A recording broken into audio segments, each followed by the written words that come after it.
Kia ora, everybody. Right, let's go over here. I think we are all sorted. So yes, kia ora, hello, welcome everybody. Welcome in. It is so cold here. It is like we are definitely in winter. We got the blanket hoodie on. We got the snuggly layers. We're trying to just keep warm today. Try to keep cozy. But it is Friday here in New Zealand, and it is Good Friday. So guess who doesn't have to work today? Guess who doesn't have to work today on day one of their injection cycle and has the most spoons, which means all going well, we will have a very long stream today. That's my hope. I'm hoping to just keep going and do lots of art, but of course we're going to listen to our body, and if the body says nope, we're going to nope. But the hope is today to get lots and lots of creative stuff done. We have a brand new page that we're starting with today that I'm really excited to get to, and I already know that the gorgeous Lisbeth, who I see on YouTube, is going to be following along and colouring as I colour, and we've got a couple other people who may also pull out this book and colour along. So I am going to be trying to explain processes and name colours and actually explain what I do, similar to what I did with the water-based markers. I'm really going to be focusing on trying to have in this VOD a lot of information about how I'm going to colour this page. So this is, if you want to follow along, going to be a really good one for following along. Yeah, real time. We'll see what we come up with. We'll see. But in the meantime, kia ora cows on Twitch. Hello, and on YouTube, as I said, gorgeous Lisbeth. And Stardust, hello, welcome in. Favorite part of the day. Lovely Amy's getting ready to go live. You're so sweet. Mine too. Been waiting on this all week. I know you've been waiting on this. I appreciate it though. So sweet. Getting my hairbrush and removing my towel. They're drying off. My hairdryer is too loud. Yeah, I don't even use a hairdryer. My hairdryer is for art, and I did get it to go for just a couple of seconds the other night, but I think I just need to concede that the hairdryer is gone and just buy a new drying device. I should have done that when I was out and about the other day. I have to pop to the warehouse at some point anyway to get some printing done. In fact, I might do that tomorrow. Updated my Instagram. Ooh, I'll have to have a look. Excuse me. So I am not sick.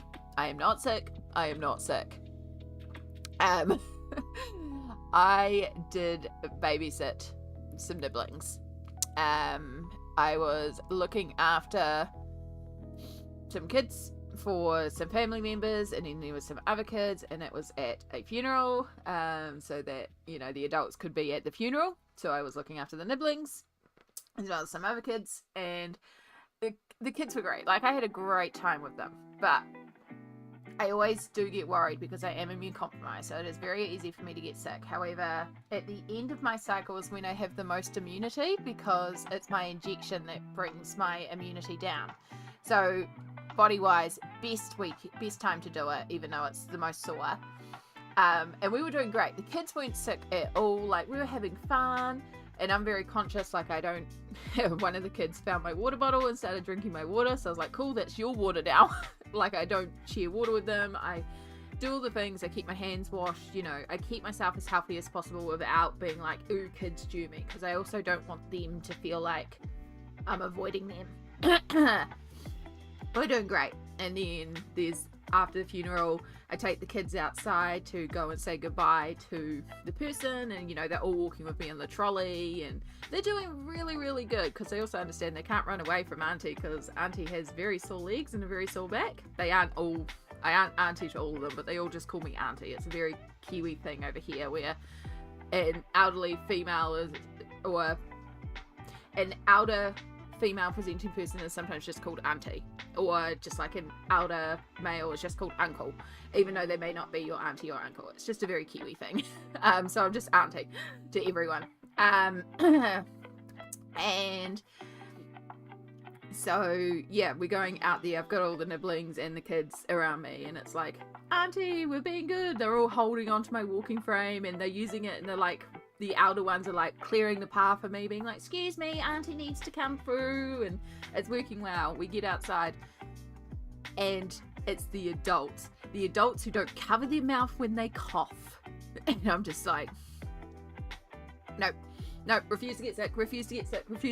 So I did wake up a little bit of a mucus factory this morning, but we are refusing to get sick. It is just my body pushing things out. We refuse to get sick. I refuse to get sick. I am not getting sick when I have like the next 2 weeks worth of streams being super, super long streams, and I can do lots of streaming and lots of art, and I have so many exciting things happening off stream and on stream, and I'm like, no, we are not getting sick. So yeah, I am not sick. We're gonna stick with that. TK Dodo, hello. And Emily, oh my goodness, hello. Happy birthday, Stardust. Oh my goodness, birthday weekend. That is exciting. That is so good. Yo! Well, Stardust, let's shout you out in the way that we can. So for our Twitch friends, there is Stardust Instagram and YouTube. Here is Stardust Instagram. And then if I go into here and add a window capture, and we just add that one, that'll do, and we go here. Look at this. Stardust has recently posted some more gorgeous pictures on Instagram. I really need to get Mountain King. This is like, I really need to get Mountain King by RJ Hampson. But look at this. This is the one we did as a buddy. So cute, but so many gorgeous pages. So yeah, go show Stardust some birthday love by following them on Instagram, because that's exciting. Love your sweater. Yeah, magical unicorns. Unicorns. It's technically an hoodie. This is how you know I'm officially an influencer. Is that I actually got a free hoodie to do an hoodie collab stream. This was quite a while ago. It was very, very quiet. I don't care. I got a free hoodie and then I got a discount code which I used myself to get 2 more hoodies. So, but yeah, it was like, it's officially an Instagram, an influencer. I got no money from it. I just got a free hoodie. And I was like, yeah. And everyone was like, of course Amy should get an hoodie. That's all she does is wear blanket hoodies on stream. Like, that's her uniform. Mountain King is my favorite book from him. I think it would be mine too. It sounds right up my alley with the dragon theme and the okay, so we will get to the coloring in a minute, but I've been on. Now I didn't buy all these. I had some things turn up. So first off, I got some Teresa Goodrich. These are all coming up backwards, aren't they? Why don't we use the top cam? That's why I have this cam, so we can actually like look from on top. So Teresa Goodrich. I got a few Teresa Goodrich. First of all, perfect for next month. I'm super excited about this one. It is double-sided. The paper is thin, so this is going to be probably Inktense and pencils, but it's so cute. Like, Teresa Goodrich needs to put out more of these ones. And more of It's a Cat's World. It's a Cat's World is my favorite Teresa Goodrich book, by the way. And then we got Winter Wonderland. TK Dodo. It's all Teresa Goodrich. I understand what you're meaning about the lines in this one. I still kind of like it. It is a very old one. And then Main Street, which you can see the progression. I quite like Main Street. I really like colouring her buildings. I don't know what it is. And then Summer Scenes, which is quite an old one as well, but yeah, really like this one. There's also a really perfect Easter weekend page. So this is what I'm going to colour this weekend, is this bunny with strawberries. So yeah, perfect for Easter weekend. And then I got this one in, and I talked about this one that I was super duper excited to find, because I have been on the hunt for this book for quite a while. This is a very old, not very old, but it was put out when the trilogy was out, right? It's I don't think it's 2010 or so, but I think it's 2014. But yeah, this is what I was hoping my Hobbit colouring book would be. My Hobbit colouring book is basically this. with like the name of the character. It's that all the way through. Now there are those in this one, as you can see, but there's also like the full-on scenes. So this is what I was hoping for. And this paper will work with my Supertips colouring as well. So I basically want to sit down, watch Lord of the Rings and colour in this book. I don't know where to start though, but part of me is tempted to just start with the Shire, because I think that one is gorgeous. Yeah. So very, very excited to find this for $4. I have been wanting to bring it in for quite a while, but I couldn't justify the $50+ to bring it in from overseas. Found someone locally selling it for $4 secondhand. Plus it came with a second book, which is immediately just going in my donation pile. I have no intention of keeping that one. But then when I was out and about yesterday before the funeral, looking for a few things, I popped into a stationery store. It's more like an office stationery store, but they've been getting more and more art supplies in. So I was really like, okay, it's been a little bit. So I popped in there, and first off, the brush tips that I like to use, they had 100 set of brush tips, again, water-based markers, for basically $10 more than I would get them online. So I was like, cool, support local, grab that. I was going to buy you online later today. We're buying you locally, so grab that. But then the other thing was, they also had the Epic World of Tolkien, which is another book that I've been looking at bringing in. And this boy is a chunky one. Like, look at the size of that. This is a huge, huge, huge colouring book. There are so many pages in it. So yeah, we've ended up with 2 Lord of the Rings colouring books, or, you know, Tolkien colouring in books. But this one's like really neat line work as well. So I did mark this one because I just like the simplicity of the characters. Again, this paper will also work for my Supertips colouring, which is my obsession right now. So yeah, and it was only $20, which is a lot for it's not really a lot. It's kind of average for a colouring book, but for a colouring book of this size, like most of them that I've looked in bringing in are like $50 to $60. This is huge. Like, this is going to take me donkey's years to finish all of that.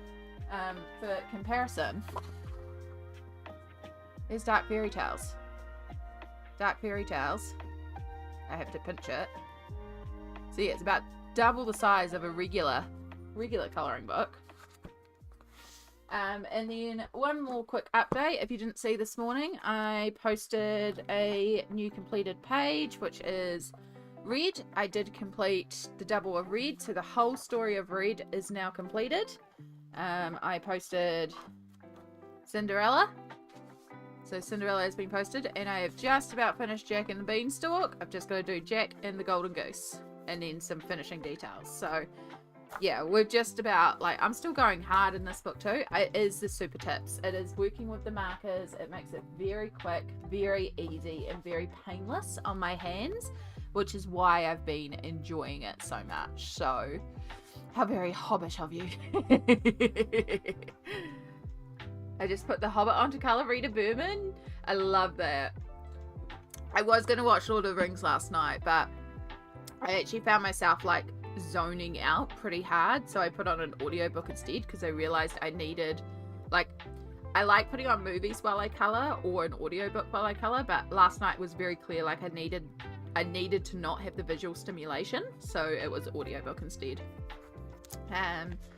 But yes, this is today's plan. This is so brand new that it's still even got this part around it.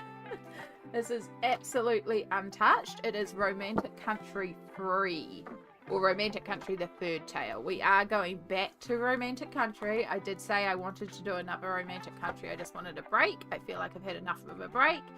And so we're going to head back there. And so you can see by up here that maybe I have like a little bit of a plan, because we are indeed going to the castle gardens. So I think from the start of this book, it tells us that we're in the north, and this is Krustalos Castle. So these are the castle gardens, and you're enabled. You need a certain cozy book. Yeah, I do, but it still won't ship to New Zealand, so there's nothing I can do about it, because I'm not paying to have that book shipped to somebody in America and then shipped to me because it's just ridiculous. It's got to be shipped to New Zealand eventually. Like, it's fine. I have enough books to colour in the meantime. You shall not pass. Every birthday weekend I listen to King Arthur and Tolkien, Hobbit movie and Lord of the Rings. That's a good birthday weekend. Your sister-in-law had a baby. Oh my goodness, Annie. I'm so excited for you. I've never had a baby. Oh, it's something. I'm very much a kid person. I like babies. I like kids. I adore holding them. Now, I do have funny hands. So yesterday, there was like a little nibbling that needed support, you know, 6 months or so. And like, I got to give bottles and stuff like that. And I was like, oh, so cute. But also, like, with my hands, I was like, please take it. Please take. Please take. It wasn't just me in this room with the kids. There was actually another adult because there was so many kids that we were looking after. So, worked out well. But yeah, there's something so magical in them. And I don't know how they always smell so good. Like, they always smell so good. Even unless they've just done their diaper. But, like, there's a new baby smell. And I can't explain it. But it's so good. You love kids and cannot wait to have your own. Oh, I'm so excited for you. There's something. It is so fun as well to be the aunt or the uncle or the... I don't actually know the gender neutral term there. If somebody can tell me the gender neutral term for an aunt or uncle, I would appreciate it. I don't know if there is one. I hope there's one, but there should be one. But yeah, to be that sort of, to be that family member, like, you know, yesterday I got to go play. I am the creative auntie, so they see me and they want to colour, they want to draw, they want to tell stories, and, you know, it was a funeral, and so there was music that I was babysitting. Like, we were in a kid's room, so they couldn't hear the kids, but it was off to the side, and it was glass, so we could still see what was going on, and we could hear what was going on out there with the music and stuff. And so there was, like, particularly when the music was playing, and so I was having the kids, like, pretend they were butterflies and just swish around and stuff like that to dance, because it's like an active task to keep them entertained. It's so cute. So cute. Anyway, kitties are not why we are here today. We're not here for kitties either. We're here for country. Does that work? Kind of works in my brain. Yes, so we are working in Romantic Country Free, and we are working on this garden page. Now, I have a vision in mind, and you'll see that I have a little printed thing here, and just so it's clearer for you guys, we'll bring it up here. But yeah, I have a specific vibe that I am going for. So we're going for lots of, like, pretty soft, delicate pastels, you know, just like pinks and purples and blues, but lots of creams and whites, lots of, like, very sweet is the vibes that I am thinking here. You can see here I've got specifically some hanging flowers, and just, this is just the vibes that I'm going to try to replicate on this page. And this middle image here of the statue in the garden with the fountain, I saw this and was like, okay, yep, this is what we need to, this is our big inspiration. Whoops, it's not. So yeah, this is our reference sheet. You can see up here too, this dress that sorry about all the moving around. This dress here is very much the vibes as well. And it might be how I colour all of the girls' dresses. I might do them all in white with sweet pastels and stuff like that. So I am planning on using Prismacolor for today's colouring, and I also am planning on using acrylic paint pens. I have other things that I may or may not add, but right now Prismacolor acrylic paint pens are the two main things. I also have a pencil ruler. That's not a razor, that's a sharpener. I have erasers around here somewhere, but I have a pencil and a ruler because we're also going to... Oh my goodness, Navi Fairy, hello. You enjoy your lurk and good luck with your game. It's lovely to see you. Navi. I think it's Navi, isn't it? Navi? Either way, gorgeous new friend that we made on Twitch that also does colouring. So I can do buttons. We are functional. That is not shout out. That is shout out. New colouring friend on Twitch. I know we've got a few colorists in the chat, so you want to click that follow to see some more gorgeous colouring. I'm sure you could use a sharpener as an eraser. I mean, yeah, but not really. Wait to come back and see the progress after a match. Well, hopefully there is some progress, because gosh knows that sometimes we don't stream for productivity. I'm still dying of excitement for someone to colour in the red shoe spread. Oh, I have seen, Jodie, I have seen some red shoe spreads. I'm trying to remember who I've seen though, because I've seen so many people with the do so many dark fairy tale spreads. It is one that's on like my list to do. But yeah, oh, who did I see? I have seen a couple of dark fairy tales in the red. Yeah, I'm sorry, I'm drawing a complete blank, but if I can think of the name, I'll let you know. Yeah. But yeah, the red shoes is on my list. I know Smalt has started it. Okay. Productivity in a stream? I know, right? Oh my gosh. That would be like us actually completing stuff in streams as well. Oh my gosh. Oh. So, where we're starting off. So this is a gorgeous spread. I love this spread as is. And like, we could color it as is and it's fabulous. The thing that kind of ruins it for me, not ruins it, but just I'm like, is this area back here? Now we're going to do what we did last time, and we'll try and fill in a bunch of this a bit more perhaps, or add in some extra leaves. I'm not sure yet, but I still feel like this is meant to be a grand castle, right? And I feel like it's too small. Like, this is a grand garden, a grand castle. And I can see like having that big grand entrance up there, having the big double doors, like this being a huge, but then I still feel like a castle would carry on. And I think that's what's throwing me, is we need something else in here. Like, it just feels like it's missing across here. And I don't know if that's just me. So this part is completely optional, but I am actually going to sketch in a little bit more castle. Yeah, it's a tiny castle compared to the garden, right? And I can understand wanting it to be all about the garden, but I still feel like there should be more castle. And that's why if we look at this reference image that I pulled up, you look in here. Now, it's technically just a statue pathway, but I like that little curved walkway thingy-mabob. I know words.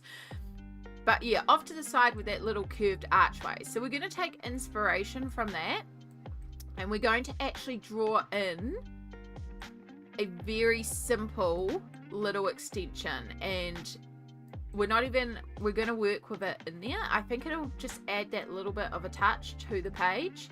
Now again, this is completely optional. You don't have to do this, but this is something that I feel like this page needs. So we'll move that back down. So I have a ruler, and I believe my ruler is, it's not 2 inches wide, it's like 1.5 inches wide. I don't know what metric is. I mean, American is. Most of the time these are about 4 centimeters wide, which is about 1.5 inches. So do we want to go about, I think we could go a little higher. Okay, so what I might do is I'm going to look at this top line that's across the top of the castle here, so the top of this front section, and then I'm going to bring it down about 1 centimeter, which is under 1/2 inch. Yeah, just under 1/2 inch, if that's, I'm trying to keep it universal. Basically these two lines. Let's zoom you in. Zoom you in. Where's my thing? Up, up, up, up, up, up, up. So we have like balustrades, I think they are. These bits that come down. So you've got 1, 2 at the bottom corner of the second one here. in the bottom corner of the second one here, that gives us sort of our starting points. So that's where I'm going to drag it across. You don't have to match me exactly with this. You can match however you like. You don't have to draw this in at all. This is completely optional. This is just because I want to add it in. So I'm going to bring that right across, and yes, I even drew through the plants.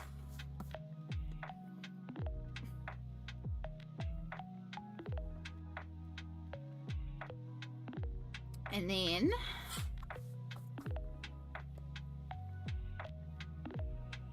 what we want, so I'm going to, and again, Eriy's lines aren't perfectly straight. Eriy's lines also aren't the same perfect width because she illustrates these with a toothpick. So there's imperfections to her lines. So if yours aren't perfect, that's okay. Like, you don't have to do this perfectly. So again, about a centimetre below, or just over a centimetre, we're going to draw a second line. And then, looking at the space,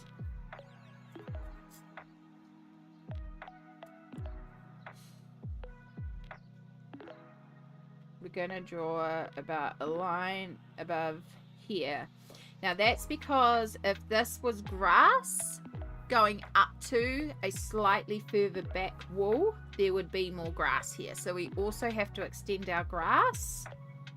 But once we've done that, we can start drawing in our archways. So I know I want an archway right here. Hi, Yana. I want an archway to match this, so it's like you could go walkie, walkie, walkie, walkie through an archway. And maybe you're going to more like an inner garden courtyard or something, Karaba, or oh, hi Timothy. That's very cute. So how wide do I want? I feel like this ruler is too wide of an indication. Yeah, we probably want about an inch, to be honest. You don't have to measure it. Again, you can measure with your heart. You can't go wrong with this. We're adding it in. But that's about an inch there. So it kind of goes partway through the balustrade, comes out there. And then I would leave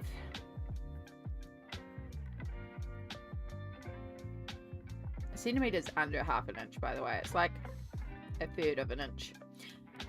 I'm doing well with these measurements. I don't normally measure things, so I usually just kind of eyeball it. Yeah, so I'm going to leave about half an inch and then do another archway. And then half an inch, do another archway. So you can see right now I've just got points marked. Now if you want to, you can come up here. You can like drag up a first one and then take that to measure across if you really want to make sure your lines line up, but you don't have to.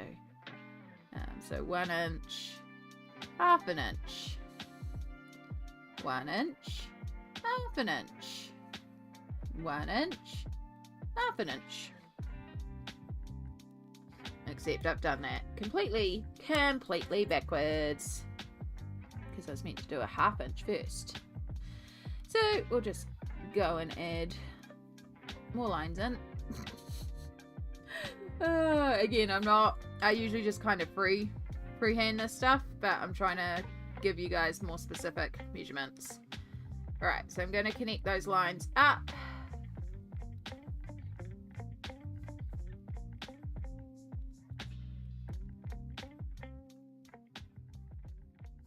Yeah, and see I've got it slightly off to the side, so I'm just going to sort of freehand some of that. And what that does is created us little boxes. And so in those boxes is how we can draw our little arch in.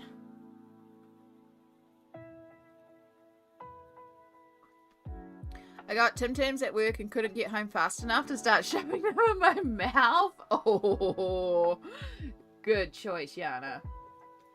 And Mandy, hello. welcome in. I forgot to do, I did that wrong. It's fine. Welcome in. How are you going?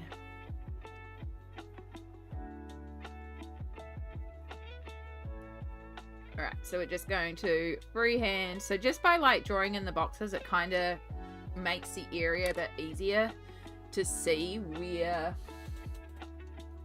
your like little arches are. Right, I really do need an eraser. I have an eraser around here somewhere. Heaven knows where.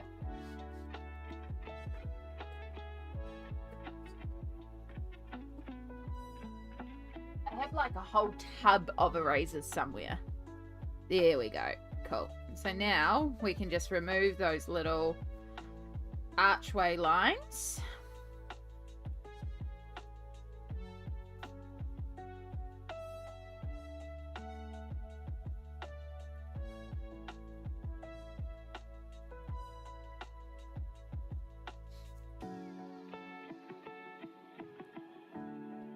And that's left us with a little archway here. Now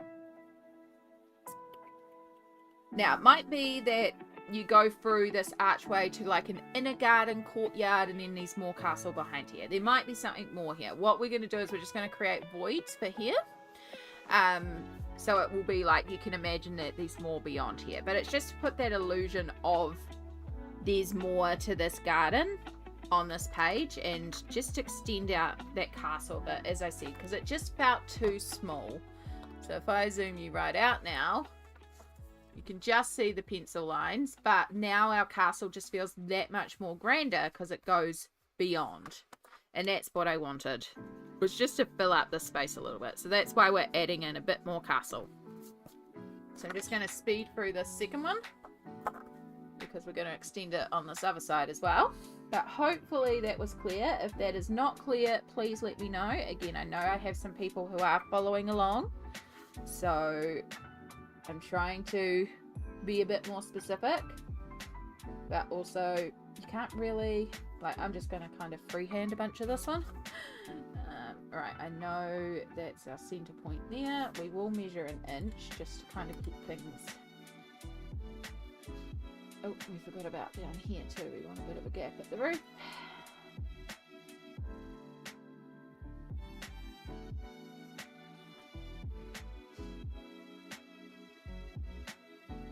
That's our halfway mark. Inch, half inch, inch. Right to the side there. Cool. That was a... That's an inch, that's a half inch. That one doesn't happen anyway.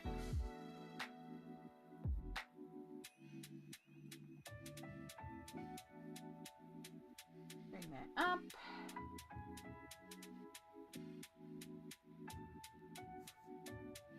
Do we want? Yeah, we could do one more over here. Yeah. Can I put ink tints over coloured pencil to make it pop more or no? In theory, you should be able to. I've never personally tried it. Just check that the pencil that you're using underneath isn't affected by the water or the activation media. I would not use clear alcohol markers. Not clear, but you know, colourless, the blender alcohol markers. Sometimes people use those to activate ink tints. Would not do that because that will blend your pencils that are there already. Yeah, I don't think I've ever tried it, but in theory I can't see anything wrong with it, because it's like you're just putting a wash basically on top.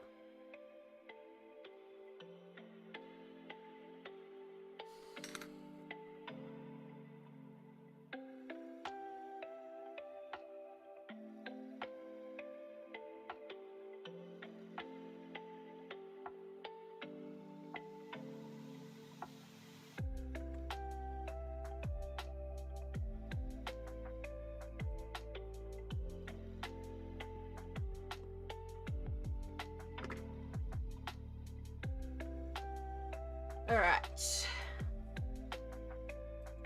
Okay, yeah, we'll try with a little water to see.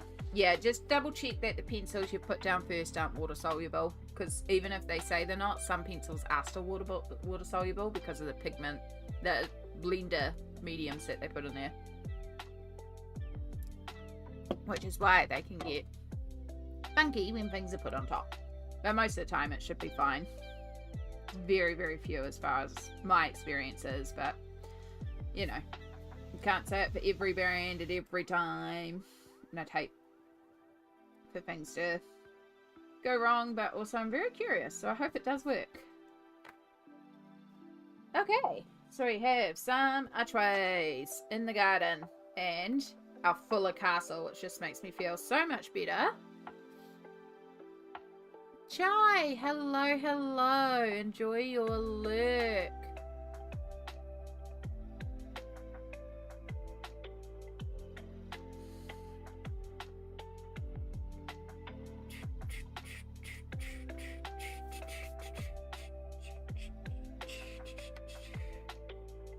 Alright, so now I'm just trying to figure out where to start, because we can colour the flowers that are there, but I do want to fill them in a bit more, but to fill in the leaves and stuff. But to do the leaf fill in, I will need behind, whatever's behind it coloured in, which means we're colouring in the sky and the castle and those areas. And I hadn't quite settled on my castle colours, and I also haven't settled as to what time of day we're colouring this.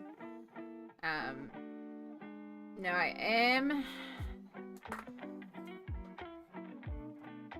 am thinking maybe we do like a deep purple night sky, like it is a ball at night and they've come out to see the garden, and I would imagine the castle grounds has like lots of lights in the garden, so the garden is still lit up like it's daytime, but we can have a nighttime sky.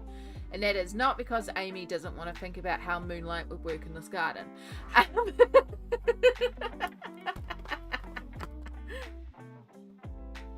Look, I like dealing with lighting and I like doing lighting, but some days you just don't want to make things difficult for yourself. So easy solution, we just pretend the garden is full of lights. Like, it's a castle grounds, of course they can afford to put lights in the ground. So what I want to do is look at some purple sky images. We're going to get a ton of AI, but that's fine.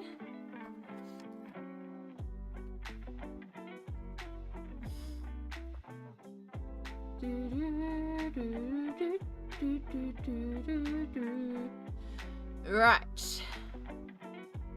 So this is what I'm thinking is, so like that purpley, because we are going to have light purple worked into our image, but we could do the darker purple and make it more of a night behind, which I kind of like the vibes of, because if we remember this, we are going to have purple in our flowers and in our garden as well, but a lighter purple. So tying that together I think would be really nice, with the more intense purple in the sky, but then the lighter purple around our square.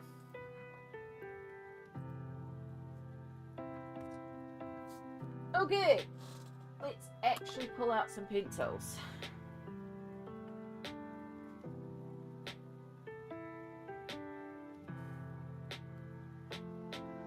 Sorry, 2 seconds, I got a message and I need to respond to this one.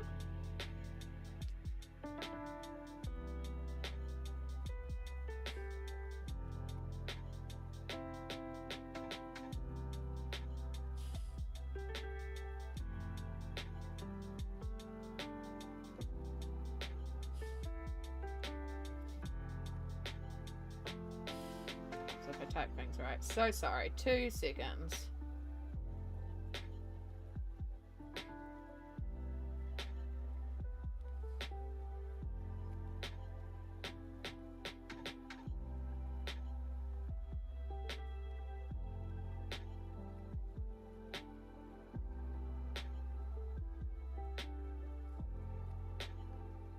Someone's just absolutely making my day. And I just put the wrong emoji.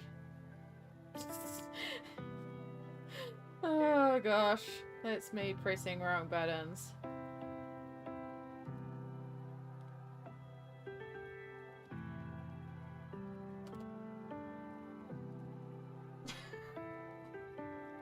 Beatty, hello, hello. Hello, hello. How are we going today? Okay, so sorry about that. Message has been sent. Purples. We are indeed working with our Prismacolors today. So again, we are doing this as a little bit of a colour along, so at any points if things aren't clear, please make sure. Please ask, please let me know. Just be like, wait, what? So our purple that we're using for this spread is, we really want the more grade purple. Like, we're going to be working a lot with the grade lavender, what is now the amethyst, a little bit of the imperial violets. Like, we're trying to go for those sort of grey based undertones. So I can tell that it's probably, I think it's this one. Nope, you're indifferent blue. Perfect. Maybe you're this one. I think it's whatever color it is, it's very small. I want to get the Dio purple. Maybe it's that one. Yeah, there it is. PC 132. So the dioxane purple hue. That is our dark purple.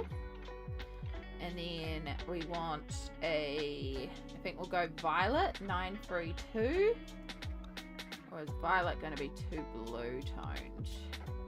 I just have to check because my color chart is quite old. And colors fade over time. So I actually really need to re-swatch all my charts. Okay, that'll work as a blend to get us down to the next shade at the very least, which should be Parma Violet. And that should be enough. We really shouldn't need to go lighter than that in the sky, because we do want to keep that sky dark as our big pop of colour. Tiny buds of pencils. You need a pencil extension maybe?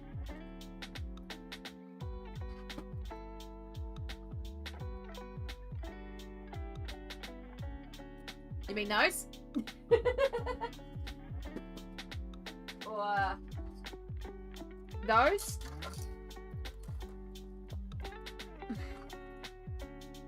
Could always use more, to be perfectly honest. I have so many tiny pencils. Working on the sky and the Rapunzel pages. Nice. Oh my god, I am so tempted to go to the Rapunzel page.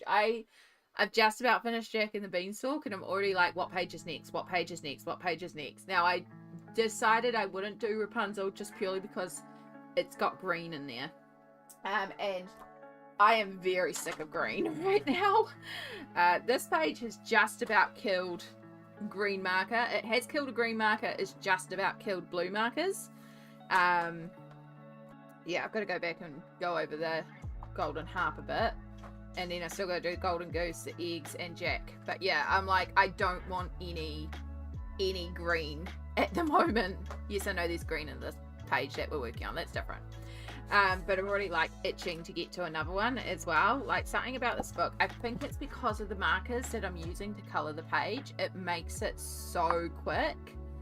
And it's really coming together really fast, which, because it's markers, it's also really easy on my hands, which is just making it so enjoyable on the bad paint nights.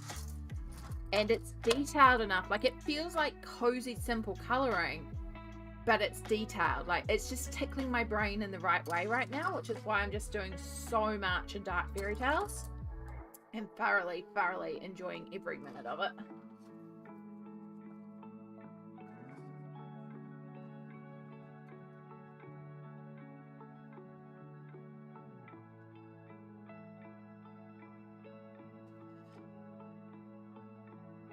Yeah, it's a lot of hair.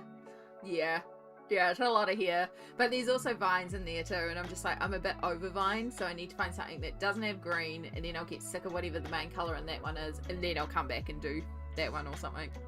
Such an epic page. Thank you so much, hon. I am really, really loving Dark Fairytales. But again, I think it is the media that I'm using in it. I'm almost tempted to just be like, cool, this book is going to be entirely done in markers, and just go for it to see how quickly I can complete that book. Especially while I'm on this kick. Yeah. Yeah. I want to see, isn't there a page of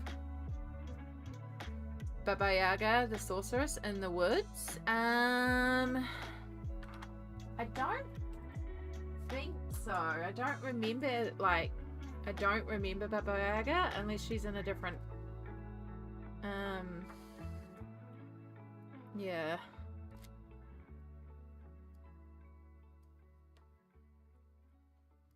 No, I don't think there is from memory. But yeah, I'm trying to figure out what to do next. Part of me is like, I should do Cinderella's pumpkin carriage, because, like, you know, I've done Cinderella, so I should finish off the story and do the carriage.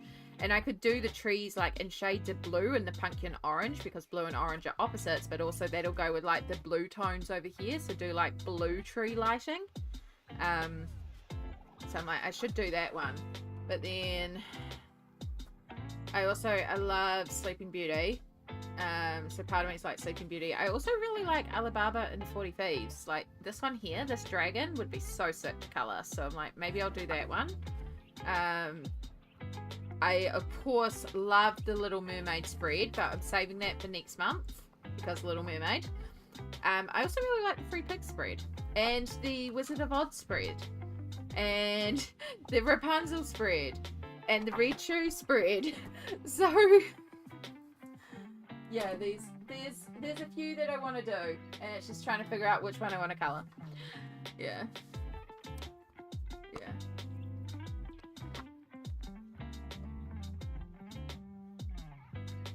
Yeah, the Baba Yaga one, Stardust, might actually be a mythic world. That would be the sort of thing that I could see a mythic world, so I think you're right, Beatty. I think in a different book.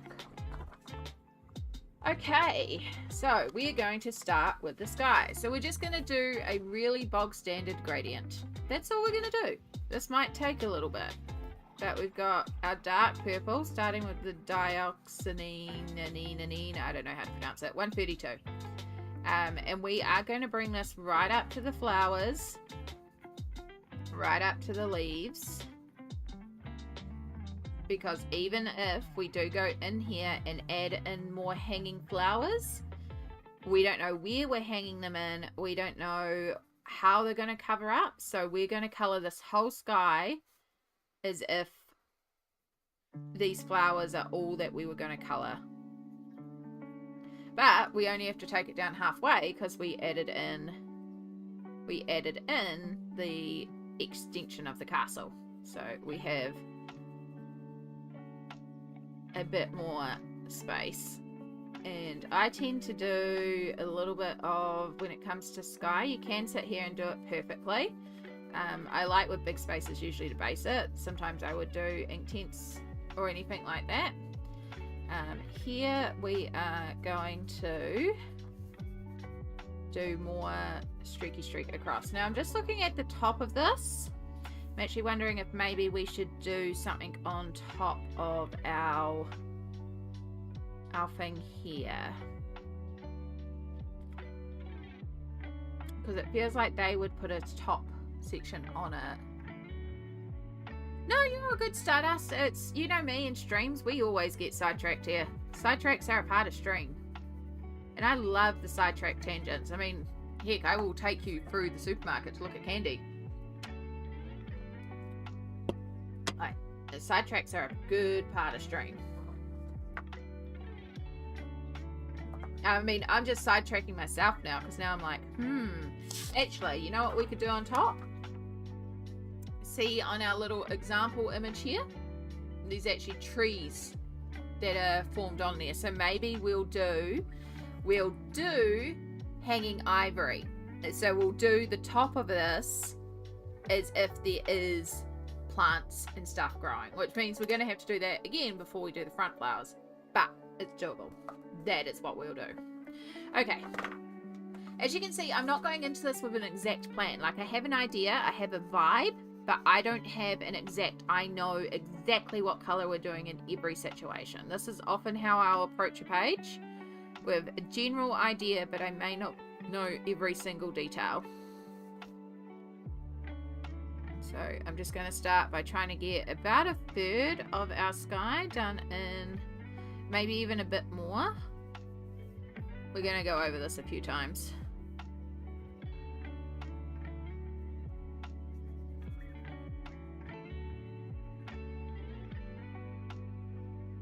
So we're going to try and bring it about here.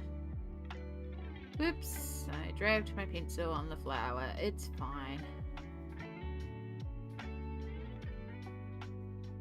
And again, trying to keep your lines, I'm really bad at this, trying to keep your lines horizontal, because if you have any streakiness then it just kind of works as like reflections in the sky, or it looks like maybe a long cloud in the sky. It just, yeah, I like to sort of either keep all my lines horizontal or keep all my lines like in a circle.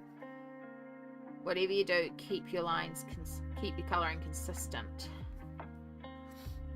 So Hannah's page 1, Grains of Gold book, the 2 chicks with the crown. Nice.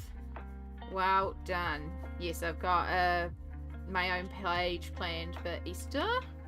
And so I'm going to do that tomorrow. I also have to pop back out to the warehouse tomorrow, so I should get the hairdryer, because I totally forgot I need the hairdryer. I also need to do some printing, because I forgot to take some printing. And I need to go and get some things printed. So we'll do that tomorrow. Oh, go away, fly. Gross. Yeah. That's what I've been doing, and always... Yeah, I did a bunch of errands yesterday, and I went to go to print some stuff, and I forgot, including some things relating to next month's freebie. So I need to get all those bits done.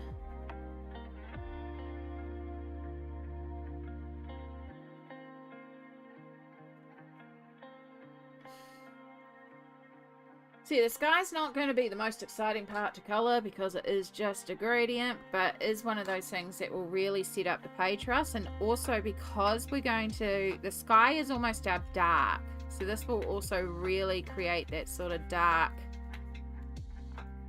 like this is our dark tone. So it's a really good place to start, is to insert something that's quite dark, because a lot of this garden is going to be quite light and dainty and pretty, and well, that's the vibes. That's what I hope.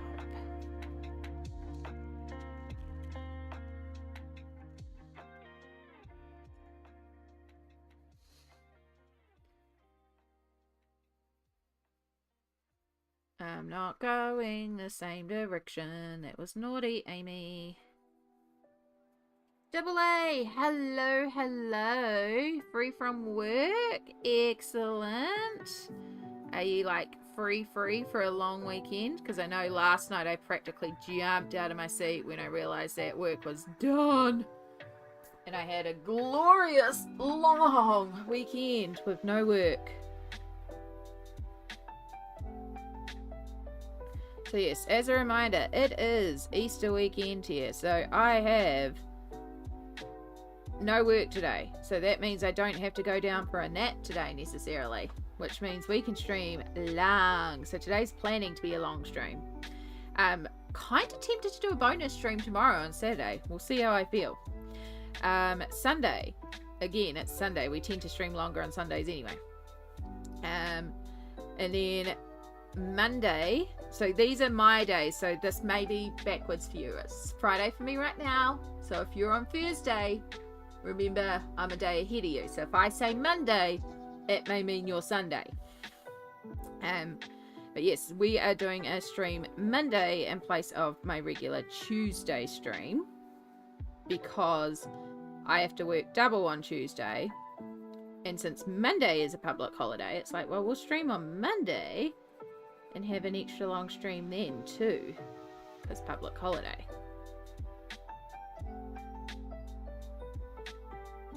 No, I have tomorrow, sadly. Oh, I'm sorry, Double A.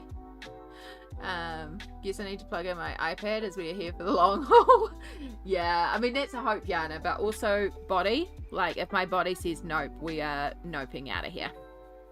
But I think we're going to be alright. We're just going to make sure we do lots of stretches.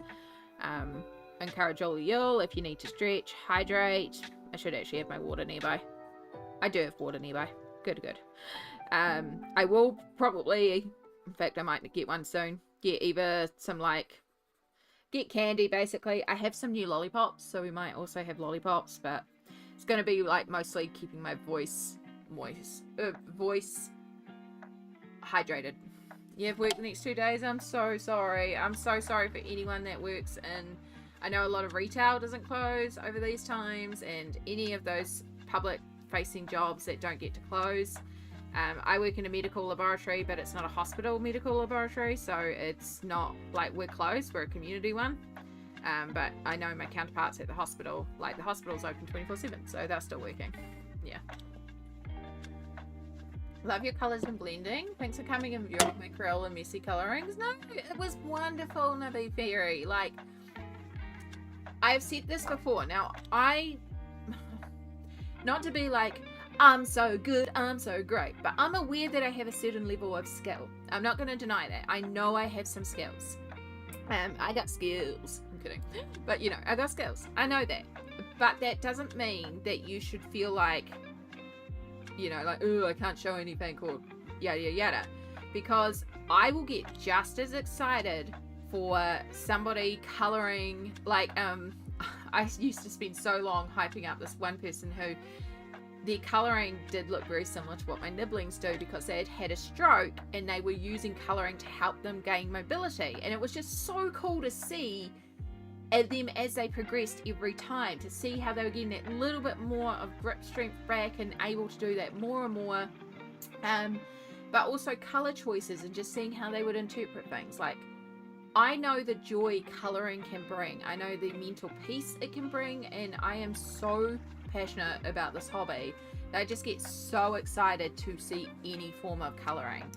And even if you're like, even if technical skills aren't your prominent thing or whatever, I mean, I use that as loose of a term as possible, like your colour choices, your reinterpretation of an image, it's your viewpoint and only you can produce it, and that's exciting. And so I get just as hyped to see that, and I will forever be like, yes, colouring, and jump in. That's why I get so excited when I stumble across new people on Twitch who are colouring and just become like, oh my god, you're colouring, can I colour with you? Yep, you're colouring. You know, I get so hyped for it. So yeah, please keep colouring. Your colouring is gorgeous and it is wonderful to see, and I'm so excited to catch more of it. And you'll find many people here who are exactly the same as me that just get so hyped to be like, you're colouring, can we colour? Like, it's the beautiful thing about this community is it's so supportive. It is not about skill level, it is not about technical colouring. It's not even necessarily about the finished image. Like, the finished images are beautiful, but for me it's the journey that you took to get there. And when you enjoy that journey, it shows so clearly in your pages, and it's just beautiful to witness.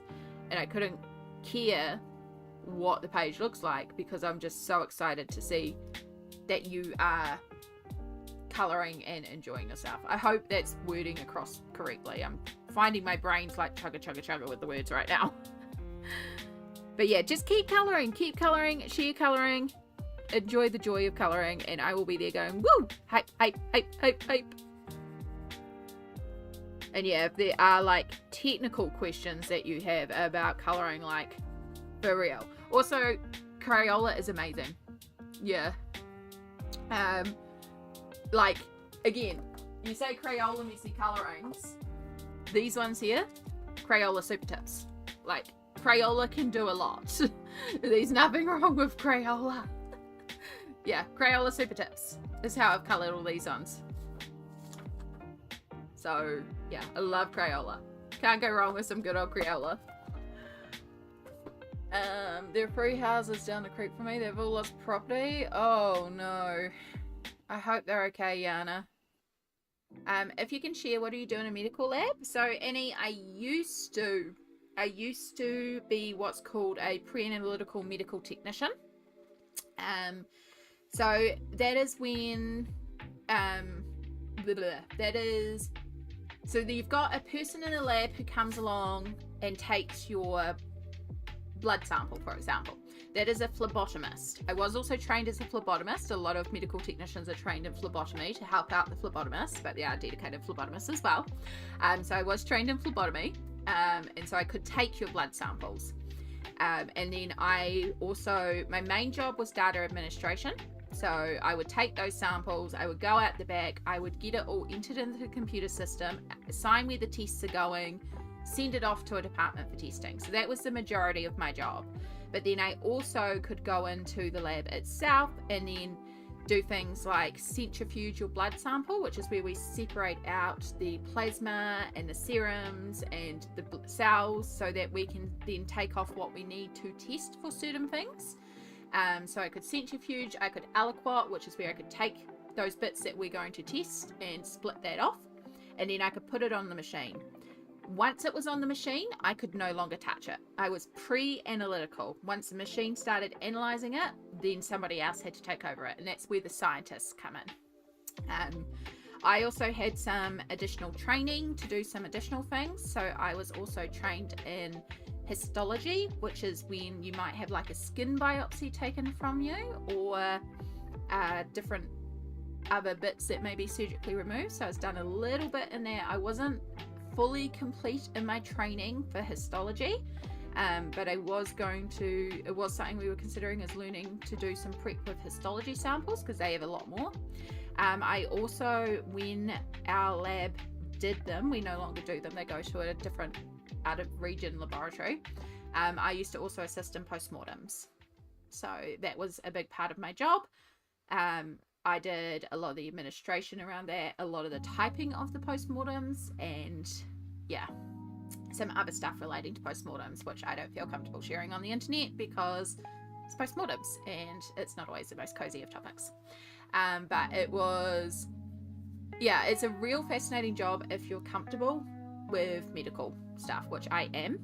And the only reason I am not a pre-analytical medical technician now is because I am immune compromised, and going into the lab and handling specimens that are very much biohazards is not a wise move for me.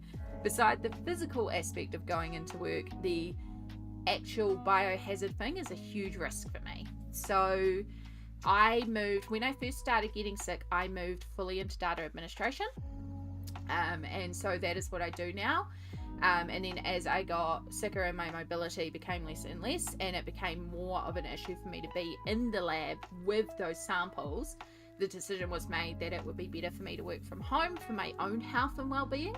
This was something that I actually pushed for, and so that is what I do at home. So now I mostly do data administration. My job is not as exciting, but it's a job that I can do while disabled, and I'm very grateful for that. So yeah. Sammy, hello. Yeah, that means a lot. I even have yes, I saw that command when you go outside the lines, and I was like, oh my gosh, no, Navi. I found this the other day. This is something I still want to get printed or made, but I have a sticker I designed that is like color outside the lines. It was going to be like a giveaway freebie, and I just never got them made, and I should really get them made because I want to do a charity stream, and they would be fabulous like giveaways during the charity stream. I just need to figure out where I can get stickers made in New Zealand that won't break my bank account, because I have no bank account. Nope, not that. In there, and in the water folder, this. I found this. This is like a sticker that I designed using old water, but it's like, that would be really cute as a little sticker for colouring, and I really should get that done. Maybe one day. But poor Water. I miss Water. We used to have him on stream and there was a redeem that you could make him talk when I was in the affiliate program. This is what I mean. We don't do stream for productivity. We've done a little bit of Sky. If anyone is following along, I hope you're enjoying the fact that you can kind of chill and take your time. Because, hey, I operate slow. I'll try not to spend 8 hours just on the Sky. Thank you, BD. My desktop PC is not happy. Oh, no. You just got that, though. Well, not just, but, like, it's not that old. It's less old than my laptop, right? You spent a small fortune on it, so how can it be breaking already? Like, it's newish. I mean, sure, it's on a lot, and it does a lot of stuff, but... Oh, I'm glad it's you and not me, because I would be freaking out. Yeah, it was brand new a year ago? Yeah! Exactly. Exactly. I mean, I'm the girl that's still using, like, an S9 that is very much in need of replacement. And I'm like, it's only, like, 7 years old. It should be fine. I shouldn't need to replace my phone. What do you mean I brought it a year ago and it's already broken? Oh, it should last me 20 years.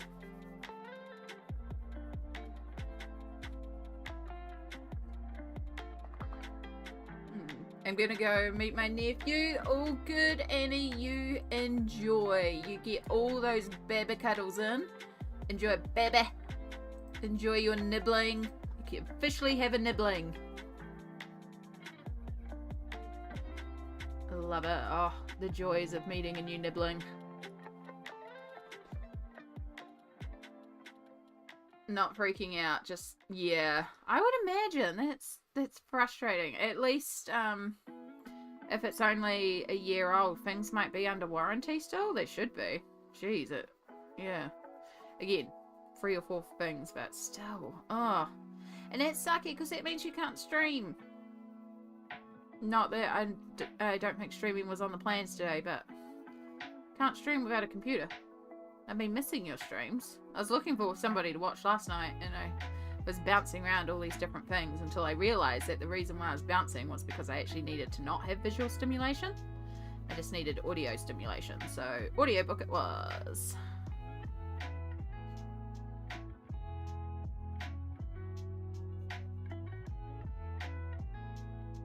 Okay, I'm going to go back to that side in a moment because it's far away. We're going to carry on with here. So, we got the Parma. Nope, not the Parma Violet. We got the Violet Violet. Violet, you're turning violet, Violet.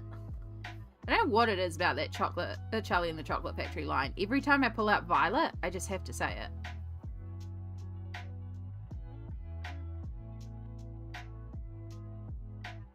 So I still have to go behind all balustrades as well.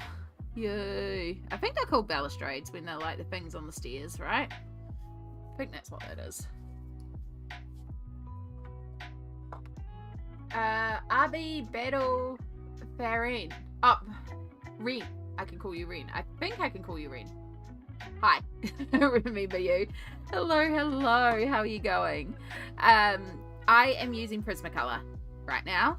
We're just doing our very first layer with them. We're going to go in a few more times and fill this in a bit more. My brain is taking a moment right now. You've had that thing where, like, it's like you can feel the words are there and it's just this physical block and you're trying to talk through it and it's just like everything is hard to say because there's a physical block and it's blocking you from actually saying, and when you try to say it, it comes out in stilted bits like how I just said Ren's name.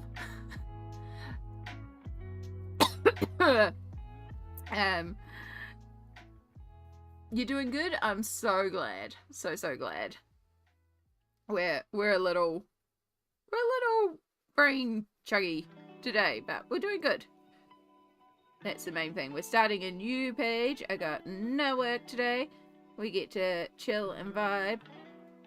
I'm excited. I'm also already like a little hungry and I'm like, how? I had breakfast. I mean, I did only just have yogurt. body's also going snakes. Know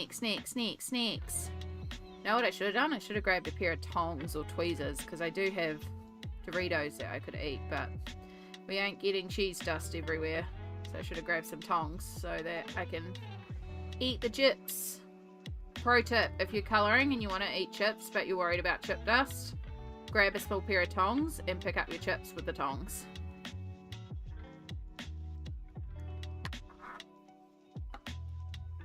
Alright, and then we've got the Parma Violet, which I believe is one of the replacements for... No, it's me replacing a tiny pencil. Tiny nib, it's not one of the new purples in Prismacolor. And we're going to use this just along the bottom here to fill in this bottom area. So you can see I'm working lightly. I'm going to be working over this. I go lightly with the first layer just to sort of place and colour in.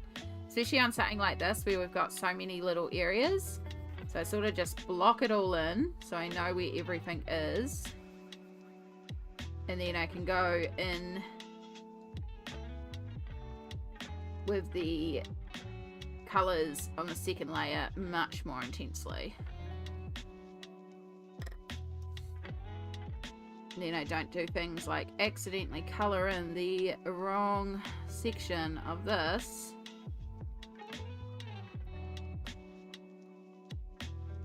Alright, that's it first half base. So now we'll do what I said. We'll start in here and we're going in with layer 2. So this time I'm working in smaller circles or the horizontals. Still trying to keep things horizontal if I have to go liney. This is a small section, so I'm going a little bit more on the circular side. I took that Parma Violet up way too high, but that's okay. And we'll use our violet.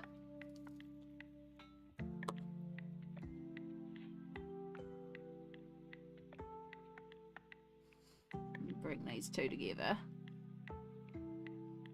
Almost like I'm burnishing, except I try not to burnish too much, but I am making sure that we have covered up all that too for the paper. Luckily these pencils are lovely and soft and creamy and will blend together beautifully.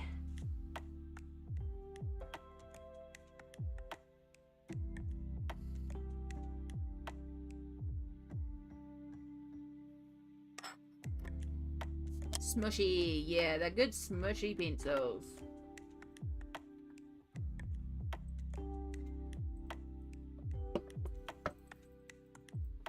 Bring in a little bit. The only problem with a double page spread. Oh, piss off, fly.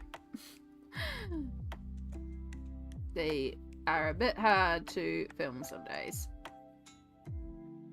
Swear to God. There are some sheep and some cows that live behind on the hill outside my window. I think most of them have gone to, like, they're raised for home kill, freezer meat. So I think most of them have gone to the butchers now. But we do occasionally get like these big blowflies in from them. They're so annoying.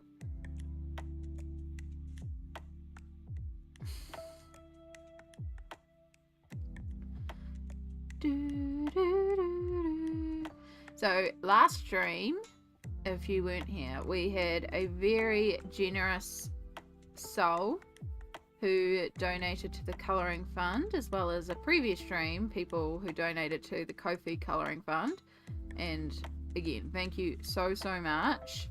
This is not me saying don't. Again, streams are free. Please never ever feel ever like you need to donate. I am here to just hang with y'all, to vibe, to colour. It is not about that. The reason why I bring it up is when all these beautiful gifts came in, I had quite a fund built up then in the Ko-fi colouring fund because of all the beautiful donations. And so I was trying to think about what gorgeous books did I want to get. And I decided that there was one book that I have been desperately wanting to get for a while, since it came out, and that is Leon's Journey by Kanoko Agusa, which of course Leon's Journey is a book about a cat. Kanoko Agusa is a gorgeous colorist, a gorgeous illustrator. does beautiful illustrations. And I love her work, and it's a book about cats, so I was like, yeah, okay, I think we need Leon's Journey, which meant that I was placing either Amazon Japan or Pompadour. I did end up going Pompadour. I feel a little bit more confident in Pompadour. By the way, Pompadour 24 is on Etsy, but you can also just Google Pompadour and you can go to their website. It's cheaper on their website. It's pretty on par with Amazon, to be perfectly honest, except it's not Amazon and it's just way better. And everything always arrives so beautifully packaged. So yeah, I did go to Pompadour and I ordered Leon's Journey. But then, like, if you're going to go all the way to order some books from Japan, it's like, well, we're already paying the shipping, so we might as well get a couple more books, right? So yeah, beautiful book. I've ordered from them before. Yeah, that most excellent. I really do recommend Pompadour. I can probably Pompadour. Oh, that's not what I want. Distractions. Yeah, Pompadour's Craft Cafe, and it's just pompadour.com. Paste. That takes you straight to the colouring book collection. But yeah, you can get lots and lots of different things. There's Leon's Journey. So yeah, I did end up ordering a couple more. I did order this one, Bear Country Kuma colouring book. I've just seen this one more and more and more recently, and I'm just like, I really like it. And then I saw all the little examples, and I was like, I really like it. So I'm excited. I'm excited for that one because it just looks so cute. So many cute colouring books. I got the remaining 2 Tokimiko series. No, I didn't get all of them. I still didn't get the Colourful Reef one, I think. I did get Eriy's new Magical Land book. I did also get another Eriy, but it's like one of the older Eriys. It's not Romantic Country, but it's the next oldest Eriy. I think it's like World of Fairytales or Fairytales in the World, or I don't know, it's one of those ones. It's not, I've got World Traveller. I'm pretty sure it's Fairytales is the one that I got. It was basically, there's 3 of them that were left to get for Eriy. This one was the one that was the oldest of the 3. So that's what made it. I just chose the oldest because it's like the older it is, the harder it is to find. So yeah, so I'll do a little haul when they all come in. But thank you again to the lovely folks that did do that, because it's been wonderful. And I did look at Oceans to Stars because that's the book we were talking about when the first donation came in. But Oceans to Stars is very, very, very much sold out. We're back with Violet, by the way, and shading now with the Violet. But yeah, cannot find Oceans to Stars anywhere. I can find a pre-order for May from Blackwell's in the UK, which will ship to New Zealand. But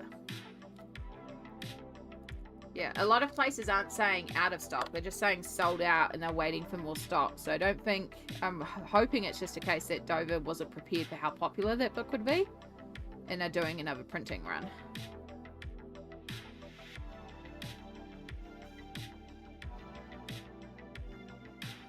But I was really, really hoping I could find a copy of that for Mermaid, because, oh my gosh, that book would be perfect for Mermaid. But, yeah, 1st of June, I believe, is when they were saying for Blackwell's. And then it's still got to get over here from England, which takes 3 weeks. So it's not like it's coming until the July, and that's well and truly past Mermaid. But, I mean, I don't really need more Mermaid books for Mermaid, but also Mermaid books. I'm so excited for next month. Are your peeps going to be going hard for Mermaid?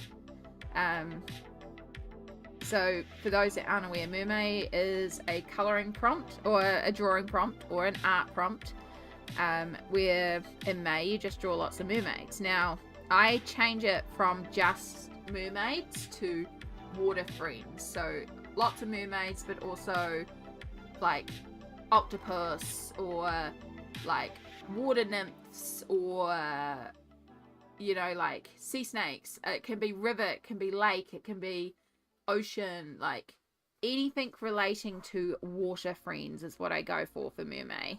Because if I just do mermaids, I'm gonna get sick of mermaids. But if I do ocean friends, then we can, you know, we can color a lot of things. So I do have a few like mermaid specific books and things that I want to work on, but I'm still trying to figure out everything that I want to color. So I know the Little Mermaid spread in Dark Fairytales, definitely that one, and maybe a couple other of the water themed ones. I might do the Sinbad one. Got so many mermaid from Christine Crayon for next month. Got at least 5. Yeah. I was debating as well getting I think Mariola Boutique's mermaids pack. I already coloured them all from Colouring Heaven from when they've printed them, but I really love her Little Mermaids. They're so cute. So I did think about getting her mermaid pack.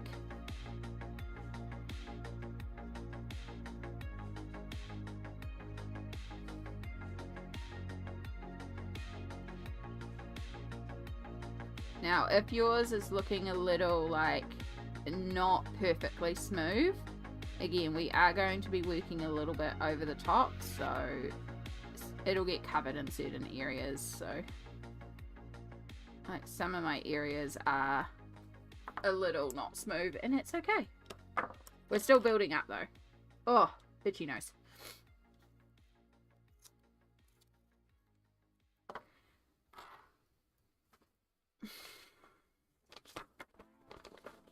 You should not be up here. You should be in there.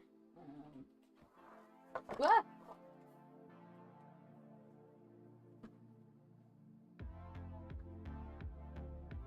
Ah, there it is. So I know I have scrap paper around here somewhere. Where is it?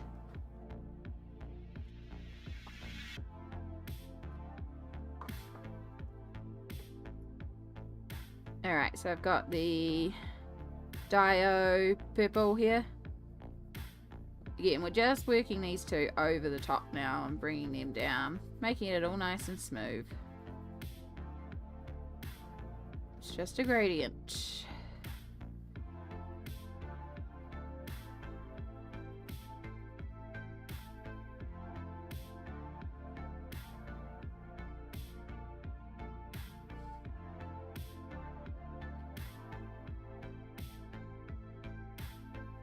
Wow, we've been going for an hour and a half and I feel like I've done nothing.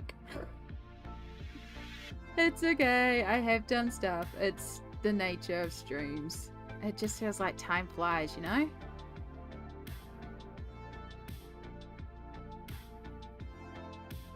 Skies are one of those things where it feels like it takes forever for very little gain.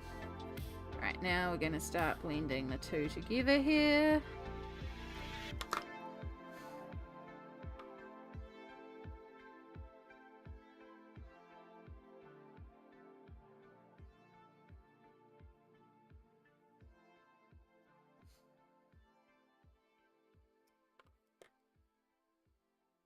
Give us our beautiful dark purple sky.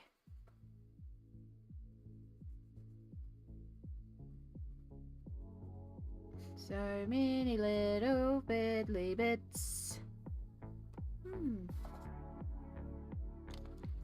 Eveline, hello. Sorry, may have been asked before, but are they Prismacolor pencils? If so, are they from the 156 set? Yes and yes.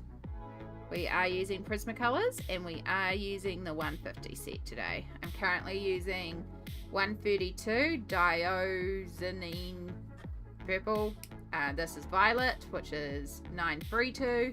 And then we have Parma Violet, which is 1008.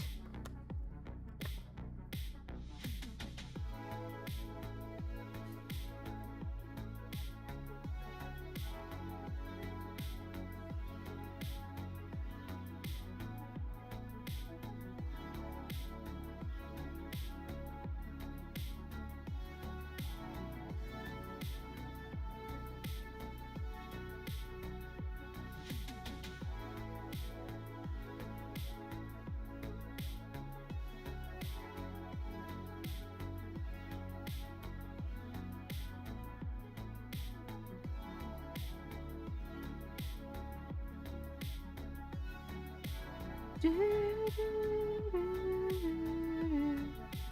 and again we start blending them down in here, because start bringing the violet up to meet them.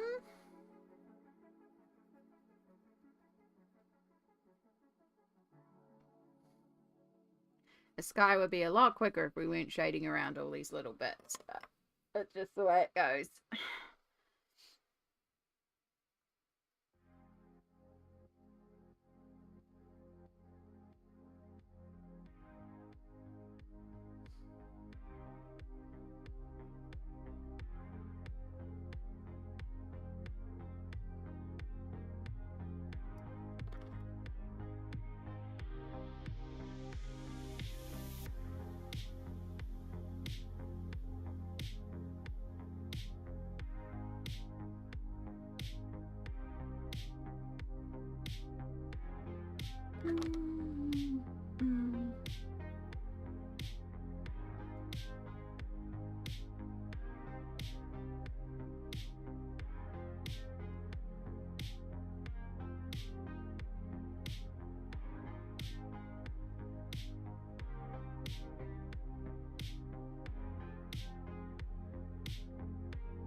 I only just got the 36 sets. They're so expensive. These other more cost-effective pencils when colouring. I do sometimes use Crayola.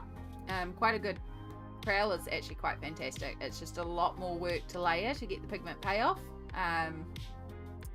But yeah, I basically have Prismacolor, Polychromos. I have a 30 set of Pablos, and I have Inktense and ink Crayolas. Those are my pencils. So for me, I have the full set of Prismas, I have the full set of Polychromos, and because I can get those open stock, I tend to mostly just use those, because I did look into some different cheaper sets like the Brute Pruner, for example, but once you've used one of those pencils up, you have to buy a whole set to replace said colour, and that is not as cost effective to me as buying a more expensive pencil like a Prisma that I can individually replace. So yeah,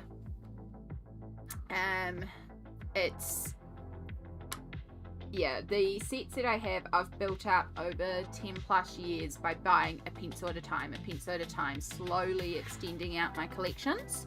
And that's how I'm starting on my Pablos as well. I'm hoping to place an order soon and get a few more Pablos. Just a few pencils at a time here and there.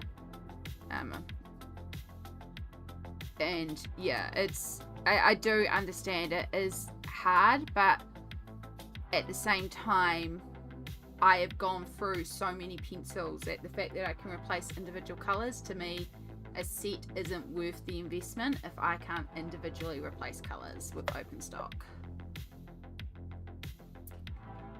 But yeah, I'm not opposed to trying other sets. It's also the cost of getting sets to New Zealand. Oh my gosh, yeah, the Artex, I've heard Artex are fantastic. I would love to try Artex.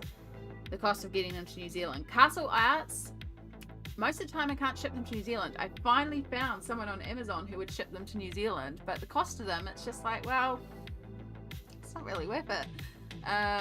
But here, the art stores here stock Polychromos and Prismacolor, Derwent, Inktense, and Pablos, was a couple of them stock it, not all of them. Like, yeah. I did consider, I think Derwent Coloursoft was another one I was looking at, but that's about on par with Prismacolor, so it's not exactly a cheaper set, but that was another set that I could get individual pencils of.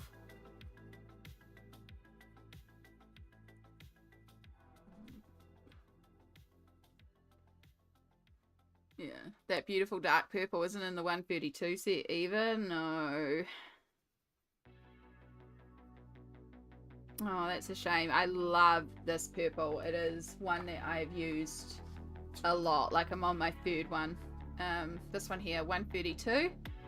I can never pronounce it, but Dioxine Purple Q. But it's such a good purple. It's also really good. I love using purple to shade skin tones. because the shadows in skin tone are often purples, and we also have a lot of blue in the undertone areas of our skin from our blood vessels. So purple is a really good color for shading skin tone with for shadows, and this works so well when you are doing like darker skin tones and you need darker shadows. It's such a beautiful color to mix with brown. Like, it just it's a good color. But if you can get open stock Prisma, you know, you only have a small set, you can just look at that set and go, okay, what am I missing, and start working on those, which is how I originally built out my polychromos. Was I was gifted 30 individual pencils, and then I started building out by going, okay, what colors am I missing from my collection, what would I benefit the most from having, and adding those bit by bit to my collection. Yeah, it took me about 2 years of collecting to get all my polychromos, pencil by pencil. And it was a lot easier back then because I had an art store locally I could pop into to buy the pencils, so it was easier. Now I don't. I'd have to order online. But yeah, I do have to place an order with a certain store for some glue for my mum. So it's like, well, at the same time, I might as well get a couple of the Pablos and start building out those Pablos. Dioxazine, thank you, BD. Yeah, words are hard. I just call it 132. PC 132. I wish Artex would do individual ones. I've heard the Artex ones are really good. I would love to also try their paint markers. They look like such a beautiful range of colours. I just like to try any of the Artex products really because they look real fascinating. But again, they're not the easiest to get over to New Zealand. Half the time when I look on Amazon, they're just like, nah, won't ship to your location. And if they will, the cost of them, it's like, ooh, okay, no. I did games and surveys to get my polychromos for technically free. I love that, Eveline. Well done. That's good. Also, time for stretching self-care. Thank you so much, Liz. Legend. Oh, you are so right. Ooh, we are stiff. We are stiff. Thank you, Liz. Thank you so much. That's a very zoomed in heart. Aloha to you. Everybody take this opportunity. Do a little stretch. Have some water. Do you need pain meds? Do you need a snack?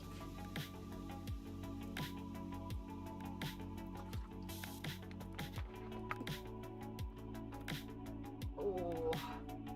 We're still like a little sore from yesterday, but not badly sore. It could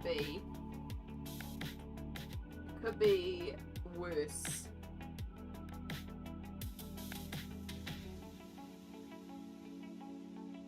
While we're up, whew, crap goes all the bones though.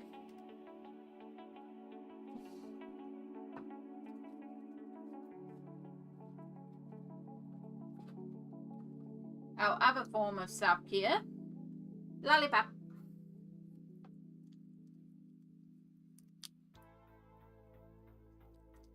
These ones are awful to open. Oh, you're actually functioning today. I had to cut it last time.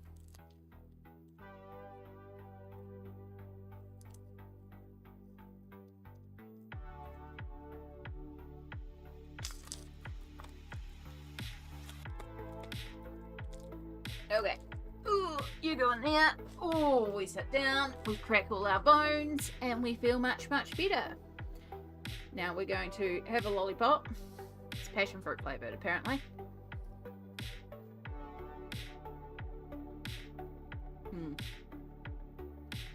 Make sure we're keeping our throat moist so that we can keep talking and carry on with our blending. Slowly filling out the sky, this beautiful dark purple sky.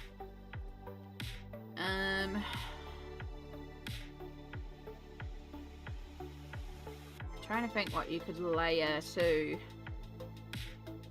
get this. Like,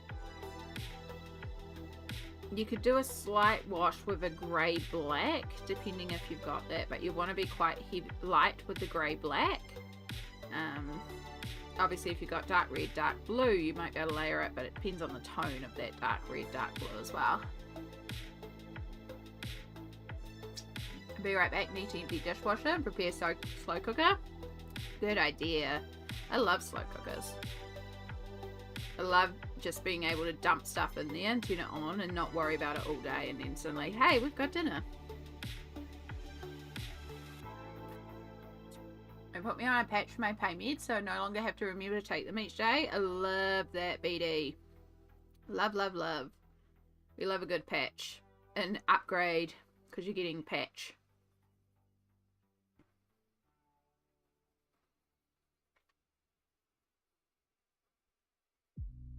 Yeah, I need to go and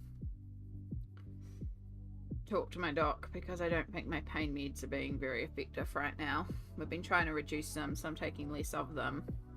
They're just not feeling very good.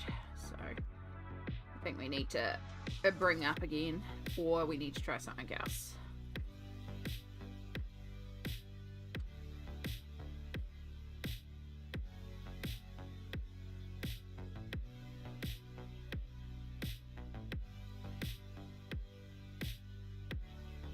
This is like barely staying on the stick.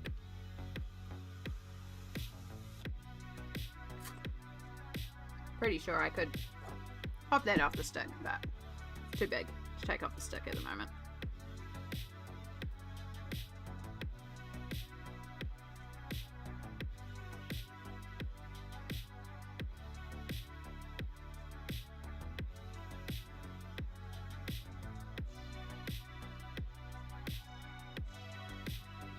I brought these for my nibblings because I like to have lollipops on hand for them.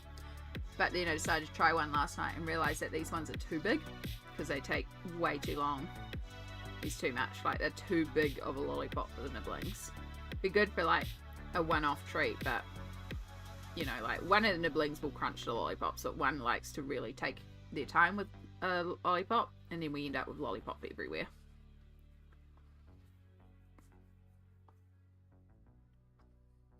It'll take them hours to get through this.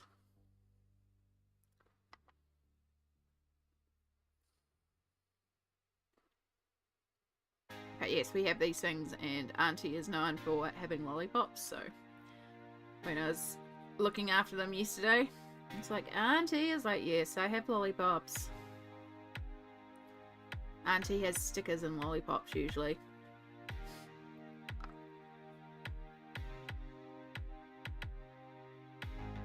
I like to try and have stickers on me because then I'm not just giving them candy, but also, like, lollipops really hit the spot, right? Like, lollipops are good.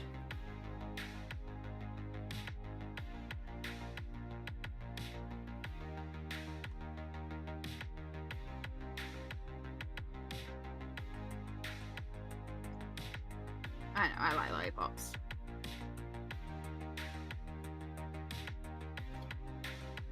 As long as you get the right ones. Like, sometimes you get them and they taste like plain sugar because they're just glucose and they're not fun. But if you get the fun ones, they're good.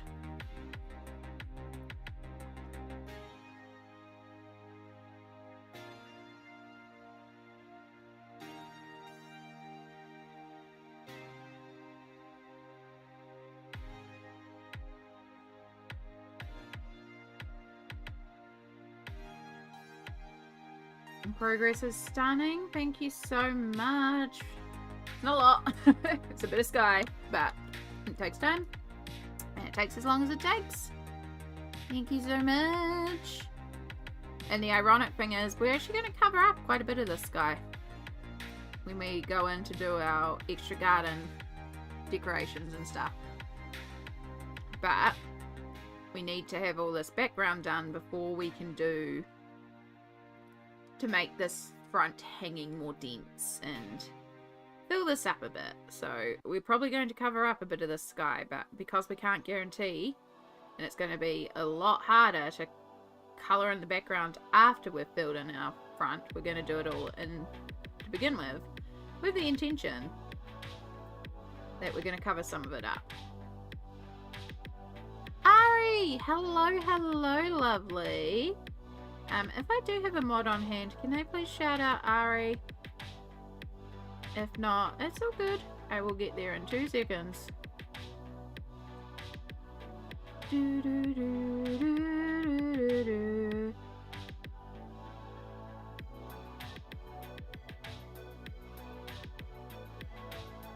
Now a few of my mods are busy at the moment, so it's all good.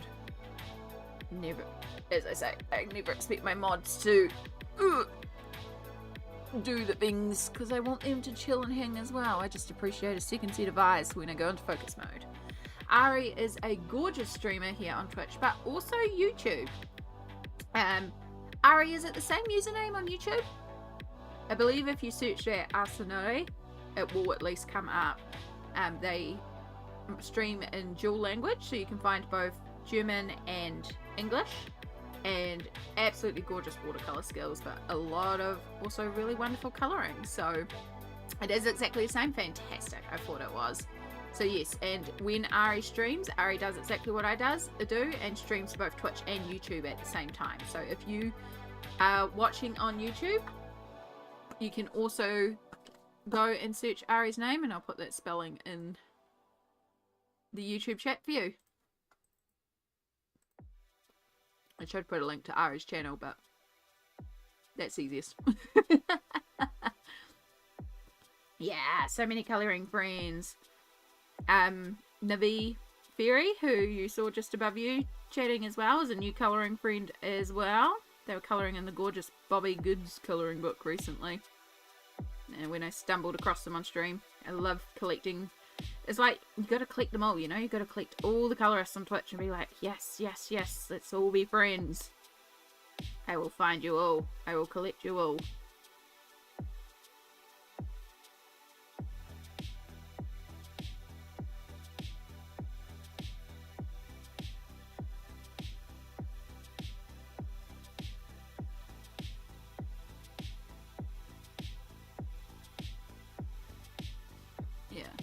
How am I? I'm doing alright, thank you.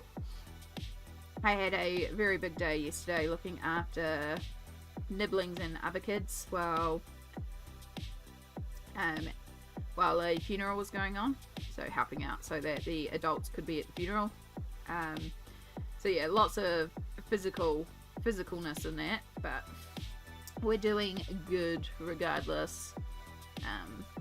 I've got no work today because it's Good Friday.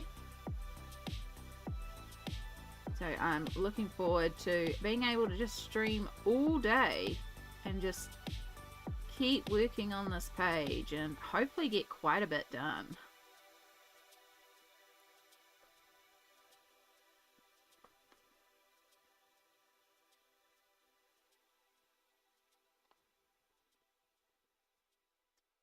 I even have, like, Mum made a gorgeous spaghetti bolognese last night, so dinner's already made. There's also like a curry in the fridge for easy lunch reheat. Like, it's a real easy sort of day. Like, everything's prepped and ready to go. I literally have nothing on today except colouring. It's all I have, it's just to colour. So I'm super, super excited because I can just colour all day.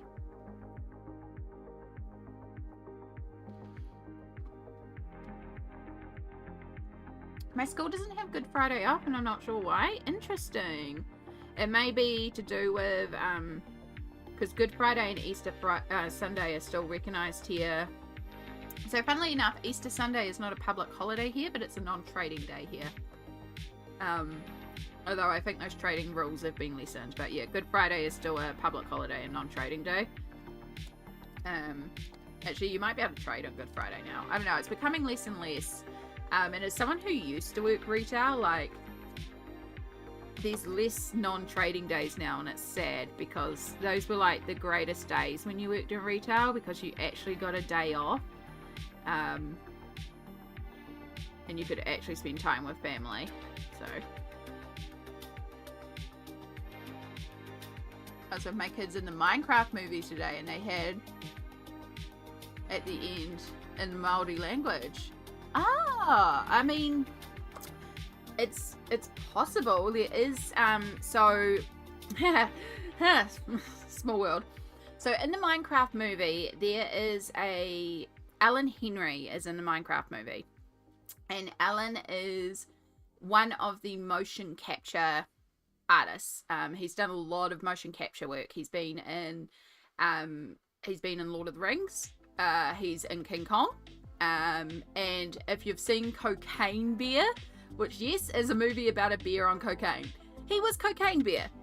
He's lovely. I have actually been in charity roleplay streams with him. I've played in also in a Fate of Iceland live stream with him, so it was absolutely lovely. So he was in that, and I can't remember the character he plays, but yeah, it could be that. I think there's also because also, what's his name? Not Jack Black. Why am I having such a mind blank? Jason Momoa. Jason Momoa actually often hangs around in New Zealand now, and so I wonder, yeah, and yeah, it was filmed in New Zealand, and we do have weather as well.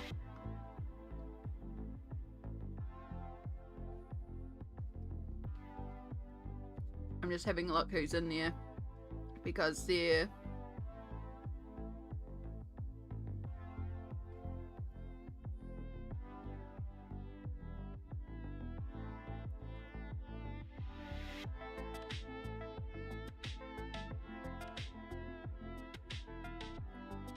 it's got Jermaine Clement. Of course it does. Yeah, okay. No, I can't see anyone else. But yeah, I'm not surprised, because it is like a little bit of a link to New Zealand from the Minecraft movie. So, yeah. It's pretty cool that they would shove in a little bit of Te Reo into it. I haven't seen it. I'm not likely to go and see it. But maybe when it comes out on a streaming platform, I'll go and watch it. I did go to McDonald's yesterday for the first time in forever after the funeral, because I was starving, right? It was like all I wanted was a McDonald's soft serve and a large french fries, and I could see that they were doing like all these Minecraft movie promotion stuff, and I was like, okay, cool. And they had this thing called Never sauce, which is meant to be like spicy sauce, and I was like, ooh, can I get some of that to go on my fries? They've sold out of it. I'm so sad. It's okay, I got my soft serve and I got my large fries, and I was very happy.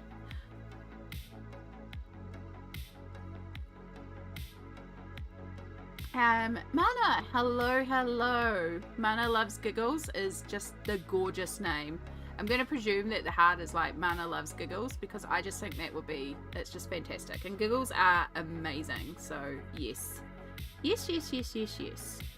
But lurking watercolor is fabulous. You are more than welcome to lurk. You're also more than welcome to chat. We have a lot of people that actually lurk and hang out while I am streaming to color along and stuff like that. We've got some people who are specifically following me today to color along, and I'm like, am I taking too long with this? But also, like, these things take time, right? So it's probably a good thing if I get a little distracted occasionally and slow down. But also, like, if there's people sitting there who are following along who are like, hello, we've already shaded all this, we've been waiting for you for 2 hours. Okay. I'm sorry.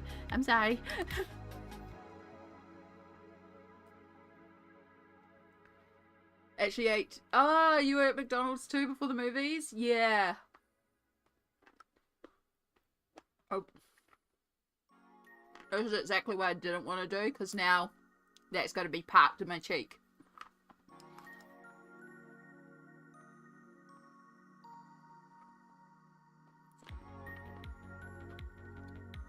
It's now like a gobstopper or something, and I can't bite it because I don't have good enough teeth to bite it. So yeah, now I just have a giant gob full in my mouth from this lollipop, because it came off the stick.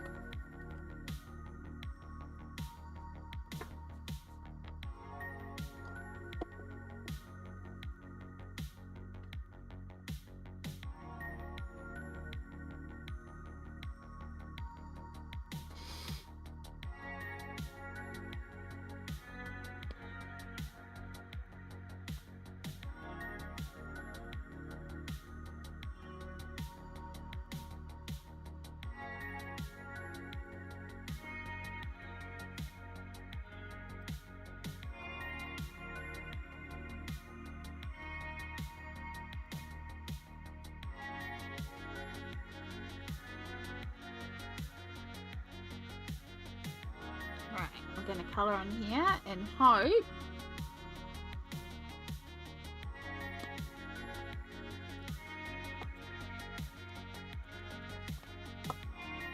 we don't mess up and accidentally colour two spaces next to each other, because it's something that I would very much be likely to do.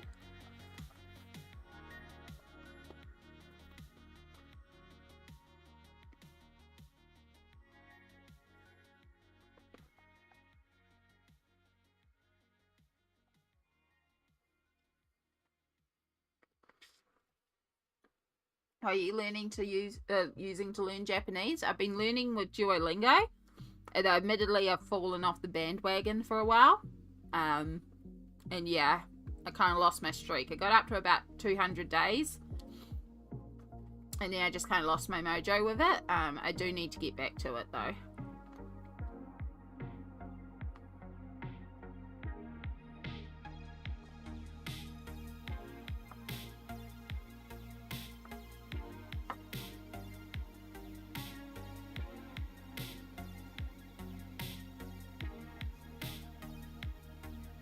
So we're just using the dioxazine purple up in this top section. It's just dark purple, nothing more.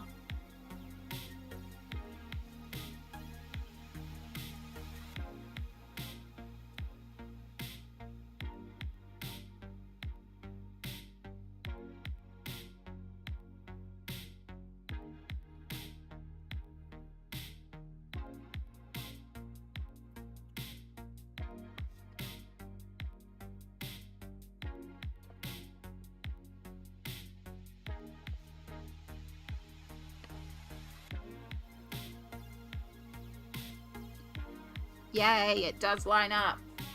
I was so worried that we would like end up at the end and there wouldn't be one there and I was going to have to do some trickery. But yeah, it does work out. Because sometimes when people draw things like this, it's not the right number to be, if you want to have like gaps in between, you know?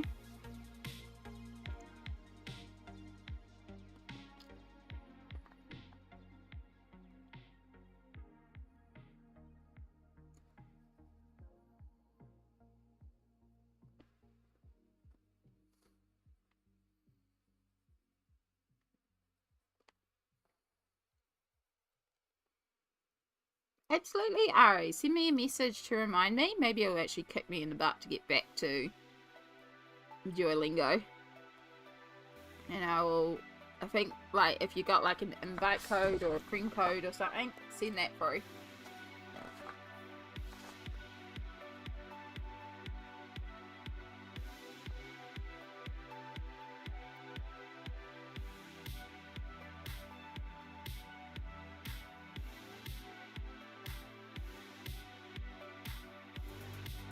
At least this area is easier being there.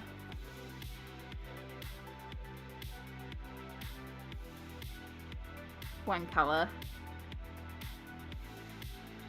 Nothing in the way. Straightforward area.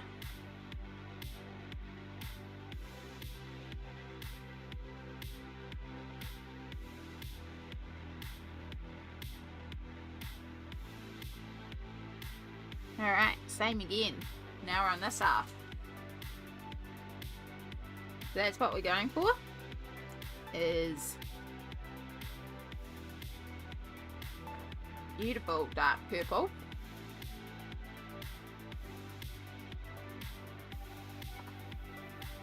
Give the illusion it's sort of like a night sky. And we've got sort of, because we've got that lighter purple, almost like noise pollution. And so yeah, you can keep picking at it and you can keep blending away at it until you're fully happy with the blend.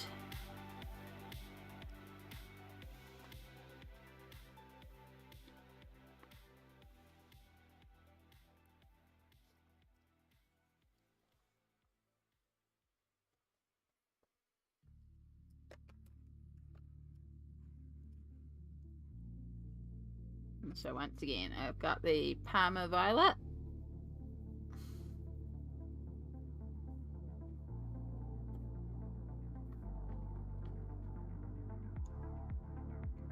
use that to sort of indicate the top of our castle that we drew in.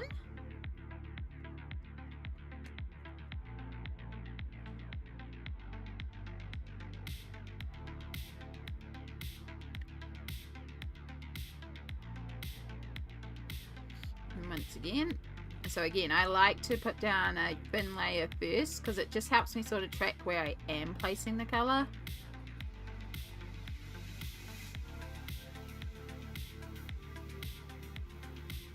In a section like this, if I wasn't having to work around all these flowers, I wouldn't worry about that. I would just like go for it.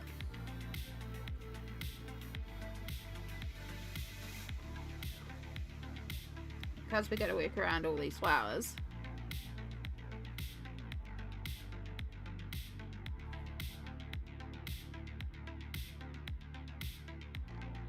I've started learning Arabic as well because the Japanese alphabet is enough. Have to go now. Wishing you a wonderful day, evening, depending on your time zone, and a wonderful stream time. Thank you so much, Eriy. It's lovely, lovely having you here. Have a wonderful time zone as well.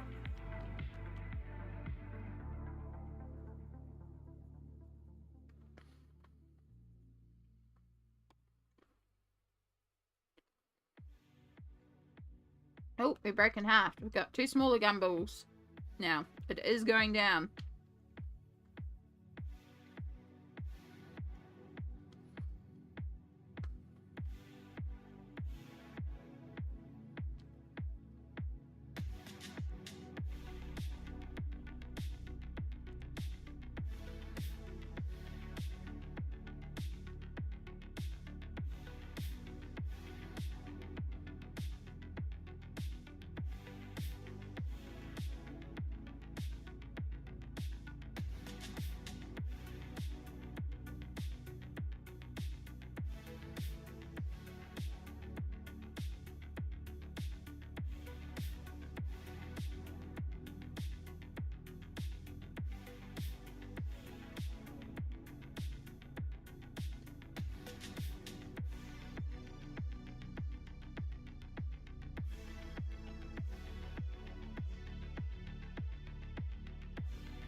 This is Parma Violet. I'm just going to bring that up from the bottom a little bit.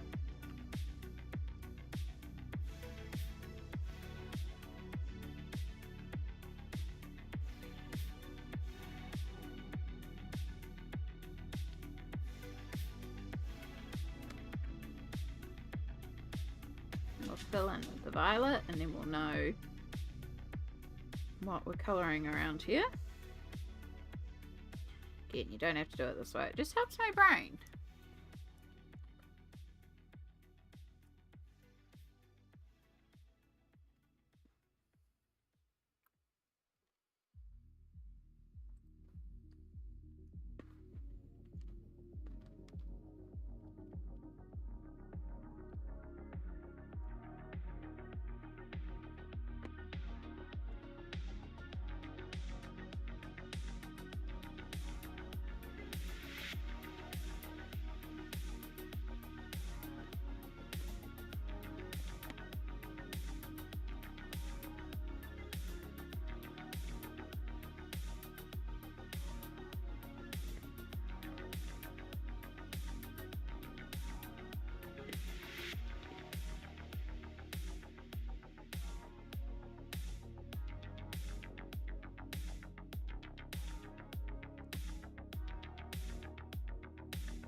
Okay.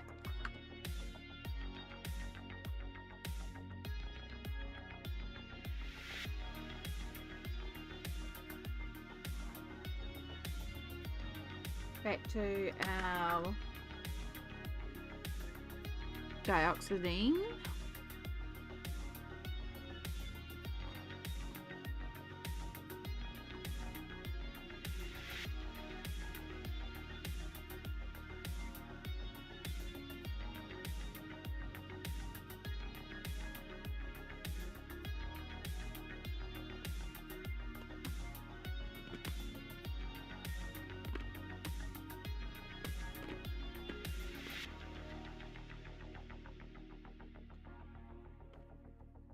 I'm going to have to place an order for some Prismacolors, I think. I do need to go through. I have a couple that are probably really at the point of retiring. But I do need to go through and check, because I know a few of mine are starting to get low again, so it might be time to do a little bit of a stock up. I have quite a few spare Polychromos pencils, but I don't have a lot of spare Prismacolor pencils. So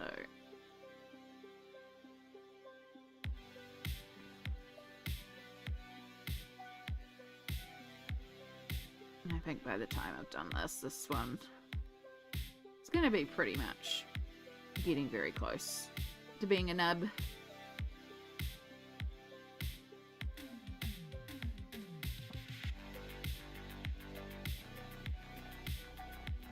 Yeah, I don't have a spare of it.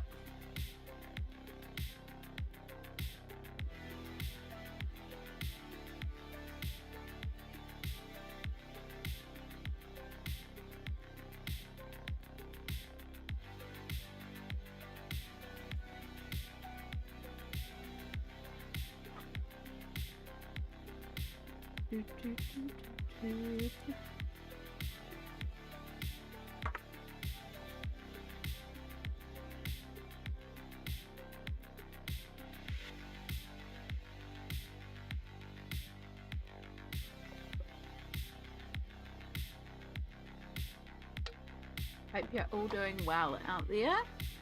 Make sure to have a little drink. Have a little stretch. We might take a little bathroom break in a moment.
Okay, we're going to take a little break here because I need to go to the bathroom.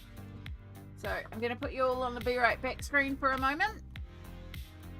Do a little self-care. I'm going to go to the bathroom. A good opportunity if you need to stretch, hydrate, grab a snack. I know we took a little wiggle before, not that long ago, but I got to go to the bathroom. So we're going to the bathroom. So yeah, I'm going to put you all on the break screen and I will see you shortly.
that one. Okay. Oh, that's much better.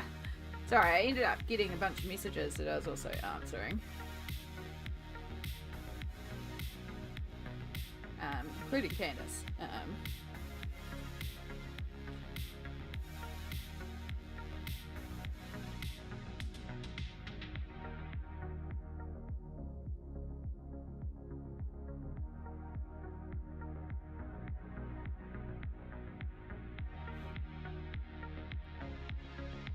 Anyway, I am streaming, so should be good streamer.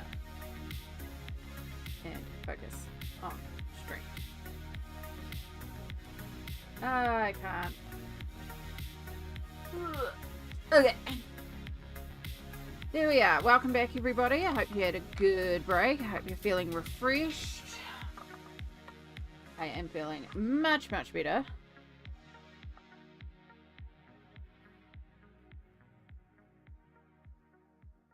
And you gotta go. You gotta go. Now we're going to, whoops, I just colored in the back side of this page by accident. So be careful along the edges. Make sure we get our solid dark purple. Not dark purple, because that's actually a legit color. That's why I'm trying not to just call it dark purple, because it's not. It's the dioxazine purple.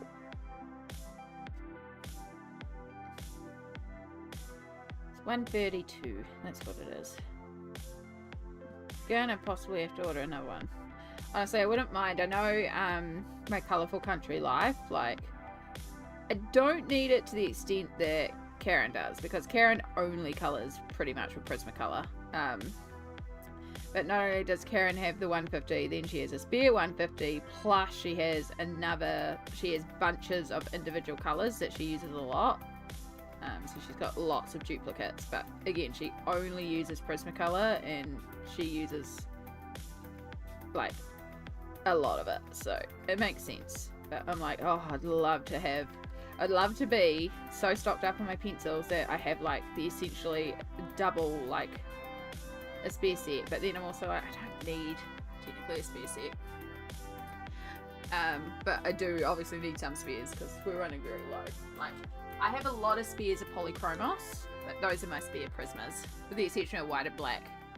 So I don't have a lot of spare Prismas. But I've got a lot of short pencils that I'm going to need to go through. Rosalind! Hello, hello. It is pencil work indeed today. We are back in romantic country. I say back, this is my first page in this romantic country because we're in the third tale. And we're working on this garden scene from the Northern Castle. We're taking inspiration from this here, this gorgeous little garden spread. We're going very light and ethereal and soft, but still at night time. We're just imagining the garden is lit up by lots and lots of lights, so we can also get away with doing a dark purple sky. And yeah, so we've drawn in archways here, and that is to fill this out, but I also felt like this castle needed to go back further. Like, it felt like it was missing something, so we drew in these little archway things here, which we're going to colour in soon. And yeah, we're just finishing off our sky. It's been over 2 hours and we're still working on sky, but it is what it is. I mean, we drew it in too. It's me, I get distracted on stream. We don't stream for productivity. Yeah, how are you going? It's going to look amazing. Thank you. I'm hoping to sort of replicate that magic from the romantic country one that we did where with the English tea rose place. Sort of replicate some of that magic. I can see it. I can see in my head what we're doing with it. It's just, this first part is just so like, ugh, but can't be helped. It's just one of those things.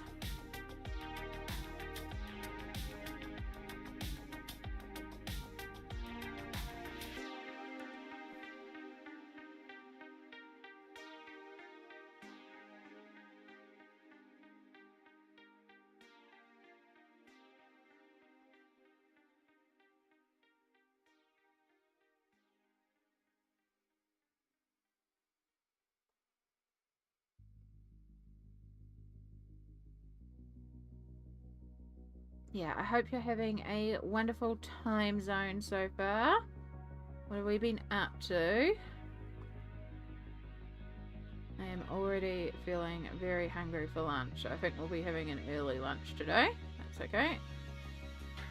Again, we are planning to stream all day today, so we got time.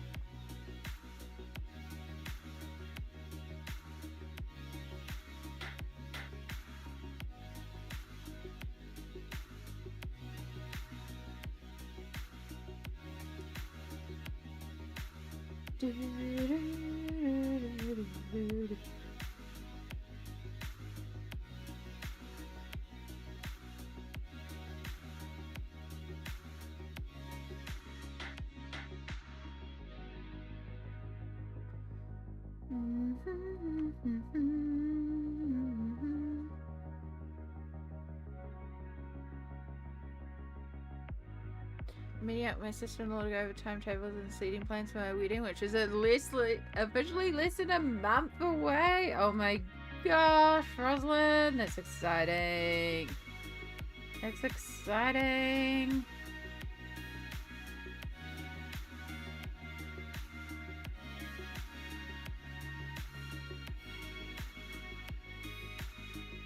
All the things. Are you at the point where you're just like, I want it over, I want it done, I don't want to ever look at wedding plans again, and then here I am colouring.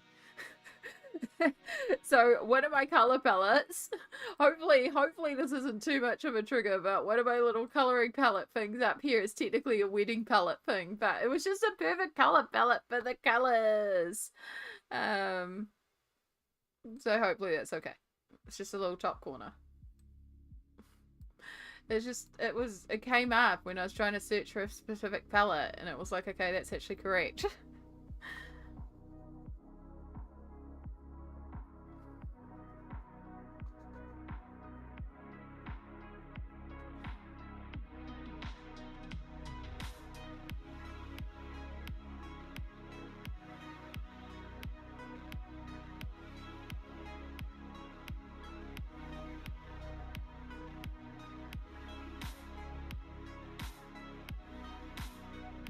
It's just the small things to do, they're driving us crazy. Fair enough.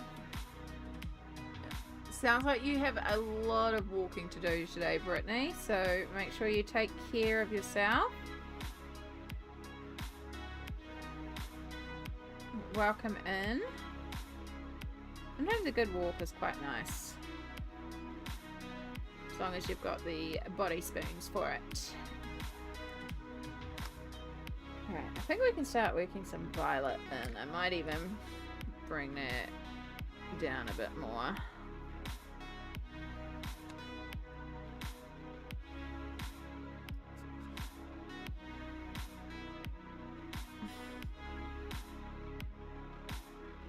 So yeah, hopefully everything will go to plan as we colour this and it'll work out well. I've got ideas, but also like, it's the same thing with colouring. We're also going to have things happen on the fly. I haven't got in with a specific plan of this colour's going to go right here and this colour's going to go right here. We're going to figure this out as we go along.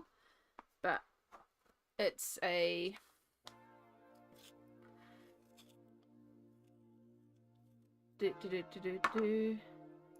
It's a pretty page. I know words. I'm wording good. I'm mathing good.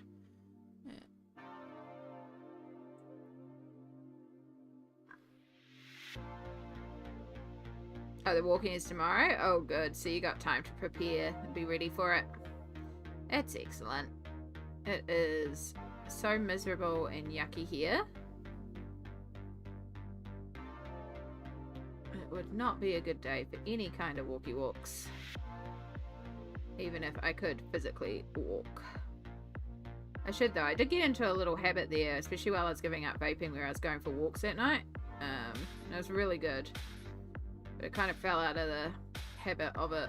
But it was more just to help me break the habit, which is worked because we're at 5 weeks now. We're officially hitting 5 weeks vape free. And it's definitely a lot easier. I even at the event yesterday, there were like, I came out of a room and there were just these people standing around smoking and vaping, and I was like, I managed to walk right past it and be like, I'm okay. And that was like just a really cool victory of just like walking past people like vaping and going, actually I'm okay, I don't need that. That was like really huge for me. So, and it was great because I was looking after nibblings at this event and other kids, and the event went on for 2 hours, and it's not like I could have popped outside for a vape during this time because I was looking after kids, and like I could have survived 2 hours, but it wasn't like I was like, okay, I'm desperate for a vape, get me outside now, you know? Like, it was just nice. I could just be and chill and hang, and yeah. But yeah, definitely felt a lot better. So I think now I could actually go and hang out with some people who do vape and feel okay around them. Like, I'd still prefer that they don't vape in the room, but it wouldn't be so like, don't vape around me, you know? Feeling stronger, which is good. Yeah, it's so amazing. Yeah, I was like really just that moment of, oh yeah, I don't need this. It was pretty cool. So see it getting better.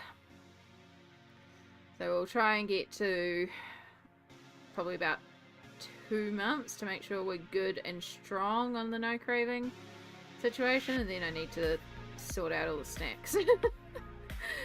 Probably try and wean myself back off the caffeine next, because a lot of the other habits kind of slipped while we were focusing on the vaping, but it took all my spoons.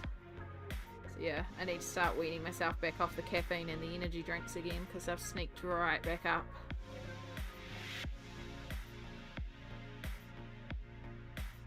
Which is a bit easier to do in winter, because in winter I don't want cold drinks as much as well. It's definitely a better time to try and do it than in summer when like coffee is too hot.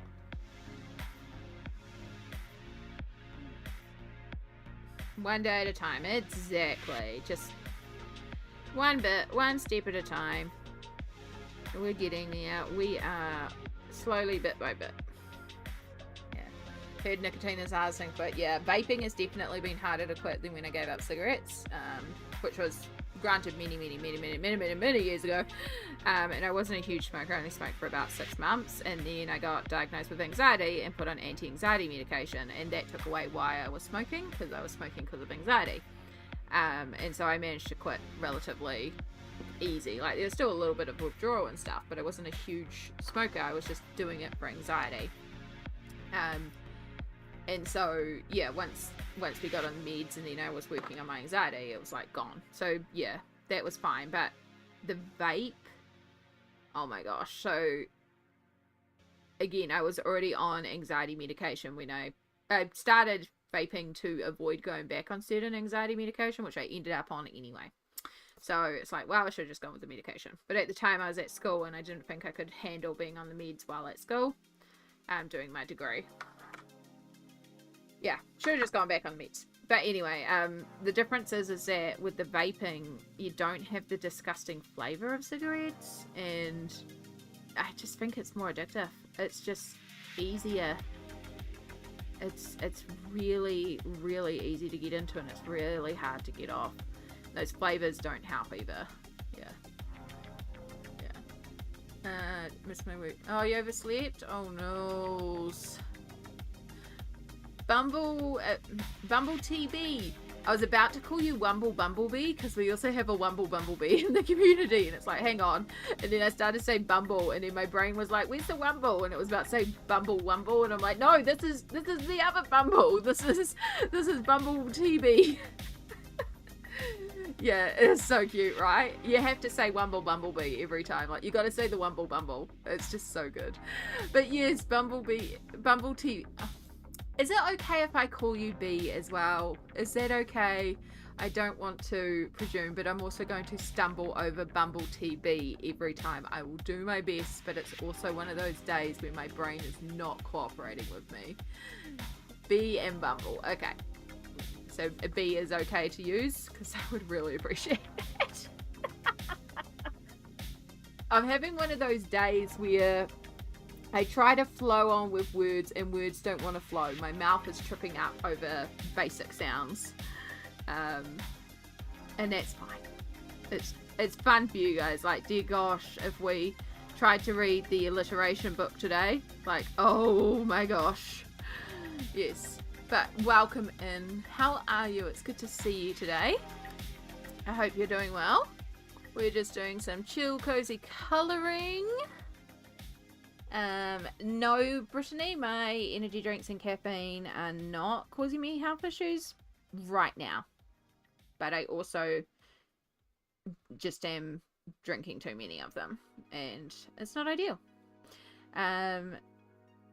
So it's more, and they're also expensive. So it's like, let's try and just get back to drinking coffee. It's more just a cost thing. They're just expensive. Yeah. What was my degree in? My degree is in psychology. I actually have a couple of degrees. I'm a little bit of a swot.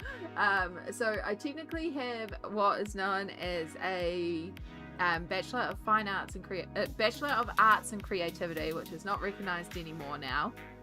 So it's kind of like a fine arts degree, except we never did art history, which means it's not recognised as an art degree. Yeah. So I have this degree, but it's not really recognised anymore. And then I also have a diploma in legal executive studies, which is a legal, long story about how I ended up with that. But yeah, I have a diploma in legal executive studies and can work in a law office. And then the degree that I was talking about there was I actually have a bachelor in applied science and psychology. And the goal was to actually move into the field of psychology.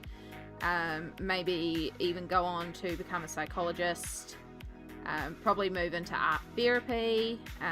My psychology degree, my major is in child and adolescent and youth psychology, developmental psychology. So working with kids and youth and tough times in their life. And I was hoping to use things like D&D as a therapy tool, and using creative outlets. Like I've talked about before, one of the reasons I'm so passionate about colouring is I know how good of a therapy tool this is. For myself, because I use colouring as my own mental health, my mental well-being, positive activity, but I know it can be for others as well. So that's like one of the things that I wanted to run and all these sort of things. And then I got sick, and it's quite difficult to try and change career and start new in an industry when you can't even work full-time. So I'm very lucky that the previous industry that I was employed in, the medical laboratory, has the work for me that is part-time and remote, or casual and remote, so that I can at least continue to do some work and have some form of independence. But yeah, it did stop the plans. I am hopeful that one day maybe we'll be able to figure out a bit more about my body and get me on the right meds and make it to a point that maybe I could even do like a 20-hour work week. And then maybe I can look into actually moving into going into different therapy things and stuff like that. So yeah, but in the meantime, like, when I graduated from my degree, I actually was the graduate speaker for my university for that year's class. So I delivered a speech at graduation. And it's given to one of the top students, so that should give you an idea of my grades. Yeah, I did well in my course. I enjoyed my course though, so I did well in my course because I was researching things I enjoyed. So yeah, I did well in it. So it was partially due to grace, but it was also partially to somebody who overcame and studied through difficult circumstances. And of course, during my study, we had a COVID, and I was working in a medical laboratory while studying. So you can imagine that my load during COVID went nuts. But the other element of it was just going and getting my diagnosis partway through my degree, which did change the plans, but I did decide to complete the degree regardless, because I was like, I want to at least complete this degree. And now, even though I'm not like a therapist or a counselor or a psychologist or any sort of official capacity, as I said in my graduate speech, I actually use my degree in my everyday situations, including this platform, because we do talk about mental well-being, we do talk about positivity, we do talk about different coping techniques for when we're not feeling when we're not feeling great. Now, I want to make clear, I am not your counselor. Please seek professional help if you need it. There is nothing wrong with going and asking for help. I am not the person to do that, and I am not an official counselor, and I am not here to be one. This is not the space for it. This is not the place for it. But this can be our little glittery bubble on the internet where you can come and you can feel safe and know that we talk about colouring and candy and snacks, and we try to not talk about any of the bad stuff because we want to focus on the good times. And this is just our little escape from the real world. And we do colouring and just have that moment of calm, of collectiveness, where we can just be. And that's the point.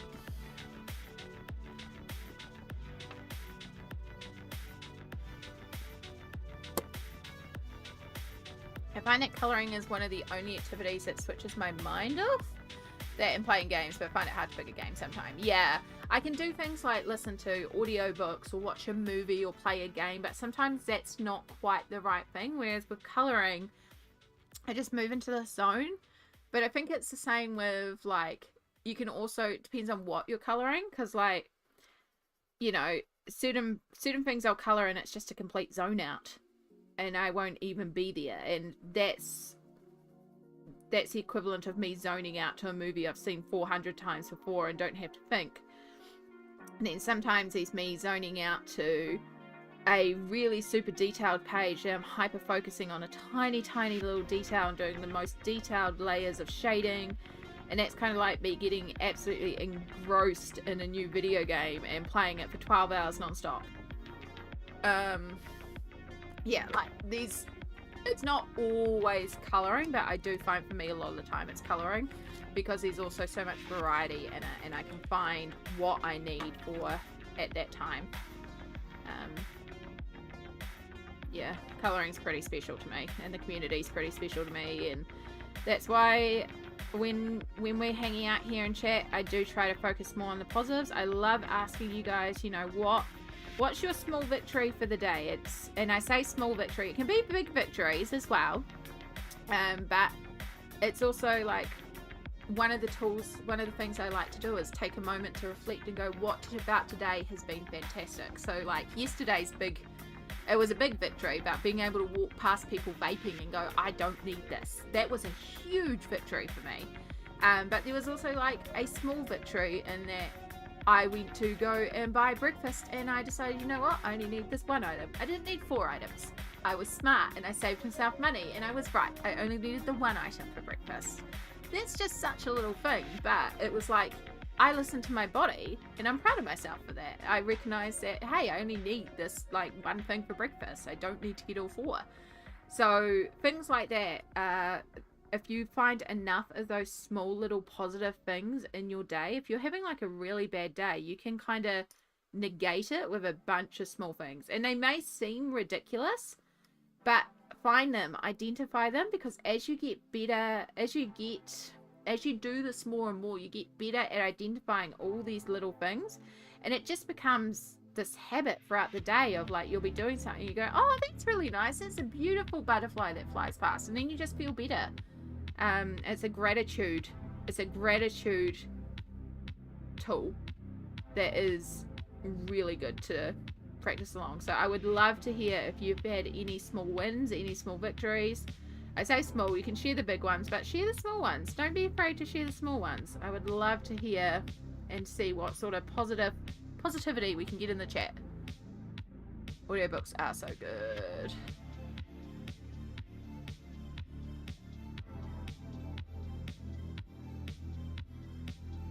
I got done taking my medication for the runny nose. That's always a win, to know that you're done with your meds. You did take your meds and, you know, you did it. That's excellent.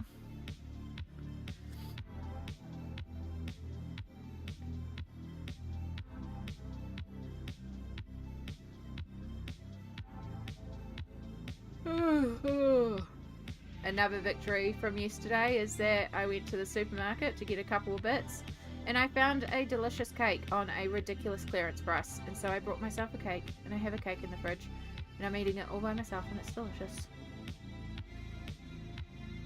Small thing, but it's good. I left the house today. That's a win for me. That's a huge win, double A. That's a huge win. Honestly, just saying, hey, I got out of bed today. That's a win. I made a cup of coffee today. That's a win. I took my meds today. That's a win. I am here today. That is a win. You being here today is a win. You making it to today is a win, and that is a big win. And some days that might be your only win, and that's okay. But it is very much a win. It's a win that all of y'all are here and chat with me today.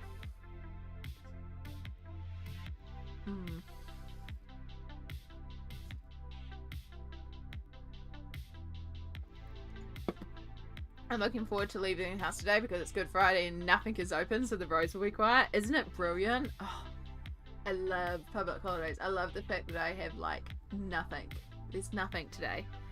I don't have to go to work. I don't have to do anything except colour. I'm very happy about it, as you might be able to tell. I do... I'm still debating, but I probably am going to end up going out tomorrow though, and that's probably something I'm going to regret, but I forgot to print something yesterday that I was trying to do, so I did not have to go out tomorrow. But we'll see.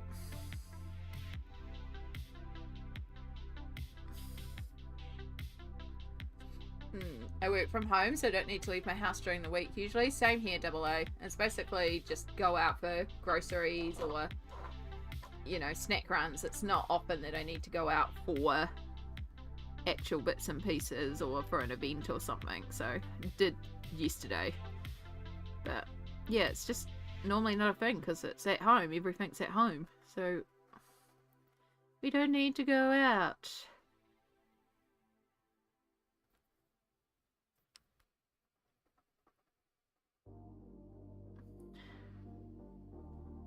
Alright, so I'm just going back to this first half and just cleaning up some areas where I didn't quite lay down the colour as smoothly as I like. Just sort of blending some areas together.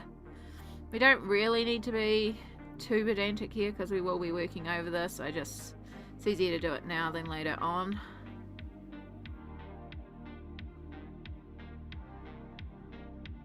We mostly want to make sure up here though is definitely smoothly coloured in, because up here is definitely not getting any cover up. So like this space in between the plants here, do make sure that that's all nice and smoothly coloured, because that is going to be on show regardless. But over here we're going to fill in these flowers a bit more.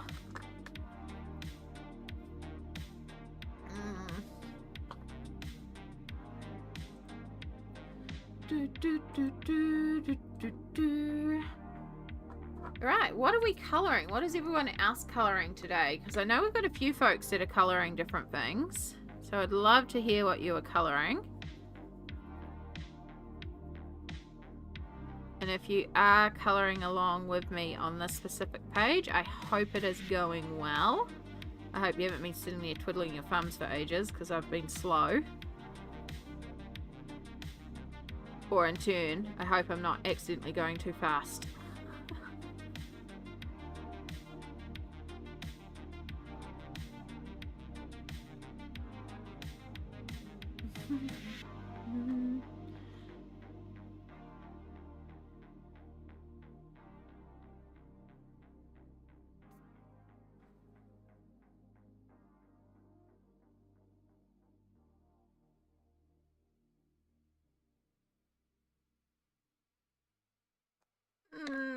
Okie dokie.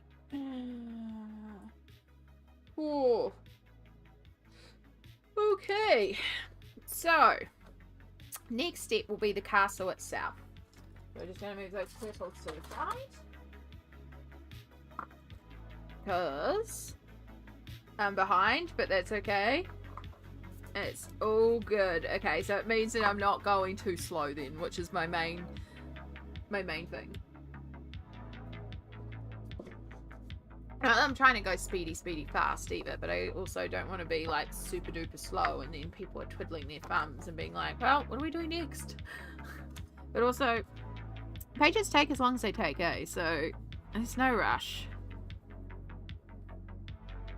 Hopefully, I mean, it is just a blend right now. I hope I was clear about the archways. Because, yeah, again, the archways are completely opposite, optional to add in, but I just thought they were a nice little touch. Where the heck did my eraser go? I might actually see if I can find a better eraser, because this one's pretty rubbish, to be honest. And it's going to be hard to get in those little areas. Oh! Oh! I have a whole container of erasers somewhere.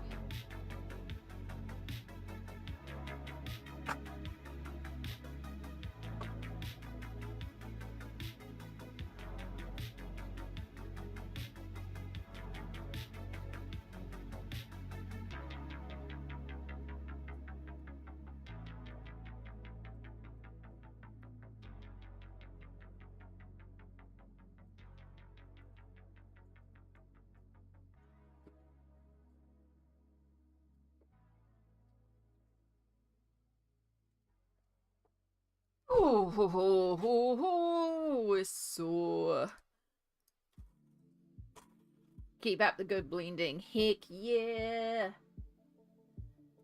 It's so cool. I've never had somebody like follow along live before, so it's very cool to see. I hope it's going well. Yeah.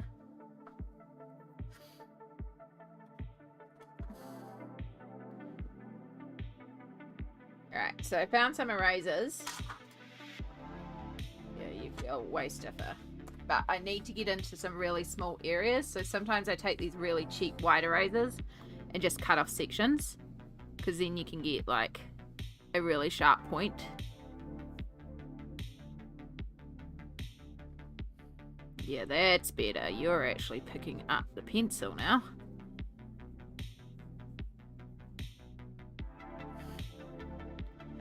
Alright.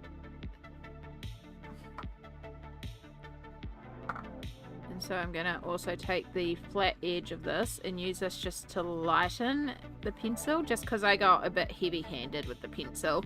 Again, this may not be something you need to do, but I tend to go quite heavy on pencil work. So by doing this, I can just lighten it a bit, but it's still visible and still there.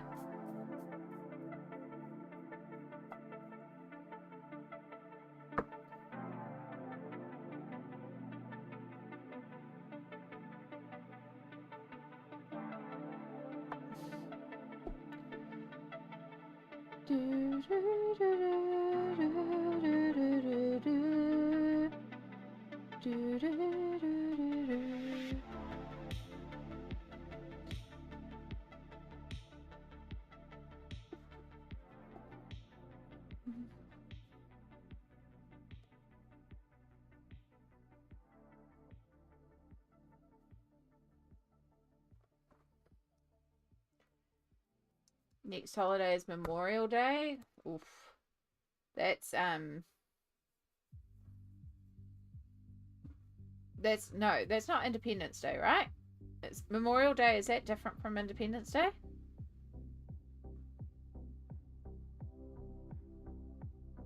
We have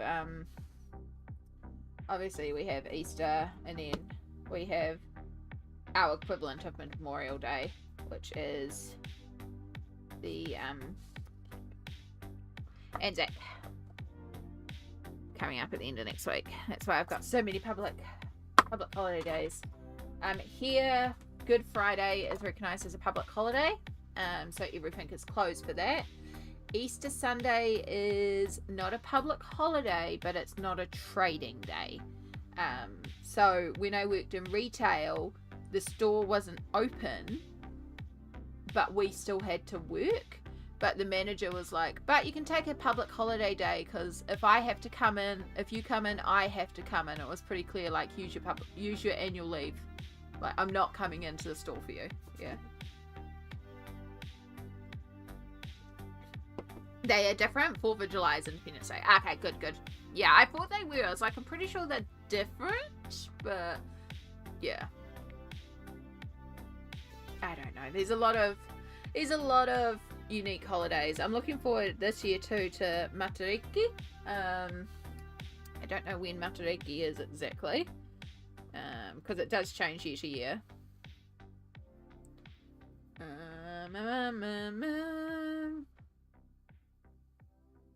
It is the 20th of June for Matariki. It's a Friday. That's why I was excited, because it's falling on a stream day again.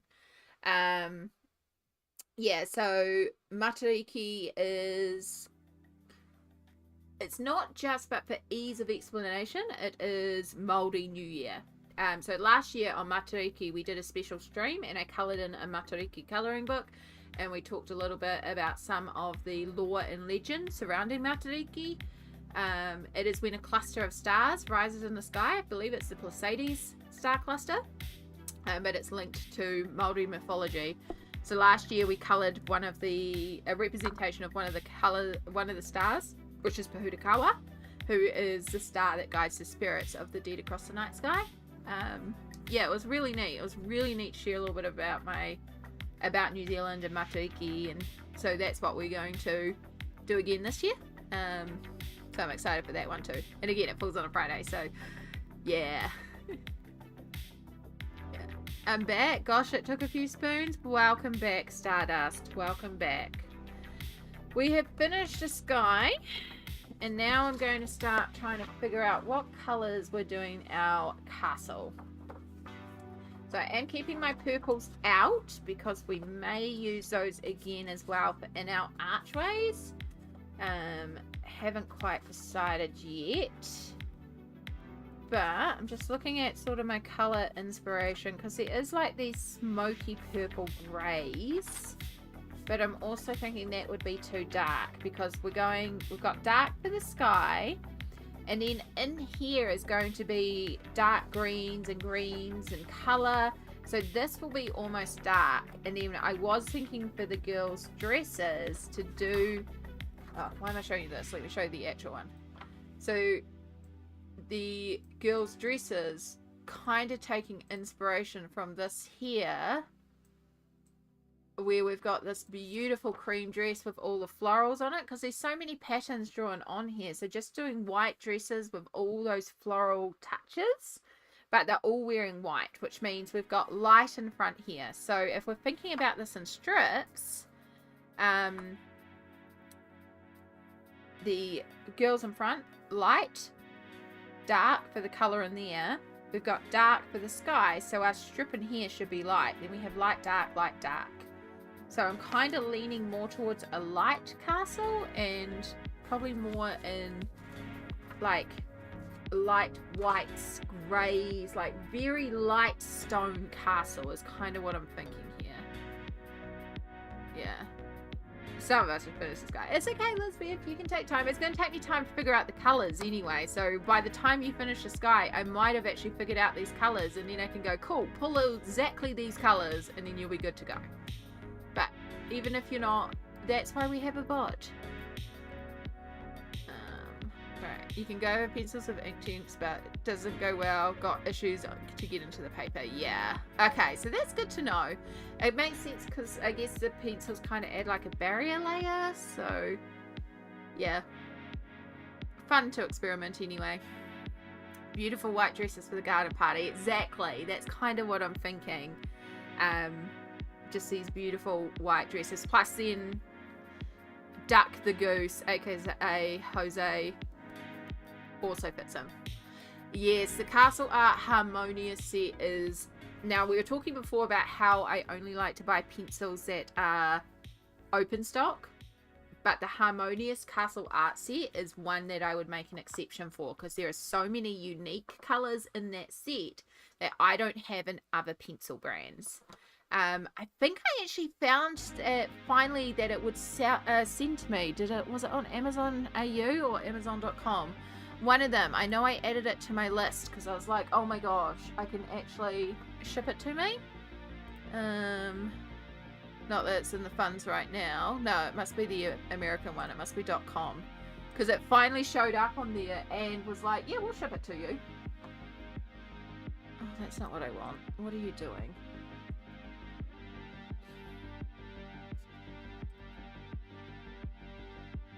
So I think they've listed it back on. No, it's not showing up on there either. Did I just straight put it in my cart, not put it on my list? That would be very like me. Yeah. Let's put it on my list so I can save it for later as well. Yeah. So they've got the Harmonious pencils back on Amazon on Castle Arts. Ah, no, that one does cost shipping. It said free shipping, but now it's on orders of over $49. I understand Amazon. You are very confusing to me. This is why I don't shop on you a lot. But yeah, it's back in stock if anyone needs to have a look at it.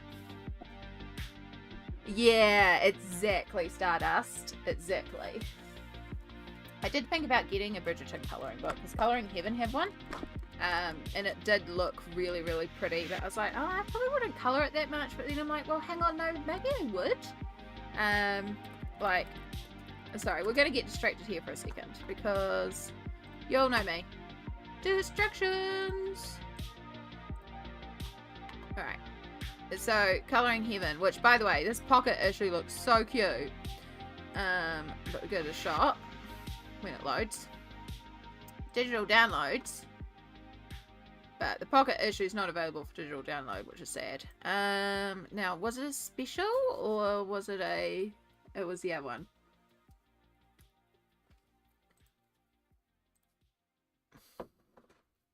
Yeah, here it is here. Collection. Inspired by Bridgerton. Because it's Fabiana Tridi, who I love. I love her illustrations.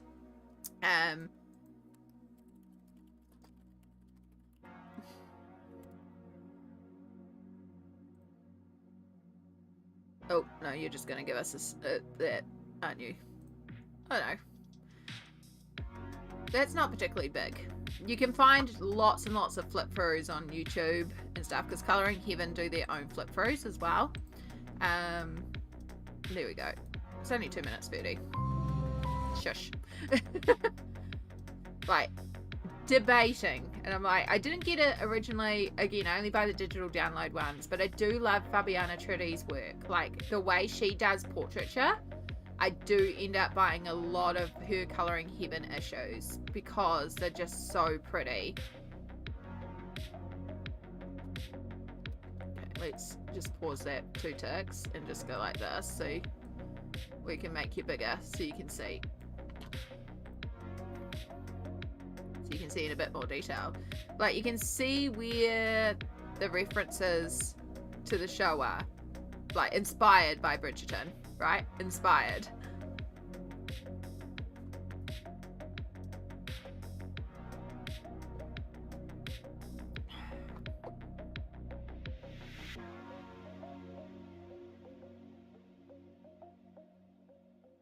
So yeah, it's like that 2 minds of, do I? I love Fabiana Trudi's work. It's always so good. Just the way that she does faces. Like, her faces are just fantastic. So yeah, if you're looking, you want to go into that more Regency garden party style. Again, digital download as well. How many are there? Because there's normally 40. Oh wait, no, this is a collection, so there'll be 48 of them as well. Garden party there.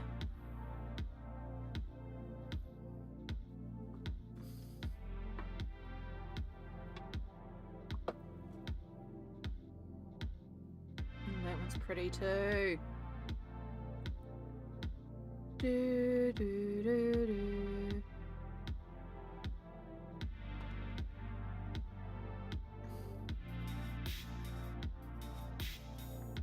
And done. Yeah. Yeah. Anyway, that was not what we were actually going to be doing, but is what reminded me. It is 100% unofficial. Alright. Not colouring heaven. We want castle, walls, light, stone. Images. And then I just close this, but we're going to turn this back on. Sorry, it's a lot of bouncing around screens today, I know.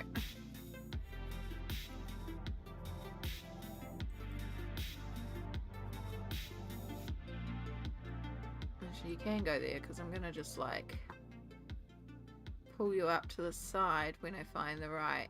See, like this is too dirty, if that makes sense. Like I want something lighter. It almost needs to be as if it was like a new castle. Not something that's as weathered in age, but we still want a little bit of weathering and aging. Okay, we'll take away this castle. We'll go stone, wool, no, stone building. Let's do building. Light, I can type cream. See what we can get. Maybe we can find something that kind of works for the ideals. So this here, that's kind of what I'm imagining, that colorway there. Not the greens obviously, but that sort of slightly white creamy tones where it's quite a light stone is what I'm imagining for our castle. So if we were to replicate that, what colours are we pulling?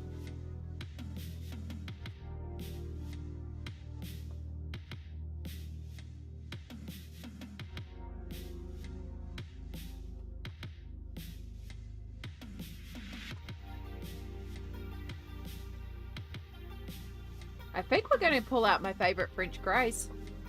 I do love my French greys. They really are. I wish more sets would have French greys. That browny grey tone with that slight warmth to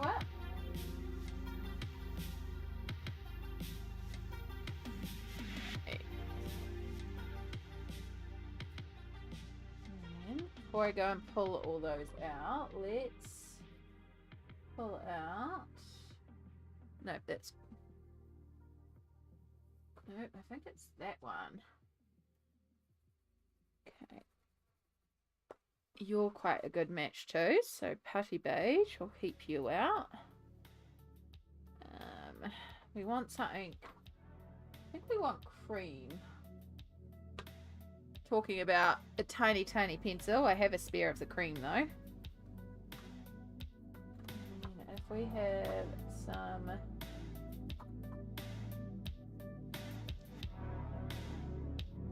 you would be used very sparingly.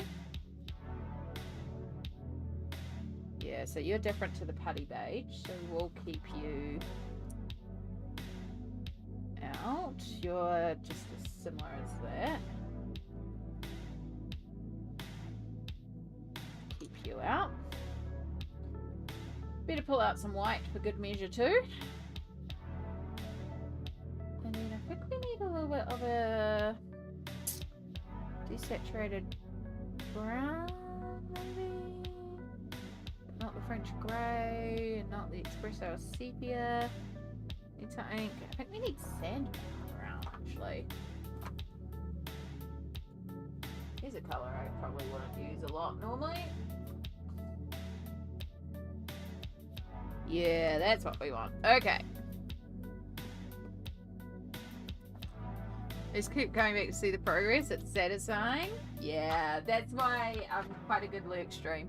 Is because it's the sort of thing where you don't have to be paying attention all the time, and then you can just pop back and it's like wham. Especially if I'm doing my marker colouring. If I'm working in dark Fairytales, you look away for 2 seconds and then suddenly we have half a page done. It's great. Like, surprise!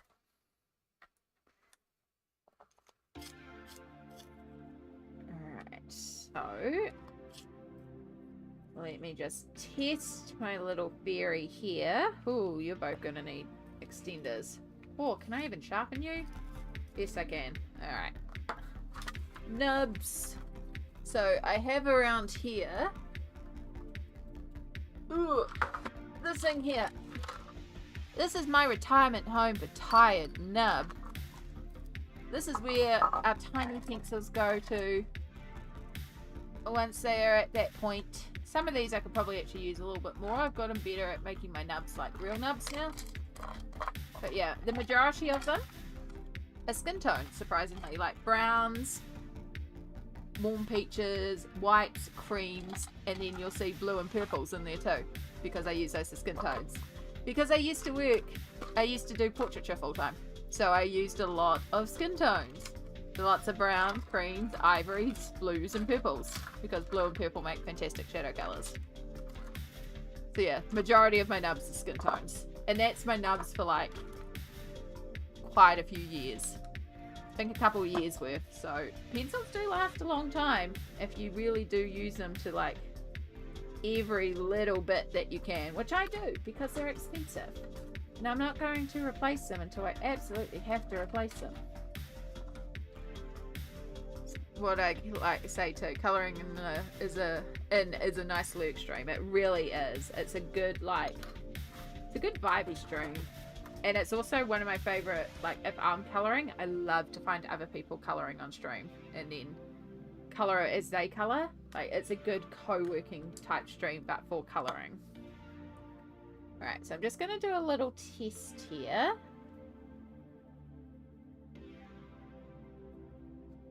Because I want to make sure this works before I explain it and make sure I'm happy with all the colours that I chose. And if you're watching carefully, you might get an idea of how we are colouring this stone texture.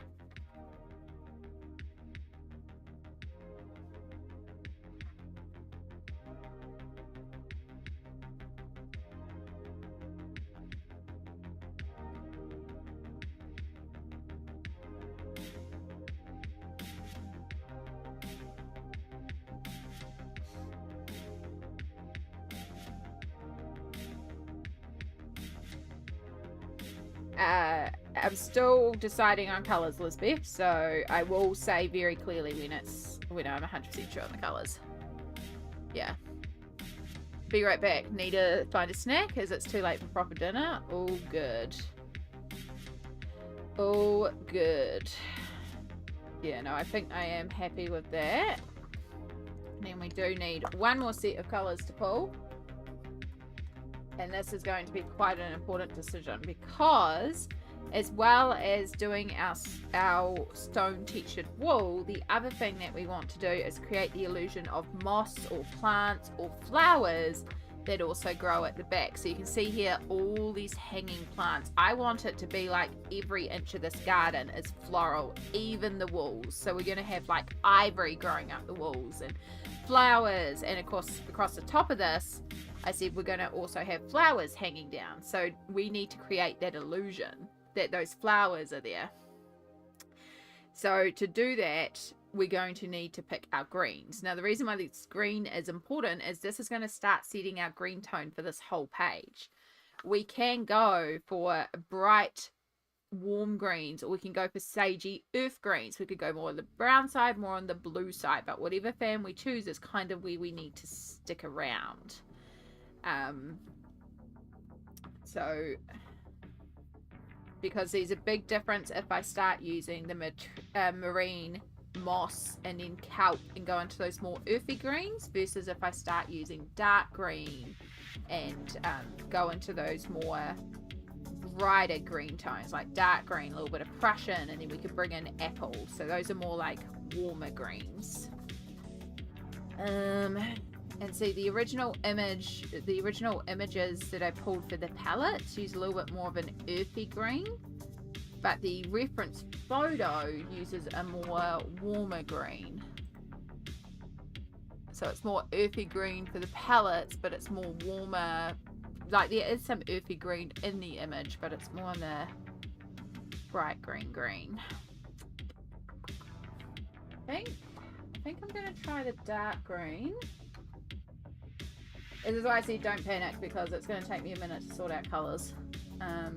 This is usually the longest part for me. No, wait. Do I have a spare of you? Yes, I do. Fantastic. That makes it even better. Alright, 908, and then...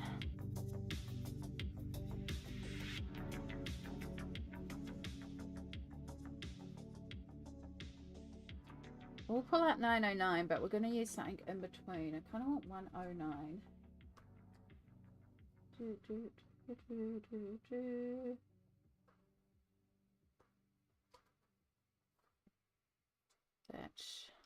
Try that.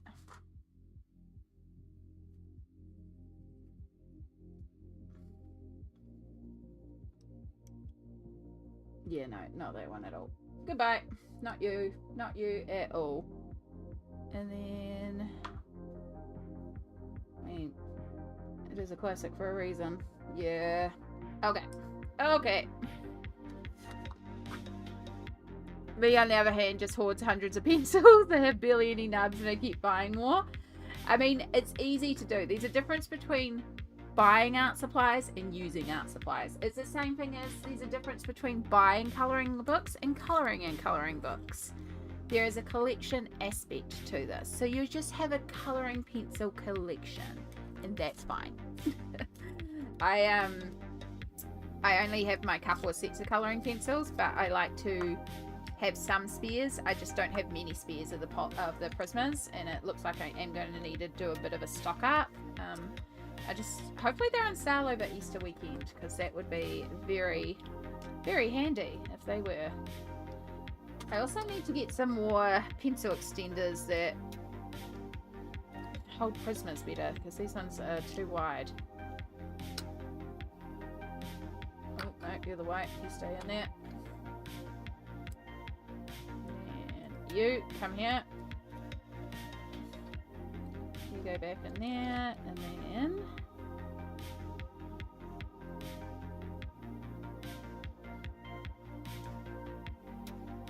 oh, fell out of the extender.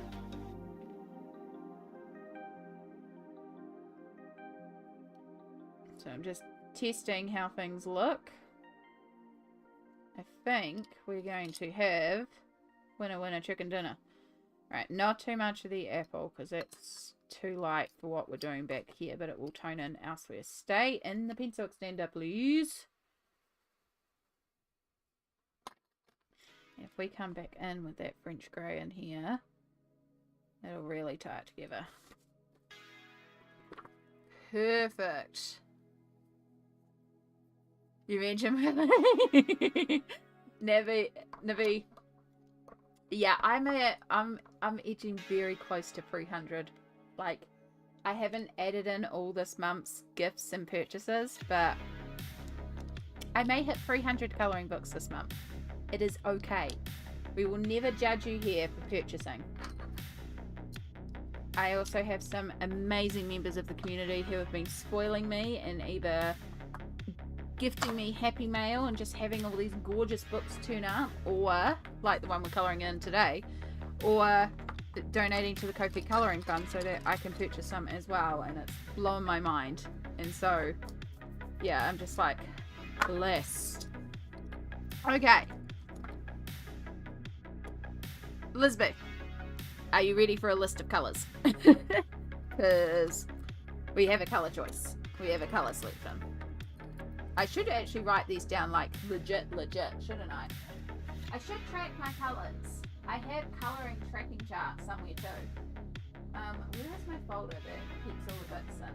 I don't know. Where's anything in here? I cleaned up and I don't know where stuff is.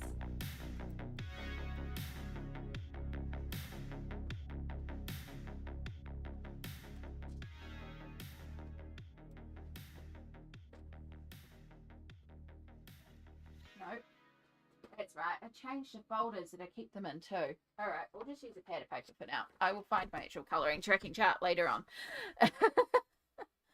Okay, so we are going to create the illusion of stone and mossy texture. We're probably going to put the flowers in with paint pen. I did mention about paint pens. Opaque gel pens will also work in this case. It'll just be as long as you can dot on top with the pen. There you are. I was like, I know I have some form of writing utensil around here too somewhere.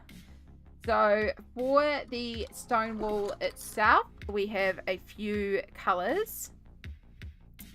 So we've got 1094 Sandbar Brown.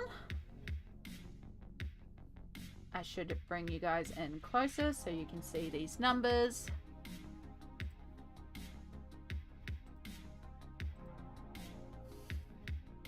It's going to be a bit shiny, but okay. Then we have 1083 Putty Beige.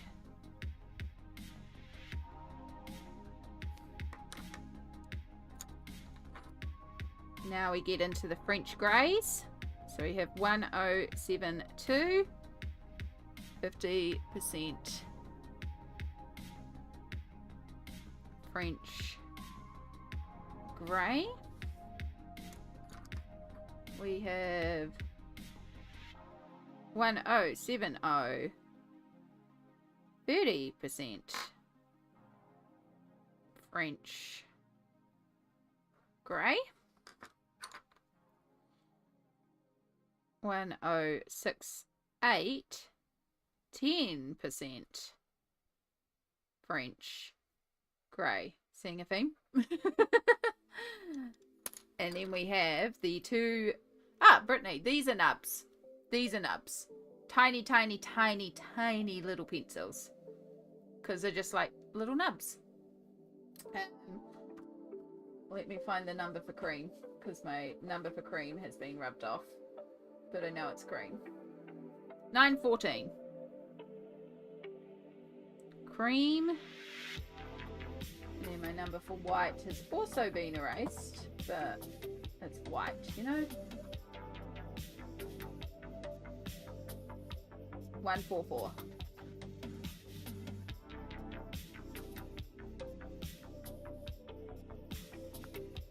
That's the walls.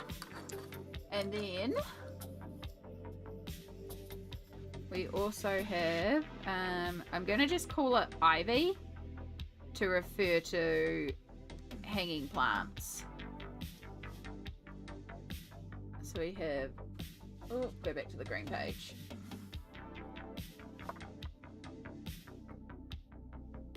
$908 dark green. 109 Prussian green. And then we may not use too much of this one. 912 apple green. And we are also going to pull across some French greys as well. So we'll also have some French greys in there. And then since we're here and we're doing all this, I'll just quickly write down the purple sky colours as well. And then if you need a photo of this at any point, Liz, just let me know and I'll flick it through to you. 132 Oxazine purple hue. 932 violet, and then 1008 is Parma violet.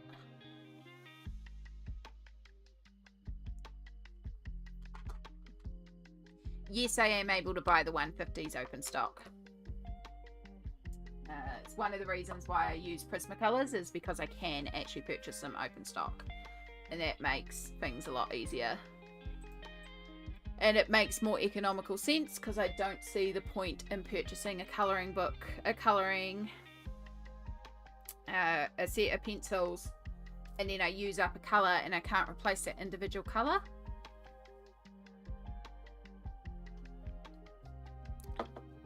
unless I buy an entire set, and that just seems like a waste to me. So instead, I use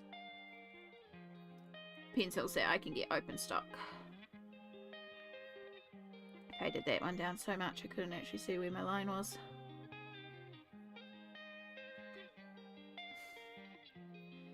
Okay, time for the walls. So now we are going to create the illusion of stone texture without creating definition of stone texture, because this is so far away, we're not really going to be seeing any of the specific stones, like the individual stones. We don't need to sit here and like draw a stone and render the stone and then draw a stone next to it and render the stone. Like, we're too far away to see that detail. So we're going to cheat that detail so our brain thinks it's there without us actually putting in the effort to do it. AKA, we're going to be lazy, or we're going to be efficient, depending how you view it. I view it as efficient, because why should we spend hours on detail that isn't actually going to matter? So what we're going to do is we're going to take our sharp pencil, which is what we've done here, and with a light hand on our side, we're going to use it to just start creating little circles. Now, you can go in top down like this, but I find when you go top down to create it versus if you go side, you get more natural looking stones this way. Like, it just comes out more brick shape. It comes out more this shape as opposed to that shape when you're going top down. Because when you go top down, you tend to go more tight. When you're going this way, you tend to go more oval. So keeping it flat in your hands, fingers back, almost like you're holding a chopstick. If that is too uncomfortable for you though, feel free to hold it in your regular position. Just remember, we're trying to go for round brick stone shapes.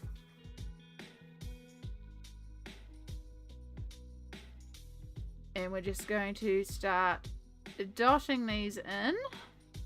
Less is more. We can always add in more.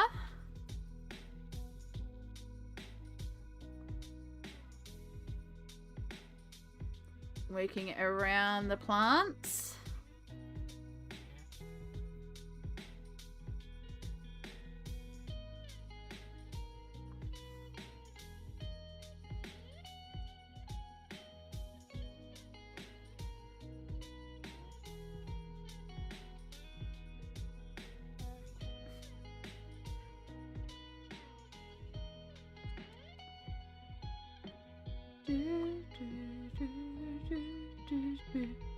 Checking we have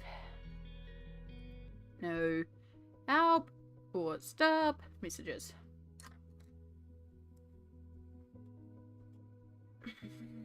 So yeah, keep it on the light side. We can always add in more. And we've got our putty beige, and we're going to do the same thing again. Some of them I'll put near existing ones. Some of them I'll add in to the side. Some of them are just going to straight overlap.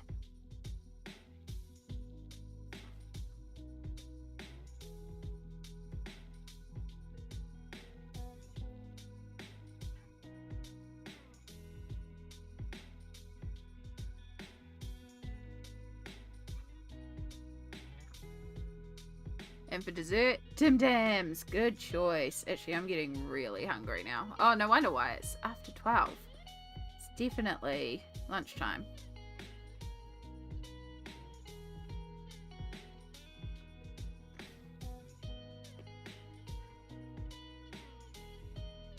My stomach's like, we're hungry. Alright, now I got the 50%. And guess what we're doing? The reason why we work with the 50% and the sandbar brown is they actually have two different undertones. The sandbar brown has a warmer, more green undertone, and the 50% grey has that grey undertone, but it's actually more of a redder colour. Like, they look very different when you put them side by side. Now again, we're not trying to fill up this whole thing, we're just trying to put in an even spattering. Probably a little bit less of the darker colours. We can always put more of them in. And then we're in with our 30%. Make sure we get right to the edges and put some small ones right on the edges, because stonework goes right to the edges of our archways that we drew in.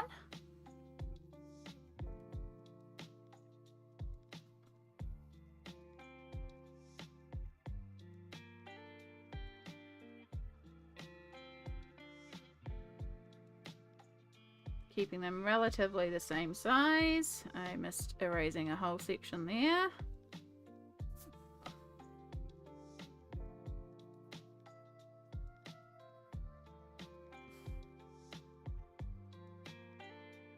Don't forget to do the little areas in the stairs.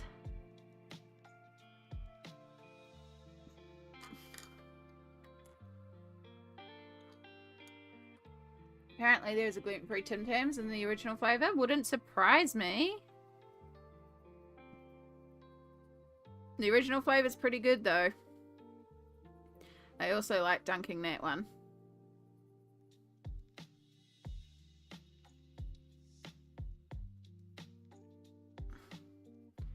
Alright, so now we're on the 10% French greys. And so this one, as well as doing our little bricks, I'm kind of going over some stuff. It's this point we're pretty full up, so at this point we've got a lot of little overlap that is happening.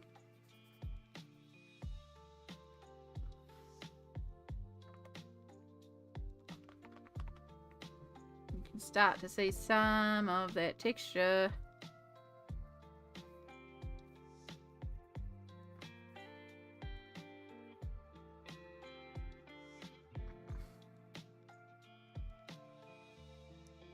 And we have ivory cream. This is our last color before the white. So this is any really big obvious gaps that you haven't filled in, that you think need color, and just all around little areas, fill it in.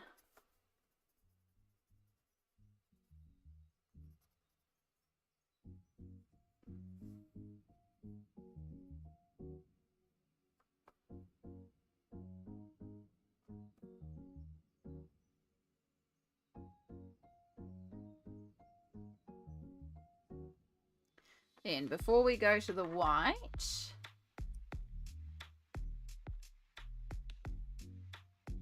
what color did you start with? The 10%? 10% French grey.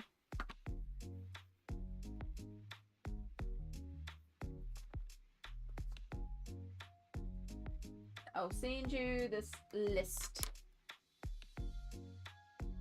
Basically, I've just been working this order. So sandbar brown, putty beige, and 50-30, 10% French greys, cream, and then before we go to the white, we're just going to go and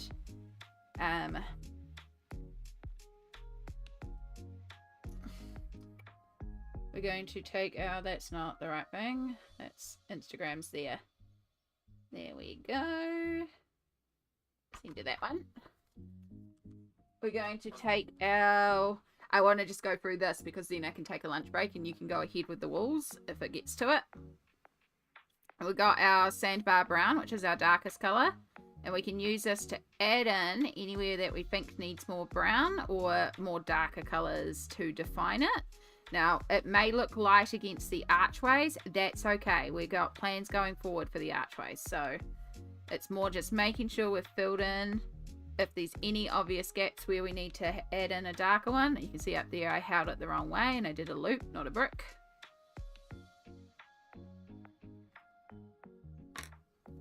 But you can see our light little stone texture, and then we're going to take our white and we're essentially, it's burnishing, but I don't press as hard as most people do for burnishing. It's just to fill in that last little bit of the page and just blur it bit more, because of course this is in the distance. We don't want detail. We don't want crisp edges. So I'm just taking our white and just going to color over everything and just blur it out a bit. So yeah, it's kind of burnishing. I don't use that like full pressure. It's more just putting a predominant layer on top. And I am still working in the sections. That's words.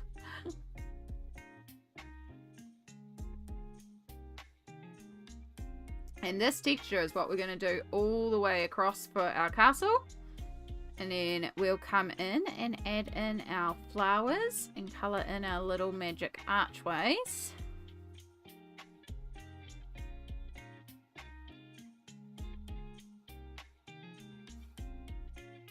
But by having shown this section, if Elizabeth goes ahead and anyone else who is also colouring this page with us, if you do need to jump ahead, you can jump ahead.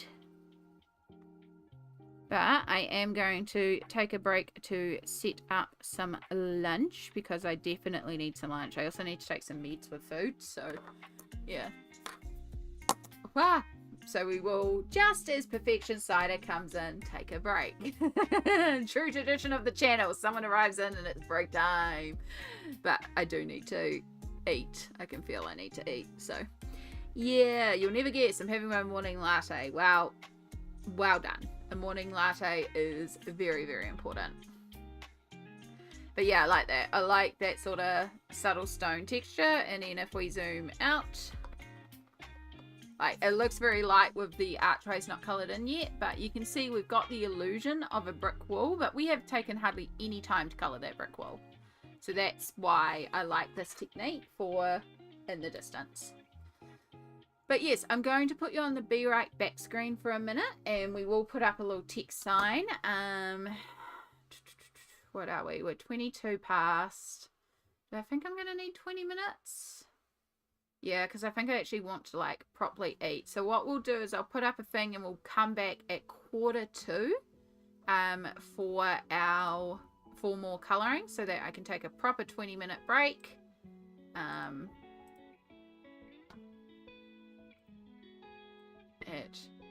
1:45. 1:45 the hour.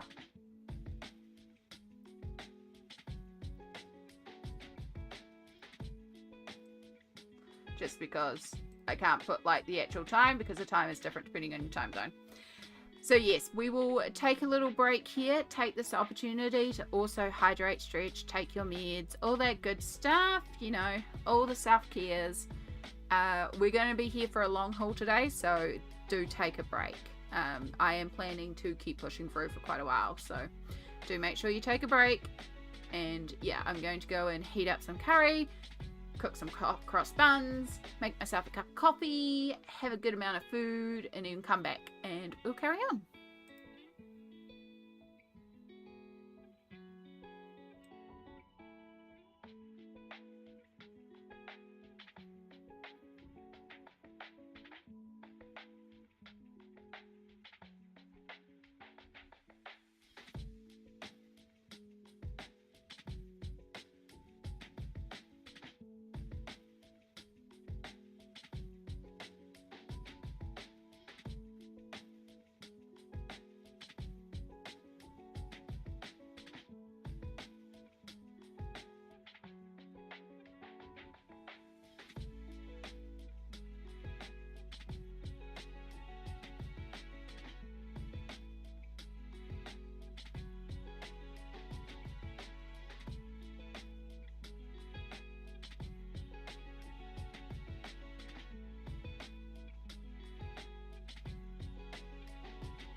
I'm here, I'm eating my lunch, and it's just so hot that I can't eat it as fast as I want to eat it because I'm hungry.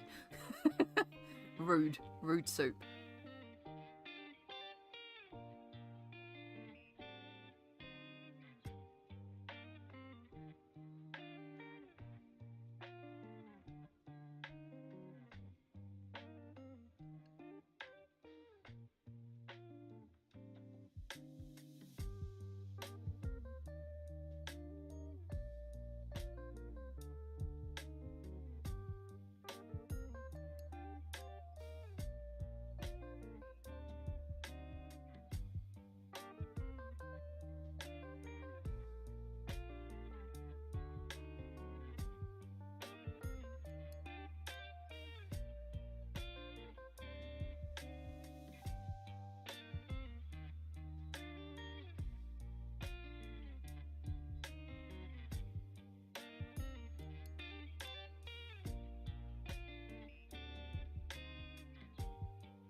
Okay, we are back in a minute. I'm taking a bite of the hot cross bun.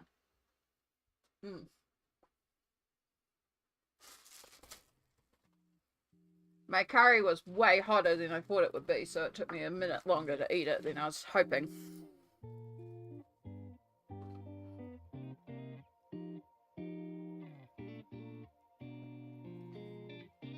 Alright. Hello, welcome back. Thank you for bearing with me as we took a lunch break, but I know that if I don't take a proper break, we have problems. And because we're planning on being here for a while, we take proper breaks. So I appreciate you all bearing with me as we took one. Hope you all took one too.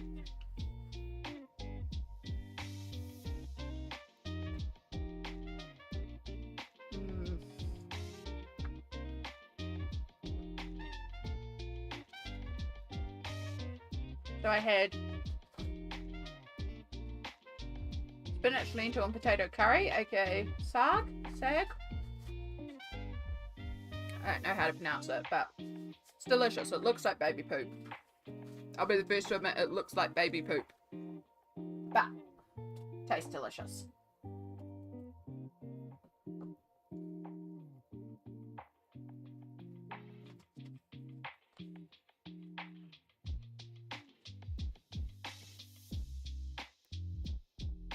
There's no, I did something naughty. Yes. So maybe all my work in Dark Fairytales has made someone else buy Dark Fairytales, but also I can't blame you because Dark Fairytales, I know it's not just me, like every single person I know who started working in Dark Fairytales has just kind of become obsessed with it. I genuinely believe it is some of Kerby's best illustrative work.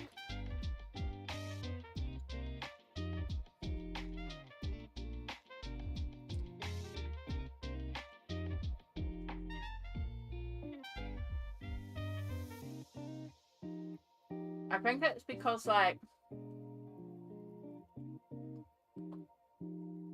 it's so good,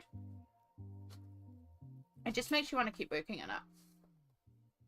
Like the page that I'm working on, which is Jack and the Beanstalk, I've never seen a page use this sort of depth and dimension to a page. It is so good. It is so good, and it really just makes the page come alive because we're so used to a colouring book being this way, and no, it's this way.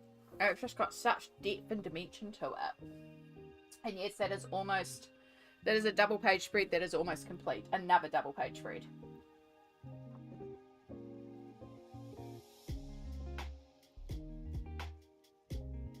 Sorry. As I said, the curry was a lot hotter than I realised, so I had to keep trying to cool it down. It's like, come on, 2:45.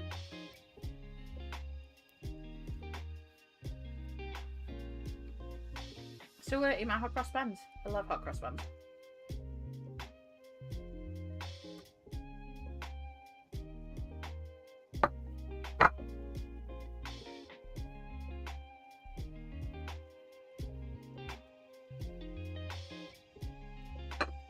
I like cinnamon fruit bread. Me, I'll wait a while. Also me, it's coming tomorrow. So jealous that you're getting Dragon Spell though. Yeah, so for those that don't know, Dragon Spell was the last pre-order that I had, and it was the same company that was with Dark Fairytales. Now I wasn't as desperate for that on release date as I was Dark Fairytales, but I had a sneaking suspicion, and sure enough, release date, no communication. The estimated arrival date, no communication. So I've sent them an email, and once again we are waiting for a reply for them to say, whoops, we forgot to order this one too. I bet ya. Or we didn't order enough stock initially, even though I ordered over a year ago. I'm pretty sure I'm the only one that pre-ordered.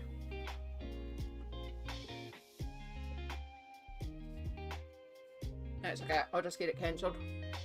And then wait till it's on stock on Amazon and will ship to me and then get it there.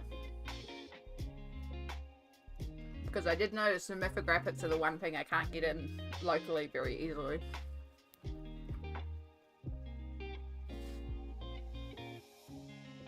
I don't need more books this month. I've already We already have a lot of books this month.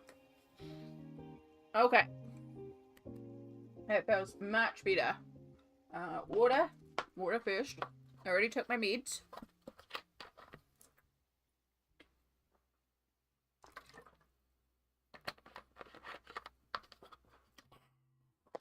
Meds are done. We had our food. We had some water. We should have more water, but you know, I can't eat a lot and then that.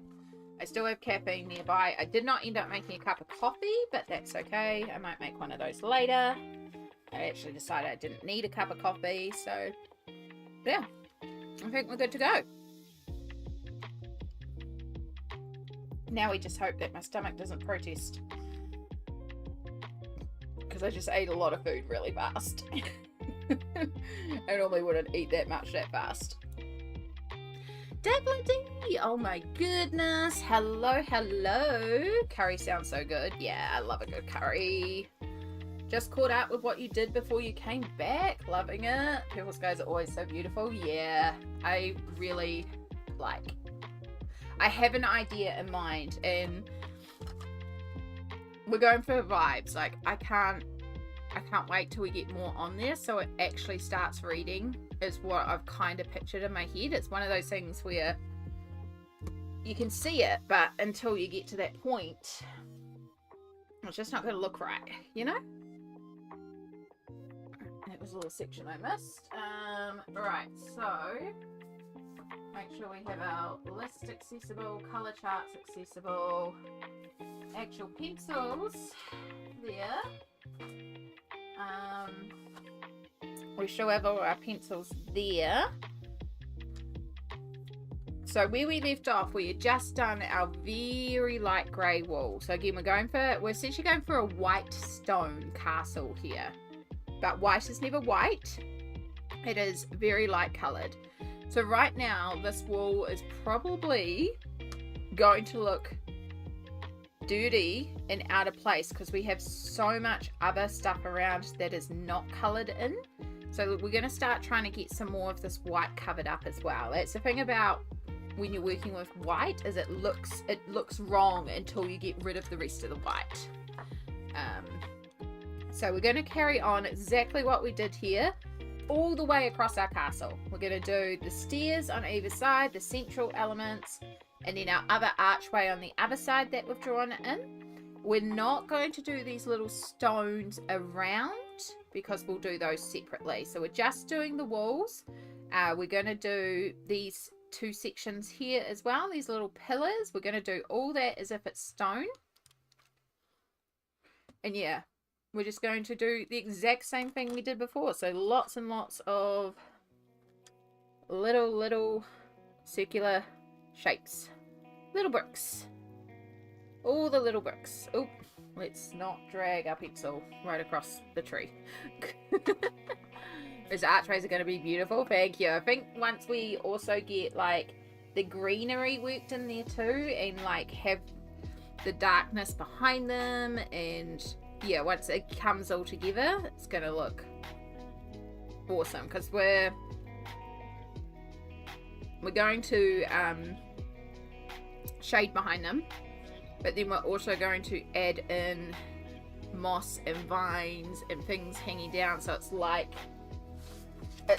these archways are covered in florals. Like up here, it's technically a tree that's wrapped around, but we're pretending it's like hanging wisteria or something like that. So we're going to cover our archways like that. So that does mean, once again, we have to think about how we're layering stuff. So we can't just go straight in there with the green, because I was about to pick up the green and start doing it, and it was like, hang on, if plants are hanging down here, they're going to be hanging down here, which means we need to cover up here. So we can't do plants yet until we do the thoroughfare. And to do the thoroughfare, we got to settle on the grass. So it's it's like you've got to think in those sort of layers, but it's not going to be too difficult because we already picked our greens. Now when it comes to this section here with the main pillar, we're going to have some of our loose little brickwork here. Try not to keep it like left, right, left, right, left, right, like I was doing there for a minute. It looks very matchy when you do that. So yeah, got our pillar. I should bring you out a bit. That would be logical. Cassie! Hello, hello. Love the purple vibes? Yeah. We're imagining it's like a ball in the garden at night, but the garden is like being lit up by a lot of lights. So, you know, the garden's really light and you can see all the flowers and it's very pretty, but we've got a beautiful dark purple night sky. So, yeah. And so we're just working on the brick of our pillar, of our walls right now, of our castle. And so with this section here, we've got this pillar and then we've got this little recess as we go back. I'm actually going to colour this recess with a lot more darker bricks than I normally would, because it'll give the illusion that that is recessed back a bit and adding in shadow. We are, after we've done all the brickwork, we will go back and add in some shadows. Again, layers, we're working in layers, we're working in sections. It's a bit chaotic, but it does work. Just trust the process. We're going to go through some very ugly stages with this page. And ugly stages are okay. They're showing that you are progressing. Now the hard choice. What to colour? All I know is it's a bed colouring day. Oh, hard choice. Honestly, I have been crawling into bed each night with dark Fairytales and my marker tub, and then colouring until I'm exhausted, and then I wake up and before I even get out of bed I've been colouring. I swear I'm obsessed with that book at the moment, but it's because of the super tips, like felt tip colouring. Sammy, welcome back. It's good to see you in the shadows, hun. I'm telling you, Sammy needs dark Fairytales. It's totally her vibe. Cassie started colouring. Actually, can we get a shout out for Cassie? If we can, mods. If you can't, that's quite alright. I'll get to it in a second. Cassie, a gorgeous streamer here on Twitch that also streams colouring for all our new colouring friends on the Twitch channel. And started streaming some colouring again the other night, which I was so excited about because they were streaming in dark Fairytales. Cassie also has dark Fairytales and has been working in dark Fairytales. So yes, yes. And it's looking gorgeous, and I want to know how you are going, how you are finding the book, Cassie. Are you as obsessed with the book as me? Is it becoming a problem?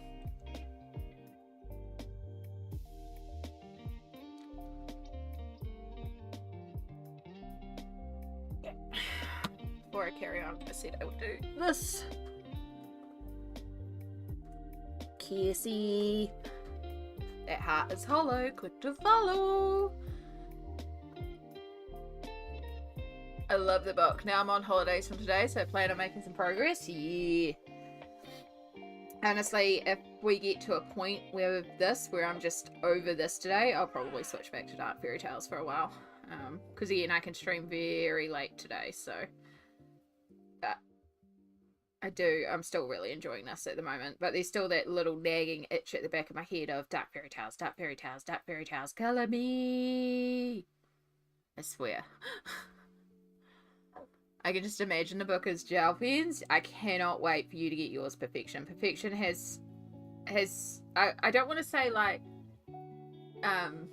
caved in, because that's not correct. That's saying like you've lost something, and you're not lost here. I think you're gaining something. I think more rewarded themselves is probably a better term. Like I don't want to say conceded, but that's the word I'm thinking. It's like, because so many of us are colouring and loving dark Fairytales, and they were going to wait a while, but now they've ordered it. But I don't want it in the negative sense, because it's like, not negative, you're doing awesome. It's just me following over here. I appreciate the follow over here. Did my alerts play? I did not hear my alerts at all. I know I turned down my alerts because they were being ridiculously loud. We'll find out. Actually, I know what I can do. I can go to the YouTube one and put it back. It did? Ah, fantastic. Thank you. Thank you, Perfection.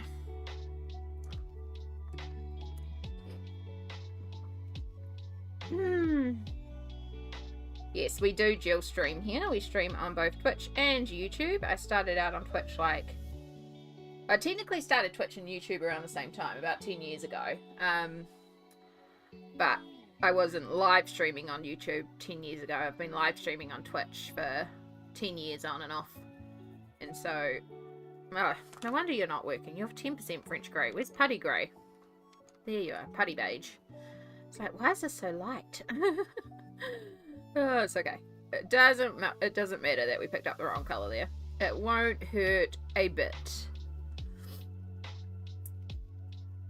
But yeah, I'm really glad now that I can dual stream so that people can be in the platform that they feel most comfortable in, and they can chat in what they want to.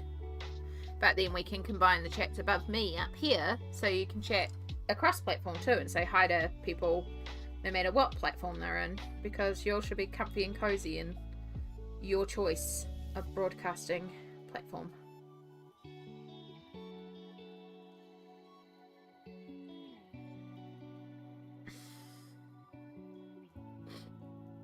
So, I know Lisbeth is also colouring in Romantic Country Free. I know Yana is colouring in Hannah Carlson. Did we find out who else was? Oh, I know Stardust is colouring in Rita Berman. Did anyone else say what they were colouring along in?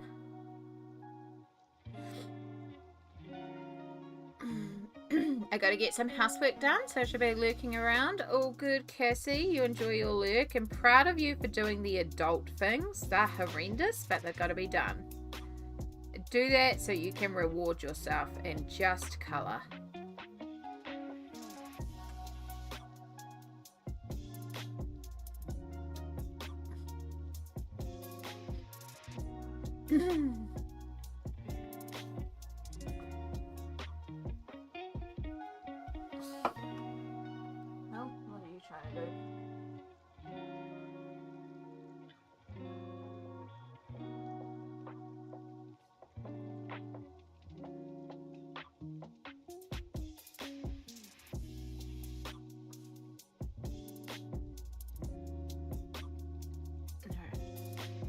The rest of those messages later. There is actually, oh my goodness, wait, seriously? Okay, I found another book I need to add to my list.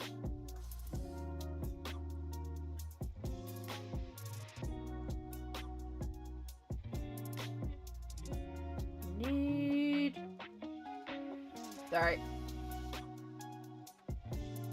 I need to find, and I just placed the Pompadour order. No. I need to find Beautiful Island Flowers and Scenery by, Beautiful Island Flowers and Scenery by Aikawa Soda. Because there's a New Zealand section. And you know, if there's a New Zealand section in a colouring book, I need the colouring book. Which is why I'm still on the hunt for The Magical Journey by Lizzie Mary Cullen.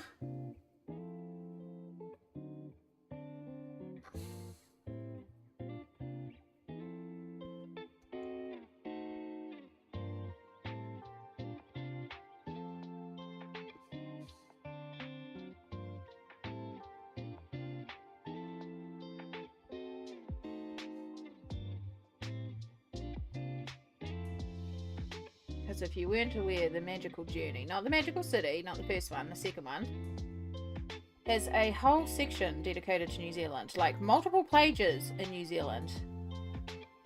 And I need it. I don't believe any of them are Taranaki. I believe it's like Rotorua and Auckland and Wellington and some areas in the South Island, like the typical tourist areas. It's not my region.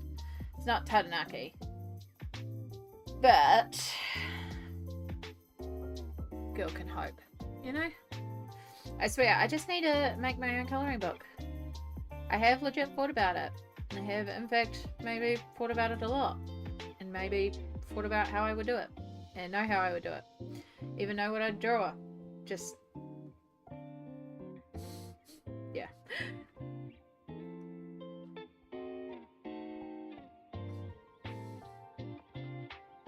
Time, spoons, energy. Maybe one day.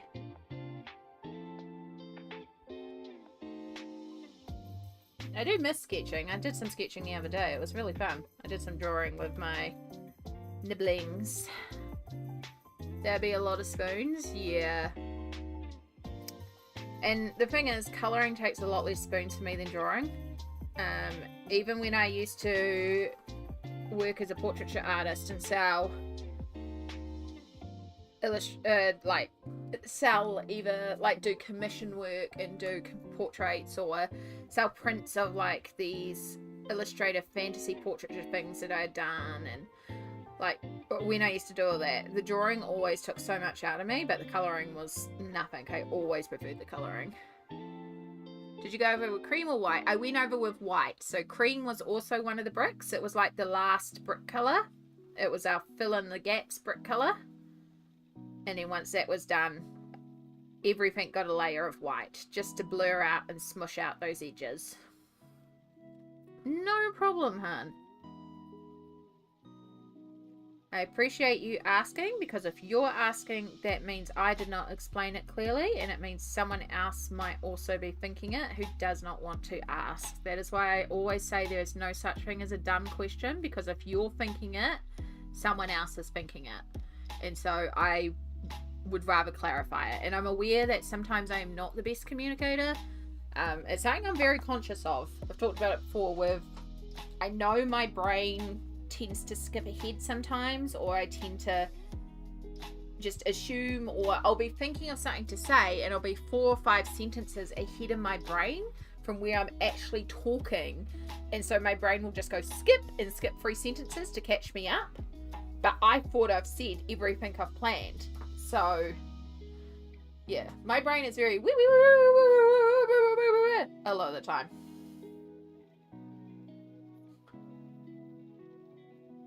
And you add in the chaos of multiple voices in there sometimes, and it's great fun. It's very entertaining in my head.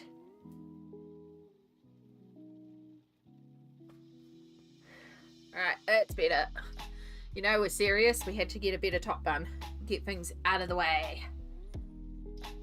So, with the 50% French grey, which is our other dark colour, we've got sandbar brown that we did our first layer in, and then you saw me kind of go right over here with a very fine, very lightweight layer of the French grey.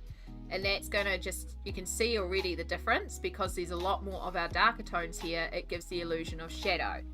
And that's what we're actually going to be going back to do on our wall afterwards. So if you think of how we're colouring this right now, is we are creating a flat plain colour, but it's not flat or plain because we're putting in the texture of the wool, but we're creating the flat wool.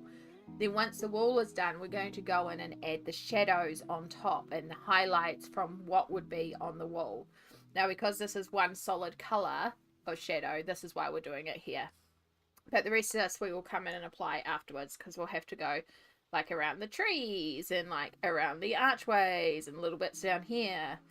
And I also have to set on a light source, so, which is something I haven't done yet. I haven't decided.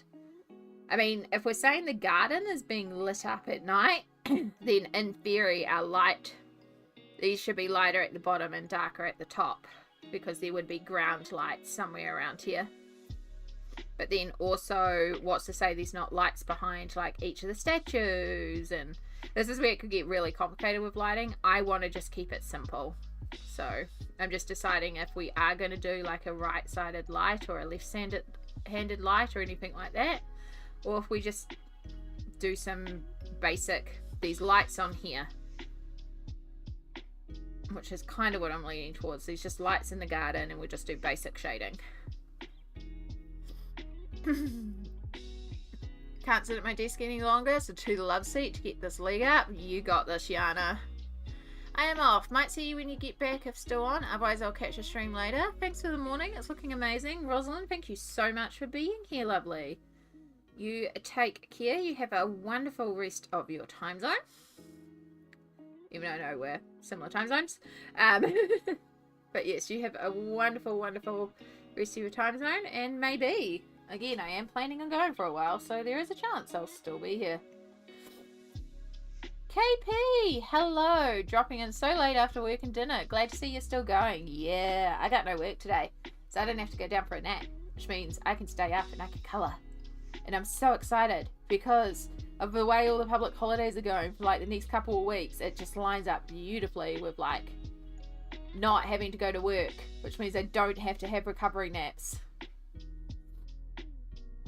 some mood, because we have, of course, Easter holidays. So today's stream is late. Sunday is always my latest streams because it's Sunday. And then normally I would stream on my Tuesday, but I'm moving it to my Monday because of Easter, plus I'm working double and then after Easter. So it was like, let's just move stream to Monday because there's no holiday. So no stream. So it'll be the equivalent of Sunday for most folk. But yeah, Monday we're doing another stream, and then on Tuesday, which is normally stream, I work, Wednesday work, Thursday work, and then Friday next week is Anzac Day, which is kind of like Memorial Day. It says Australia and New Zealand Armed Corps. It's like New Zealand and Australia Army and Navy and, you know, the armed forces. And it's all like our Memorial Day. So that is next Friday, which means also no work. And then, of course, Sunday stream again, and then it'll be back to regular. But yeah, it's just lots of days coming up where there's just public holidays and no work, and I can stream for ages and do lots of colouring as long as the body agrees. And it's exciting for me. It's nice to have all that time. Especially because I really want to do this page here and the spread here, which is quite a big double page spread.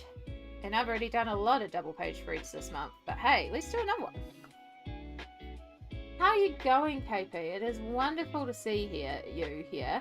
Now, I may occasionally call you colouring KP, just so it locks in my brain, because there's also another person that joins our stream occasionally called KP, who is a different KP. So if I ever slip and just call you colouring KP, you'll understand, because there's two KPs. Yeah, I legit just now understood the word Anzac because of you. I never understood it before. Oh, yeah. It's Australia, New Zealand Armed Corps. I believe that is what our armed forces used to be. Like, we have the New Zealand Army or New Zealand yada yada yada. But back during World War One, rather than send over like the New Zealand division, the Australian division, our contribution was small, that they just had the New Zealand and Australian, and they combined us under one, as far as I understand. But yeah, we do have separate, like, we do have the NZAF, which is the New Zealand Armed Forces, so we do have separate armies and stuff like that. But I mean, we barely have, let's face it, in New Zealand we barely have any of it because we just don't fund it, because we don't need it. Like, most of ours goes into peacekeeping. That's mostly what we do. We do have some special forces that do some cool stuff, but yeah. It's not all cool stuff either. But, you know, I don't know. I don't really follow it. It's not my thing. I feel sorry for those that have been lost in conflicts because old white men couldn't get into a room together and just talk things out, and instead put other people on the front lines, and they're the ones that got hurt and paid the price. Yeah. Anyway, that's getting a bit into the not glittery bubble. That's getting a bit outside the bubble, so we'll rein it in. But, yeah. Noticing that my colouring time at the desk is increasing little by little. There's a good thing. That's fantastic, Yana. That is so good to hear. I can't wait till you're feeling like 100% and you're just ready to start smashing out the colouring again. But you're getting some gorgeous work done. Your pages in the Leon's Journey colouring book, oh, so pretty. I am so excited for my copy to arrive. I had some gorgeous, gorgeous people who were very kind and donated to the Ko-fi Colouring Fund. And so I did place an order last night on Pompadour, and we are getting Leon's Journey and by Kanoko Agusa. And anyone that knows me knows how much I love colouring cats. So very, very grateful and very, very excited to be getting Leon's Journey. I freaking love Kanoko's work.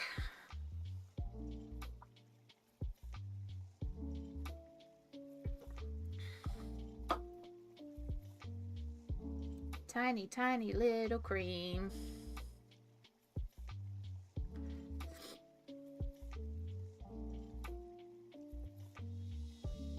it's usually pretty quick by Pompadour, so it might even be by the end of the month, which means with all the gifts and all the... Yeah, it will be quite a big month for books. That's okay.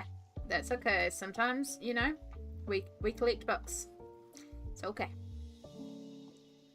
I wouldn't be surprised if I hit 300 books in my collection this month. Not intentionally, it's just these things happen. I am actually looking at also grabbing another colouring book. It feels like I'm saying that I'm shopping a lot at the moment. I normally would not. This is another Facebook Marketplace find, and it's still there. You'll tell me. I wonder if I can pull it up on computer. Yeah, collecting for a hobby and doing the hobby are two different hobbies. That is exactly what we say. It's two different hobbies. I'm a colouring book collector that also happens to colour in the collection. Alright, can I find this book again? It is still there. Okay. So I am contemplating grabbing this.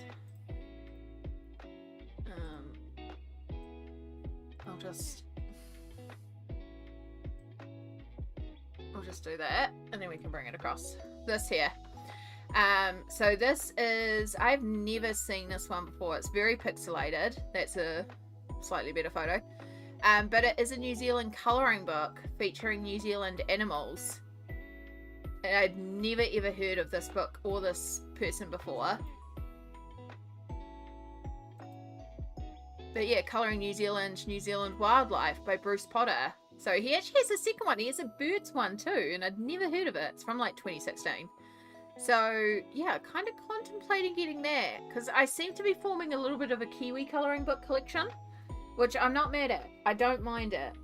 And I feel like I kind of need it for the collection, and I don't know if I'd ever get around to colouring in it, but also I could colour in it. I know, would that be something like if I was on stream colouring in this book, like not that I only buy books for stream, you know, like I colour off stream as well, so it's just as likely going to happen off stream.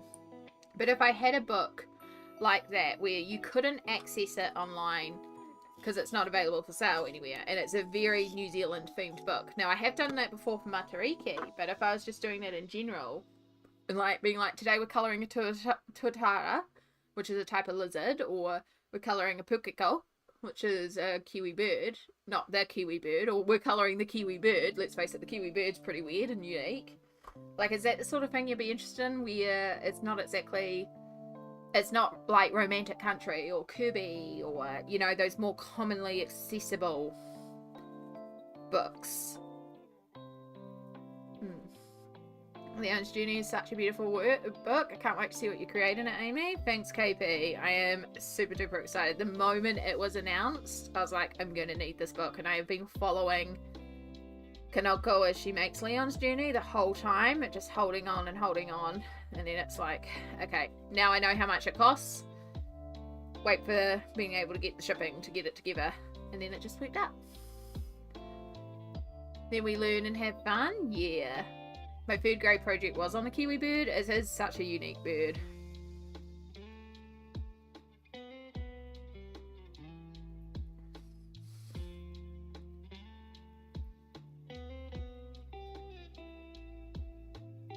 Because yeah, right now, unintentionally, I have ended up with quite a few different Kiwi books now. And I'm like I've always loved finding colouring books that contain Kiwi sections. So that is why I've been hunting for Lizzie Mary Cullen's The Magical Journey, as I've been saying, because there is a New Zealand section in there. It's like multiple pages that cover New Zealand.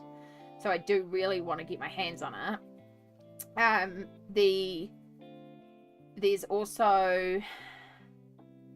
There's a couple of other books out there, but I'm also like, I don't want to just go to Amazon, because if you go to Amazon and type New Zealand colouring book, you get all these AI, and they're not unique colouring books. Like this one is one that actually looks unique. I've got some that are like Matariki themed and surrounding the importance of Te Reo culture.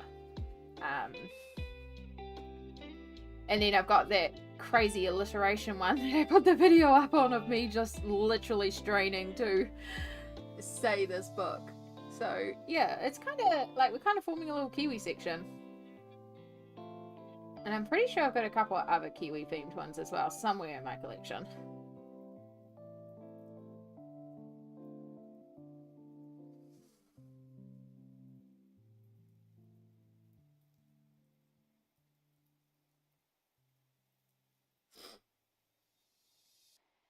I think as long as you're enjoying what you're colouring, we will enjoy it on stream. Very true. That is very true. You can always tell when someone's in a like happy space. Amazon won't ship that to you. Which one? Double D? Double A. Sorry.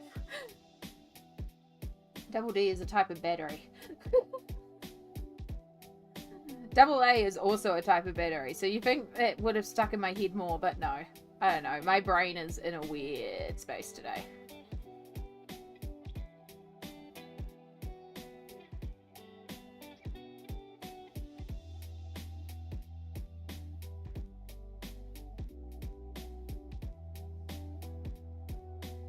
The Magical Journey. Not the last couple of times that I've had a look. But again, things change as different suppliers come in and out of stock of it. But yeah, it is quite an old one, and it seems like it's not very commonly stocked. So yeah. Right, hello. How are you, hon? We there you go. Now you can see it properly.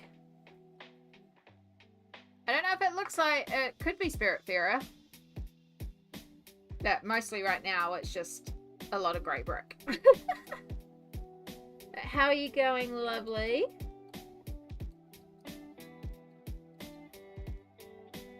Yeah, I know the last time Double A I was looking for the Magical Journey, I found it a couple of second-hand places, and it was going to cost me $55 to ship it to New Zealand, which felt like a lot for a colouring book. I found one locally, but it was actually them just buying in from overseas, so that one was $75. Yeah, so like it's the sort of thing where every once in a while I'll just do a bit of a hunt and see if I can find someone selling it. I think Blackwell's had it for 40 something with shipping, which isn't too bad. Still quite up there for a colouring book. But yeah, I think last time I looked at Amazon, it wouldn't even ship to me. The ones that had it were like, won't ship to you, won't ship to you. Or if they did shipping, it was like $100 and something. I was looking at something the other day, and the product itself was only like $60 or something. But the shipping was $162 to New Zealand. And I was like, whoo, no thank you. Because they were like, it has to go in courier tracked or something or other. I was like, yep. No thank you. I'm not spending almost 3 times what the product costs just on the shipping. How are you going, Vi? Are you able to take some rest? Are you having a little break? Are you self-caring? I hope you're self-caring at the very least.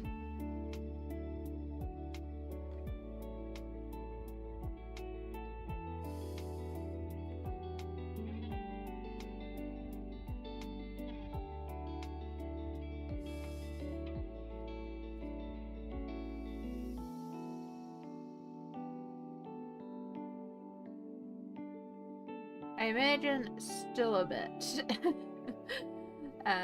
But I appreciate you wanting to look into it. Because I imagine it's the sort of book you could easily find pretty cheaply secondhand over there. I know Mercari is a really big thing, and you can score some really good stuff on Mercari. But of course, it doesn't ship to New Zealand. That's why I look at Facebook Marketplace a lot, because that's my only real option now. Trade Me used to be a thing here, but Facebook Marketplace is kind of overtaken. These one on $17 for Amazon New. Oh, well, it's shipped to New Zealand. Maybe I should have another look. Let me see, because maybe someone on Amazon is actually listed now. I think it's on my list.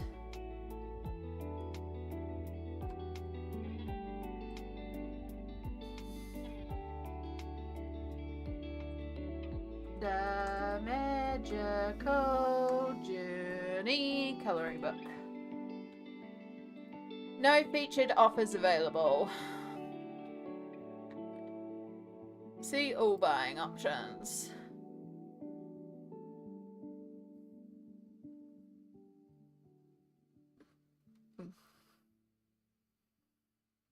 Okay. Oh. Use like new $17.26 plus $40 delivery. $17.41 plus $40 delivery. $40.97 plus $18 delivery. So it just reverses it.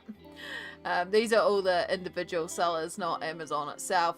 I don't know how like trustworthy I should be of people on Amazon that is. That one says used and very good.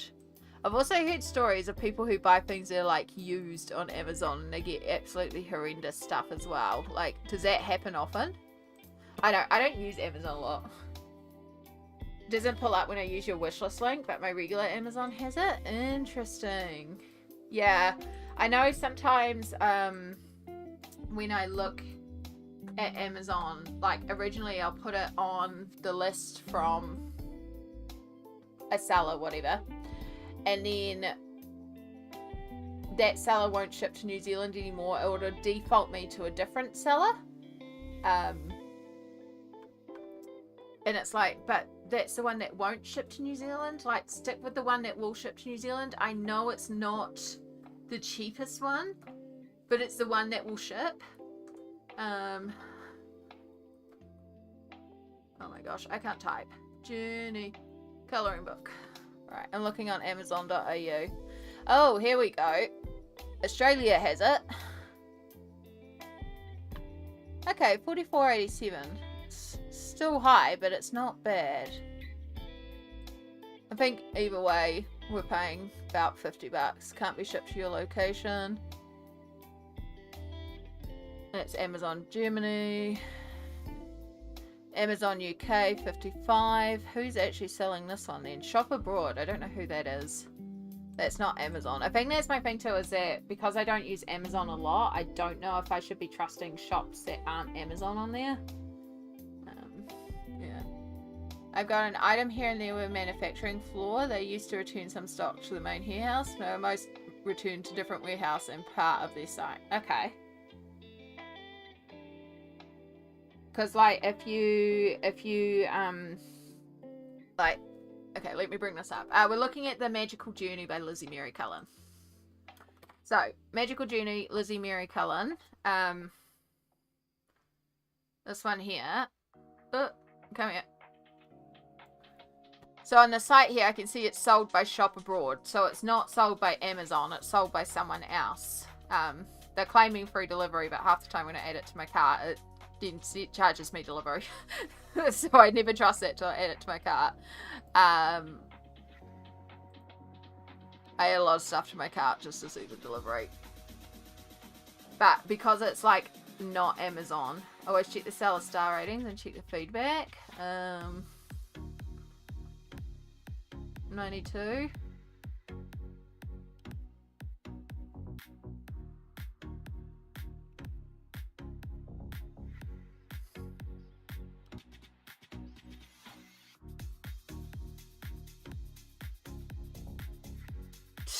Great feedback there. 4.6 from 385. Like, I don't know. Add it to the cart. Go. Oh, nope, nope, not cart. Not that. I know buttons. Okay. Well, it's not saying anything about free shipping, so I'm just going to turn it off just in case it shows addresses.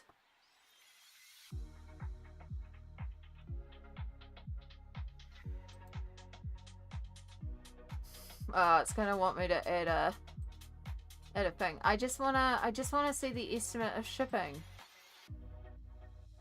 Okay, no, it's trying not to give me a shipping thing, so it's not too bad. So it's still $45, but it's doable. Doable. Yeah. Okay. It's just, yeah, do I trust if it's like not Amazon is the big thing for me. Again, I don't use Amazon a lot, so I don't feel comfortable using it, just because it's like not my default. And I know that's strange for people who are, you know, in the States and stuff, and it's like, yeah, just go to Amazon, because most of the time there is shipping, or it won't ship to New Zealand, and it's just like I can find an internal. Like, I was looking at brush markers, water-based brush markers, and I found them on Amazon. They're like $70, $60, $70 for 100 or 120 of them. I was like, okay, not bad, not bad. Put it into the wish list to think about later. And then when I was out and about yesterday at a stationery store, they had just gotten a little bit of art supplies, including 120 set of brush markers, the exact ones I was looking at. I was like, oh, okay, and these are $80. So it's like I can pay $10 more, support a local company, not have to worry about shipping, not have to wait, and get it right then. So I was like, cool, done. Yeah, so I know, I just don't default to Amazon. But I think a lot of that is just due to the fact we don't have an Amazon based in New Zealand. If they set up Amazon New Zealand and suddenly it became a lot easier to get these things, it might be a different story. Just got back from eating, was nosing. All good. Yeah, I just remembered I got birthday money I haven't used, so I can get some colouring books. Oh my gosh, Cassie, what are we getting? What are we getting? Let us live vicariously through you. What are we getting? I've been looking a lot at different colouring books lately, because I was very kindly gifted some colouring funds. In the Ko-fi colouring fund, so I went and got Leon's Journey, which I'm so excited about. I also really wanted to get the Oceans to Stars colouring book, which is the one we were talking about when the donations came in, but Oceans to Stars is completely sold out. Like, it is out. And I did look at maybe buying the PDF, but trying to get a book like that printed, I don't know how that would work, because it's designed to go on square paper. It was a whole thing. Like, I spent ages looking into trying to get some form of Oceans to Stars, or if I could get the proper one. Oh my god, please influence me. No, I'm supposed to be cleaning. Cassie, legit, though, we will influence you, but after you're cleaning, because then you can be influenced freely and you can not feel guilty about stopping and looking at different things. You got this. You can get your cleaning done. I believe in you. I know it's sucky, but it's got to be done. I prefer using Amazon seller, but rarely use others, or I use one I know are trustworthy, like Black Widow pencil sellers, which is Albert's, but on Amazon. Yeah, so that's kind of where I'm just not sure. Like, I can look at the feedback and stuff, but see, like, that one was 4.6 stars out of 300 or so sales. So it only had like 76% 5-star, and it's like, oh, that's not like a huge, like, I would want something that was like in the 90s, you know? I know. You almost done though? Heck yeah. Maybe Cassie wants a distraction. I mean, we can be distracting very easily. But also, if we start talking like potential colouring books, then Cassie's never going to get the cleaning done. So, but if Cassie's nearly done the cleaning, that last little push, and then they can come and be fully distracted with no guilt. I got the big versions of Oceans to Stars. Ah, you got the artist quality one. Yeah. Oh my god, it's Sea to Sky, I think that one is. You got the yeah, I don't think Dover was quite prepared for how popular Oceans to Stars was, because that sold out so quickly. I think they are doing a reprint, because Black Whales in the UK are saying 1st of June that you can order from them. But it's also like, I wanted it for Mermaid. I wanted it for Mermaid. It's okay. Again, I don't need more colouring books, but I need more colouring books. That's by Lydia Fenwick, for anyone wondering as well what we're talking about. Oceans to Stars. It is, or Sea to Sky, which is the artist quality version. So, so pretty. I did look, because she has a bundle where you can get like the ocean, the Sea to Stars, Sea to Sky, artist quality version on her website. But yeah, that was the one I couldn't justify the shipping on because it was like 3 times the price of the book. Already really expensive.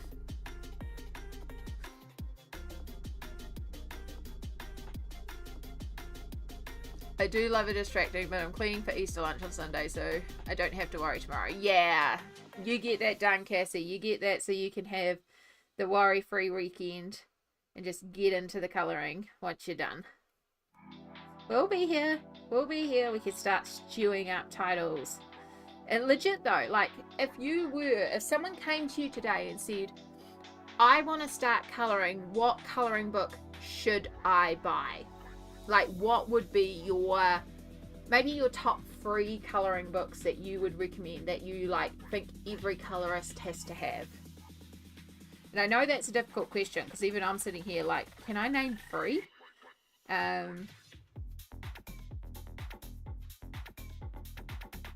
Like, what colouring books are sort of you're like, I recommend this one. I'm finishing my first page in Rooms of Wonder and then moving on to a first page in Fairy Touch of Magic. Trying to finish up a bunny page for Easter. I just got done in The Oceans to Stars. Look at you being productive, Dabbler D. That's fantastic. I really need to pull out my Clara Markover. It's been a while. There's such gorgeous pages in there. I've just been distracted. So many distractions. Alright, we're onto our little archway here. Bring you in. You can see the difference from when we're starting it to where we're ending. But yeah, we're going to go over there and do our archway that we drew in, just like over here.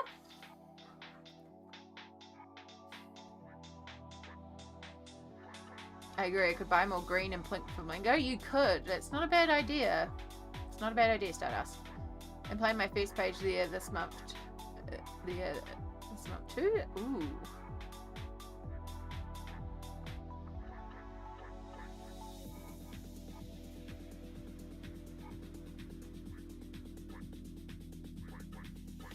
Oh, the colouring.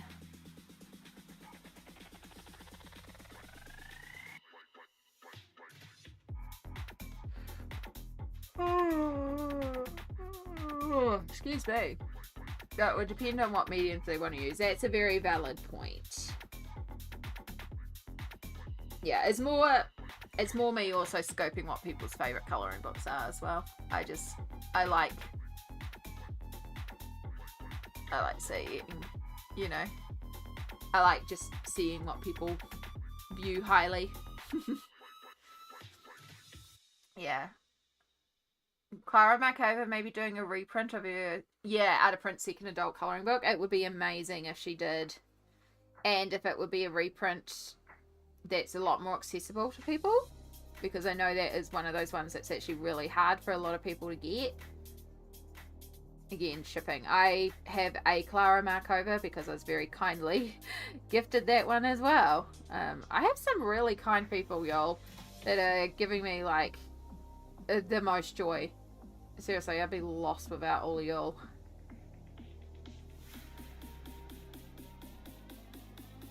That was the same Happy Mail that we got Nalco Neko, and goodness knows we have coloured in Nalco Neko a lot on this channel. I'm thinking of getting Pan Pastel, but that's a whole rabbit hole. Oh, I've heard that like Pan Pastel is good for those that don't like pastels, which is me. I don't like the texture of pastels. I don't like the gritty chalk dust. It makes me feel dirty. And so I haven't been a fan of using chalk pastels in the background, but I've heard because Pan Pastels are so compressed that it's almost just like using pigment dust, and it's not like you get that texture. It's not the gritty, dirty, icky feeling that I don't like. It's a reason why the Amazon printed books with the soft touch covers, I have to like cover them because I can't stand the feel of those soft touch covers because it feels gritty and dirty to me.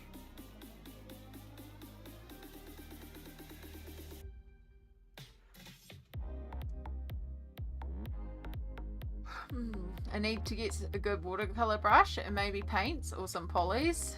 Yeah, I hate that feeling too. Yeah, it's there's a lot of options. There's a lot of options, Stardust.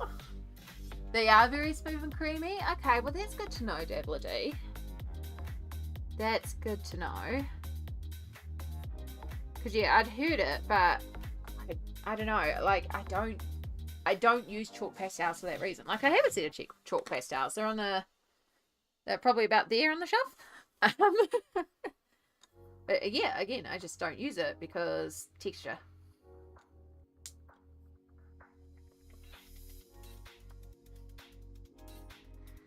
It's always been a really big thing for me with texture. I don't mind getting my hands covered in paint. I don't mind pencil dust. Chalk dust is a no. Chalk dust is a huge no. And I think that's a big reason why I haven't really enjoyed doing clay work too much in the past, is the feeling of clay on my hands.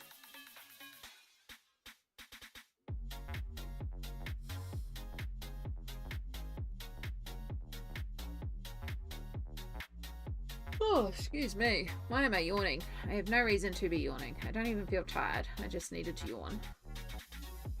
I did finish my energy drink though, and I did say a while ago I was going to make a coffee, but we can wait. How's it been nearly 5 hours? How's it nearly 2 o'clock? I swear to gosh. We were just like having lunch. I mean, admittedly it was only an hour ago that I stopped for lunch, so that's not as bad, but also, where's this day gone? How have I only just done this much? It's actually quite a lot. These things take a while.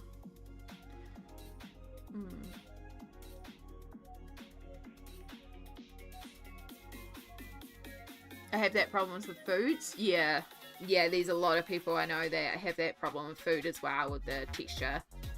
It's so valid. It's so valid. What are chalk pastel pencils used for? I see Faber-Castell set. So they are just chalk pastels but in a pencil set. So it's more like you're not touching a block, and you can actually use them to get finer details.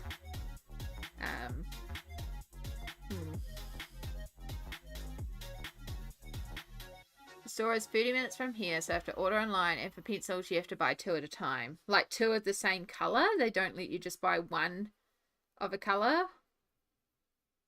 Time flies in good company and lovely colouring. It does. It's a lovely time today. I mean, it's not like I need to worry about the time, because it's not like we're going to work. Like, normally I'd look at this time and panic on a Friday, because it's like, oh my gosh, I'm late for a nap, and now I'm barely going to get a nap in before work. Like, it's just before 2 o'clock, and I get up at 4 o'clock, and it takes a little bit to settle down after a stream. I used to end streams around 2 for nap.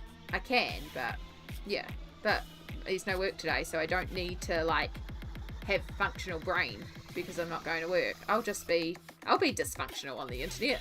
I'm dysfunctional on the internet 3 times a week, so what else is due?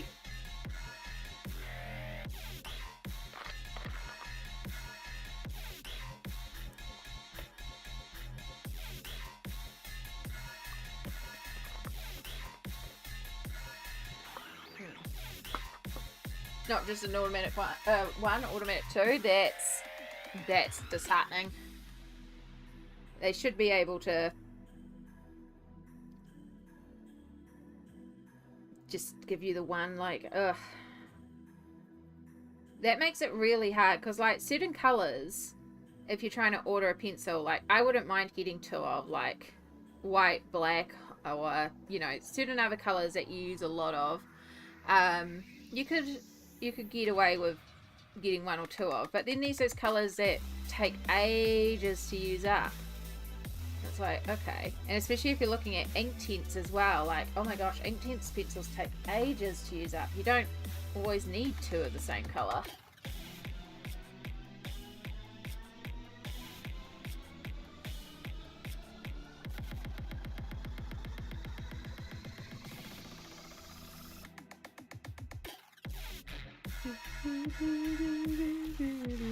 Well, I've done a bit dense on those ones there, but that's okay.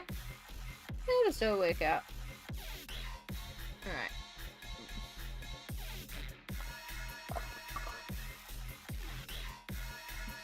Zoom you back out a bit. I use gloves while wearing chalk pastels.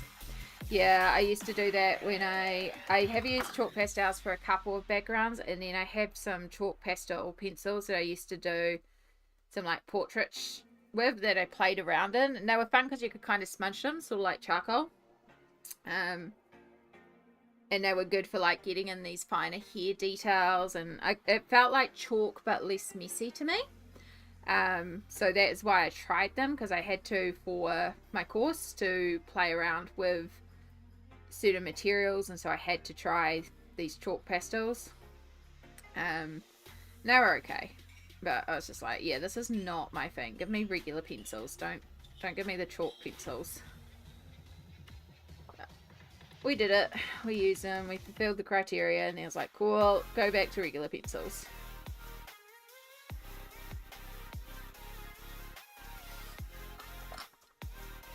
But yeah, I have done chalk pastels in the background of 2 pages, and both of them I sealed up pretty significantly afterwards to, you know, stop the transfer and stuff, and then was like, eh.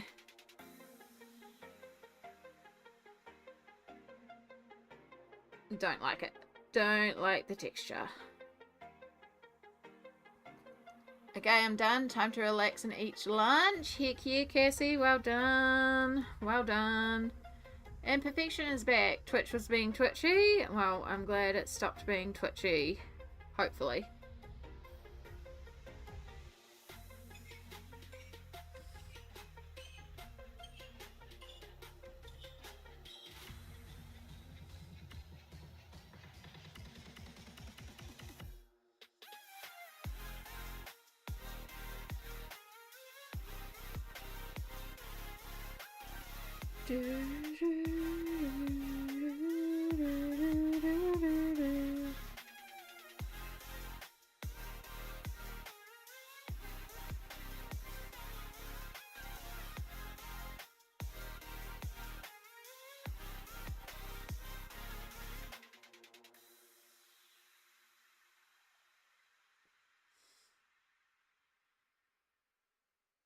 Alright, gotta be careful around here because I kind of went...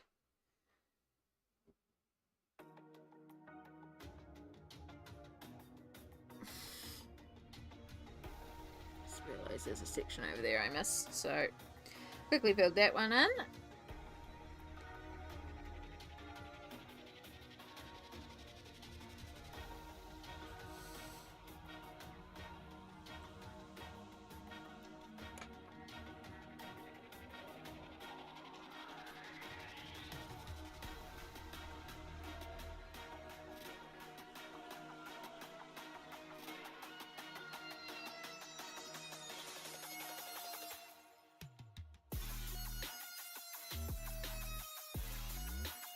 Oh, did I even go up there with 50%? I don't think I did. Oh, that would be right. I'm afraid of backgrounds, so I need to find a way to make them.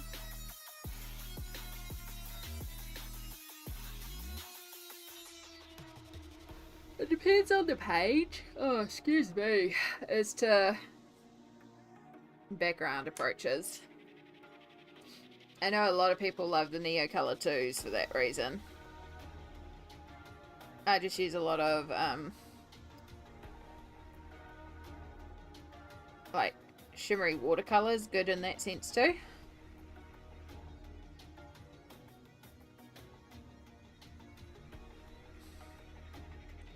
But yeah, also, backgrounds can suck, especially if they're a big flat area, which is a big reason why we also drew in the archways on this page, because I didn't want to have this big flat expanse of one colour here.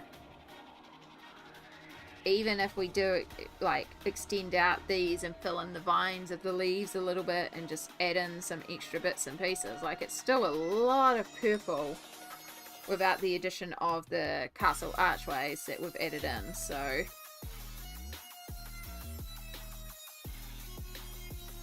just at least breaks it up a bit. Right, this one's starting to itch the brain in the wrong way, so we're going to skip this album. This is one of the albums we do occasionally skip.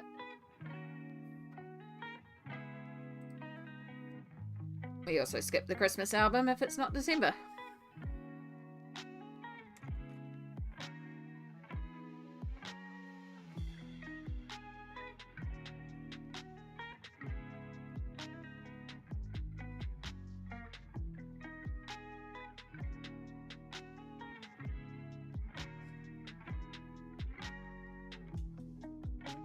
I'm starting my first page in Girl Moments by Coco Wow. That little anxiety when starting a new book. You got this. You've also got that new book feels. When everything's fresh and blank and waiting for your personal touch. Freda's backgrounds as well. Sounds like I might need to try and find something where I can get away with just showing off a bunch of different backgrounds. What is the strategy to your brick stonework? Lots of little splooches. You two, I don't know if you were here the other day when we did ... as a valid background, where it was just ... Now we're going spooch. I have a selection of wool colours, so this is my exact colours that I'm using here: sandbar brown, putty beige, 50, 30 and 10% French grey and cream. And I am working, you'll often see me hold the pencil quite far back like this, and on its side working to create little ovals, because it will create the illusion of stone or brick, because we're looking at these walls from far away, so we don't need to do close-up detailed work with it. We just need to give the illusion that there's some texture to this wall. So we're doing all those little circles, and then I go over the top with a layer of white to almost like burnish it together, and just fade out that background a bit. And so from a distance, which again, this is what we're looking at, we've got the texture of a stone wall back here. It's not like we've spent ages going, okay, we're going to put this stone right here, and then that one right there, and then that one right there. No, it's just like, cool, there's a gap there, there's a gap there, there's a gap there, there's a gap there, there's a gap there, there's a gap there. Smush it in there, smush it in there, smush it in there, smush it in there. Smush, smush, smush, smush, smush. Why do most of my techniques involve weird sounds? We have the ... we have the ... and now we have the smush, smush, smush, smush, smush.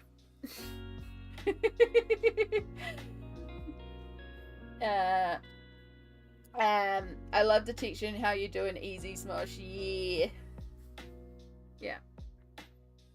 And waxy soft pastel. Yeah, so they're still a pastel, Brittany. Yeah, they're not chalk pastel, they're still a soft pastel though. They still work.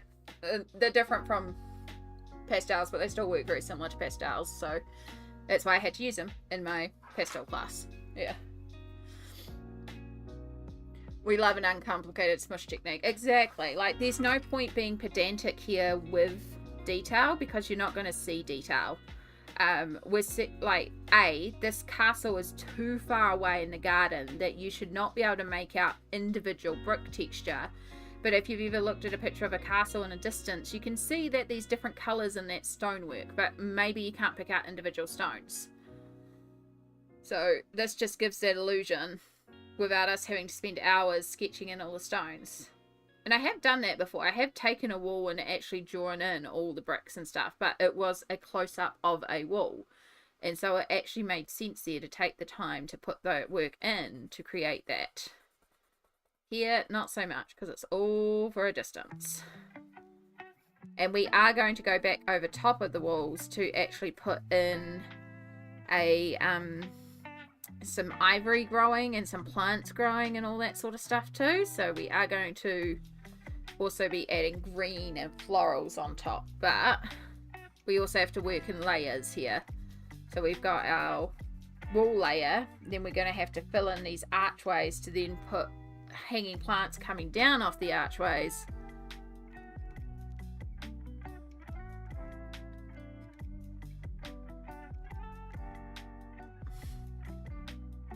So yeah, just little bits by little bits, we're filling it out.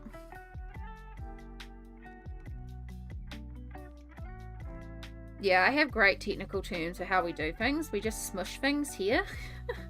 But a lot of the time that's what it is. Like, you know, the clouds are just smush, smush, smush.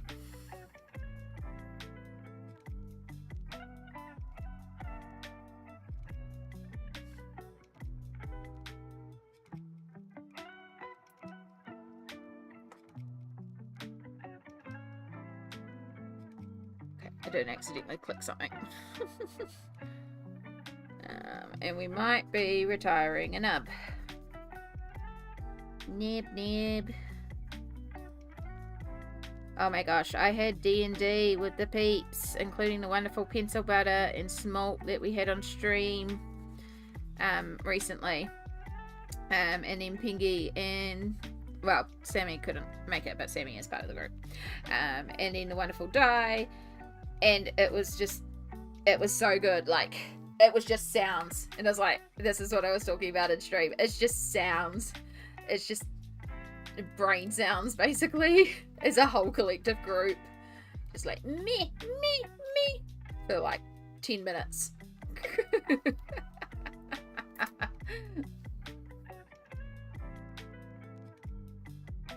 Okay, so I am going to just take a little bit of cream, and we'll take one of the French greys. Well, that one, you're way too dark. You'll do, 30%. I'm just going to fill in here because I forgot to fill in the stairs here. And then we can colour over the white.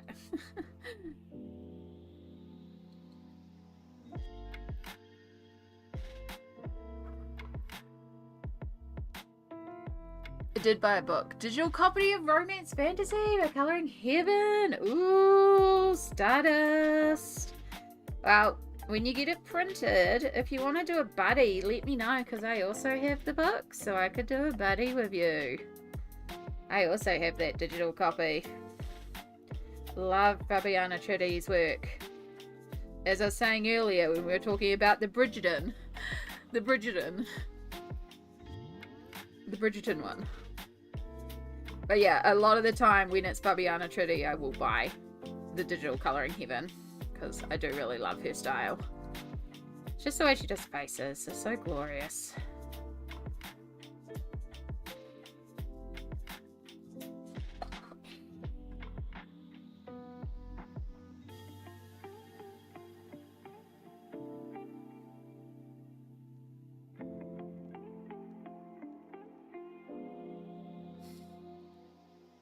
I'll get it printed out probably next week when I go for my taxes. No worries. Just flick me a message. And I'll see where I'm at and when we can fit it in and all that sort of stuff. But yeah, be fun to get down to do.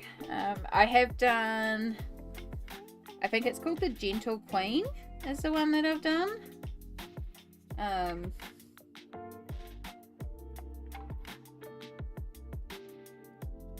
So one of the particularly hot, fallacious queen towards the end. She's like voluptuous and very pretty. And I like her a lot. And so I coloured her.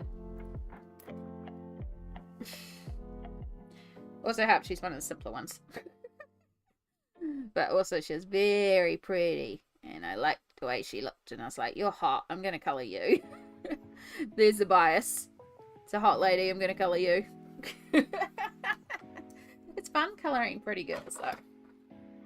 It's fun colouring pretty things in general, but you know. Alright.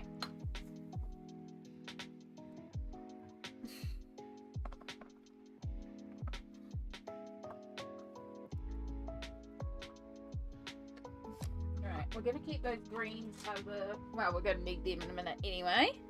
So we're just going to do a little check over, make sure we've got everything filled in. Smush over with our white anywhere that we think the stones are like too clear, if we need to blur them a bit, or any sections we might have forgotten.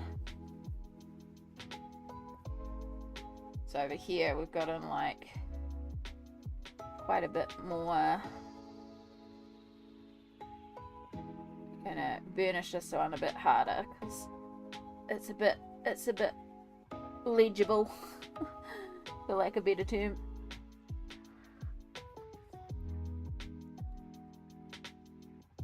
Stretch time, dear. Make a coffee. Oh, thank you, Liz. Liz has been on self-care reminders so good today. Thank you so much.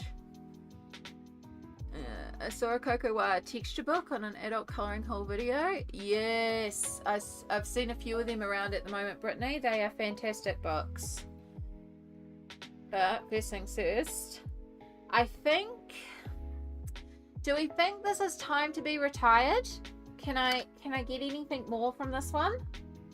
Do we feel like this white Prisma can officially be retired? It is getting a bit dangerous to sharpen, I will admit. I'm a bit scared for my fingers. I'm kind of getting some shavings.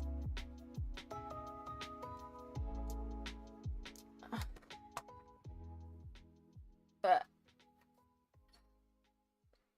I think we might need to retire this baby. Like, it's smaller than some of my very small fingernails. Oh, I always feel so bad when I have to retire one of them. It's a baby. It's a little baby. Yeah. Thank you, little nub. You did a good job. It's time for you to go to retirement home and go rest with your brethren. To the collection. There's so many whites in there. Enjoy your retirement home. Guarded by cats. This container here was meant for pasta. It works brilliantly. It's such a little baby. Found something on Amazon? Oh. Sent it to you? I think you mean you sent me a link?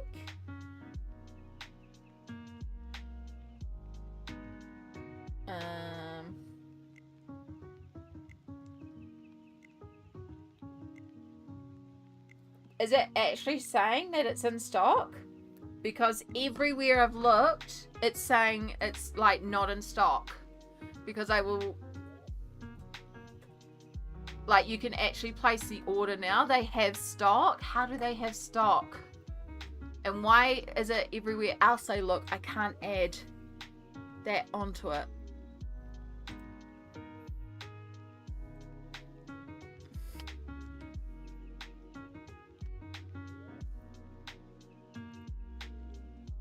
Oh, no, it's letting me add on Amazon UK, Amazon US. Did Amazon US finally get some stock back in? Right, because that may change things, because Amazon AU is letting me add it as if I was shopping on Amazon US.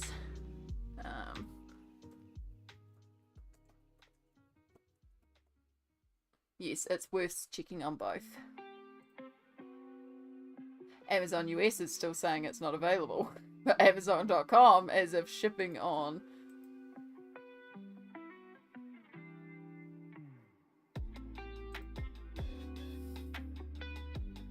Okay. Okay. Right, where are we?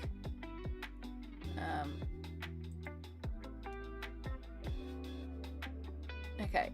You just need to wait there until after stream. Distractions. Okay, yes, we are going to do a little self-care break. I need to take my body to bed and catch you tomorrow. You are streaming tomorrow. My Saturday is your Sunday. You have time to start. So tomorrow is it's Friday right now for me. Tomorrow is Saturday for me. I am not officially streaming. I may stream. I do have to run errands in the morning. I don't know. It won't be my usual start time. It would be later if I did. If it's going to happen, I'll try and schedule as soon as I know so that it will be there to alert you guys, and I'll be posting all over socials if I do. But I will definitely be back in 2 days, which is my Sunday. a lot of people Saturday, again New Zealand in the future, because that's our regular stream day. So my what would be Easter Sunday, I'm not doing anything for Easter Sunday. I have to make sure the nibblings get their Easter gift. Other than that, but yeah, so yeah, maybe tomorrow I will. It's in the air. Sunday definitely, and then my Monday, which is a lot of y'all's Sunday, I am also streaming. That is in place of my Tuesday regular stream. Time zones. Anyway, but yes, please take yourself to bed, Gianna. I will put out as soon as I know if it's going to happen, but yeah, we'll see. I thank you so much for being here though, and you know, there'll be the VOD. You'll be able to catch up on the VOD. Tomorrow's your anniversary. That's exciting, Double D. Dabbler D. I do this with Double A as well. I'm gonna just start merging you all together and just call you Double D, because we have Double A and Dabbler D, and it's I need to go make a coffee. We're gonna go make a coffee. We're gonna take a little self-care break. You'll need to take a self-care break as well. Take this opportunity to hydrate, stretch, have your meds. It is coffee time. It's very much coffee time. Caffeinate yourself if you caffeinate.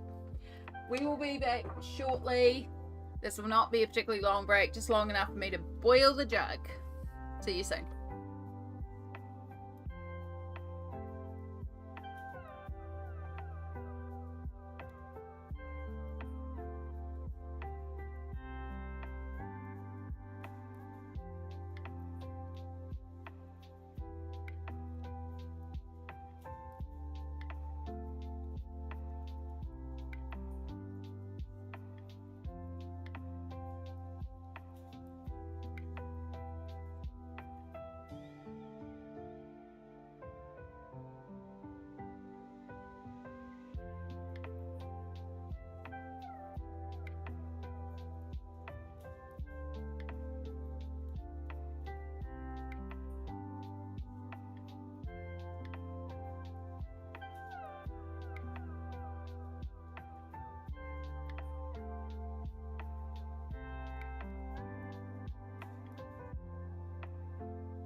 I forgot to remove the be back at 1:45 thing for making food. I was not making food, so hopefully you'll just didn't disappear there.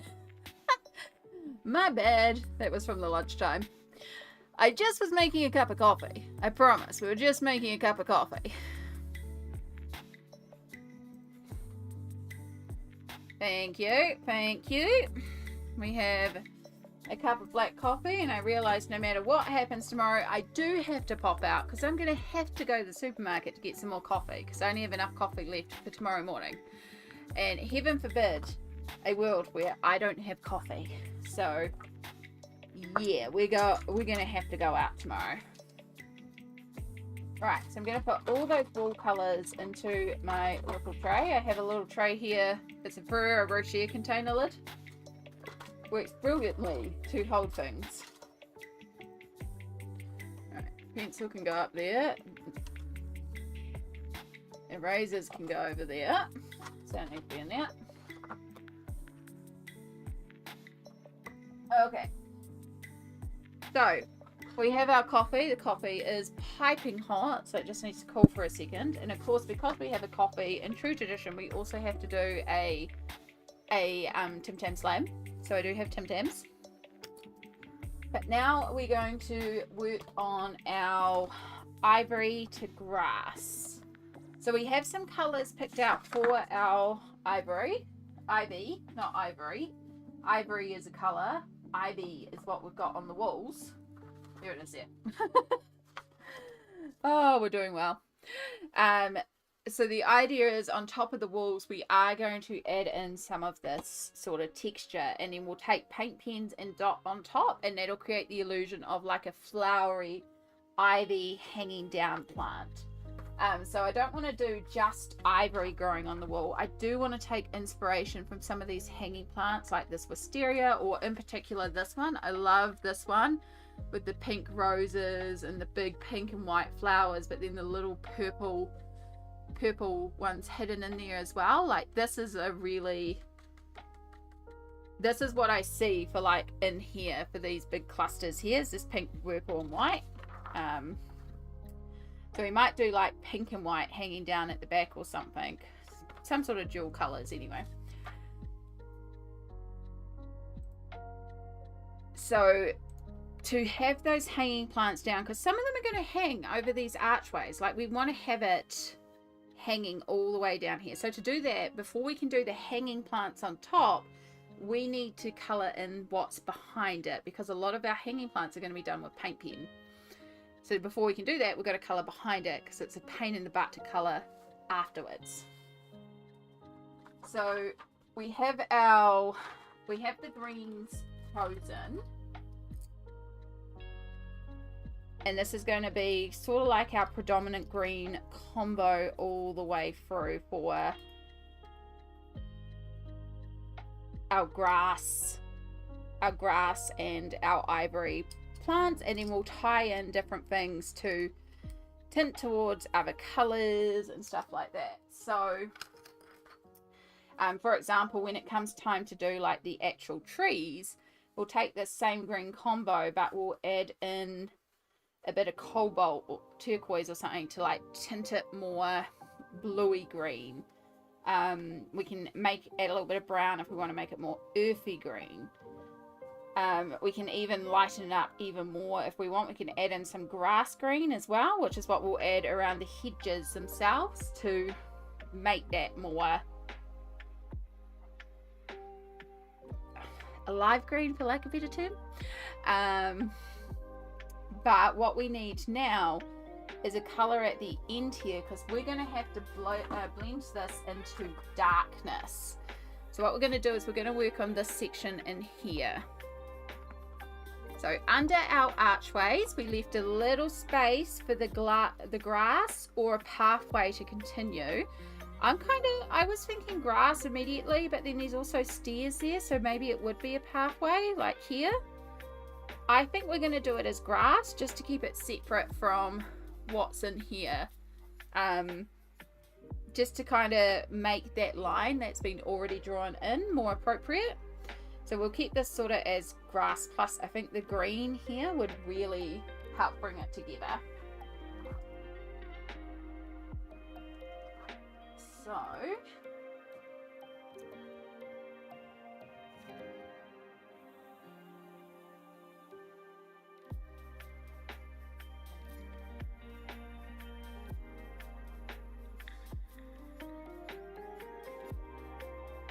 in the field of more tiny pencils, hoping our hoo-hoo comes back in stock, or I have to go to office work and get open flock copics for colours and sign a row low in. Oh goodness. That's the wrong one. I need only one of these is really good for holding little pencils. Unless I put some tape around it and then it kind of holds it in place. I'm going to start by sharpening black. So I try not to use pure black a lot of the time. We are going to use some black in here though. You know what I just realized? I pulled out a dark brown, but I am trying to avoid brown, and brown's not going to be right. I think it might actually be better to use a dark blue. That'll tie it better, or even a dark purple. You know what? Maybe we could get away with the dark purple. Sorry, my brain's just gone on fire with ideas right now. So, where did that scrap piece go? Oh, just stay out. You keep falling out. There's our green, and then what if we... It does kind of shade into a brown, but it's a better match brown than the... If we come in with that, that would actually kind of work. Okay, I'm a freaking genius. I am a genius. Not really a genius, I'm just doing things logically and using colours we've already used before to keep things harmonious and tied together. Right, go away. We don't want you at all.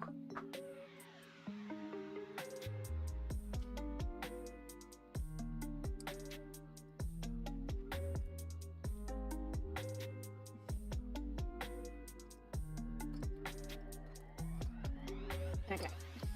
And eraser.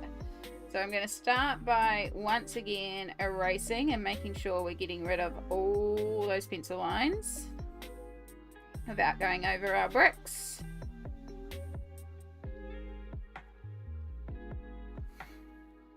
If you do go a little bit over the bricks, well, it just looks like a lighter area of the bricks. That's fine. We're just going to try and get rid of the last of those pencil lines. Now we've coloured in our archways. Do this side while I'm out with it.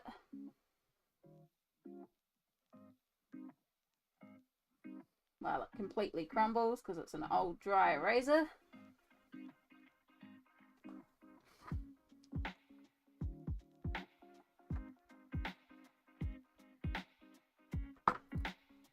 Okay, now let's create the void.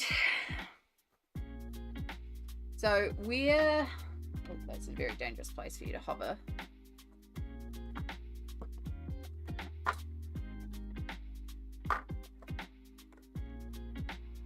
Where this line was that we drew across to kind of indicate the grass area, this is where it would be the lightest of the grass. And there wouldn't really be a lot of light around here. So I'm going to use the apple green, apple green, which is our lightest green, and just color a little bit in front. I'm using small circular round. What colors did you start in? Sorry, I probably didn't even say that very clearly. Thank you for catching me on that. I will write it down as well. So we are using the greens that we established before. I have no idea where my pen's gone.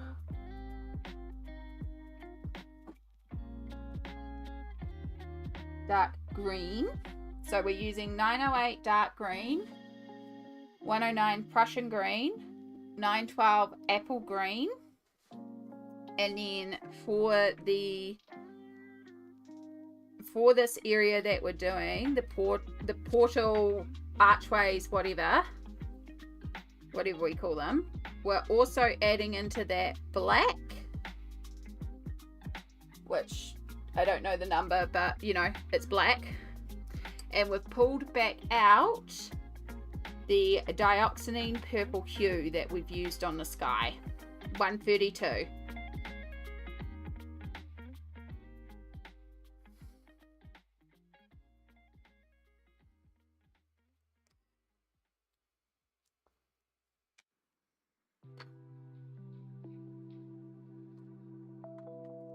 So you're just grabbing the purple from before and a black.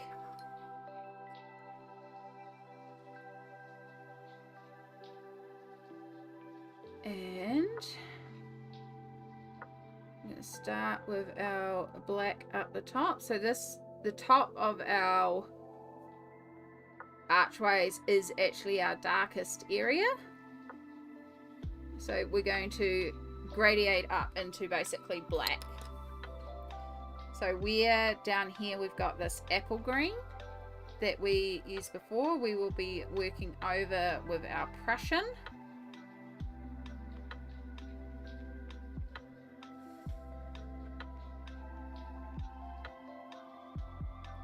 And yes, we're working right over that green that we've already placed down, extending it a little bit up into the archway.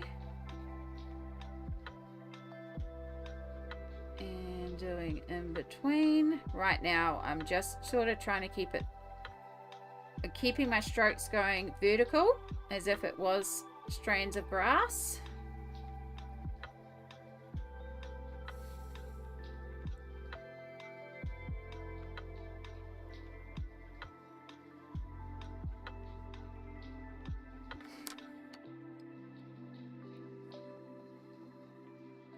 And then with our dark green,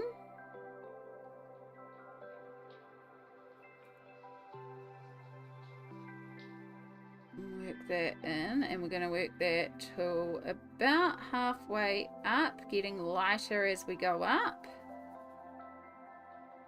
Again, I prefer to start lighter and then we go in later to deepen and define once we've worked out exactly where everything's going.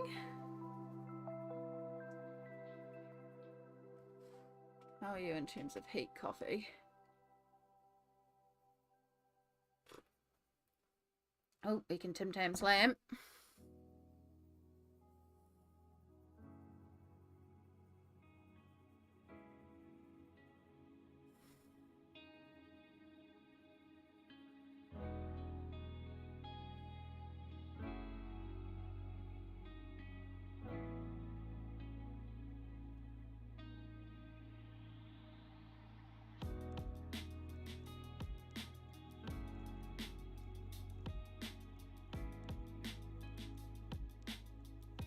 And then this is when things get weird,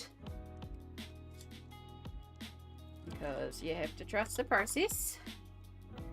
So we're going to do our purple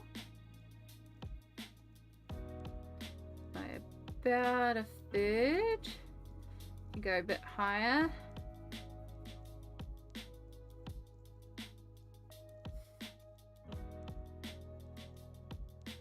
I know right now it looks hideous. Again, remember, ugly stage. We're in an ugly stage because we're going to blend this together. I started colouring, but now I'm too relaxed and want to have a nap. Oh no. Oops, I forgot to finish colouring along here. What are we colouring in? Oh, and we were going to talk colouring books. We were gonna talk about potential purchases. And is there a certain type of colouring book that you're wanting or you feel like is missing from your collection? Time to put lunch on. All good. Oh, that was a really dumb way to carry a really hot cup of coffee. Where did I put my Tim Tams? There. You're colouring in dark Fairytales? Good choice. Right, you might as well go around like this.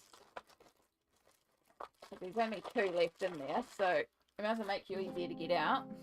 So if you've never seen a Tim Tam Slam before, well then, where have you been? Because we seem to do them a lot here. We take a glorious Tim Tam biscuit. We chop off one end, and then we go the opposite corner.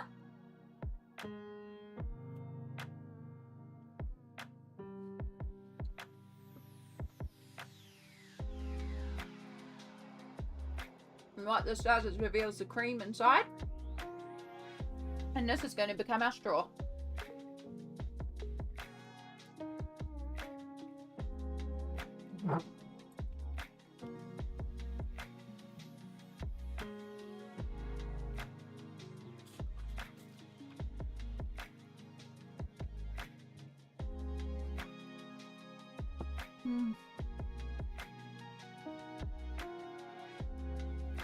So melty, so good. Maybe we're getting a simpler book.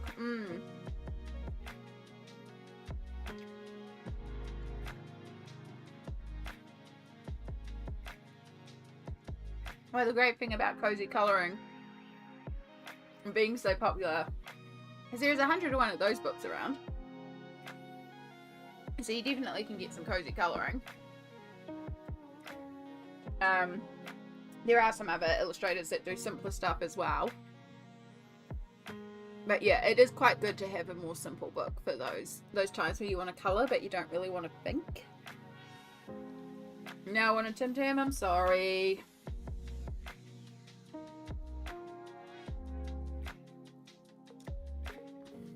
They are quite delicious. Alright, we did all our purple here. Now I'm going to go back to my dark green. No, I'm not.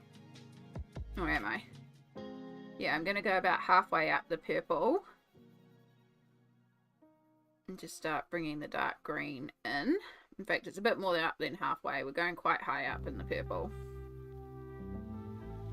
I sort of start blending the two together.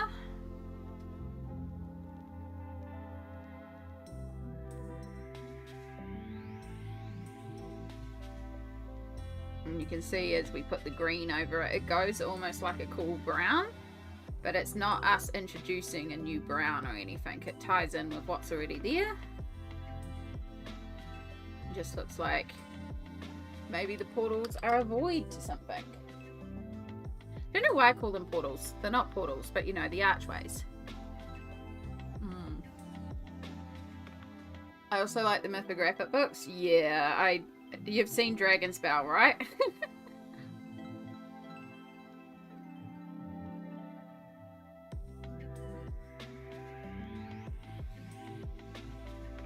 I love the tiny animals colouring books. So cute and fun. Which one is that, Stardust? Because that's not an RJ Hampson one, is it? It's not one of his new ones that is coming out.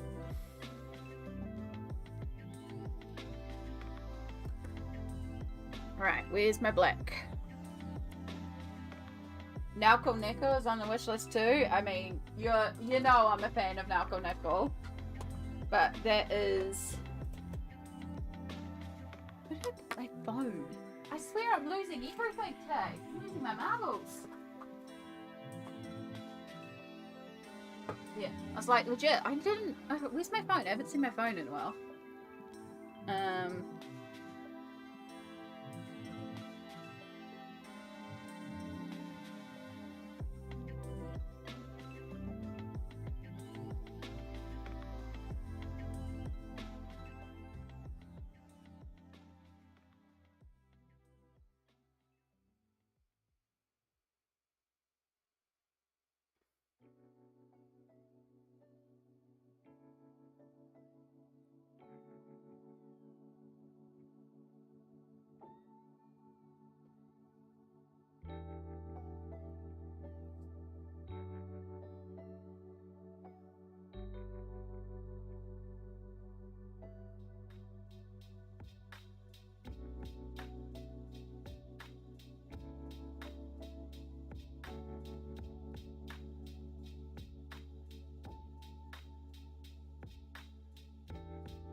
Sorry, I've just got a bunch of messages that just completely distracted me. Oh, I'm just seeing what Liz has been up to. I love your archways. So good. You got a little bit of shadowing.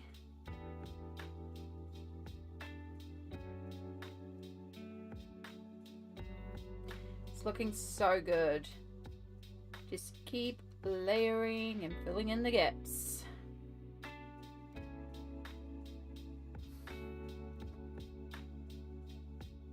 Alright, let me just see if I can get a photo that picks up all the different tones. It's really hard because it looks so white.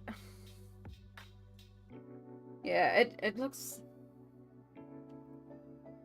so good though. Like, I'm just comparing it.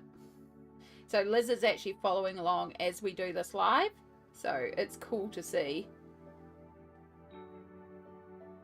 That one's a good one for showing. Yeah, you can see all the different textures in there too. Yeah, it's looking good, hon. It really, like, when you look at it from far away, it really does look like a stone brick castle and like the light tones. So if you're unsure, just keep layering. Just keep layering with those real light colors. Just keep layering. But it's looking good. Alright, now we take our black. And we be really careful because I also need to edge around these a bit.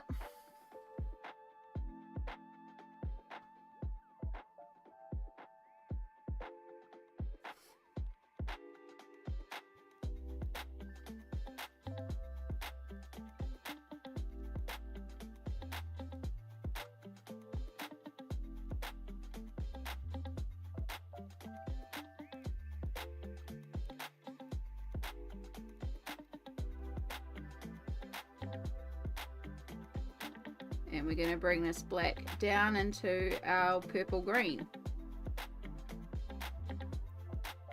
And work those together. So many books, so little time, right? What about Mini Manias? Mini Manias are very, very cute, AA.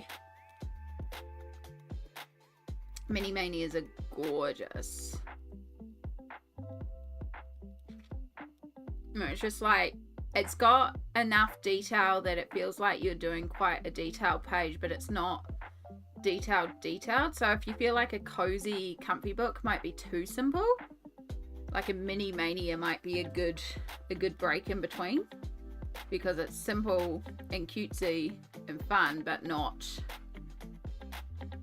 like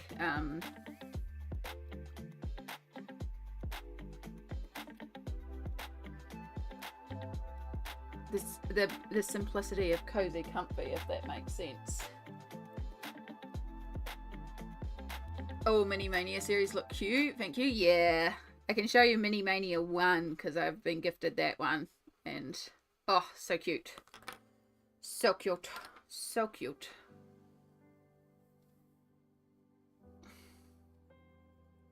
Did I actually reply back to Liz in the... I did. Good lord, my brain.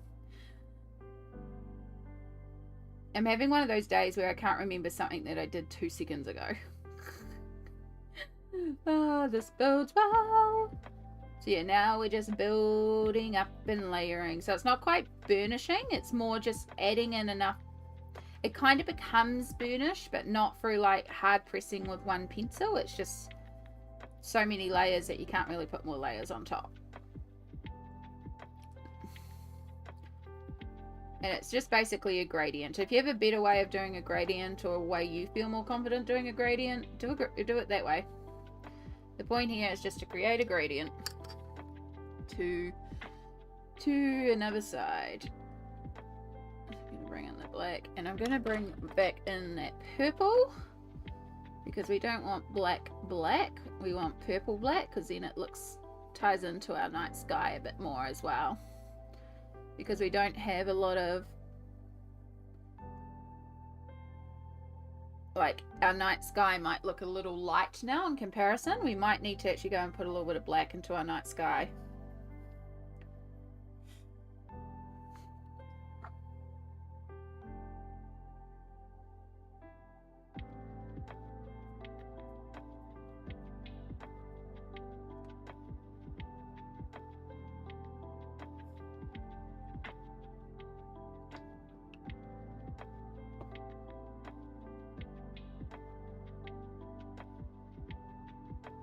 Yo, I appreciate this so much.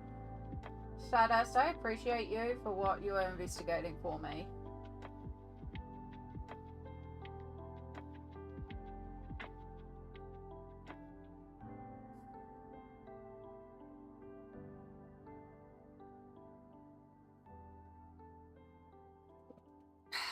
Coffee.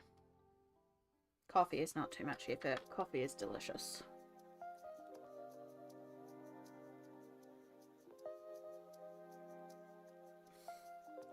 But yeah, now you can see we've got like that little... stop falling out of the extender. I swear I need to go and find some washi tape or something. I thought I had some like washi tape up here when I was doing gouache work. It was like...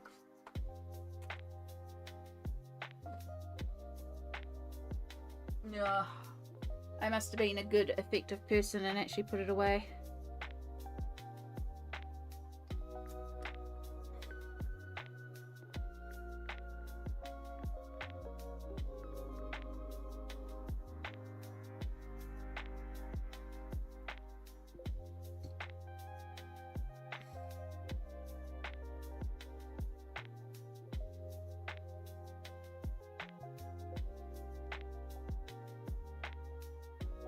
Hey, Shadow hasn't been here the whole stream. It's a rare thing. I know.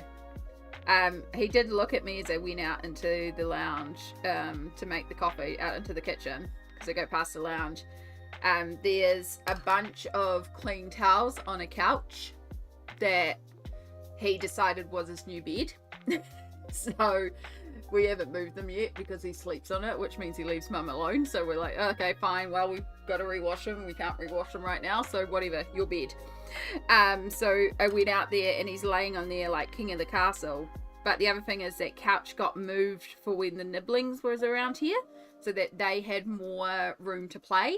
So where it is right now is like the perfect sun for him. So he's just absolute king of the castle, just vibing on this couch. So yeah, I don't think he's moving anywhere soon.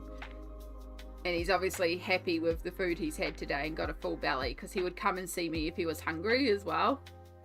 And just like give me snacks because I don't like what's in my bowl.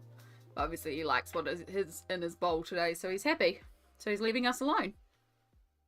Because that's truly the secret to making Shadow happy, is just give him food. And then he's like, cool, I'm done with you. Bye.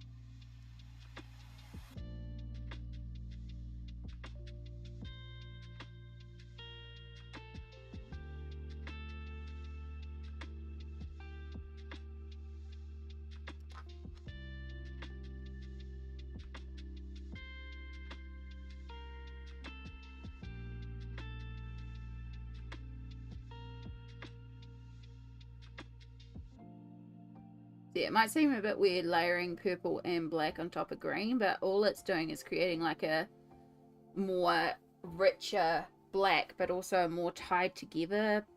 Like the black is going to tie in a bit more with that purple tone. It's like, I don't know if you've ever seen this thing, where you can paint a painting with just like the 12 colours out of the tube, but then you can take the 12 colours and choose one specific colour, say like yellow ochre, and mix a little bit into every single color, and then you paint the painting again. And everything is going to look slightly off as you paint it because everything has been tinted with yellow ochre, but at the end it still works and still reads, but it's more harmonious because everything's got that little touch of yellow ochre in it. So that same sort of idea, whereas right here we're using greens and black, and that hasn't been done so far with the purple sky. Like, that's our only other color, but because we're using a little bit of purple, it will tie it together.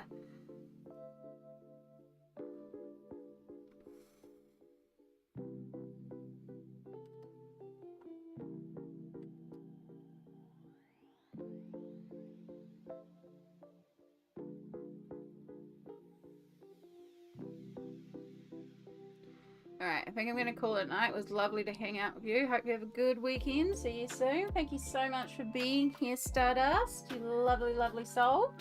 I appreciate you, and I hope you have a wonderful sleep. I've lost my razor blade now. There it is. I swear I'm losing my marbles today. But yes, you take care. Get some good sleep, and hopefully we'll catch you again soon.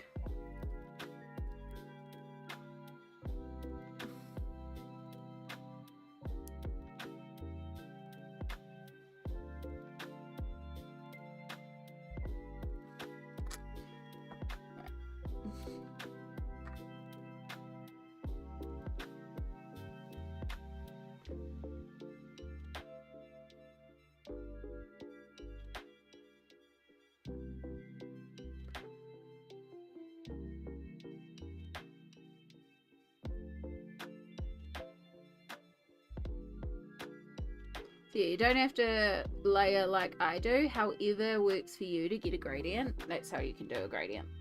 I just like to work in lots and lots of light layers, which is why I normally prefer working in polychromos, because polychromos just layer and layer and layer and layer, and I can like tint things, and I could lay down a color and then go, this little area needs a touch more blue, and I can tint it. Whereas Prismas, I can't tint as easily.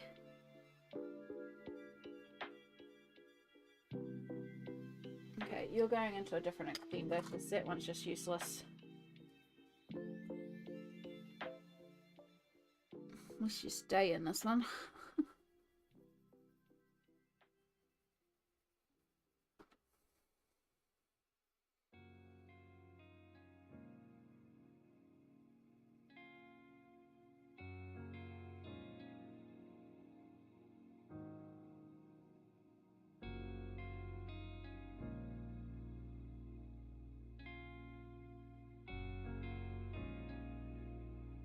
If Amy is streaming, I'm there like a shadow. Aww.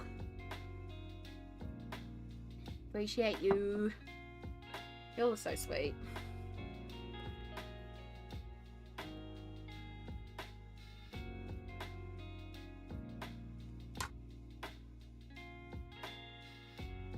I'm just trying to clean up some of the notification.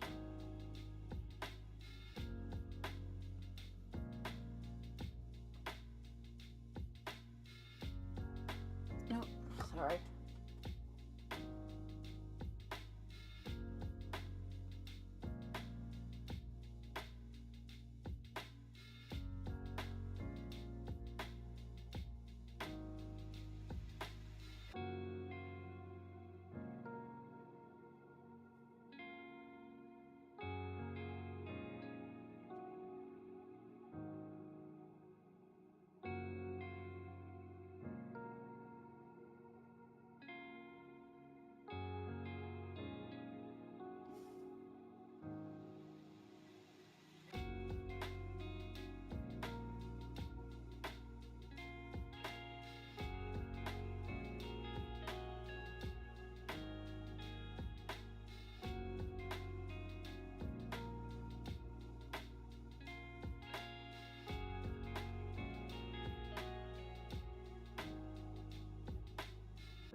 Sorry, almost finished this message.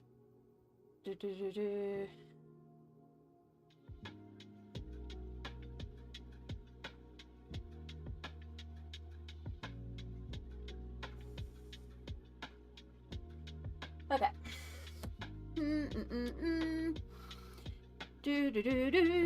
I just poked myself in the eye. That was really smart.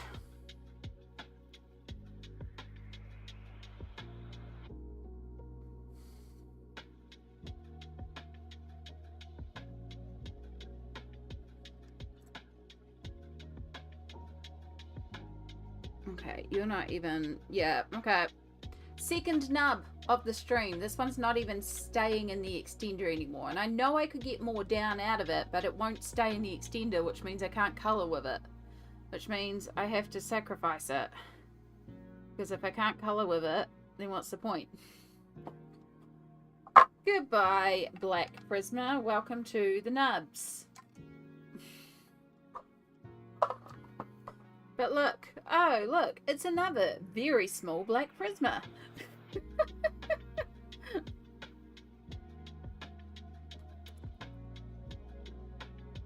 That is probably also going to join the retirement home later on, after we sharpen her. Don't worry, I have a third Black Prisma. That one is a lot bigger.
My doggies are napping, so maybe I will too while I wait for some of my parts of my page to fully dry. Good idea. Take that nap while you can.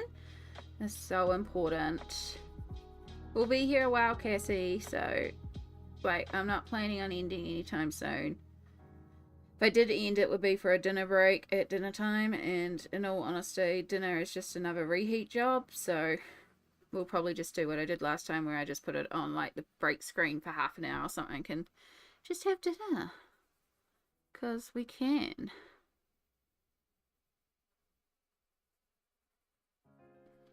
Doesn't mean we're going to be working on this all day. Like I might switch at some point, but I like to get a little bit more progress done today.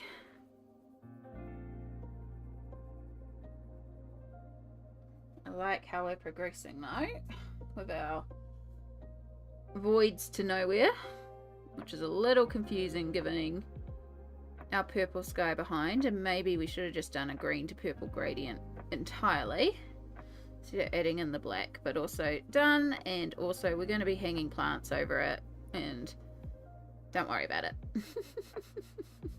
And we're making this up as we go along, so you know, we'll figure it out. Just hope it's all being clear and legible, and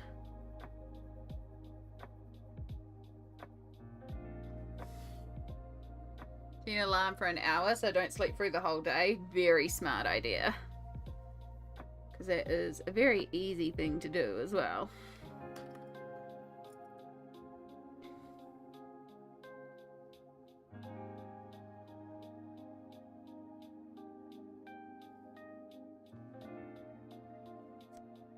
Once I'm asleep, I'm not waking up. Oh, I wish.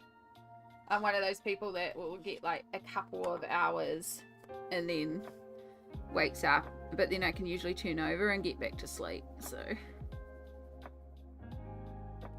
Oop. Snap the tip. Because the pencil sharpener is full and I can't push out anymore. That's bad for a core. This bag smells like hot cross buns because it's a hot cross bun bin.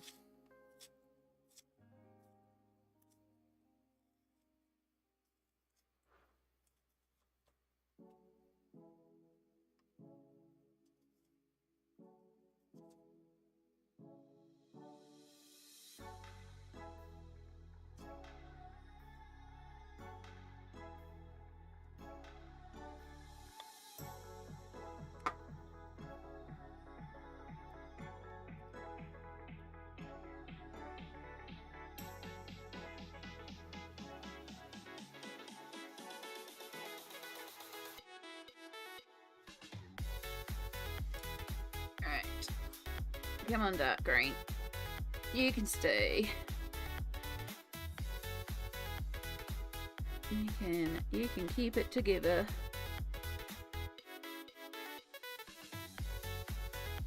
How are you going out there? I hope we're all doing well. If you are continuing to lurk, please do. Please feel free to keep lurking. Make sure though you take a little stretch, a little hydrate. I should have some more coffee before it completely cools down. Perfect temperature coffee.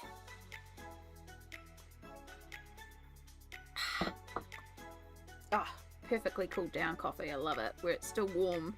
So it's a good cup of coffee, but it's not going to sear my lips off coffee. I sleep better in the day. I swear I'm nocturnal. I barely sleep at night. I mean, it's very possible your circadian rhythm is very out. I mean, it's meant to be, you know, to do with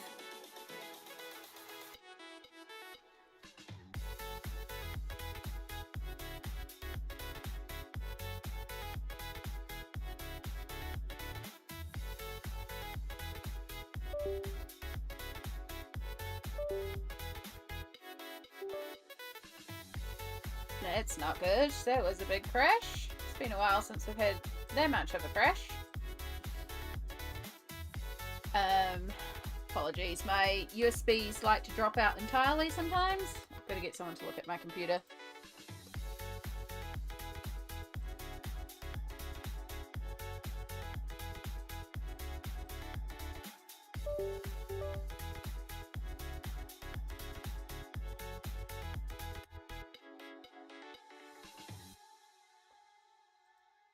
Uh-oh. Uh-oh. Okay, it's found the art cam, but it's not finding my face cam. I wonder if my C920 is corrupted and that's what's causing everything else to crash.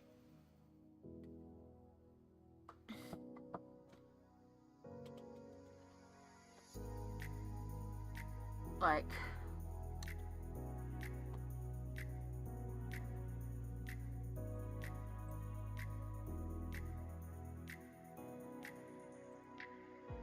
not finding my face cam. This is interesting. I've never not had the devices come back.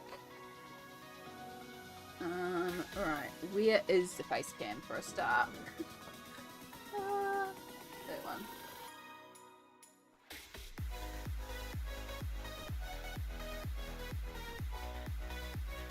Let's hope we don't accidentally unplug something else and knock all the other systems out. I mean, it's not the end of the world if we don't have a face cam, although I am going to have to quickly set up a scene that doesn't have a face cam, because I haven't done that yet. Try the good old unplug and replug. That will say the face cam's USB port is very, very warm while the others are not. So that could just be my paranoia. Yeah, that's not even making a sound of like I'm come back.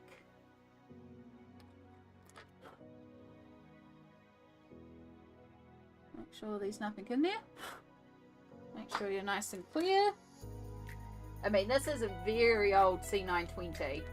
Like, if this is bit the dust, I would not be surprised.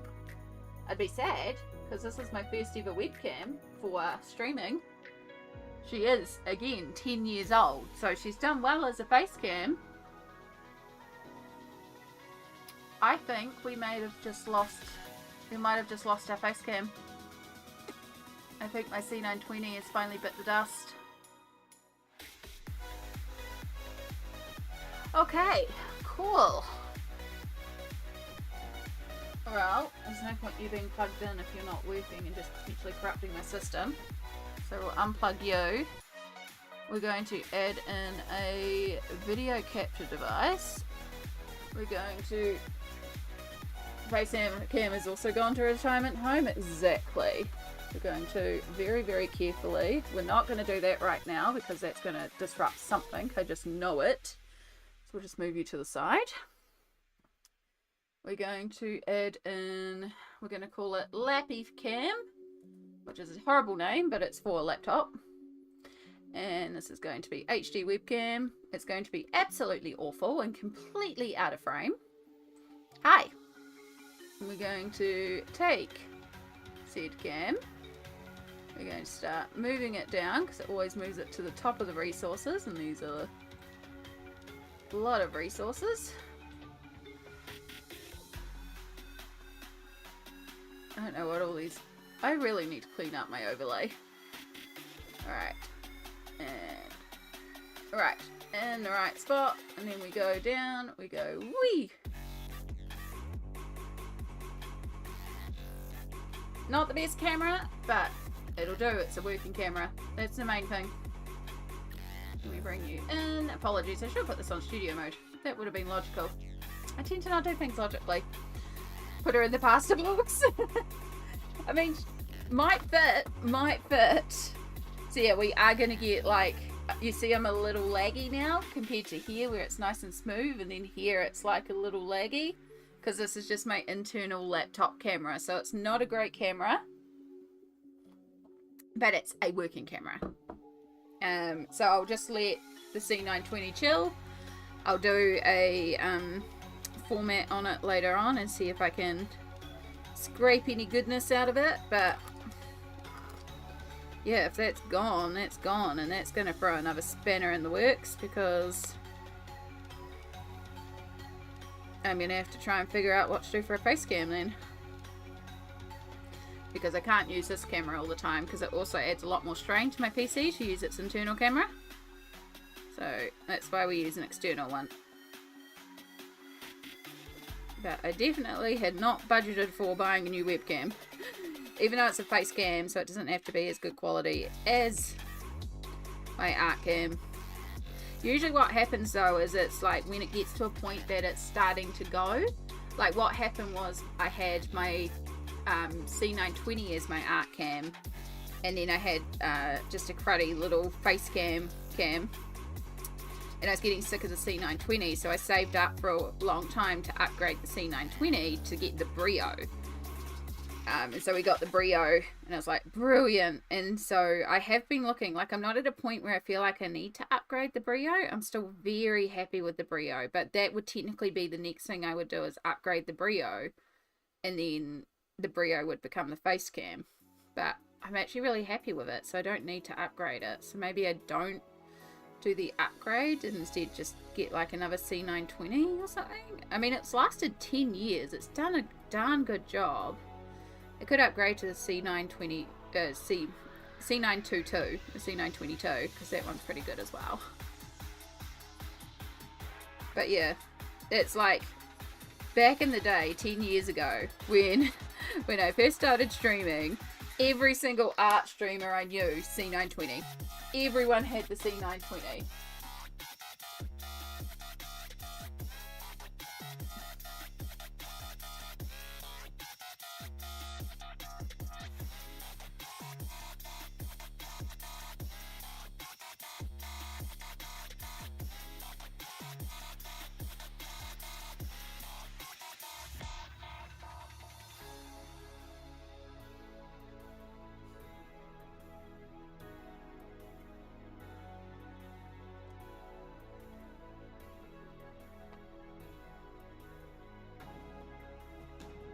But yeah, there is our portal dimension. So you can see that we've got that sort of gradient with our purpley black to the void coming down to our green, and then what I used then was the Prussian. And I also, when I got to the sorry, I'm gonna have to like manually, I also just realized that G-Hub is closed. I'm going to look it up.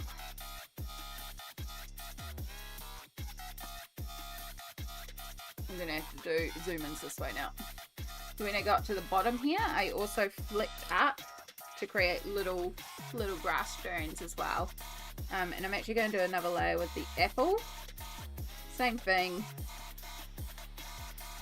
Just some little grass strands.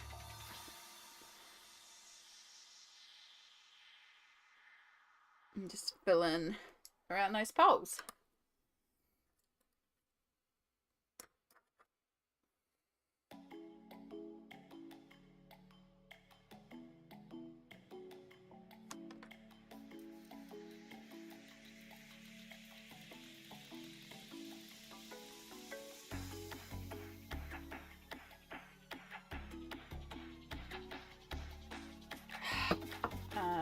What was I going to do? I hope Sammy managed to sort out her computer. C920. Are they still around? Brio. No, it's not the Brio 100, it's the Brio 4K that I've got. C920, 152. What is the C922?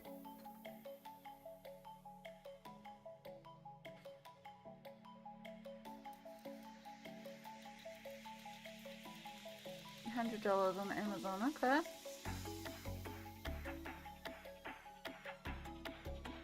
Will you ship to New Zealand? No, it's from Logitech on Amazon as well. Okay. $100 was not in the budget for this week, but good to know. I'll have a look around and might find something on the marketplace as well. A dead webcam was not in my foreseeable future.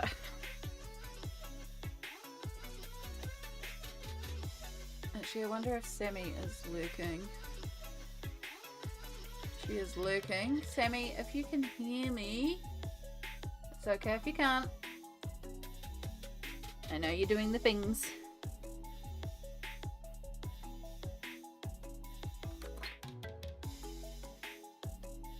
I don't imagine that you did, because I had a feeling you had a spare webcam. I doubt that you brought the spare webcam with you unless you were ready to sell that one, so.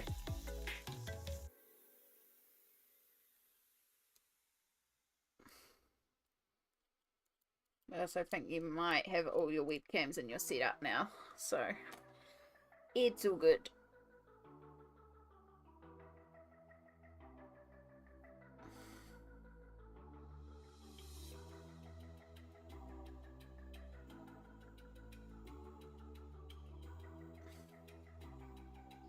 Yeah, again, that face cam has had, it's done pretty well. Like I said, it's 10 years old.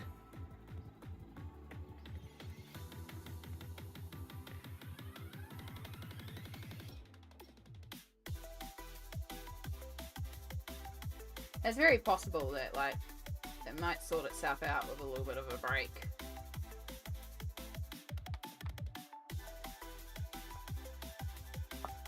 Okay, I think that side is good.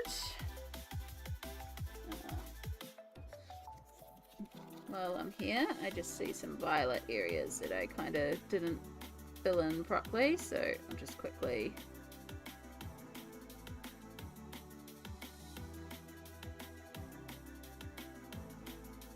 smooth out some of my pencil in here.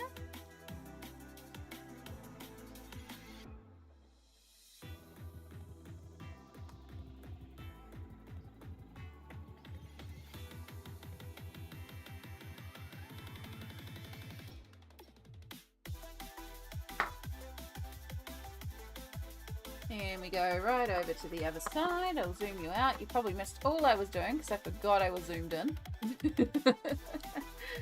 Oh, doing well. I'm also going to have to vacuum so much after this. So much pencil dust.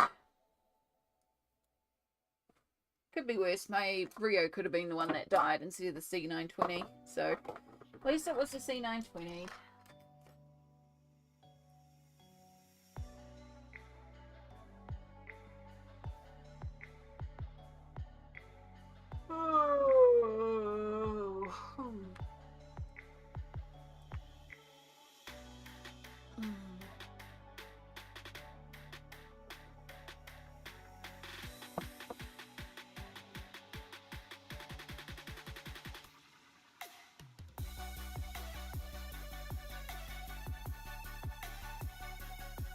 We start with our lightest green, and that goes directly in front just to sort of warm up in front of the space.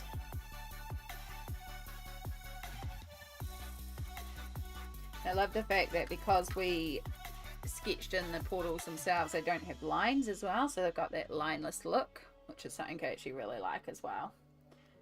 And then we take our Prussian. Oh, sorry, that was a very itchy throat all of a sudden. Ooh.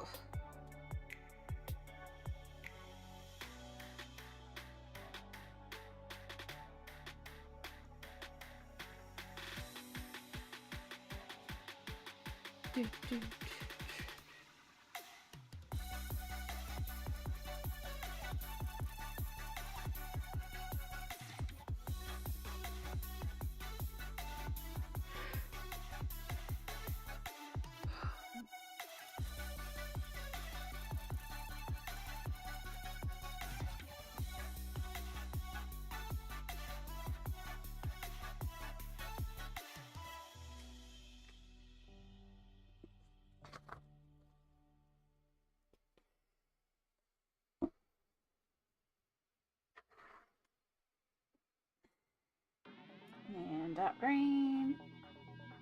Bring that up.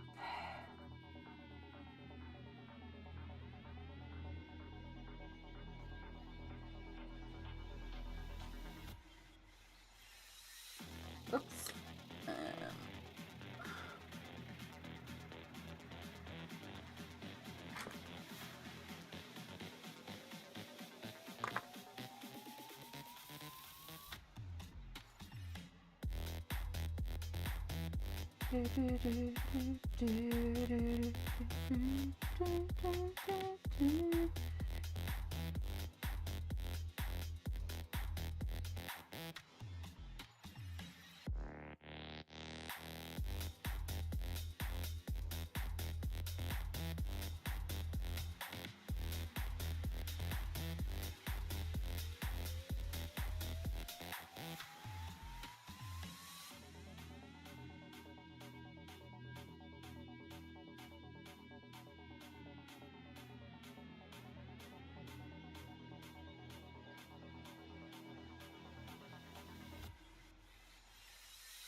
And then we'll take our dioxanine, blah blah blah blah blah blah blah blah blah.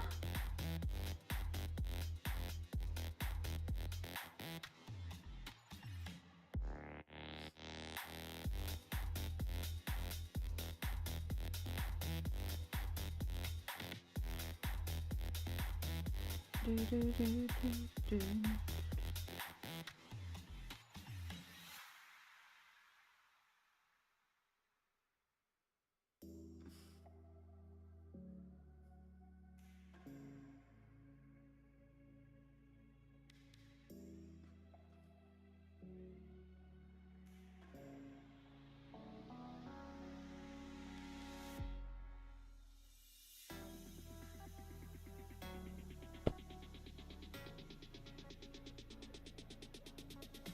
love this double page spread, but my gosh, do I not love double page spreads in terms of trying to get a book to fit. But that's on me because I think I put my camera in the wrong place this morning. Should have spent more time figuring out the cameras.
Hope you're all doing well out there. Remember to do a little stretch.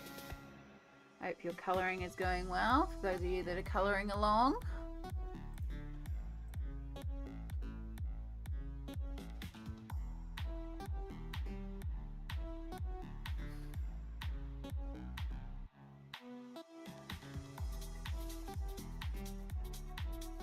Okay, yep, no, that is going. Good, good.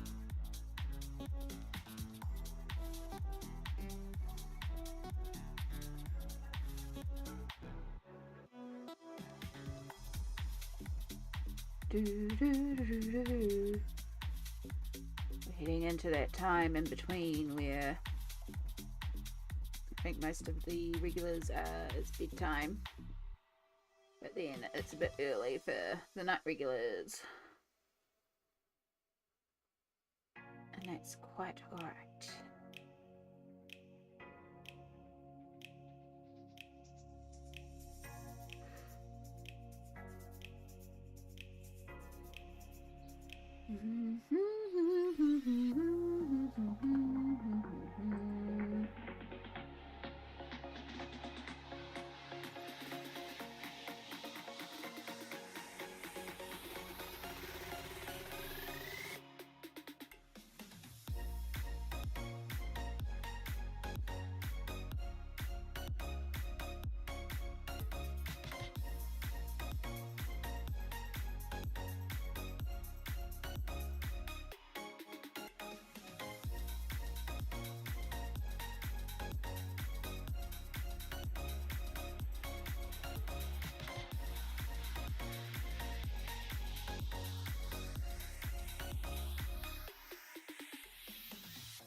Oops, sorry, forgot hitting the mic. Yeah. Shaky hands do not make good hands for shaving a pencil.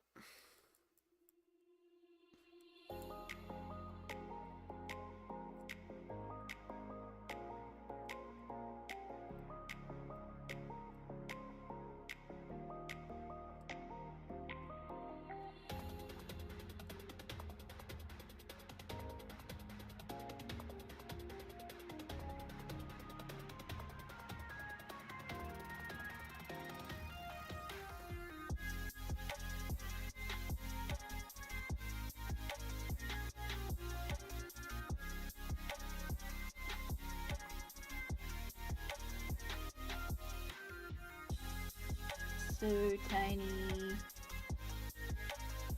Yeah, it looks like it might need to really badly place a Prismacolor order, which I'm not surprised by. I'm gonna have to, at the very least, I know I need more black. So we're about to retire a second nub of black. And I have to hope everything else I have is small has got a backup.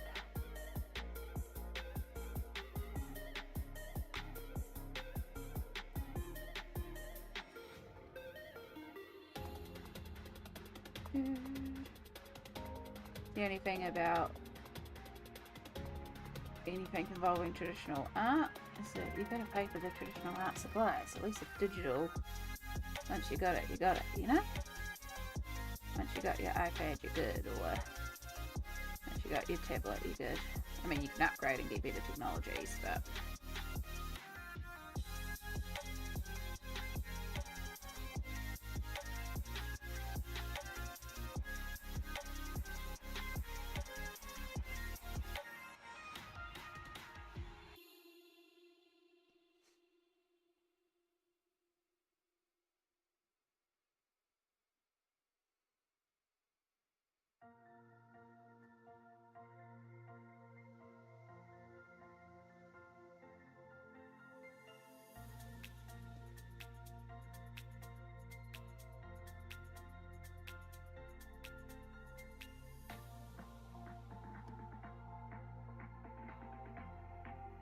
It's so good. Oh my gosh, it's looking so good.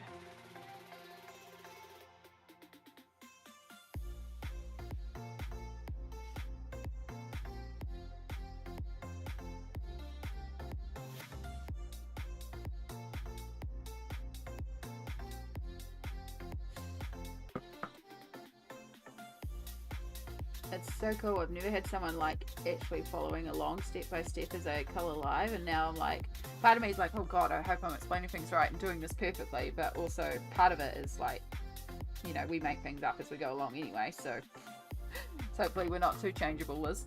But it's really cool to see someone else, like the photos coming through, because Liz is sending me photos as they're working as well, so I'm getting to see someone else's interpretation of this, and it's just so cool. Just like a big like, oh, that's such a chuff moment.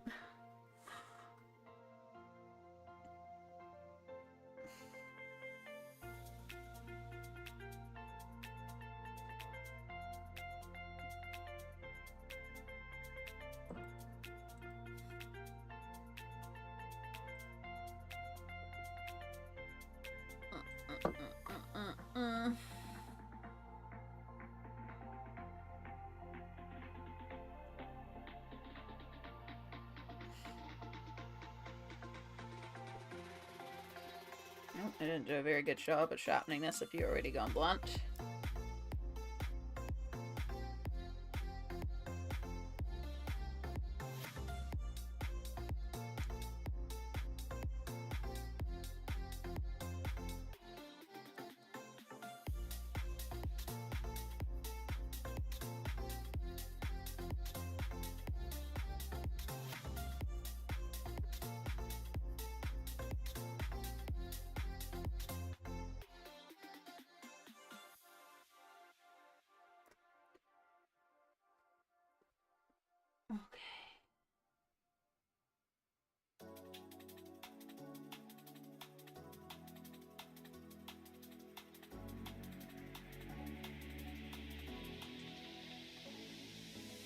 Oh. Maybe there's no point to sharpening this black.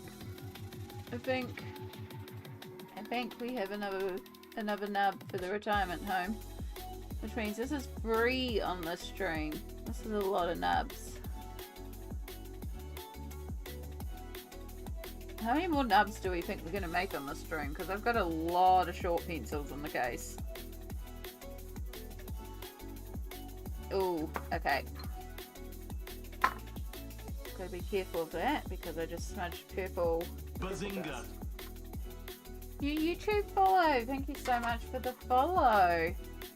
If you're watching us live, feel free to come and say hi. If you're just not not live, well, there we go.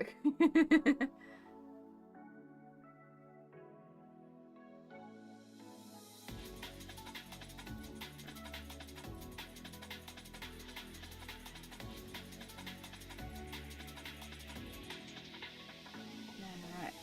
Oh my goodness, this pencil is so tiny. It's like must use every precious drop.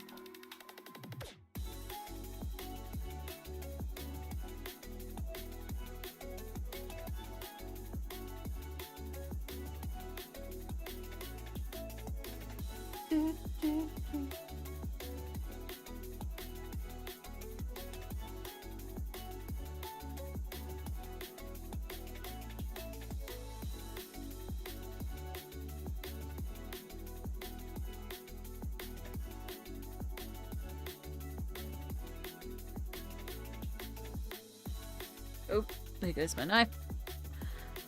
That's not a knife. This is a knife. Good old Crocodile Hunter Dundee. Old classic. Alright, just gotta lift up the mic to get rid of some of this pencil dust that's around. Goodness knows we got a bit of dust.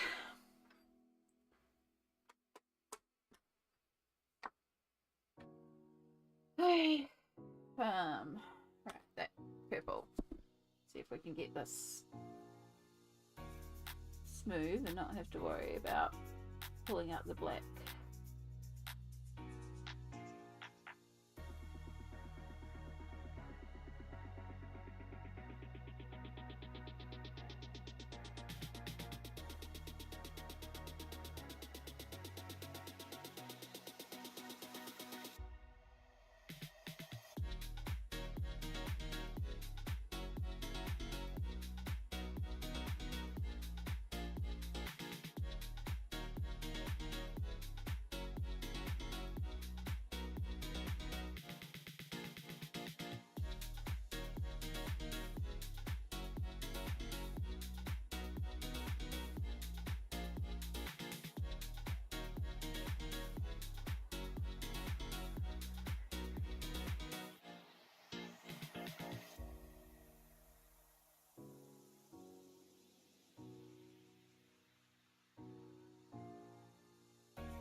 Okay, then we take our green, dark green, which probably actually could do with a sharpen itself.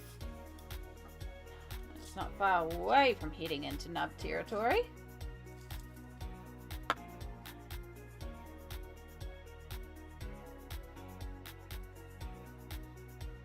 You over sharpen that.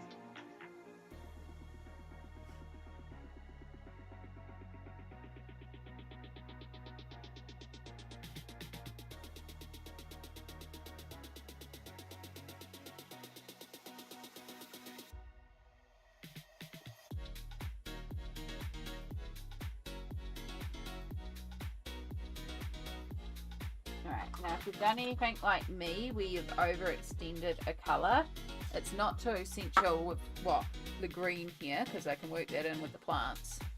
But on the side of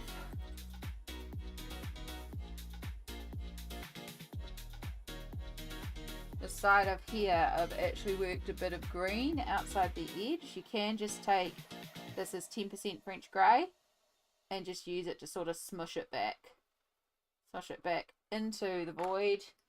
Then we take our black and just sort of clean up that edge, and then you can't even tell.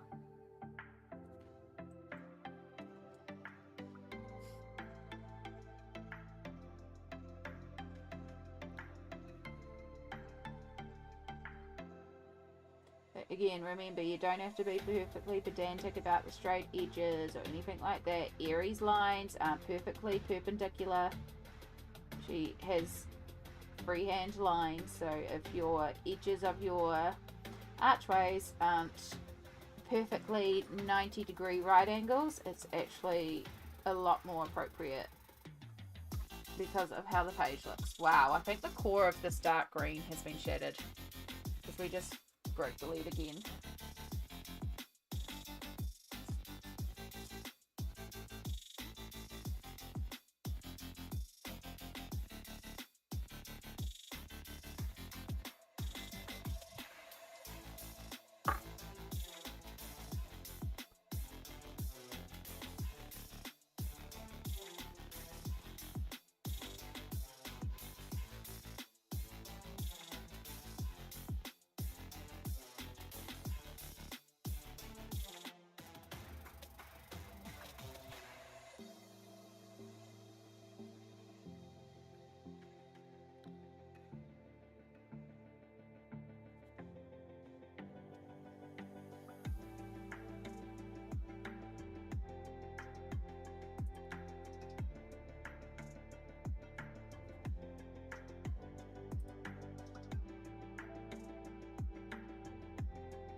morning. Hello, hello. How are you doing, lovely?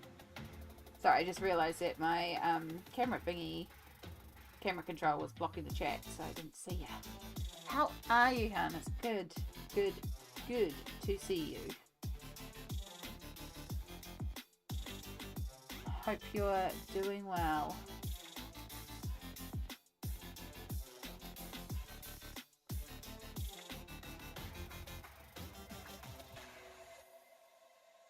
We've spent all day colouring in an element on this page. It doesn't technically exist on this page and we added it in.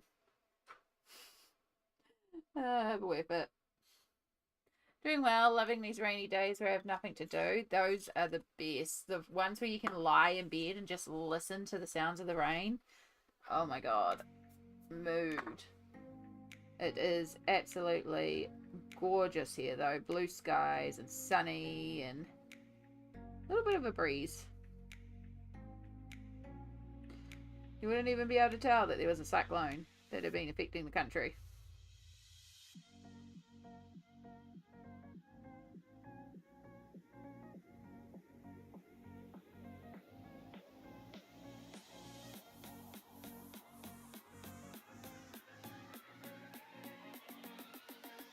Not when I have a hyper kitten who insists on jumping around.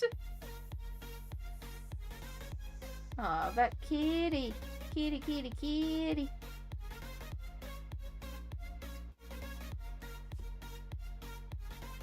I expect Shadow to come in from the kitty, kitty, kitty. Must be well and truly asleep. And the last thing is to bring back in that apple green. We just use that to top up and blend in here.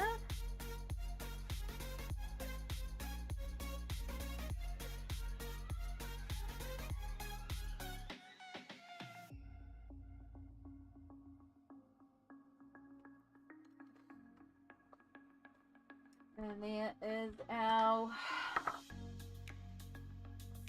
back wall. So still got a couple more elements to do, but it is forming. I like it. First things first, we have another nub to sacrifice to the retirement home. Another tiny little nib. Tiny little nib. It's our second black nub for the day.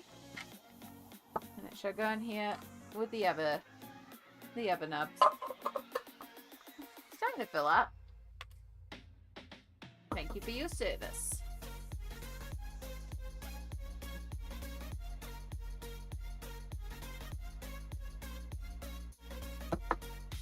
Time for a little stretch and a little stand. Oh, I just realised my slippers are on backwards. No wonder they feel weird on my feet. Have you been working on these pages for the past 6 hours, or was there something there before? Nope, this has been my 6 hours. But admittedly, like, it doesn't seem like a lot, but we have done a lot. The castle is coloured very, very lightly, so the walls are all coloured. We drew in these archways and then coloured in the archways, and then we did all the sky as well. So have you tried taping it, or have been able to get nubs a bit smaller with packing tape? Yeah, I did try sticking it to some pencils to try and get it down just a little bit further on the ends of the prismas, but none of my tapes actually held it properly. So even like packing tape and sellotape didn't seem to hold it in place well enough. Maybe because by the time I put the nub to the pencil it was already too small. So maybe I need to do that before it gets to that point, but then it won't fit in my pencil case, so yeah.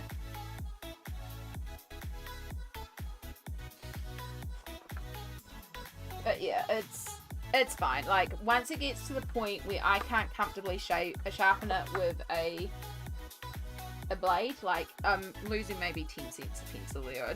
I'm not losing any pencil really cost-wise, because it's unusable at that point. I can't get in an extender, I can't comfortably attach it to anything, so it's unusable, so it's already not counted. But they're pretty small. Oh, we fancy adding in our own elements. Yeah, we're getting fancy with it. Just just added in an archway and it's pretty straightforward. It felt too empty here. Like, it needed something else. And this is meant to be a grand castle, right? So there's got to be more castle going on back here. Like, this can't be the only... I still feel like there should be more up here for it. Like, there should be towers and parts of the castle. However, the flowers are going to be so dense. We're going to kind of hide it anyway. So it won't matter that we're not seeing, like, everything. But I do like how it's progressing so far. We still got to add shadows and stuff to all the stonework. We've still got a lot of detail to do on there, but I do like our little archways. It's not picking up the purple tint and the black too well. We'll pretend the castle is behind everyone. Exactly. Just pretend. Just pretend.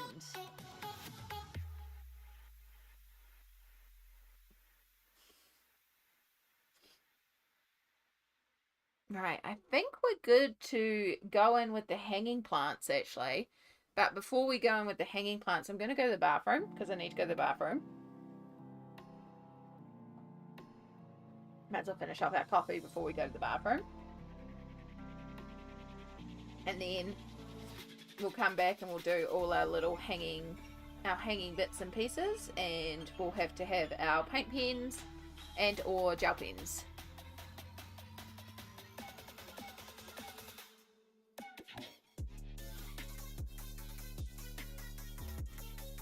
We're going to use the dot dot dot dot dot type technique to give the illusion of something it isn't there. Because we use smush, smush, smush, smush, smush for all the bricks, and now we're going to use dot dot dot dot dot for all the flowers. We're going to go in and basically create the illusion of lots of little hanging ivory plants and flowers, and it's going to be pretty.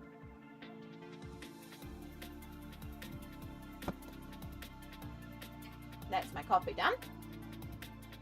Cool. Alright, I'm going to put you on the be right back screen for just a moment. We'll be quick. I'm just popping to the bathroom. I encourage you all to do the same.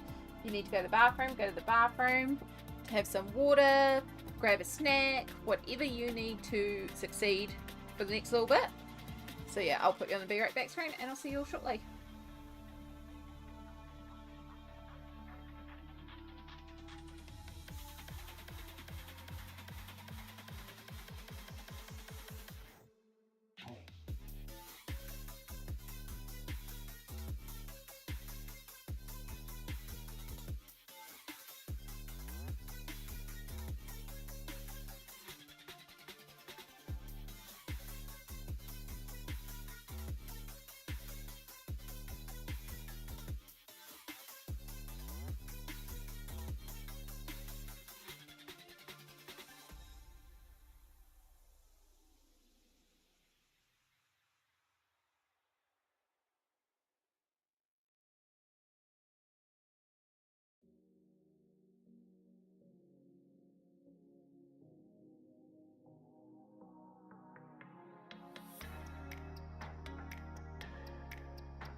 It won't be long. Ah, much better. Much, much better. Right. Just making sure I keep all the messages a bit clear, because otherwise I come back to my phone with like 600 messages. It's like, what? Okay. So, well, I said the bushes. We're going to do the ivory.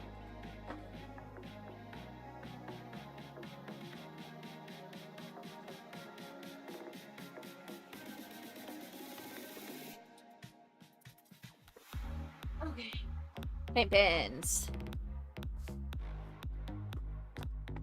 Let's start bringing out a green. So we want anything that we can get in a fine tip green, and this is why I'm also thinking I may pull out gel pens for it rather than paint pens. Now I prefer the look of the paint pens. We need to get really, really fine in here. It's going to be, what have I got in like a 0.7 essentially.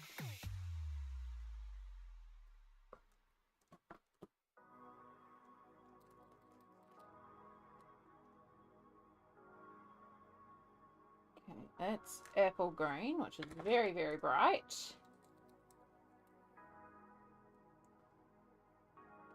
That's very pretty. That's just regular green. And we have light green, which could work on top actually. Alright, we'll stick with those two. We won't do the apple green.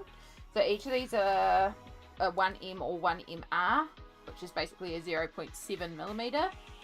If you can't get that small in your paint pens, you may want to switch to gel pens if you've got an opaque gel pen.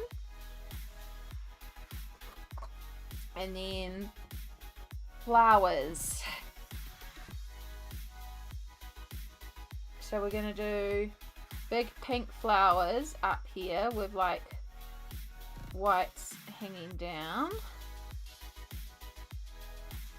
I think we want to do pale purple. Where's my little example tip? Because for the ones in the sky, I'm kind of thinking we could do white with pink hanging down actually. That could be real pretty. Yeah, so either white or pink. Basically white and pink is what I'm thinking for the sky.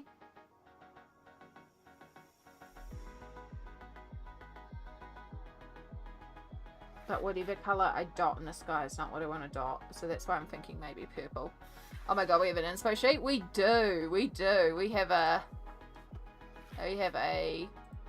whole inspo sheet. This is the vibe. So I'm calling it, it's like country fairy. It's like fairy, garden, tea party, country, but also very regal and elegant. It's, yeah, I searched a lot of different things, but you can see sort of like the palettes here that I was kind of sticking towards, although I've always end up going a bit brighter than what I pick because that's just me. But this is a big inspiration point. This is where the archway came from. The idea for the archways was this image here. But the image is just like, it just reminded me so much of this garden scene, like what we're colouring in this garden scene.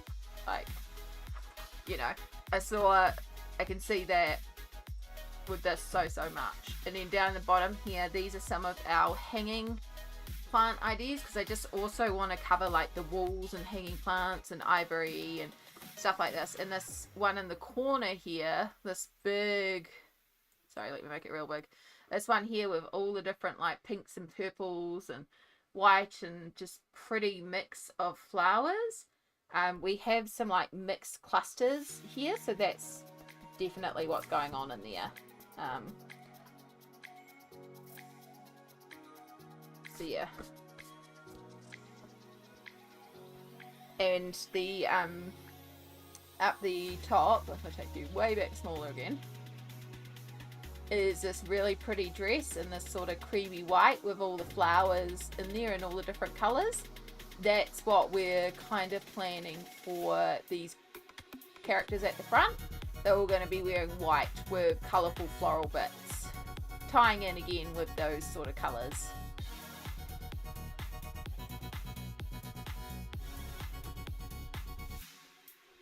Who said Shadow hasn't been here? Who summoned Shadow? Hello? Hello?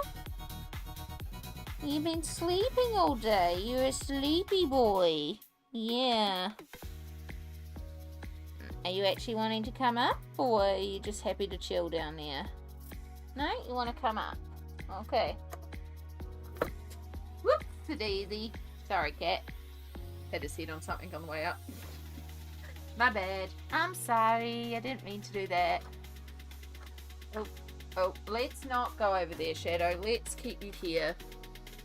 Let's keep you away from all the pencils and all the chaos over there. It's getting near to his dinner time, which is why he's come to see me, because he's hungry. He's so sun-bleached at the moment.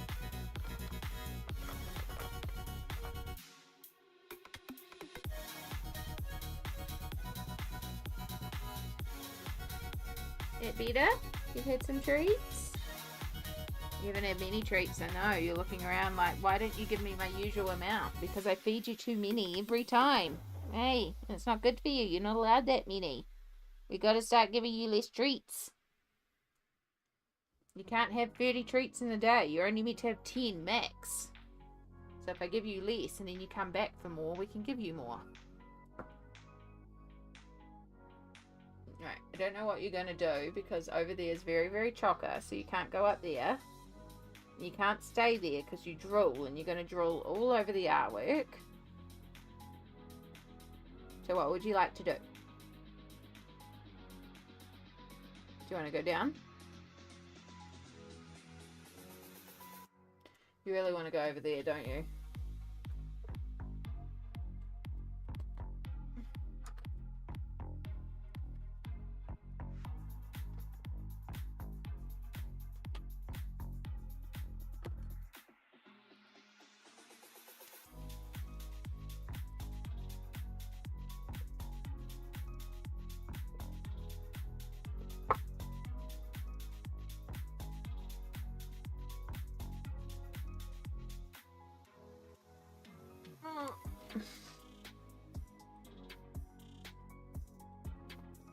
Alright, there you go.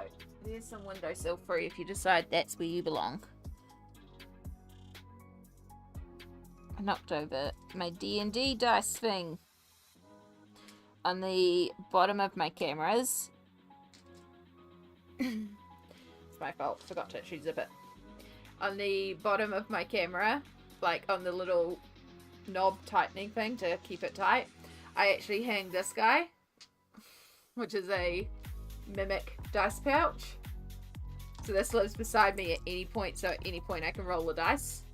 So I'm always ready for D&D because I can just reach down here and grab some dice. But Shadow likes to rub his sneak against it sometimes. But I forgot to seal it up. Right. Have you decided what you're going to do? Do you want to go up on the windowsill? I left you room so you can go up there. You want to go up there? Or do you want down?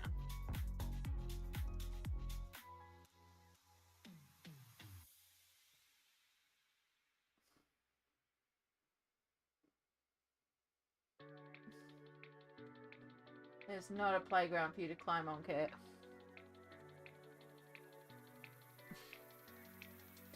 We do love Shadow, but oh my gosh, I see a pain some days. Kitty cat, kitty kitty kitty cat. Alright, where did I put my shadow drill tissue? Oh, hello again. You didn't like it?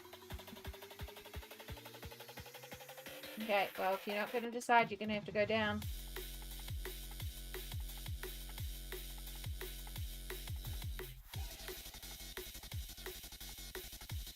You're not climbing around behind my computer, because that could be part of the reason why my webcam decided to break today.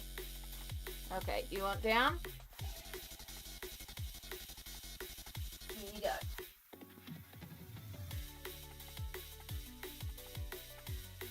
go. Okay. Shadow has been satisfied. We have played the cat picks. I'm glad your lunch was yummy perfection.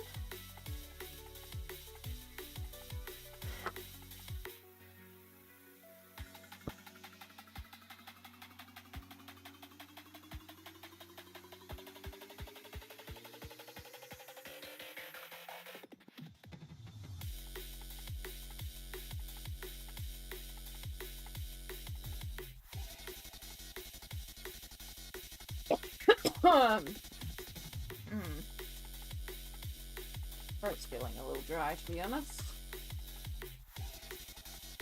Alright, and then we need... I grabbed out the plant colours. And then we will need to, I grabbed out the leaf colour. We will need to grab a plant colour later on, but that can wait. And then where is our... We'll use Persian Prussian green. You can also use the dark green as well. Basically, we just want to use one of the dark greens. In fact, you could use a light green as well, because we're just going to start by sort of placing in our hanging plants. And just to make sure we get this right, let's look at hanging flowers over archway. Like, let's actually look at a reference, make sure we get this right.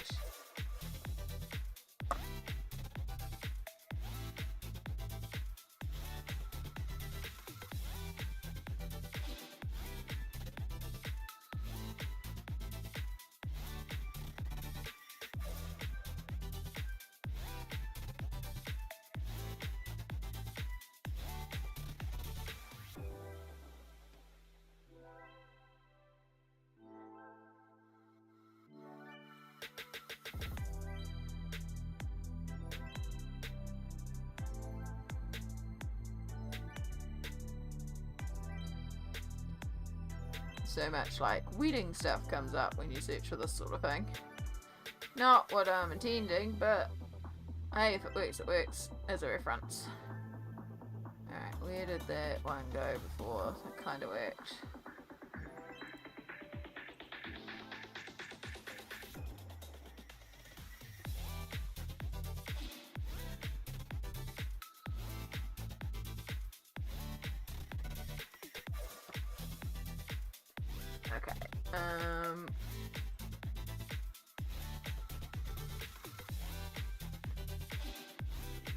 So, if you see here with this example, now you could totally change around however you like the vibes of this. You could, you know, find a different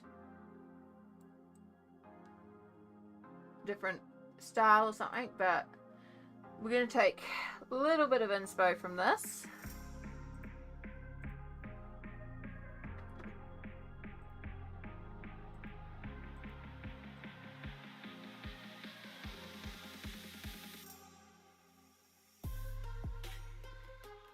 So with our Prussian green, and I'm just going to work sort of loosely. Again, you can't be perfect with this because there is no careful placement of this. I'm just working in little circles to sort of indicate where our flowers are going to be clustering. So we know we want a ton of them around the top so that they can hang down.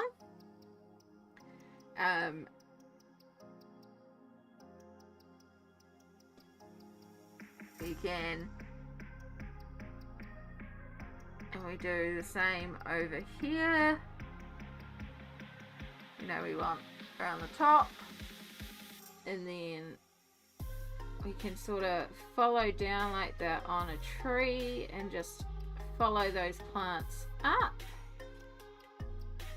Maybe there's some offshoots off to the side, like the vines, little clusters.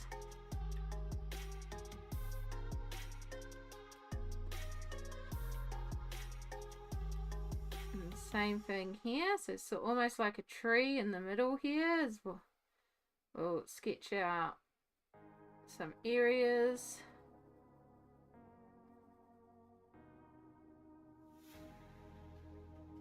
And we want to take these right up to the top. We don't necessarily need to cover everything, and we can always go in and add some more. We just want to make sure we're covering sort of our most densest areas. And then when we get to here, I'm just going to extend this right across the top, and then at certain points bring down the green like the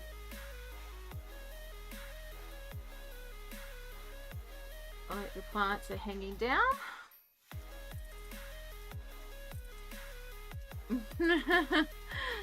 Oh, Jester. Hello, hello. Always coming in with a terrible pun. So yeah, we put all that work in and then we're going to cover a lot of it up. It's just kind of part and parcel of how this techniques goes because we're working in layers. But yeah, I've not coloured this in solidly at all. It's quite loose. It's quite sketchy. It just kind of looks like viney, leafy areas.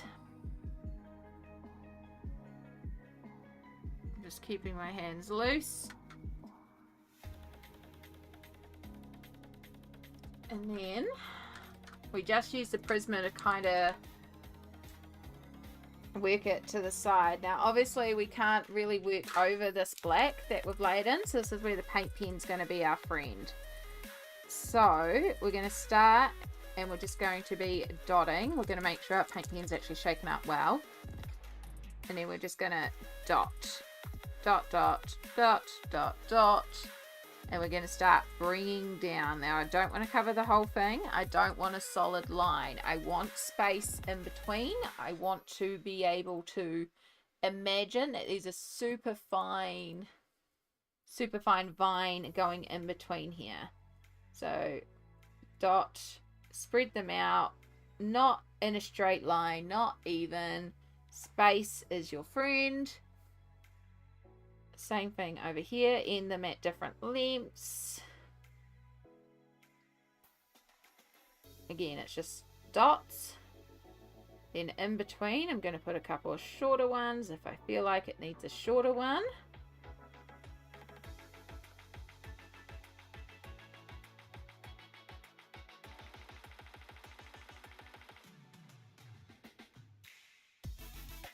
And connected that one up a bit too closely.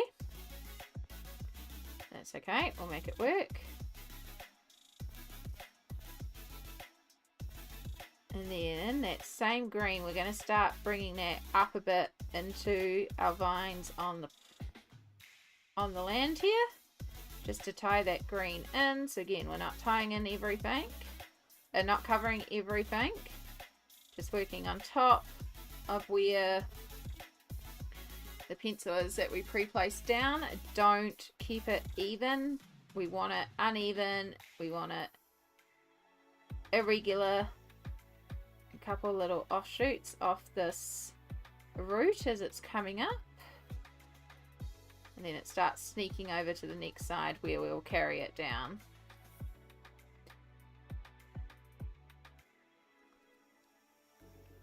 So this is how we're going to start building up our vines on there. Be right back. All good, Lisbeth?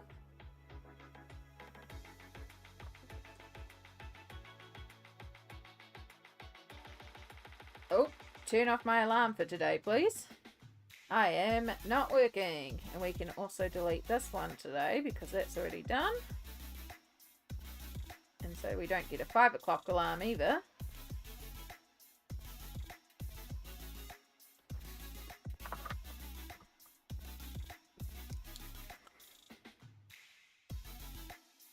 Yeah, dot dot dot dot dot dot dot dot dot dot. So we're going to be doing a lot of little dots of paint. So you could get away with using gel pens here too.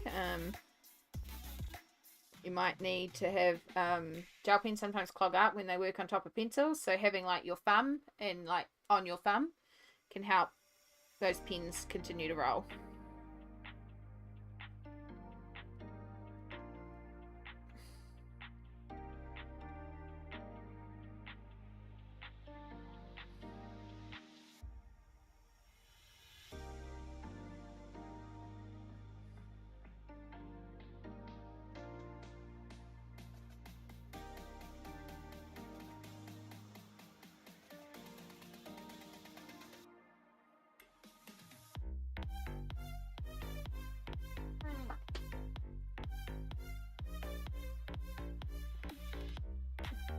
Neck break.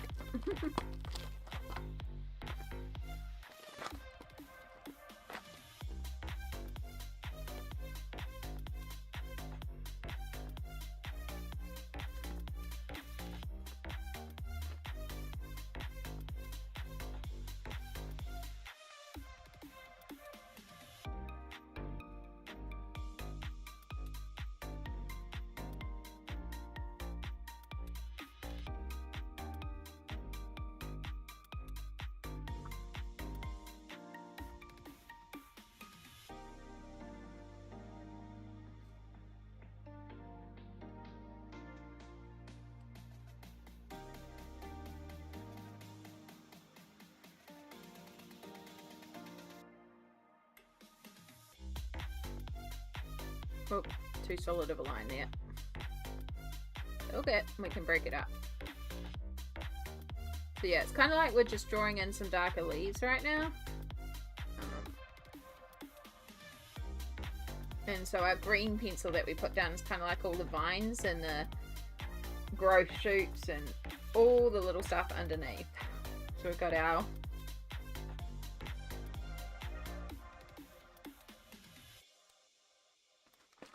vines.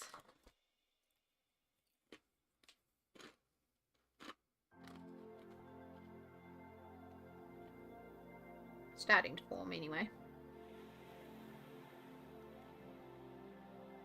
And this is why I said if your edges aren't exactly perfect, you don't have to worry, because you can also just put some extra vine leaves in there.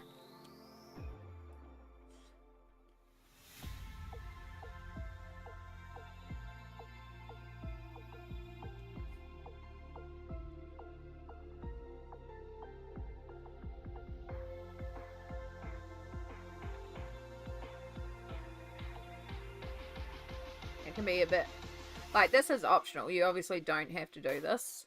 I mean, you don't have to do anything I'm doing.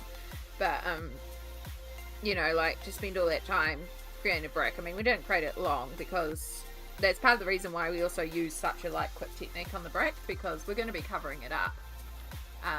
So there's no point us spending literal hours on the brick when we're going to cover it up anyway.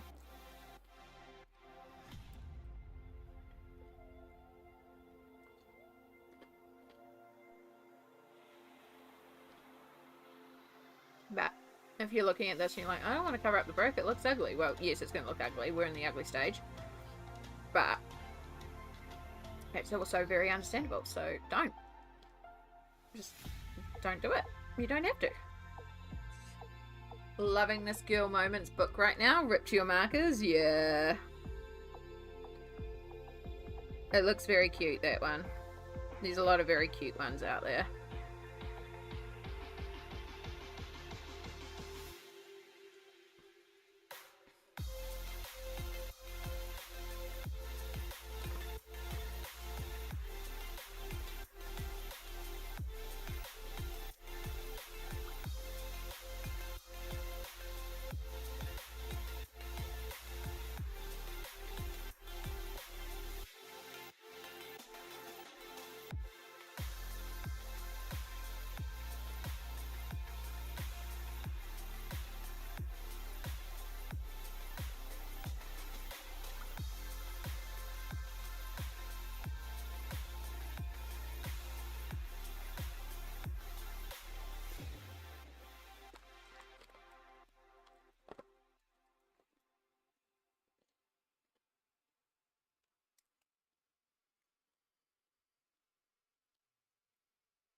Right. And for this page I'm working on will be quick and easy in markers. Meanwhile, it's gel pens. Yeah.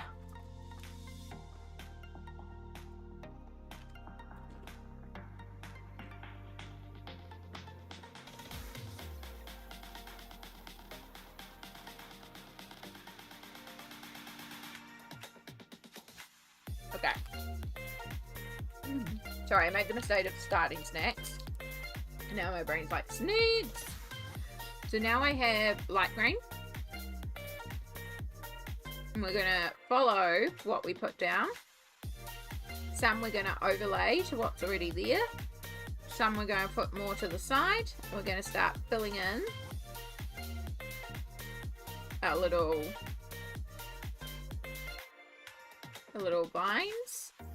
This kind of works like it's highlights on what's there, but also a filler to fill it out a bit more. Still trying to keep it a line without it being an obvious line.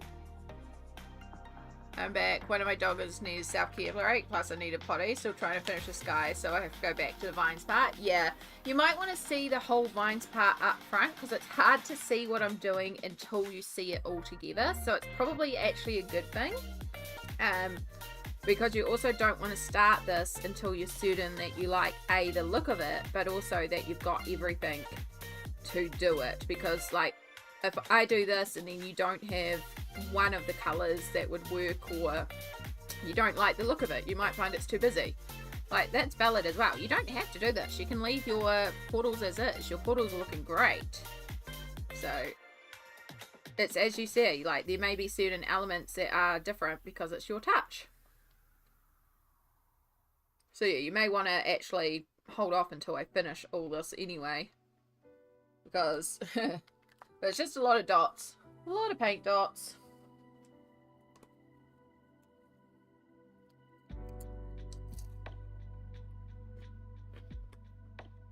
I've moved to YouTube. My Twitch chat crashed for the third time. No!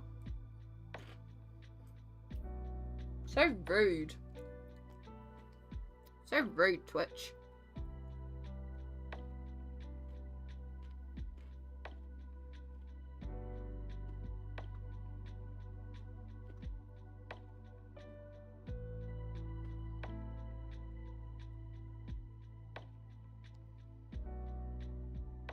I do like it. It looks very castle-like. Yeah, so this is why you don't want to spend hours upon hours shading the castle, because we're going to be covering a lot of it.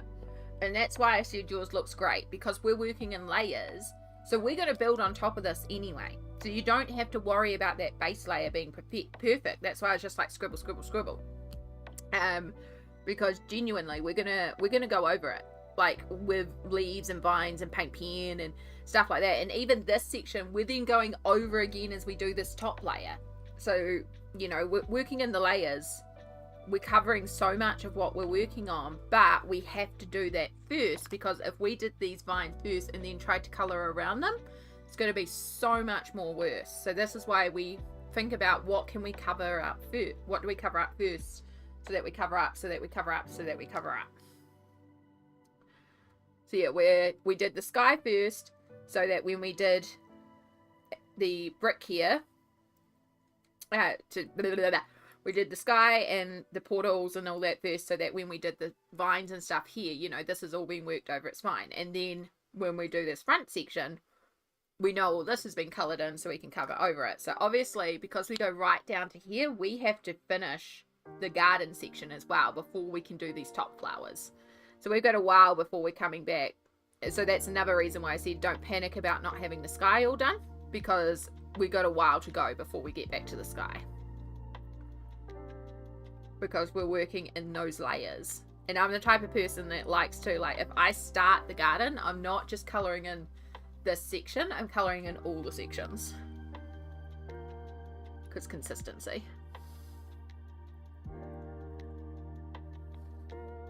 But yeah, now you can see if I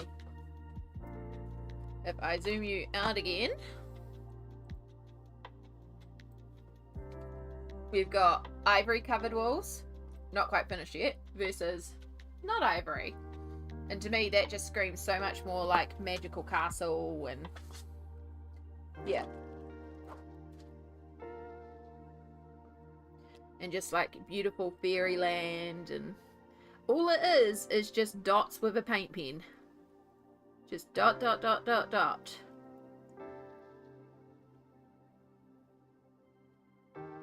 But yeah, if you're finding it's getting a bit much, Liz, at any point you let me know, because I can also stop and switch over to dark Fairytales if you like information overload for the day.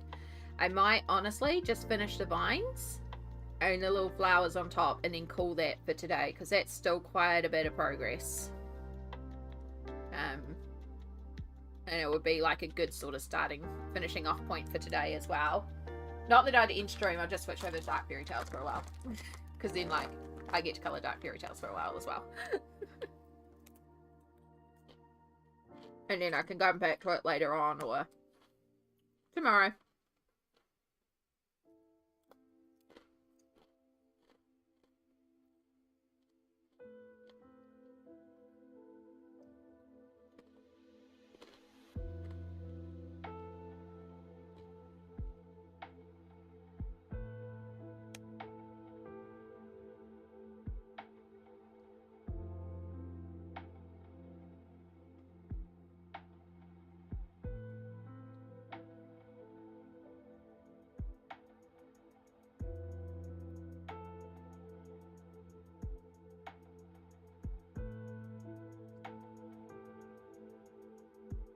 Sounds perfect. Okay. So we'll get at least this half done.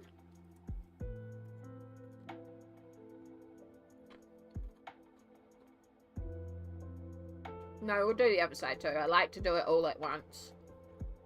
Keeps it feeling the same as well, so make sure we do it on both halves.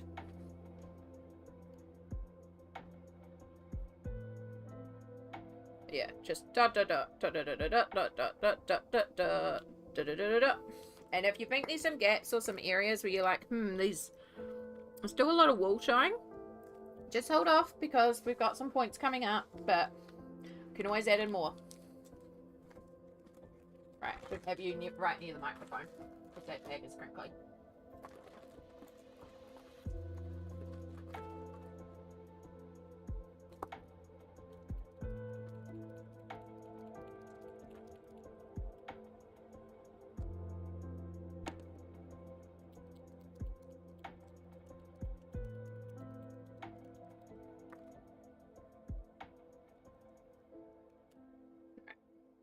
So again, starting with the Prussian green. Drawing essentially a tree in the center here. And just letting things come off it as we see fit. Till we get up to here. Now we do have an area where I accidentally smudged some purple, so we're going to have a bunch of growth around there.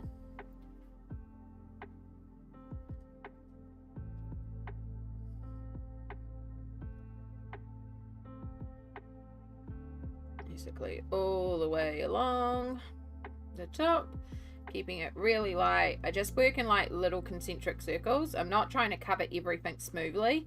There is a lot of texture showing in these circles because we want them to be slightly liney. We want them to look like they are offshoots of plants growing out everywhere and causing chaos.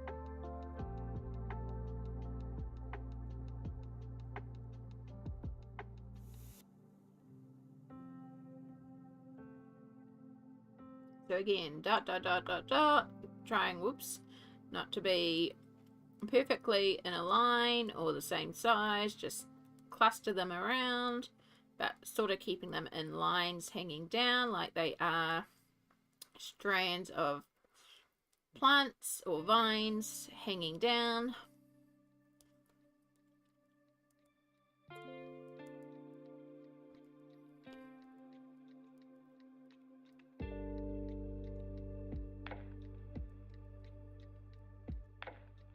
I realized I started there and it was a really dumb point to start with.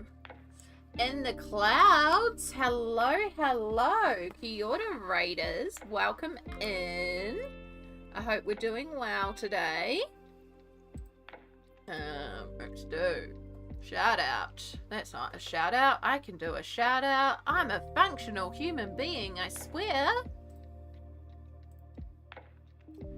Hello, hello, welcome back in the clouds. In the clouds is a gorgeous, my brain just literally stopped right then. My brain is saying gouache, but in the clouds I feel like you're not it's not always gouache. I could be wrong. I know it is art. It's definitely art, although maybe you're playing a game today because art streamers can also do games. I'm doing well. What were you up to today in the clouds? I'm so sorry. It's been 7.5 hours and my brain is going blare. 100% cloud forecast ahead. Oh no, but it's so beautiful and blue outside. And Skitty Sandwich, welcome back in. You were playing Fortnite? No worries. Oh good. Oh good. My brain is just gone, bear with me. It's been 7.5 hours. But for anyone who might not have met me before, kia ora, my name is Amy. I am a colorist based in Aotearoa, New Zealand. We colour in adult colouring books. Right now we're working on this very large double page spread of this gorgeous Palace Gardens. So we've been working on a background, which by the way did not exist. There was this little portion of castle, but all these archways with the vines and stuff did not exist. We've added this all in. We've spent 7.5 hours colouring in something that wasn't even on the colouring page to colour. But it's fun. So yeah, we're pretty chill, we're pretty lurky here. We're a good chill out stream if you just need to vibe and hang out somewhere safe and, you know, gentle and just a good chill space. If anyone, including in the clouds, if you need to raid and fade, please feel free to. We encourage self-care after a stream, especially if you haven't, you know, drunk water or anything in a while. I probably need to drink water. This is probably part of the reason why my brain is going gut and stopped working.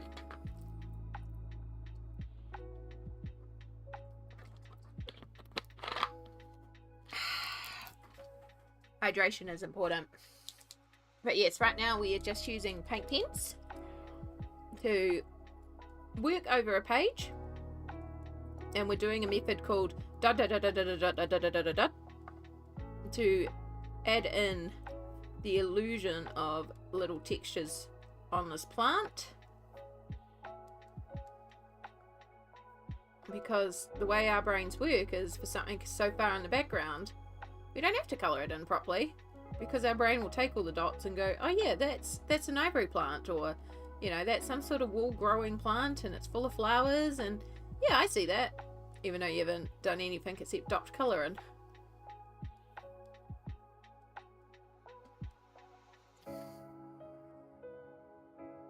Do, do, do, do, do, do.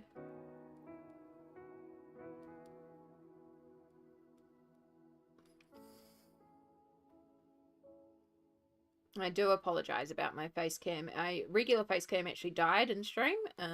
We've got to see if it's actually still working or if it's dead. I've got to get a replacement. She is 10 years old, so like, good old C920. Definitely have done the dash. So we're just using horrendous laptop face cam, which is so like laggy. Frames per second are not quite right.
Yeah, I thought this was a nice winding down from stream and shooting games. Yeah, quite a different vibe. But that's okay.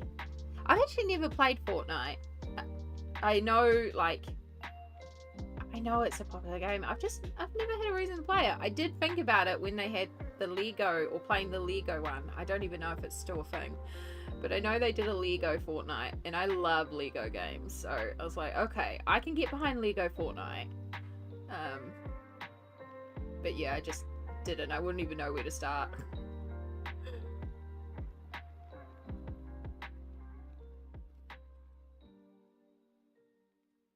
Oh my gosh, Lego games. It's been a while since I played any. We went through that real kick for ages where we just did lots of Lego games. That's kind of how it is for me, as I go through a phase of like game, game, game, game, game, and then I stop. And then it's like game, game, game, stop.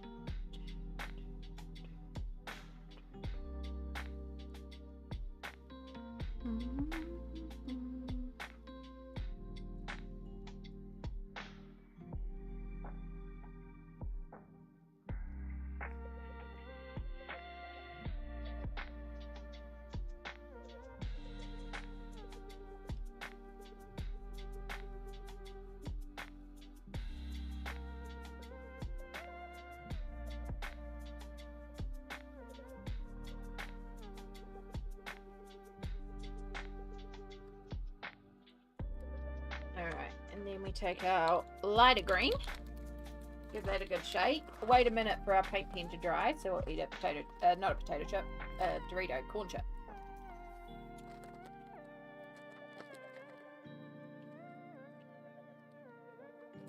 It's been a while since I've had these because they get stuck in my teeth. So I try not to eat them too much, but now they're really tasty.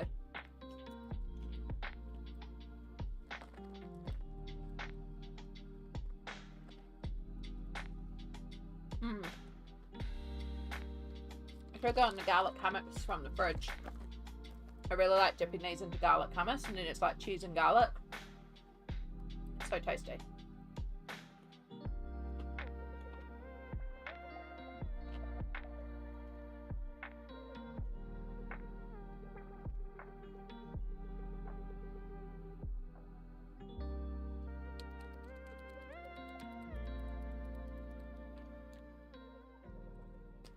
Okay.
Every time I colour a raincoat, it must be yellow, or brain yells, no, it's wrong.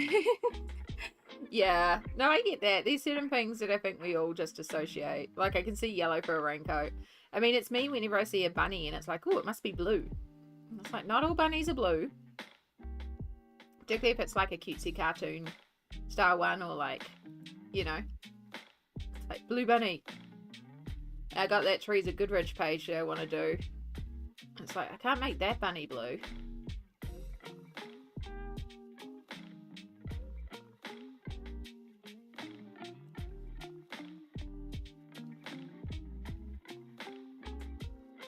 Actually, maybe that's what we can move on to for a while, is Teresa Goodrich.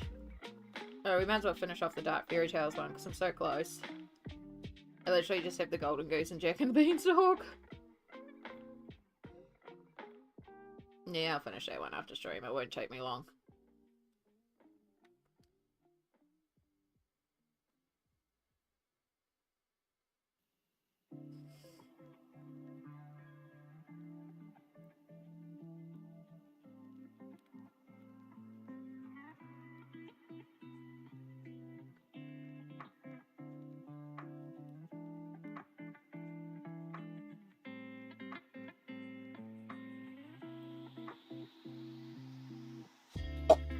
Oh, throat. Not getting sick, not getting sick, not getting sick. Not getting sick. I'm feeling absolutely fine. I'm feeling fantastic.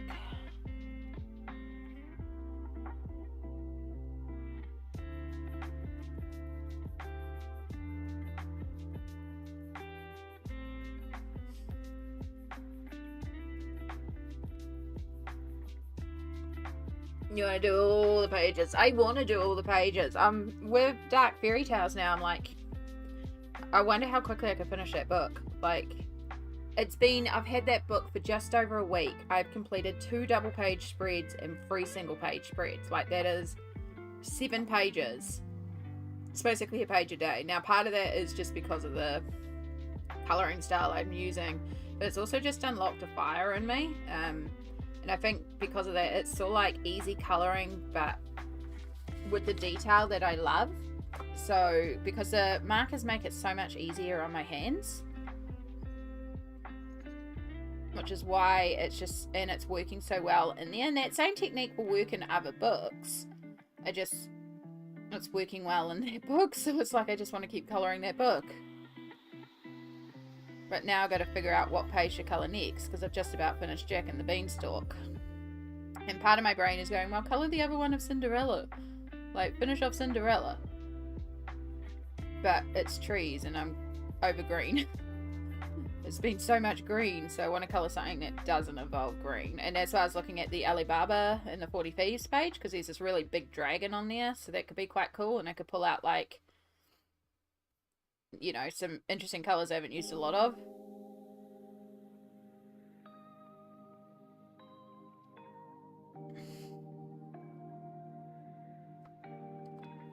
And I don't think I've seen anyone colour that one yet either, which is fun. Like, that's kind of why I also started Jack and the Beanstalk. I love the way the Jack and the Beanstalk page looks, the design of it, but I hadn't seen anyone colour it, so I was like, screw it, I'm going to colour it. And it's freaking good. It's such a cool page. Alright, that's all our green Posca for the moment. We'll give that a moment to dry again.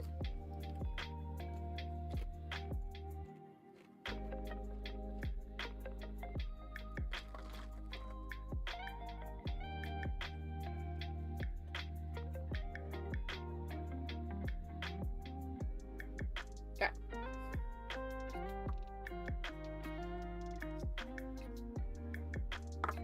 And then what I have is the 50% French grey.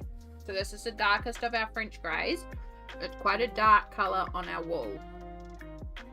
So you want to be careful with this. But the point of this is we're going to go back over the top of the clusters of ivory. So say on the wool themselves, not the hanging ivory, but the big areas on the wool where we've clustered it together. I'll bring you in a bit. So these sections up here, for example, where there's lots of ivory clustered. And what we want to do, we're working super loose here. We're not trying to do like little circles to be all smooth in our colouring. We're trying to go quite loose. We want space, we want lines, because we're using this to trick our eye into thinking the vines are casting a bit of a shadow. So that's why we're only doing it in our clustered sections. It may lift up some of our paint pen, and that's okay. If you did this with gel pen, this may not be doable afterwards, and that is okay. It's one of those things that you really won't notice that much of a difference of. It does make a slight difference, but it's very much okay to not have it on the page. So if you can't add it in, you can't add it in. And don't stress about it.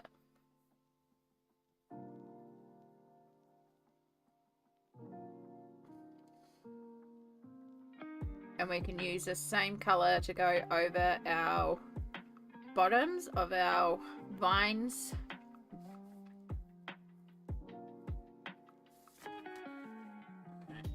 Side here. because it can also scrape up some of the paint pen, it makes it feel a lot less like you've just gone dot dot dot on the page, and just sort of breaks up some of the shapes as well. It's such a simple little thing, just going over and doing some loose circles over everything, but it adds so much to the page. Oh, you can't see. Thank you, perfection. So sorry. Thank you.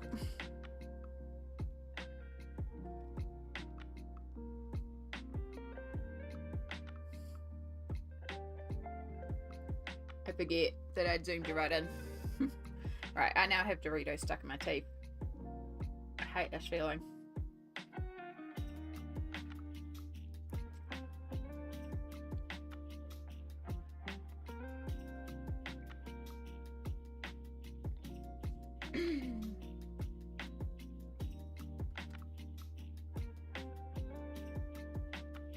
And this would be the opportunity too, that if we're adding any other shadows on here, this is when we'd add it now. We don't need to, but say if we were doing the trees here, we might add a little bit of a shadow from the trees, or these potted plants in front of the door, you know, things like that. That would be what we could add in here now. Well, we're doing that right now. Back there, the only real shadow is coming from the plants themselves. Right, I'm sorry. I'm going to turn off face cam for 2 seconds just so I can get this frickin' corn chip out of my mouth.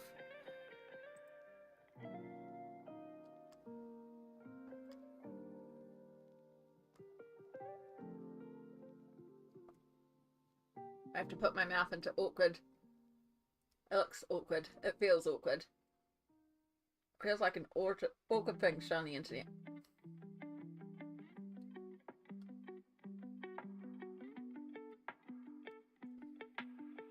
But if I don't get it out now, I can get an infection in my teeth. Because Doritos are notorious for doing it, which is why I don't generally eat them. As much as I love them.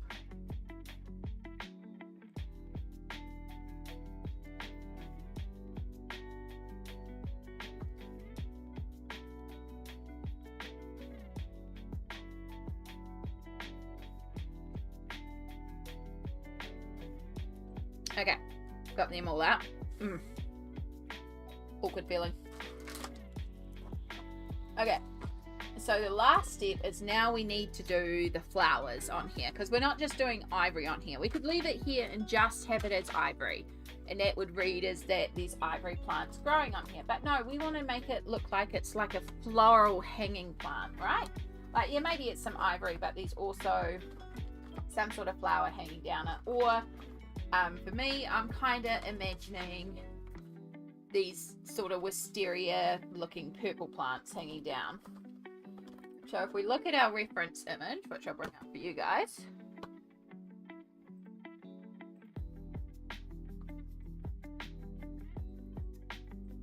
so we look at this bottom one, we've got some beautiful purple and a little bit of light pinky white. So all of this is going to depend on what markers I can find. I know I have a thin purple somewhere. That's going to be our friend. I just have to dig for all the markers, because again, we need very small for these back areas. As we get closer up, we can go for like slightly chunkier markers, but this back one in particular is the one that needs lots of fine marker work, because it's so far away that everything would be just the tiniest little dots of color, which is why I'm also looking for a specific paint pen. It's not just any paint pen, I need a specific paint pen.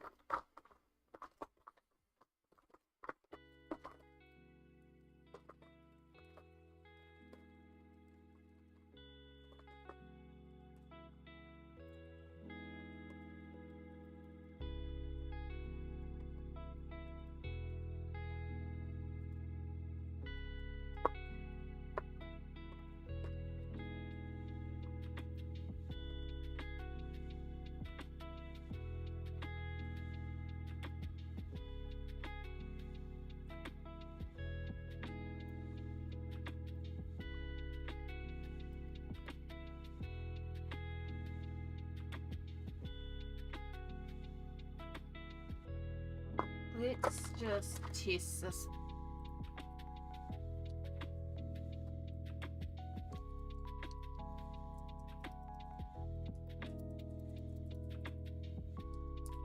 How fine can we get this? We can get it.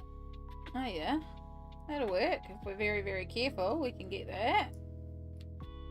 And how do you look in comparison to you? You are the same colour. One is ever so slightly warmer.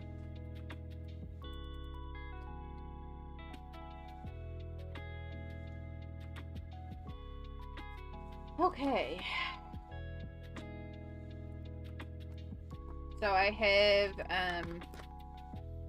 I am having to work with 3M for the lavender. And then I have like a violet colour, and then I do have some white as well. So what we're going to do is bring you back in. So again, this is our reference. So we've got purple, light purple, and then white towards the tip. Now we're not going to be able to get all that detail, but what we can do is we can take our purple and add in a couple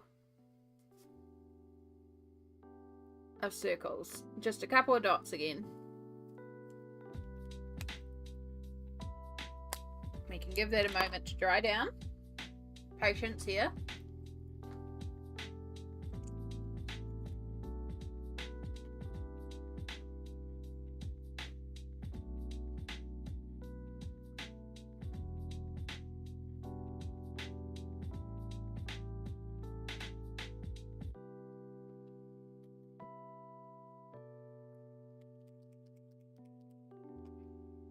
And we can take our lavender and on top, but not directly covering. So sort of like if we were stacking an ice cream, we can have our lavender.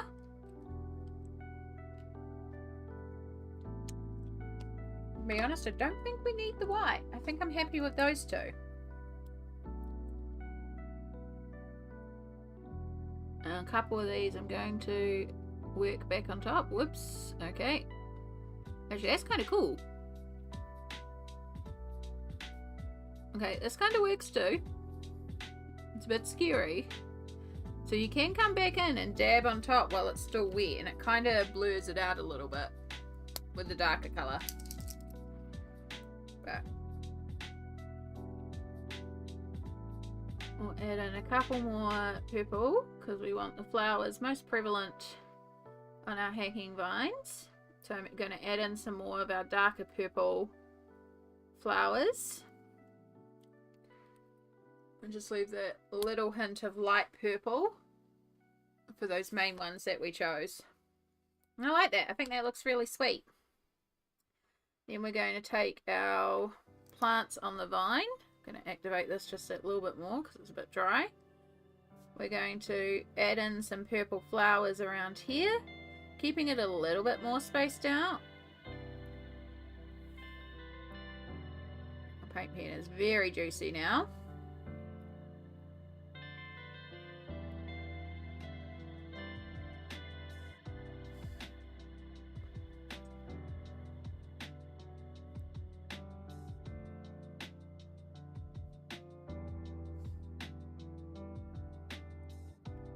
Give all that a moment to dry down.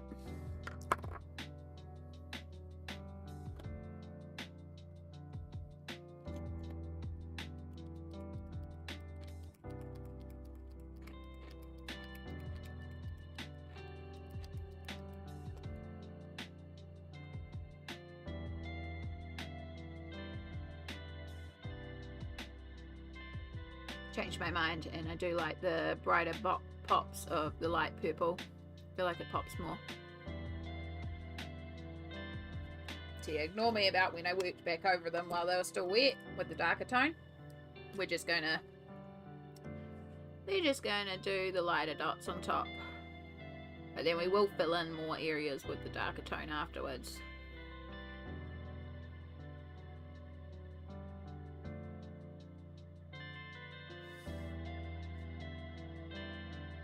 But while we wait for these to dry down, we'll fill in more of the vines. of our first one. So again, we're doing a first layer where we do space out some purple. And then once that dries down a bit, we'll come in with our lighter purple, put another colour on top, like we're stacking an ice cream. And then we'll go back through with the dark purple to fill in some of the areas to make the lines look, or the vines look a bit fuller.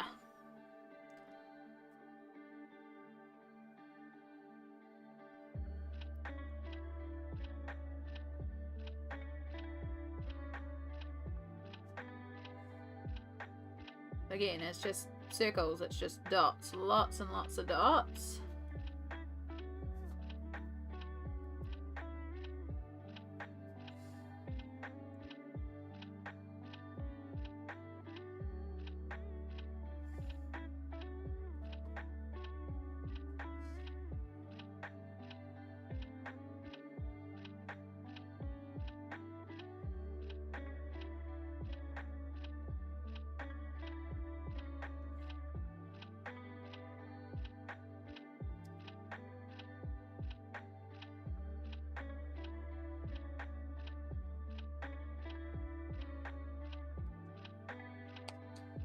We need side one to dry down.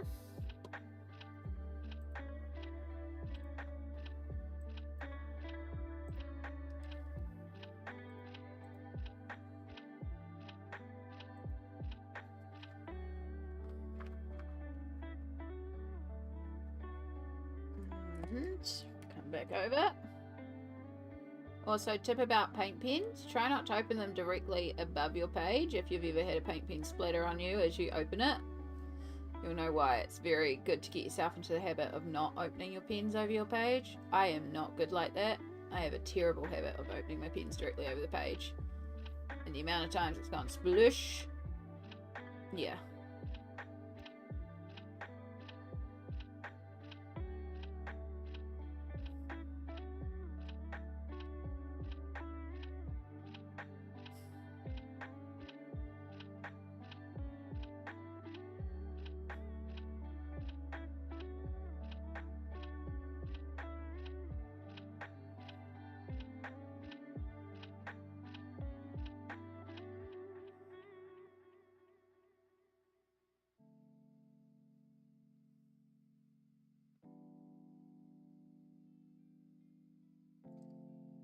I've ruined so many pages because of that. Yeah, it's a bit of a nightmare to fix up, isn't it?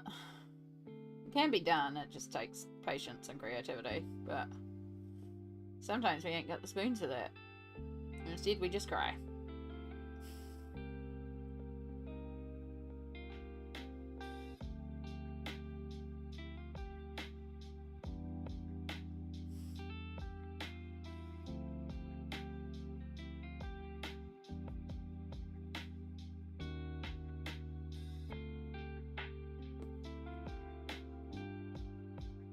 Okay, almost finished the first purple.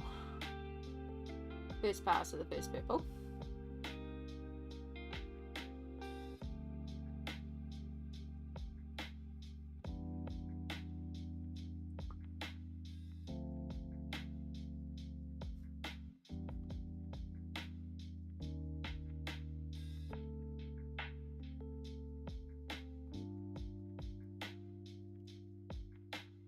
Right, first pass of the first purple. And we're still waiting on things to dry. And this is where it would be really handy to use a hairdryer.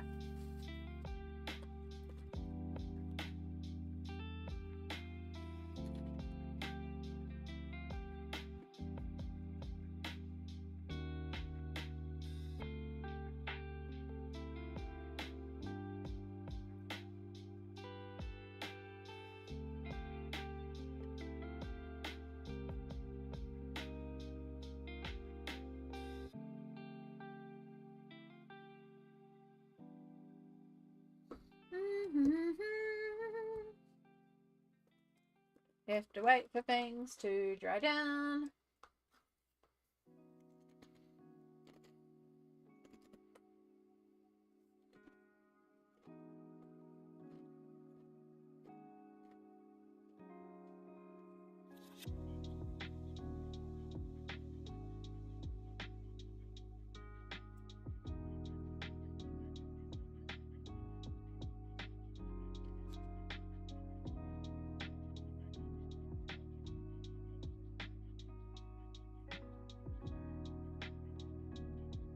really need to get like a hairdryer. Alright, it should be dry enough to do our ice cream stacks.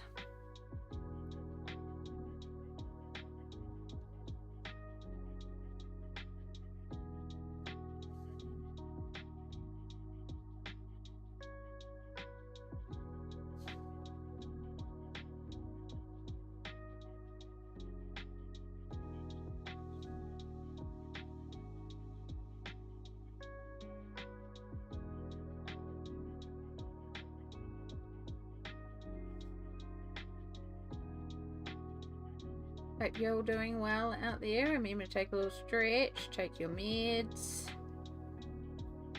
have a snack.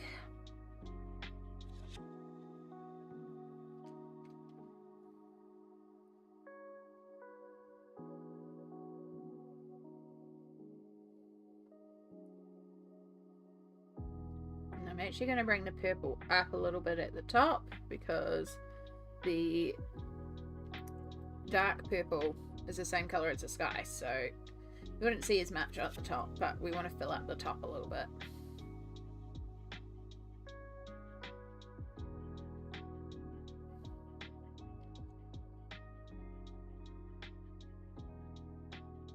Ice cream stacks, all the ice cream stacks. It's the easiest way to sort of explain how we're sticking them on top but a little bit above, so you still get the, well, they look like ice cream sticks. Easiest way to sort of explain it.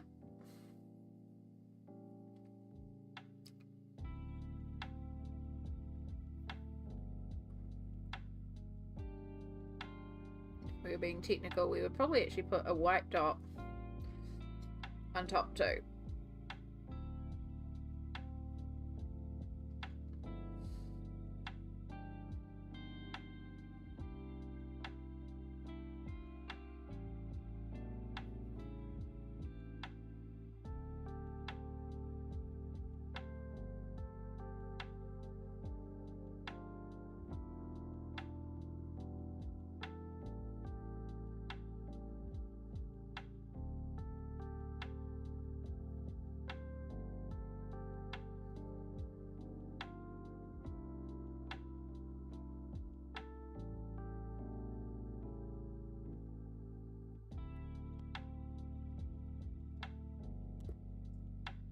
Then we take the dark purple, and this is just to fill in any on the vine that we feel like we need some more purple in this area, because it's a bit darker down here, so we would have more, we wouldn't have as many necessarily light flowers, but we want these vines to look really full, the hanging ones, so this allows us to put in a few more, and while also darkening our vines a little bit.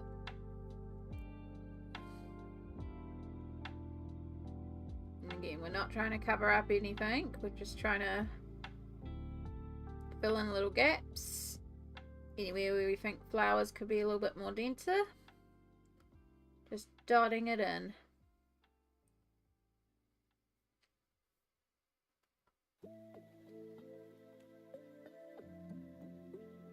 And I'm actually going to do a couple more on this first vine because I did all those, and then it's like it's not as full as the rest of ours. See, I just did it. I opened it up and I got purple on this one's here. Don't open it up over. Oh, and I just about dropped light purple everywhere too.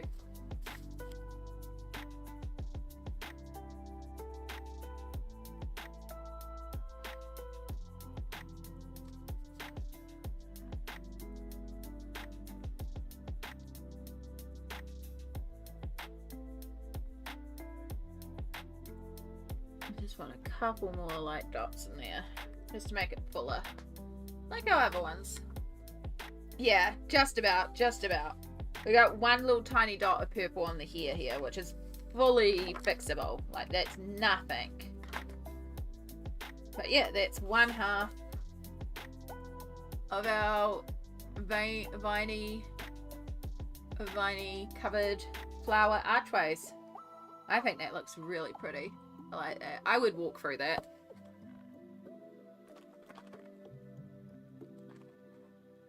Yeah.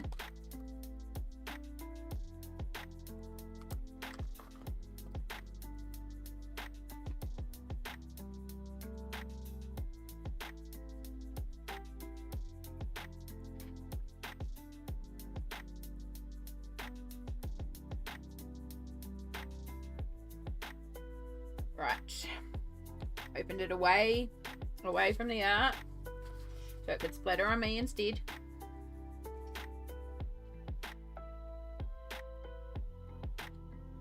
She juicy.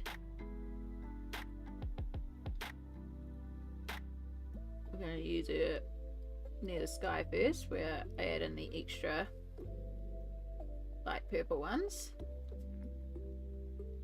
Use up some of that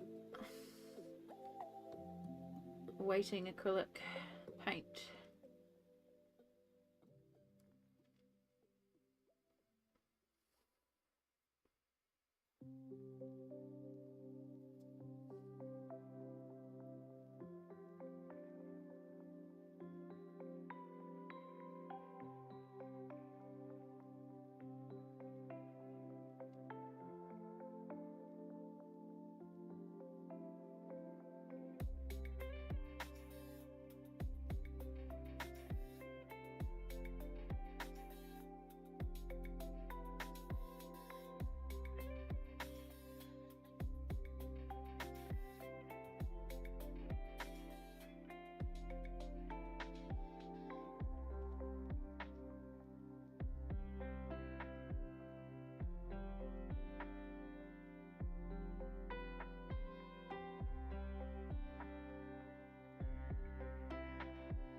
So pretty.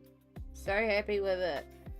I think we spent this long just doing this, and this isn't even part of what was actually drawn there. But I think it's worth it. I think it's worth filling in this background a little bit more and just making this page feel fuller. It just felt too empty. Like, I still stand behind that. I feel like this should have been here all along. This needs to be extended. Right, opened away from the artwork. We did not get acrylic paint anywhere. And then again, just in the vines area, we're just using this to sort of fill out, darken, and add in additional flowers because our vines are fuller. We're not trying to cover up here, we're just filling in gaps, adding some more.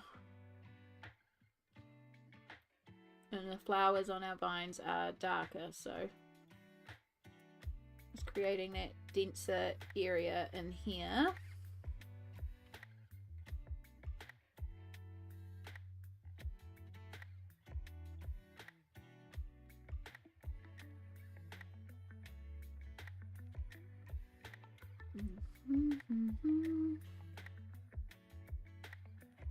So yeah, paint pens definitely work better for this.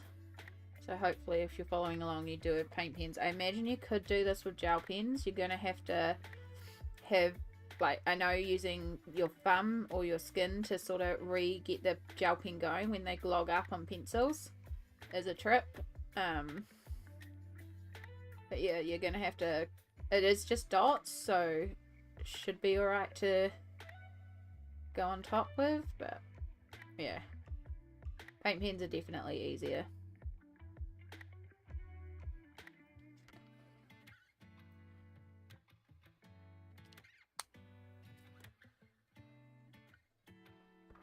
Okay.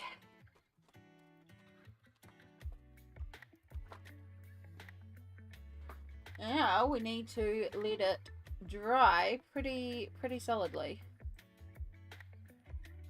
Again, you probably can't see all that much of it from out the back, but we have got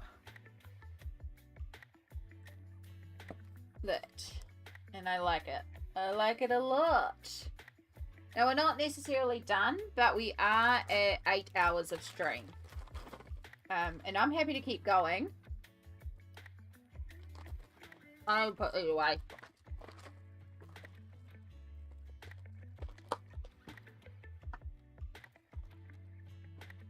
Right. No more of those. I'm happy to keep going. But I think we're at a point now where this is a good point to stop, because I need those paint pens to fully dry down before I risk even smudging anything. So it's a good point to stop for the night for here, for this page. And we can come back to this on Sunday.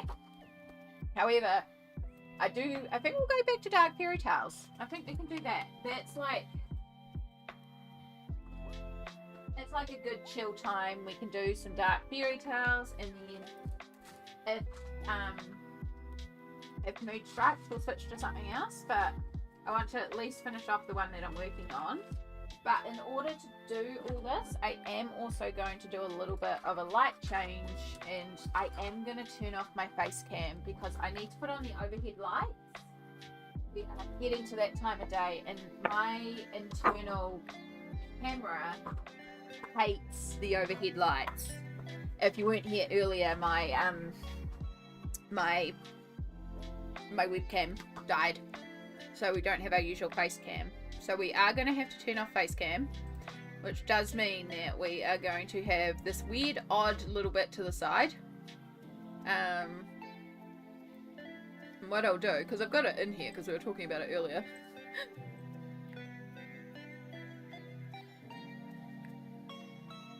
We'll put a little water in there.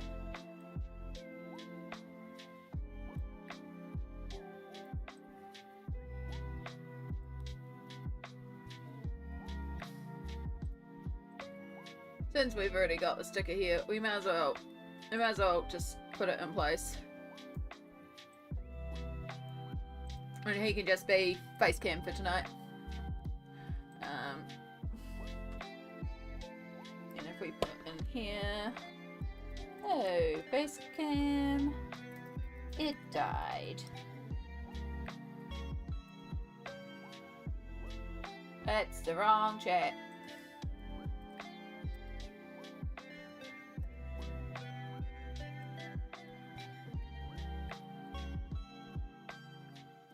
I can pin this on Twitch. And then it's there. And that's why we have water out there. And that means now I can turn on the overhead lights. It's going to be brilliant. Oh, goodness, moving. Oh.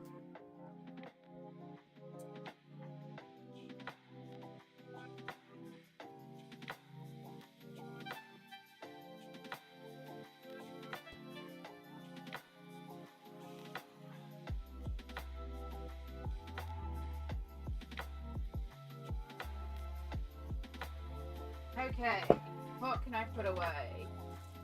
You can just chill up there for a moment. You can go on the floor, so can you, so can you. You can go in the trays for next time. Oh. You all can come forward.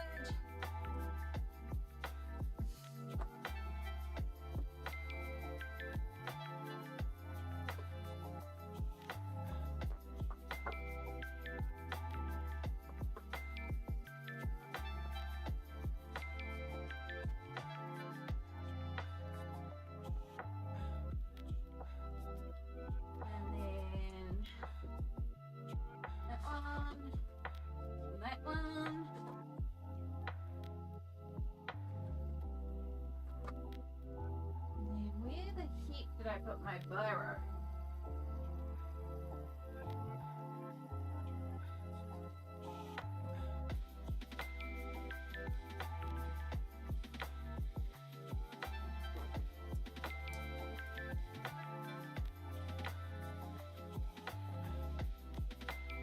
And we will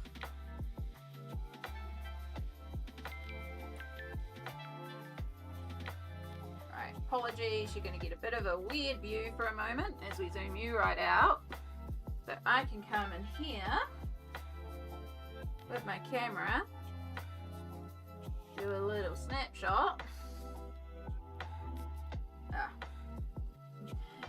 clean lens takes better pictures. My phone's so passive aggressive. Cool. Okay. That means we can now very carefully. Actually, we'll put that away in a moment.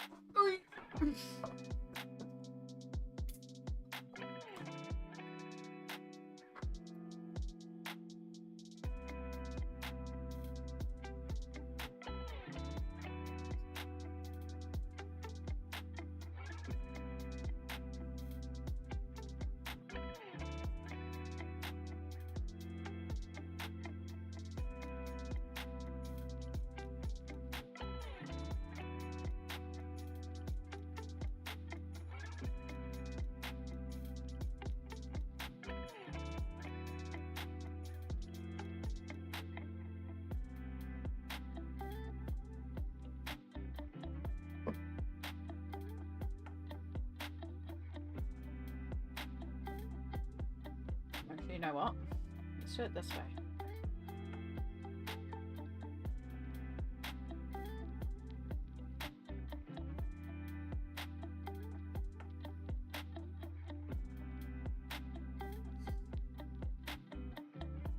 That way y'all can see.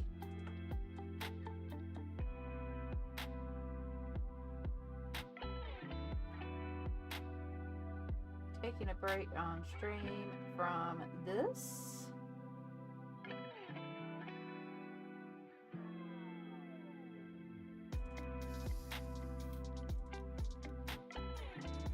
I added that one to my stories, and now we very carefully move that one to the side. And we can pull out. Ha ha ha ha ha. This is another one that's going to be awkward to get on camera.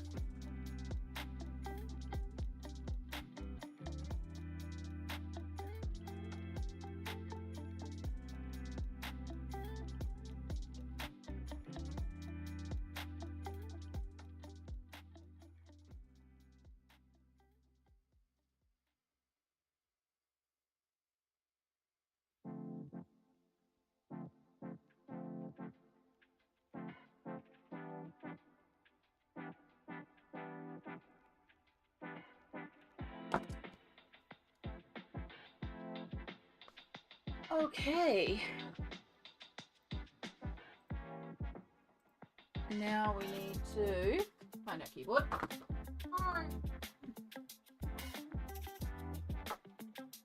Move you up a little bit and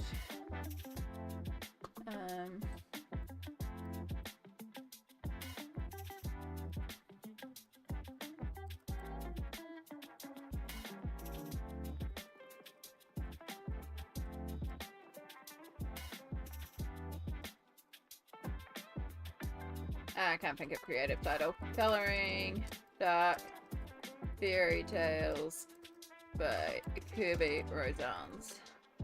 Sometimes it'll just do. We have less room here too. Done. And then I'm gonna just leave that one like that. And then we better go back to the project. And colouring in Dark Fairytales by Kerby Rosanes. I am using water-based markers like Crayola Supertips and cheap brush markers to colour it. That's what I should do. I should edit this to Colouring Dark Fairies by Kerby Rosanes with Crayola Supertips. Actually,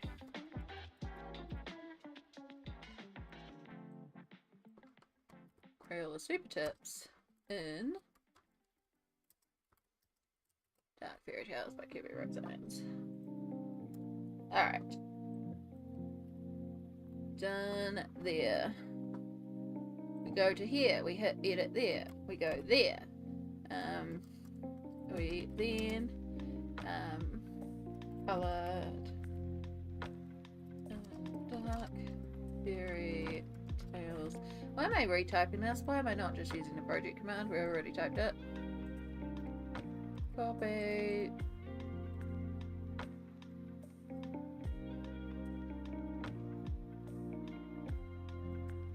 Then colouring dark feels like Kerby Rosanes. Save. Okie dokie. Exclamation project. Don't know what chat I did that in, but I did that in one of them. You can go away for now. Go away for now. You can go away for now. You can go away for now. You can go away for now. Cool. It did pop up.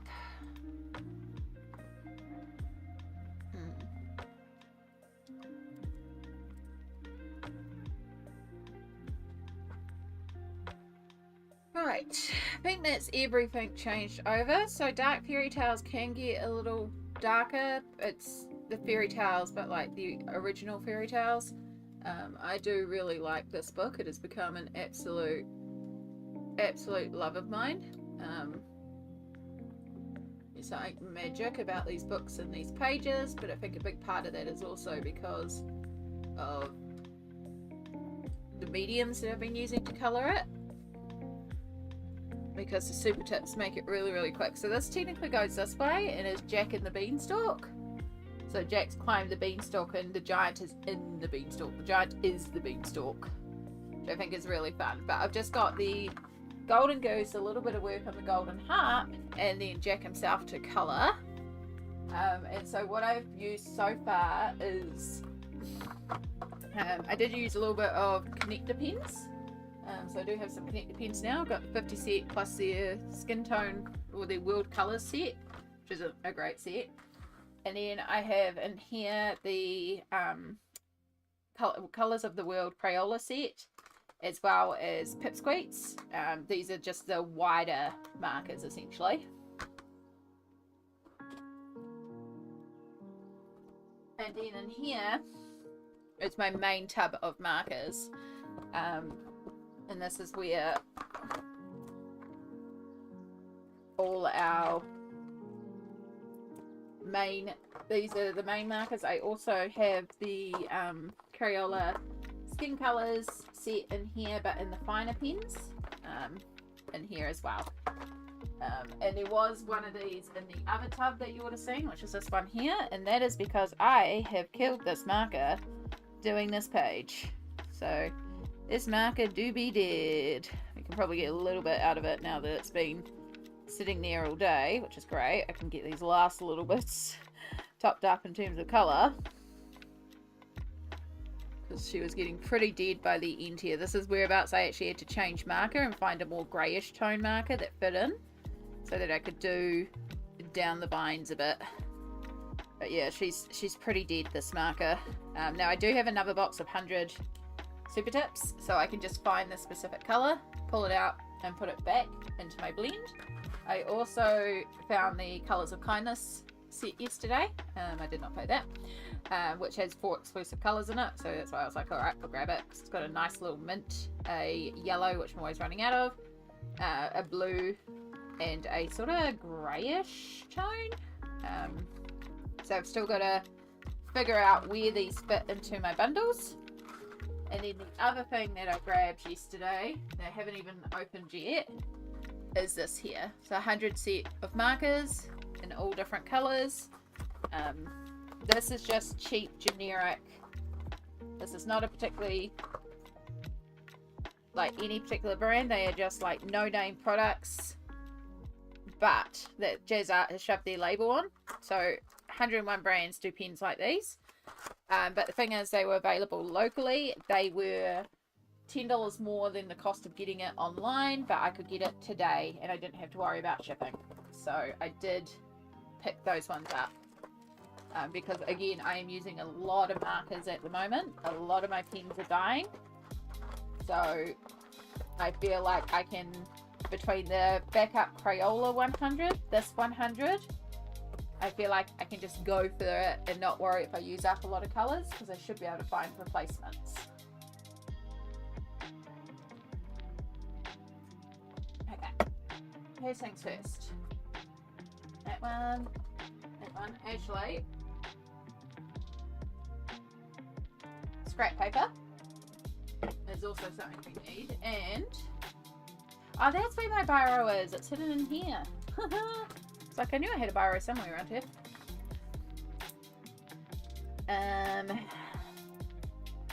What is today? It is the 18th, isn't it? 18th.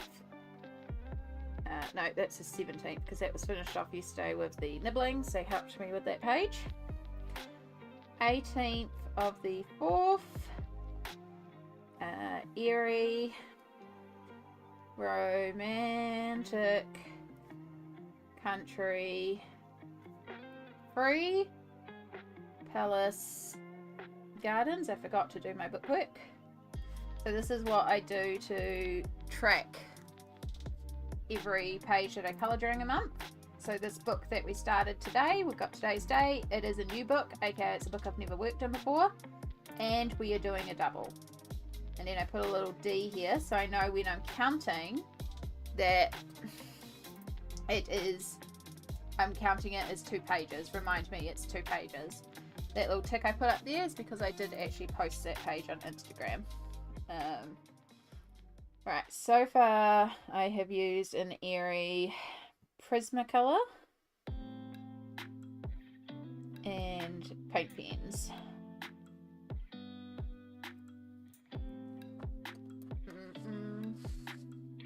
And then I saw it around here, and then I covered it up with my markers.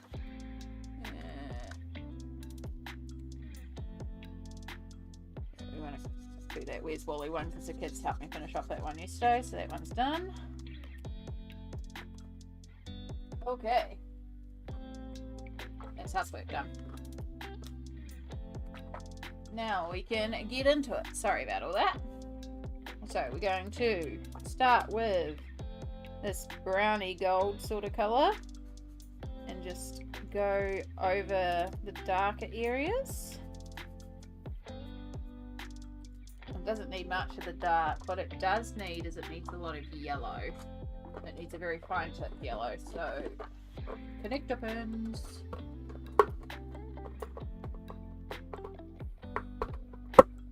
Sorry, that was loud.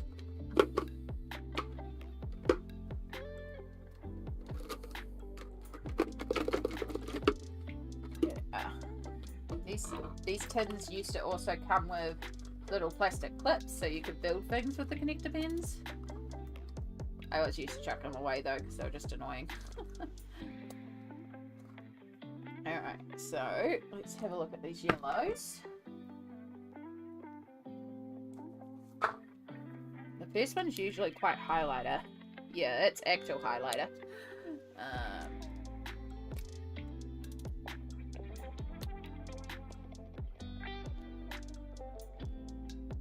That's all what I want.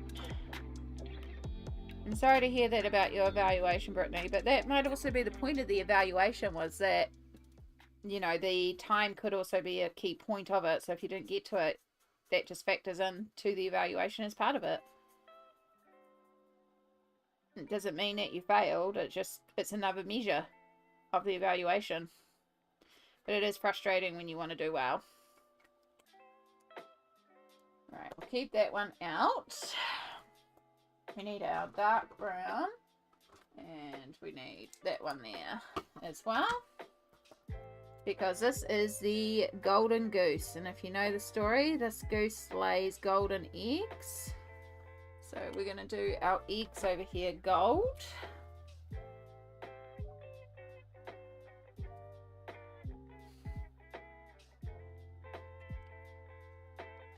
So going there with some, didn't leave enough time for that to dry. It's really prevalent with connector pens that you leave time for it to dry, because they are more prevalent for bleeding through than Crayolas, I've found. So you got to be more pedantic about actually leaving gaps in your layers, and I forget to do that sometimes because I am only human and they will chew up the page.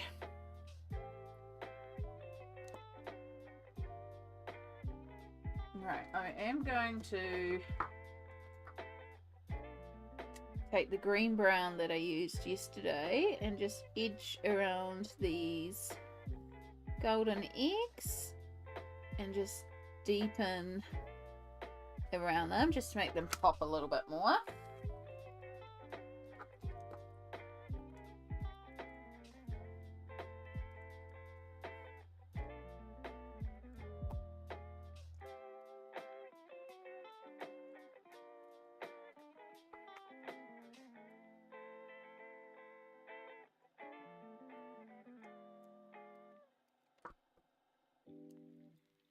These connector pens don't connect like they used to. They used to actually be like really difficult to take apart. Now they kind of just fall out. Definitely power, they're not the same quality, but as long as it's still the same ink, it's the main thing.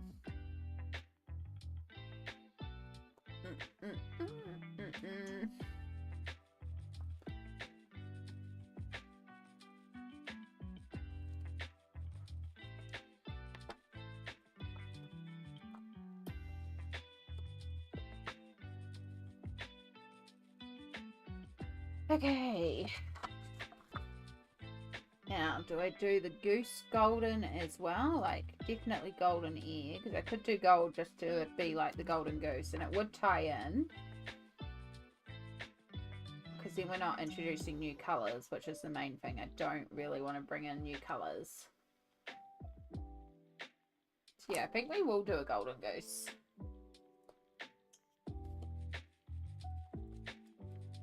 I'm gonna pull out this one too. Use this for some really dark areas.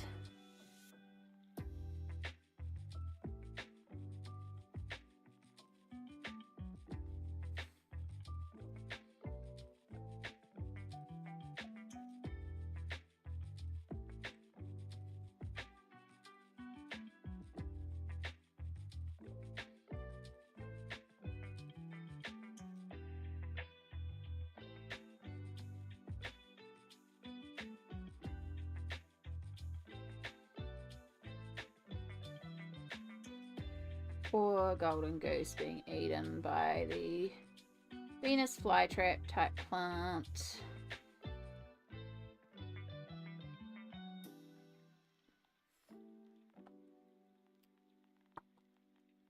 Alright, give that a minute to dry down.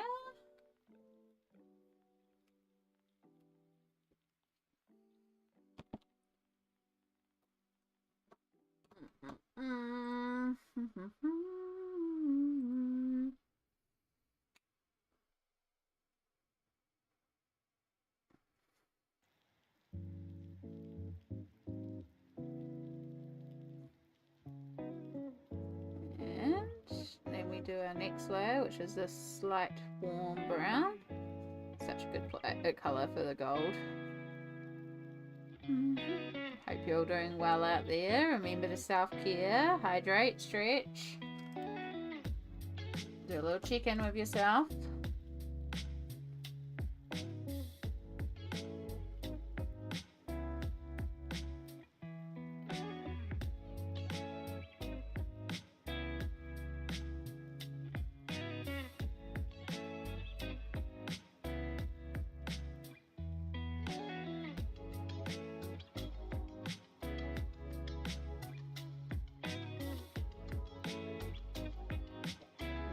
Let that dry, and then we can do a warm layer.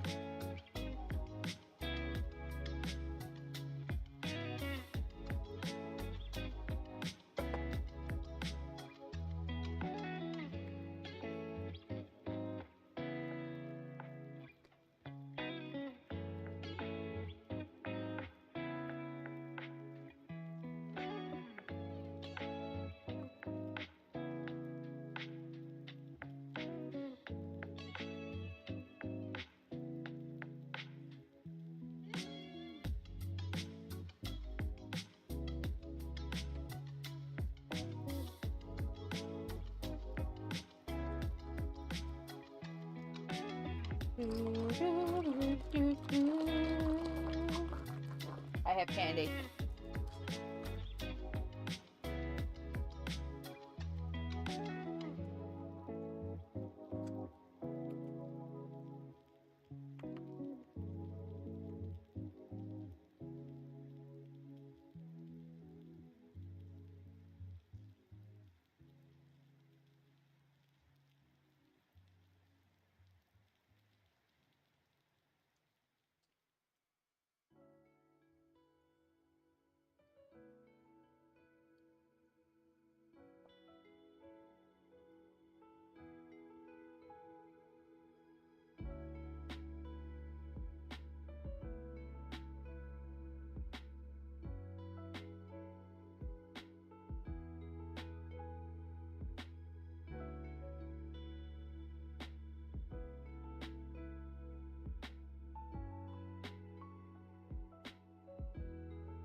deepen up these bits, and then I think this is good.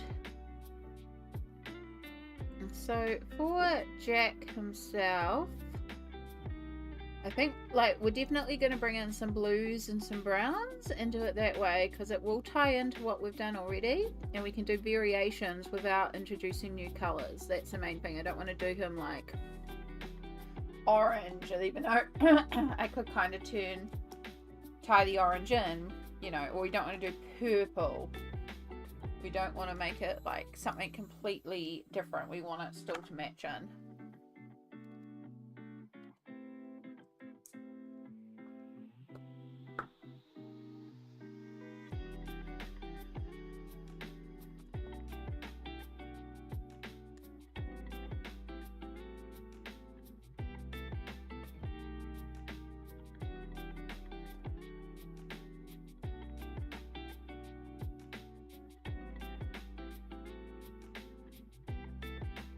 Sorry, trying to get the light in a position where it's not going to cause so much reflect.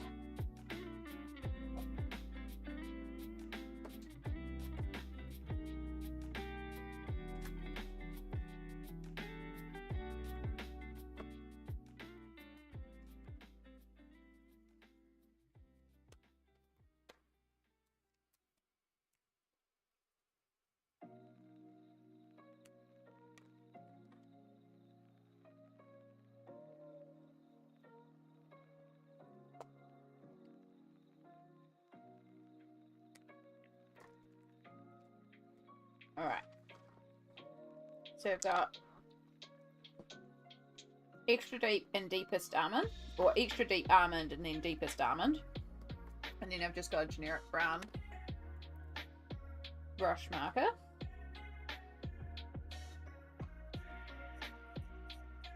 And we're going to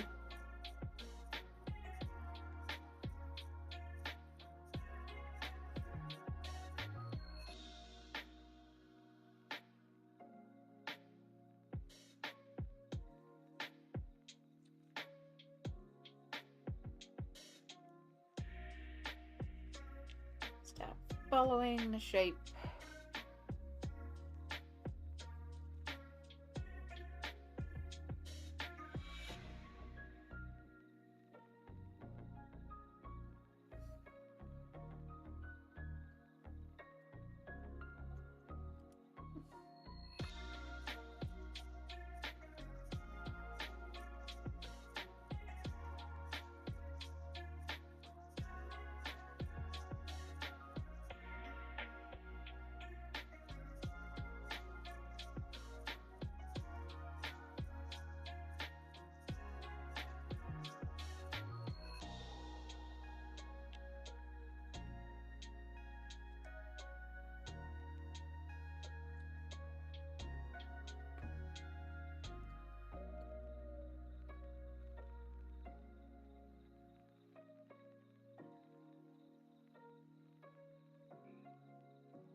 I hope we're all doing well out there. If you know Dark Fairytales and you know the spreads that are in here, and there's one that you'd like to see coloured, can you let me know? Because I just kind of want to colour this whole book. I am leaning towards Alibaba and the 40 Thieves right now, but I can also be swayed. There are a couple of spreads that I will veto. Just because I don't feel comfortable colouring those ones. But I'm pretty open to any of them. Yeah, I'm kind of leaning towards the 40 Thieves one because there's this cool dragon on it. I think that could be quite cool to colour in markers.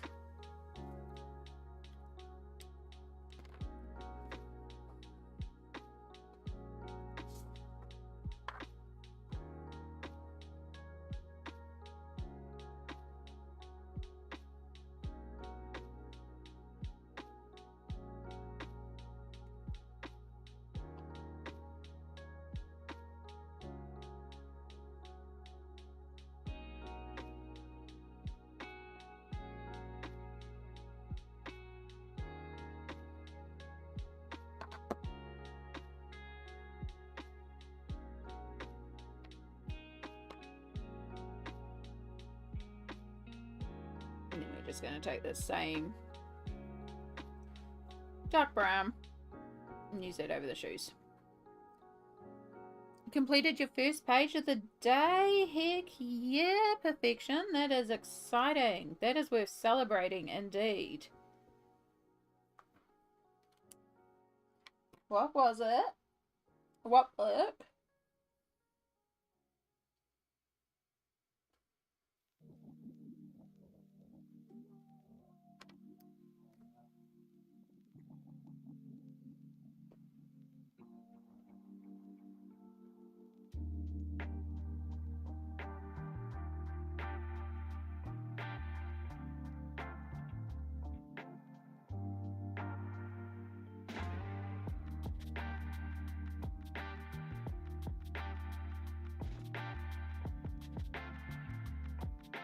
Rainbow Wrangler! Hello, hello.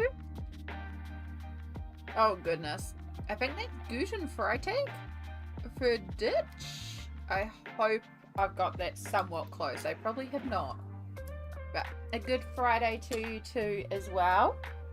It is 5:30 p.m. I would normally be halfway through my work shift, but I am not. Because it's no work today. Hope you're having a good day so far. It's good to see you. We just, we were working on a page and then we stopped. I'm having lighting issues. Oh, that might be a bit better. There we go. That's a bit better. We're just going to have some cast shadows. There's going to be the sacrifice. We're going to have cast shadows. But you don't get as much of the reflex, so. Oh, dish, but otherwise nailed it. Okay, well, that's pretty good for me. I mean, I barely English, so that's pretty good for me to get, like, 3/4 of the message right. Right, welcome in. We are working on, we're just about to finish this one here. We've just switched to this page. This is Jack and the Beanstalk, but the giant is the beanstalk. So we've coloured this entire page here. This is Dark Fairytales by Kerby Rosanes. I was about to call this Dark Rosanes. It is a really neat colouring book. You can see where I forgot about the layers with the yellow there. Whoops, we got some bleed through to deal with there. Really neat colouring book that deals with some spooky fairy tales. And I've done quite a bit in here. We did this one here, Cinderella Dancing with Death. And again, primarily done in Crayola Supertips. And then we did the whole Red Riding Hood story where Grandma is passing on to Red the secrets of how to protect the forest. And then she becomes Red Riding Hood, goes out against the big bad wolf. And so yeah, we're just about finished with this one. And then gotta figure out which one's next. Oh.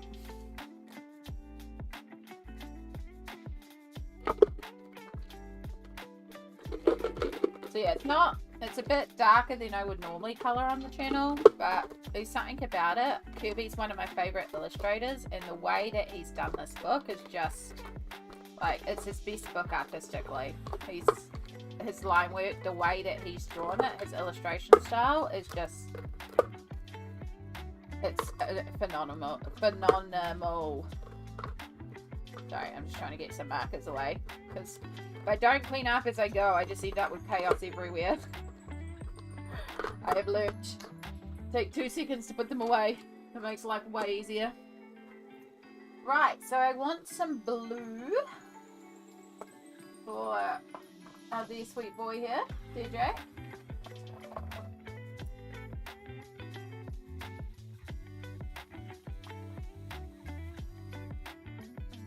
You're making a colouring book at the moment yourself. Well done.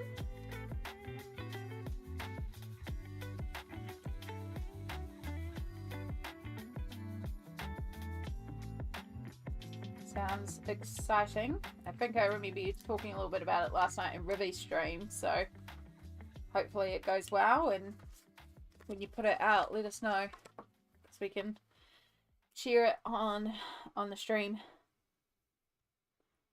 Yeah, it's something that I've always wanted to do, and I actually have a whole plan on how I would do it. It's just getting the spoons to sit down and do it, but I have an idea.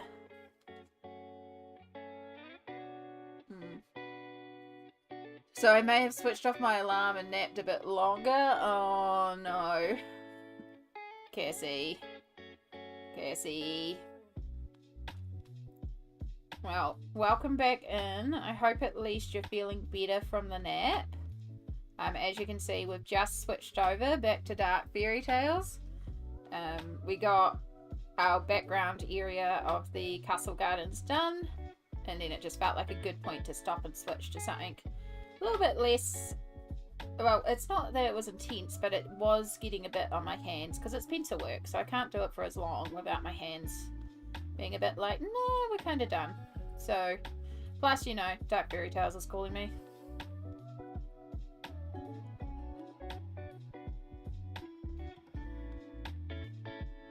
Oh, neat. And these are all, like, things you've drawn over the years or something that you can just colour in. It's really cute.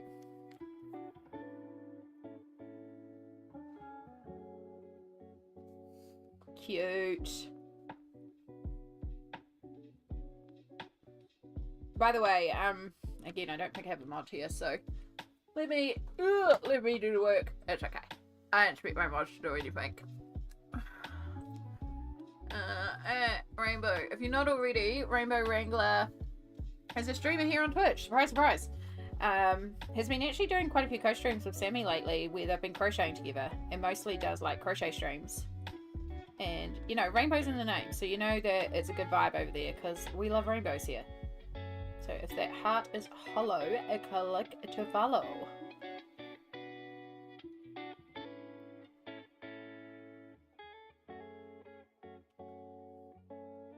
I think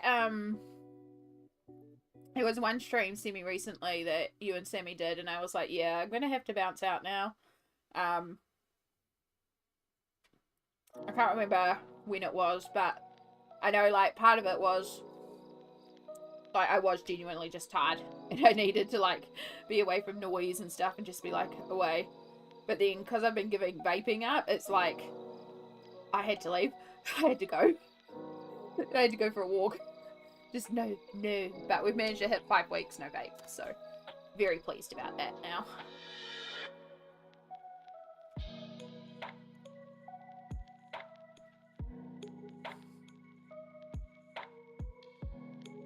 Glad it's a lot less intense now, the cravings. Right.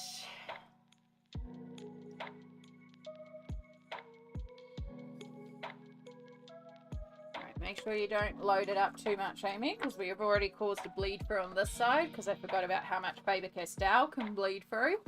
I will say Faber-Castell, the connector pens are great for fine little areas, but they're not great for doing like an all-over layer because, my gosh, do they saturate through. So, but they are good for doing like detailed shadows and stuff.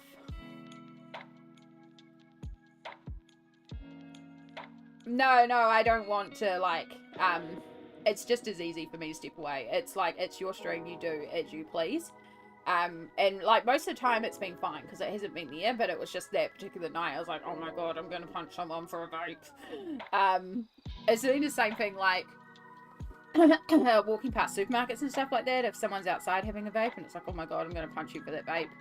And I'm not a violent person. I am not a violent person. It's just, it's the cravings, it's the withdrawal. But then yesterday I was at an event and I came outside from a room and all the vapors were outside puffing away, and I just walked past and I was like, I don't actually need a vape. And it was just such a big moment because it was like, I didn't need a vape and I could just walk past them like it was nothing. So, you know, it's getting there, and it's like, okay, that's cool. Yeah, 5 weeks. 5 weeks. It was a month last week, so it's 5 months. It's 5 weeks this week. We're over the burst. We're over the big hurdle. I knew if I could get past a month, we would be pretty sweet. It's just getting past that first month.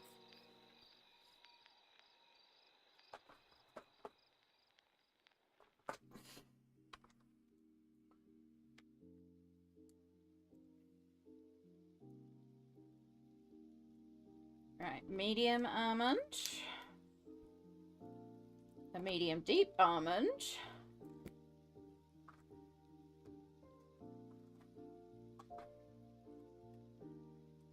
And then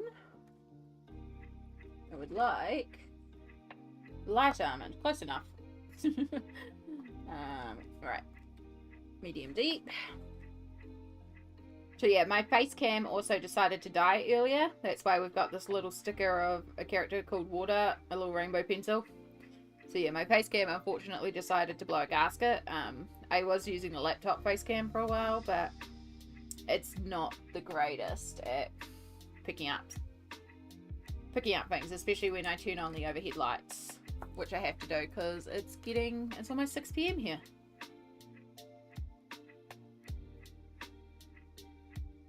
Considering I started at 9 PM, at 9 AM, I did say I felt like it was going to be a long stream today because I have no work, I have nothing on tonight, I have nowhere to be, so I might as well just colour.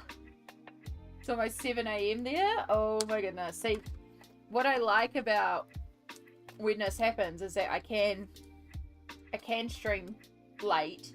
It's because it opens it up for a lot of people who can't come to my regular stream times, because like the timing for them just doesn't work. Everyone over Europe basically. Although we do have some European people hang out in stream. But yeah, I know words. At this time we start getting in the Kiwis who work regular schedules. Not that it's a regular working day, but some people would have had things on. And then we start getting like there we go, that's the greens I'm looking for. We just get in all the different people, and it's like, it's fun because it's, you know, it's good. Like I love my regular crowd, don't get me wrong, I love my regular crowd from 9 AM. But it's fun when I can stay late for the ones that can only come when it's later, and so it's nice every once in a while. It's like a special treat. Alright, I already regret this paint choice color. That's okay, we're gonna fix it up.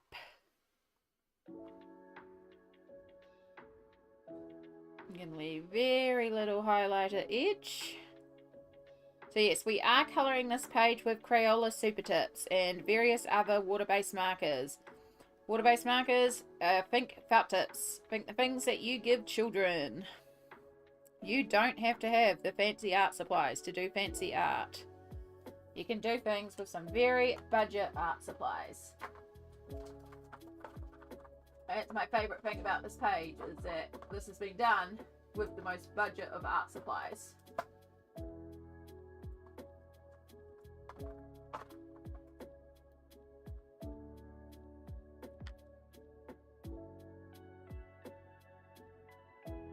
Then you have oddballs like me. Nah, I love that. It's like, for every, this is where I stumble with it too, Liz, because for every rule there is an exception, eh? Like, I can say, oh yeah, you know, like most of the time I don't get Kiwis or Aussies in because it's not regular schedule working time, but then it's like, well, no, that's actually wrong, because I get a lot of Aussies and Kiwis in, even with my schedule, because, you know, there's a lot of night shift workers, there's a lot of people that work from home, there's a lot of people that don't work regular hours or don't work, so they come in and they join me, and it's like, you know, like this time of night we start getting in.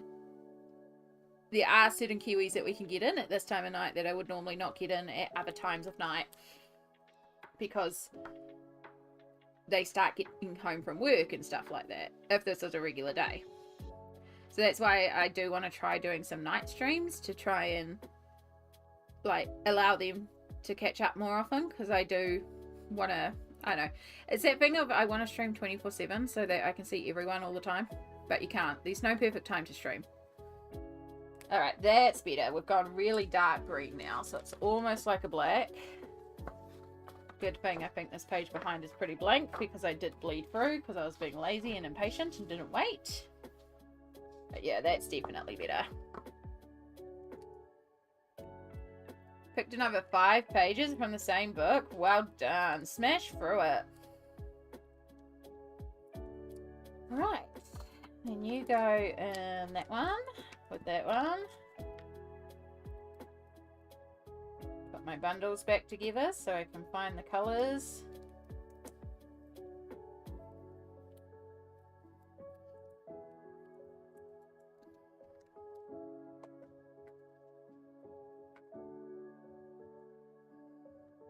And there we go. That's that page basically done.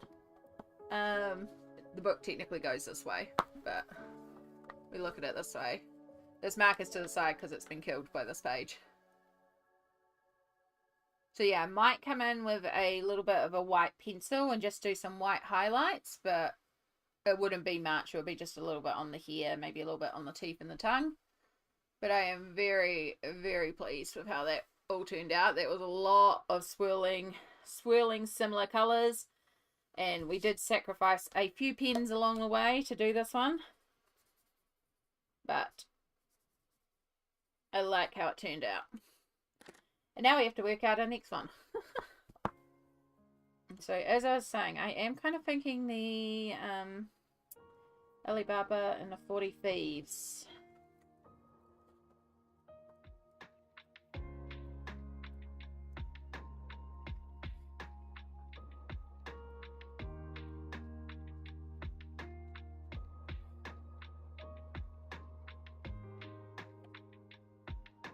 This one here. So there's this really cool one here where there's like the dragon.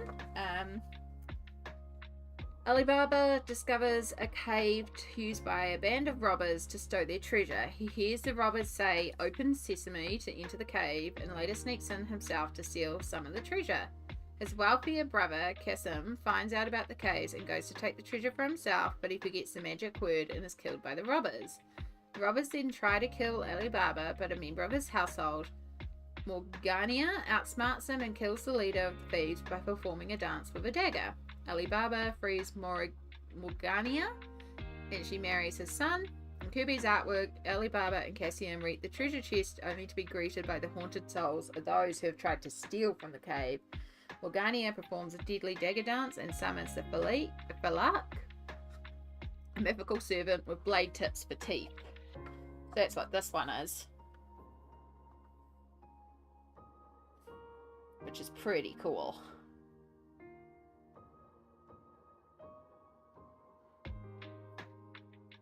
I got coffee so I can form sentences now. Yeah. Coffee, coffee, coffee. How many pages have you completed this month so far? You have been on a roll lately. Do you mean like my total pages for all my colouring book pages? Or do you mean just in Dark Fairytales alone? Because I can add it up. That one is super cool, yeah. And I could, like, whatever colours I do her, I could also work into the dragon. And I can avoid green. I'm kind of thinking purples and yellows. Just in Dark Fairytales. So I've done the 4 red. Cinderella is 5. Again, remembering I count double pages as 2 pages. So a double page red plus the 2 individual pages of red is 4 pages. Cinderella, 1 page, and then Jack and the Beanstalk is a double page, so that's 5, 6, 7 pages so far.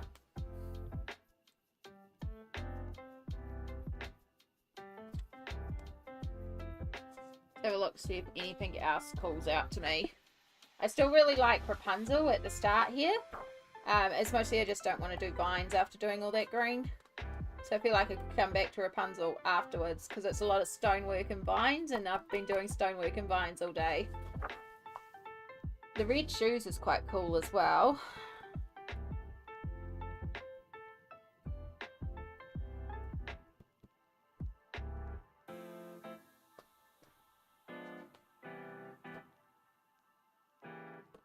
Golden key. I feel like I want to do the whole thing if I did the golden key. Sinbad, I'm kind of thinking of saving for Mermaid. The whole Little Mermaid story is Mermaid.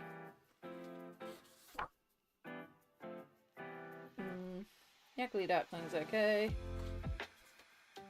Alright, the ones we have done. I do like the Free Little Pigs one as well, with the 5 breathing pigs. They're pretty cool. We ain't doing that one. I do like the angle of this one, but again, it's a lot of grass, and I don't want green right now.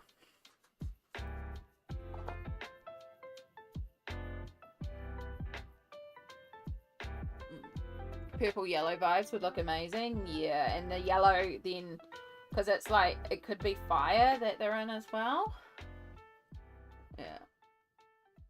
I mean, there's a lot more than 7 in total for the whole month, though. Like, it's been a very productive month. But yeah, so far there's 7 in Kerby alone. I could always do Sleeping Beauty, because I do like this one. Although I'd still maybe do those greens, so... And then I could do the other half of this. And I was thinking of doing the pumpkin orange and doing, like, blue-white trees. Like, you know, when you get those moonlit forests and the trees almost look blue-white. And then the orange of the pumpkin, because I think that'll be another cool contrast and it will tie in with this. So this is my inspiration sheet for Cinderella. Just like dark masquerade vibes. So yeah, could do Cinderella's coach, do that. Though again, I'm gonna want to bring greens into that. I just don't want to do green right now. That's the thing. Like, I'm just like, nothing with green. See, I'd do these 3, but then I'd have to do green.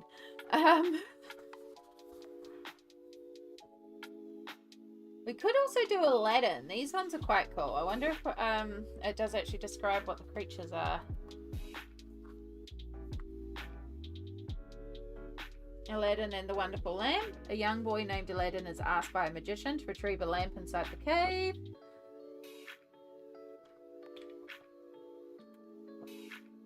Oh, look at that. I have to get rid of the /me from Twitch, but it totally works on YouTube. Hey, Rosalind. Welcome back. Yeah, we're still going. We're still going. Kerby's retelling. Aladdin is overcome with greed. He is surrounded by opulence and forces the genie and princess to attend his command. Oh. Yeah, so that's the genie and Aladdin up in there. So that could also be a fun one to do in terms of colours, because we could avoid green as well. Like, we don't have to do a traditional blue genie, but could do purple genie. I think I'm going to follow your lead and start experimenting with my markers on my page now. Yeah, it's a lot of fun, and it really does come together. Like, a lot of people have said, how have you coloured so much in this book already? And it's like, it's because of the markers. Could do Alice in Wonderland, actually. That could be a really fun one to do. It's going to be a challenge with that big white space. So I'm going to have to figure out what I'm doing for the rest of that background. Got a lot of little interesting bits in there to colour. Then we've got the Mad Hatter and the Red Queen. Then we've got Rose Red and Snow White and Rose Red. Seen that one coloured quite a few times. It's gorgeous. Nope, not colouring that one. This is a Nutcracker. Which that one could be fun to do some wood textures on. Again, could avoid green. That would actually be quite a quick one to do too. I do also really love Rumpelstiltskin here, like with the Fire Queen. Like, oh, this one's going to be so much yellow and orange and reds and just doing fire. It's going to be hot.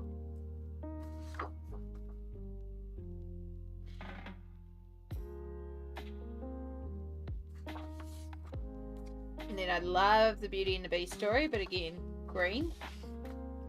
But we could do this one. This one would be...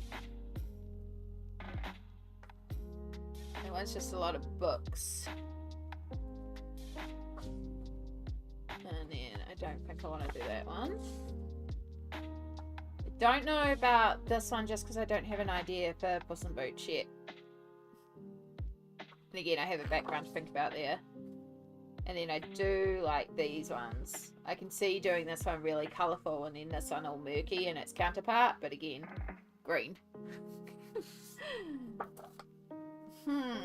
Okay, I'm kind of leaning towards Belle for Beauty and the Beast. I mean, it's not necessarily Belle, but, you know, Beauty and the Beast.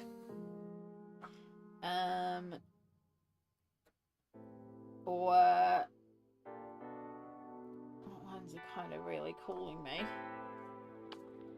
I don't really want to do the pumpkin right now. I am kind of drawn to Snow White. Not Snow White, Sleeping Beauty. Again, that's green though, but I don't know. There's something about this story that it's beautifully drawn. Or we could do the dragon.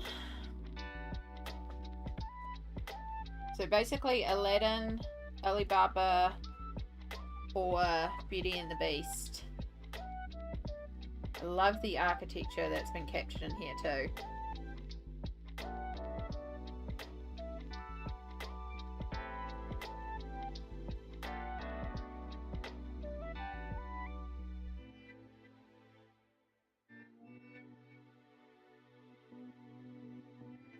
Choices, choices, choices. Or we just start at the start and then we don't have to think about it. We just start at the start, which is not actually the start of the book. The first actual page is Rapunzel. And maybe we'll just start with Rapunzel. Because then I don't have to think about it. Right, solution. We don't think, we just do.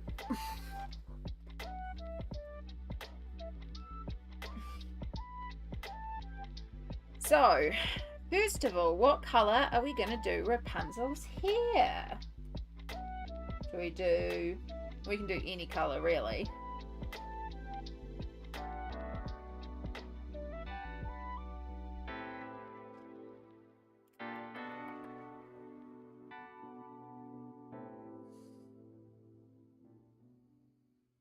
Actually, it might be quite fun to make her a redhead. Because if she's got the red hair, and then we can have like the red flowers growing up in here, like she's controlling the flowers. Then with the greens and the browns, and we could do like a sunset sky. And then when we get over here and we're doing all the vines in here, we've got this red and this green as a good contrast. You're going to say the same thing? Yeah. I was just like, actually, should be a really cool redhead. Let's go red. Alright. So, even though I have a few redheads in the family, I'm going to look up some images and see if we can get like the right sort of red. Because red comes in a lot of different tones.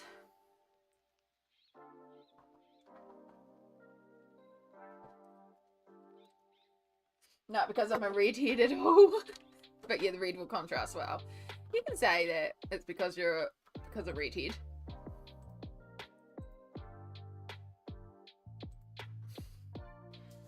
Red hair is cool, and I don't actually think I've done red hair in a long time. Alright, so let's start pulling out some colours.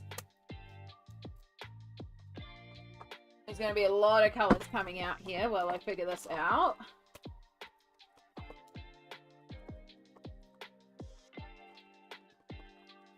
I'd rather pull too many colours out and not use.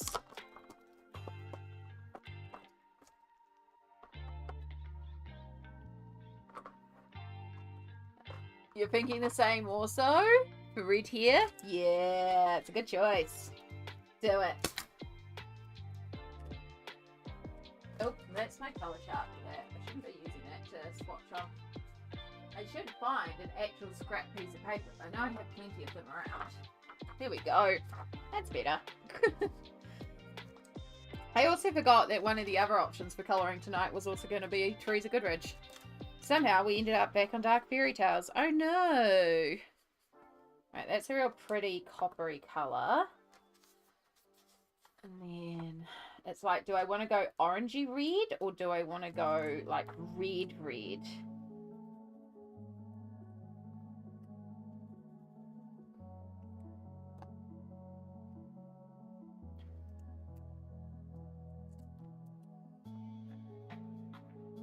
Okay, that one's also very similar to what we just pulled.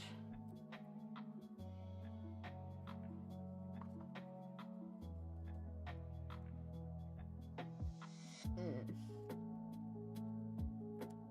think might be better to actually go like, yeah. So we could do that. Wrong way.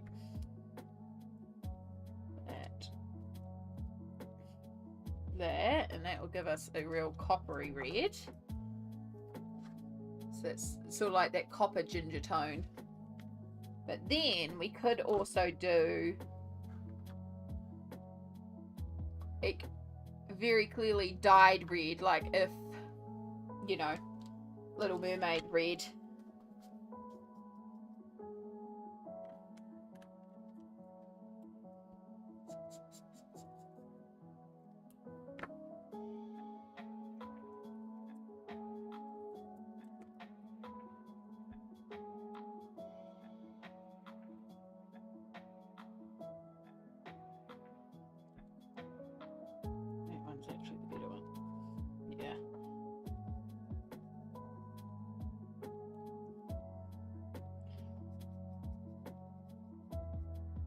So yeah, we could also go,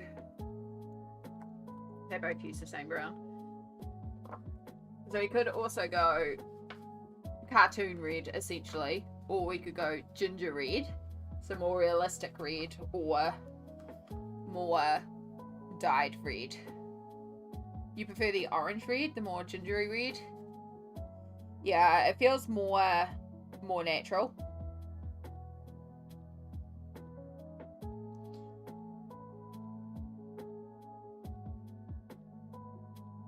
Yeah, you like the natural red as well? Oh, good. It's kind of what I was leaning towards as well. But you know, you say red and it's like, you'll get people who go, there's no red, that's orange. It's like, well, it's no one is red here. I don't know. I don't know what to tell you.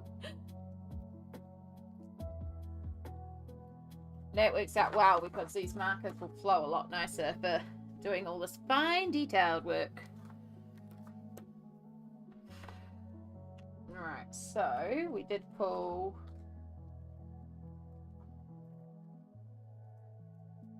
most of our colours from that bundle actually, so it means we can just kind of put all the rest of the bundles away. Yay! And out of curiosity, aha! I can even go one shade lighter. Brilliant! We've got an even lighter tone if I need it.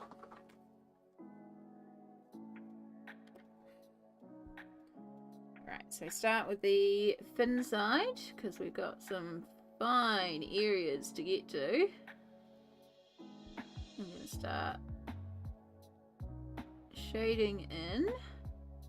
I should have started by going to the bathroom before I started here. Oh well. Go to the bathroom in a moment. What is the time? Oh, we're at 9 hours. Holy moly, this day is flowing by. What we might do is we might go on for a little bit and then we'll take a bit of a reasonable break. I'll go and heat up some food and do all the bathroom and all that sort of stuff. But we'll get into the flow of this one first and get some colour established on this page.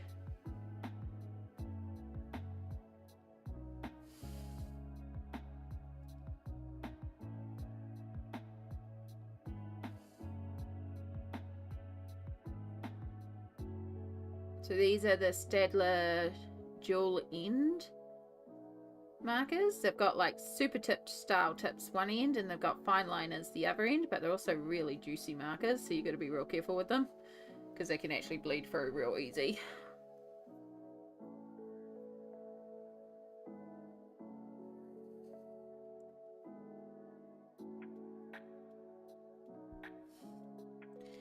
yeah, I do need a reasonable break. So we will be like, I will put on another like, I'll be back at X time, or you know, quarter to the hour or something, or on the hour. So we will do another one of those style breaks. I'll go and heat up my dinner. Though I don't have a face cam, so it's like I can eat real easily at the moment because face cam's broken. And it is spaghetti bolognese, so I don't exactly want to rush eating it because I'll feel very uncomfortable if I do. Oh, wrong end. I still want to stick with the finer end.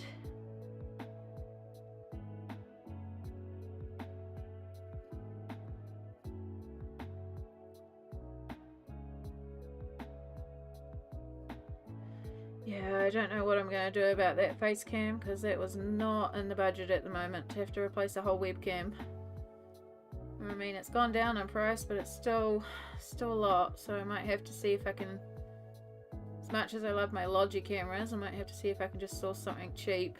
But I mean, I've got the internal laptop face cam, it's just not a great camera. I know I could just also just not stream with a face cam, but I don't know, I like streaming with a face cam. I like you're seeing, you know, I feel like it's more personal.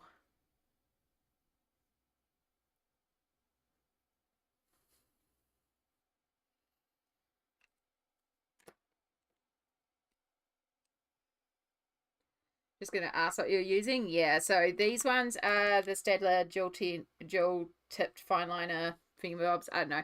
These come in a thing of 120. I haven't got the 120 set, but I might look at getting into them too because I have got the super tip ends, but they come in a really good range of colors. So these are just the Unity, which is the warehouse no name brush markers. These are exactly the same as, where did I put them? Oh, they're under there.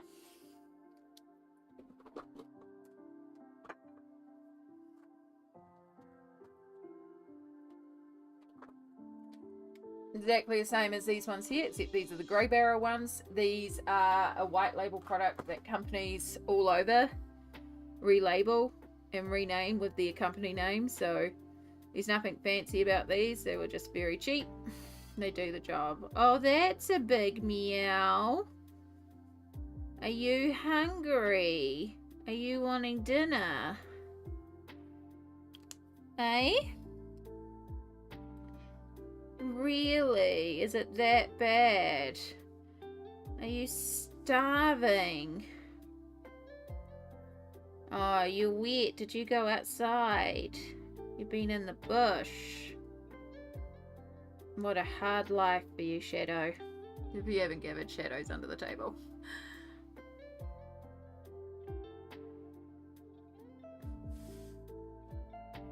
And then, yeah, the other one I have is Crayola Supertips.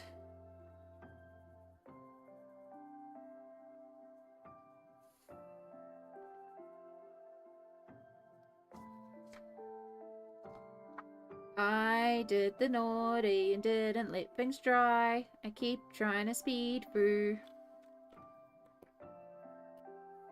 We need to let things dry, Amy. It's one of the big tips about this. Things have got to dry in between their layers.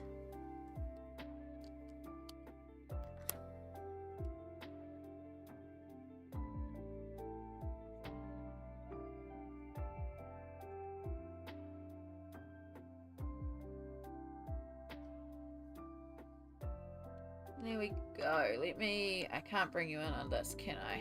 Because this is still broken. Yep.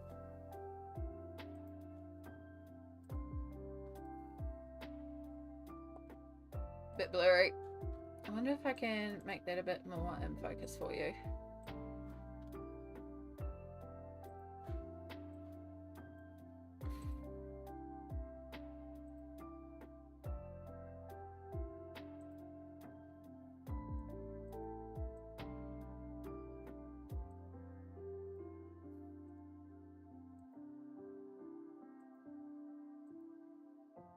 I think that's probably because it's so zoomed in.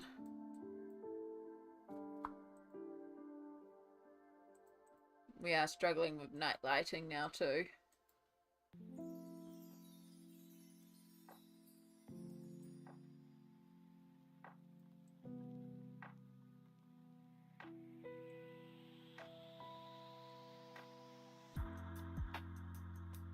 probably about still going to be the best we can get. But yeah, that is...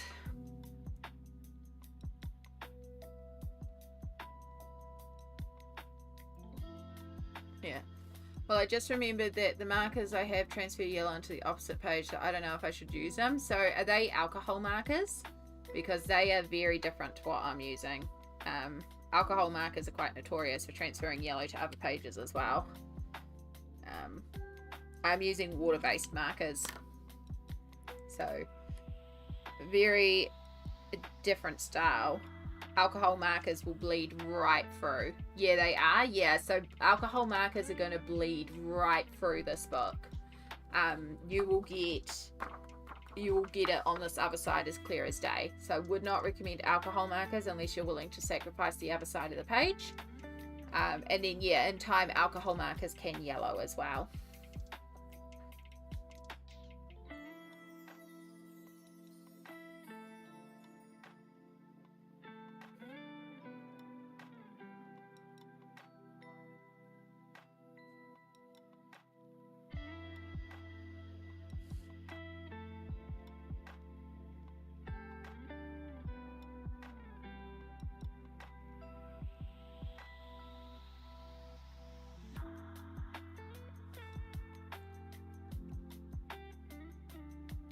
Yeah, last book I used them in, I had nothing on the other side, so it was fine, but I don't want to run this book. Yeah.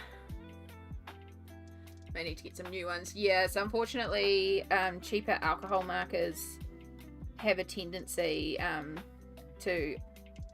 It's like the acid in the paper has a reaction with them.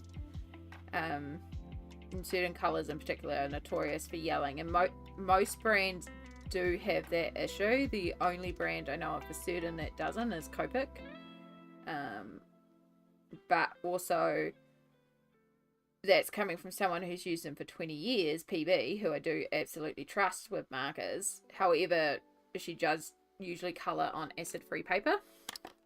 But even some of her older ones haven't yellowed, so... But Copic markers are an investment. Yeah, cheaper markers also fade over time. They're not, they're not designed to last. And it's okay. I'm going into this knowing very likely that, I'm using markers designed for kids. And this may not last.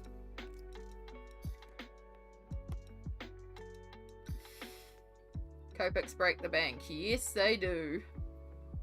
Yes, they do.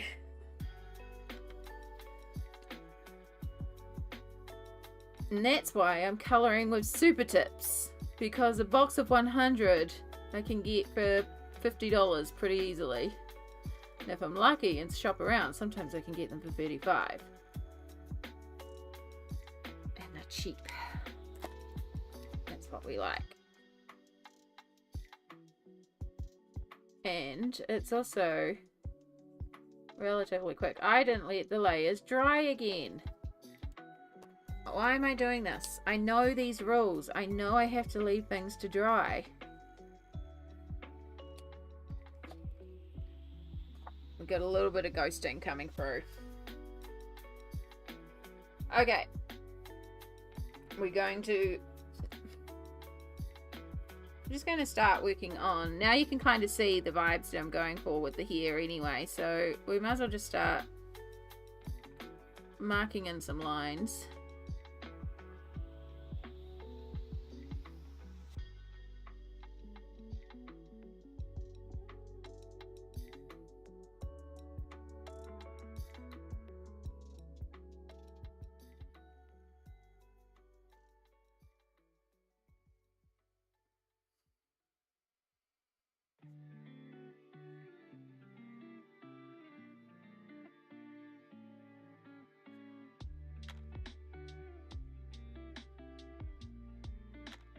I mean, cheaper alcohol markers. I've had the markers that go... Yeah, cheaper alcohol markers will definitely fade as well. It's just, yeah, it's just light fastness.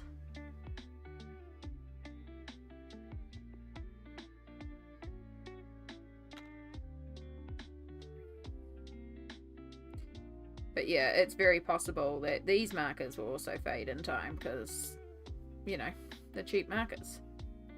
But it's also kind of the point of this is like, it's been really fun to show that you don't have to have expensive markers, and you can actually, like, you know, it's kind of a boon to actually do this with Supertips because you can work in a double-sided book. You can get a lot done very quickly. And now I'm like, how quickly could I complete this book if I wanted to? Like, if I was to do the whole book in this.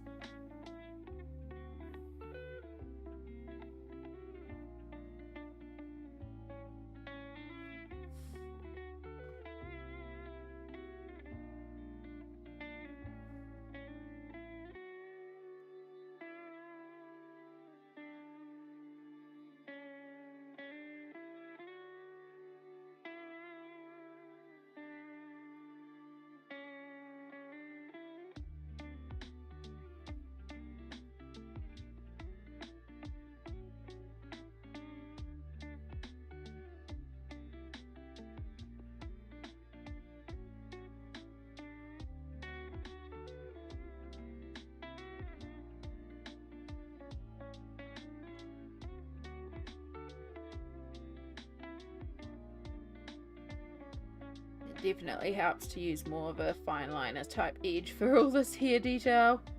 I do also have Staedtler fine liners that I can pull out. That might work if need be as well.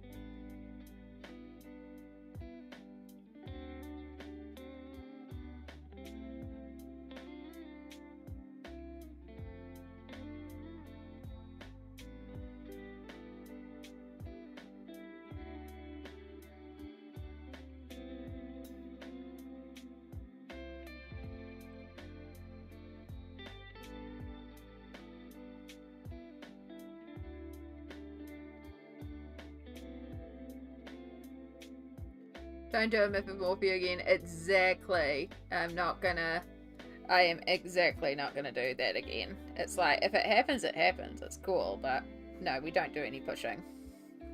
Sammy! Hello, hello. It's been a big day. Funny, have 45 minutes free before D&D. Oh, that's not long, but also, yay, D&D! Hey, Sammy, guess what? My face cam broke. Might be why I've been having all those USB dropouts, because I think my face cam might have been corrupting things, because it might have been dying. Because it just died, and died hard. Broke. Yeah. Like, it's not turning on. The system's not finding it at all. It's my 10-year-old C920. And it's gone. Yeah, I'm here, but I'm just not here in person, so that's why you get a little ward art sticker, because my face cam broke. So, perfect timing. We love having to replace a expensive webcam. Luckily, it's not my art cam. That would have been a lot more devastating. And that C920 is, you know, 10 years old. So it's done well. It was my art streaming cam for a long time. But I was just like, no. Are your Staedtler markers the fiber tipped pen or the permanent marker? I believe the fiber tipped pen. Let me just double check for you, Cassie, because I'll make sure I'm linking you to the right thing. And yeah, Sammy is about to play D&D, but a lot of us in here actually play D&D. I actually DM as well. I am a DM. Yeah, double ender fiber tipped pen. These are them, Cassie. Don't suggest buying them off the site, but these are the product. And so yeah, you can see the 120 set there as well. So it comes in. They're very, very juicy. That is the only thing. I've found that the ink is like quite a lot, and then sometimes you can get a really badly made one. So I have a beige one where it just keeps continuously falling apart, but that was the only one that I had that was like that, and it does come in a good range of colors for 120. So if you can find a good deal on them,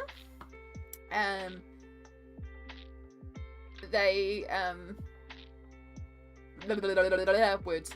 If you can find a good deal on them, they're pretty reasonable markers. They've got that super tip end and the fine liner end, so it's the equivalent of getting fine liners and super tips at the same time, which is why I can justify them being more than super tips, because you're also getting a fine liner.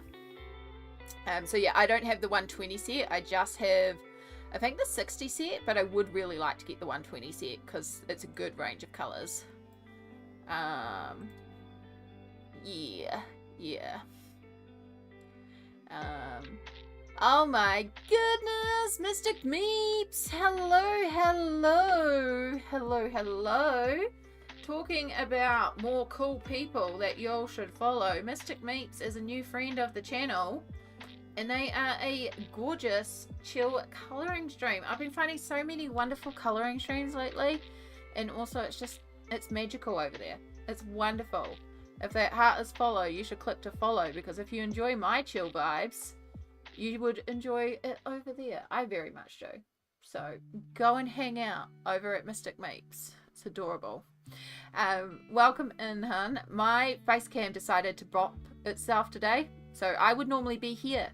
I would normally be smiling and sending you like lots of araha and be here, but it decided to break in the middle of stream today.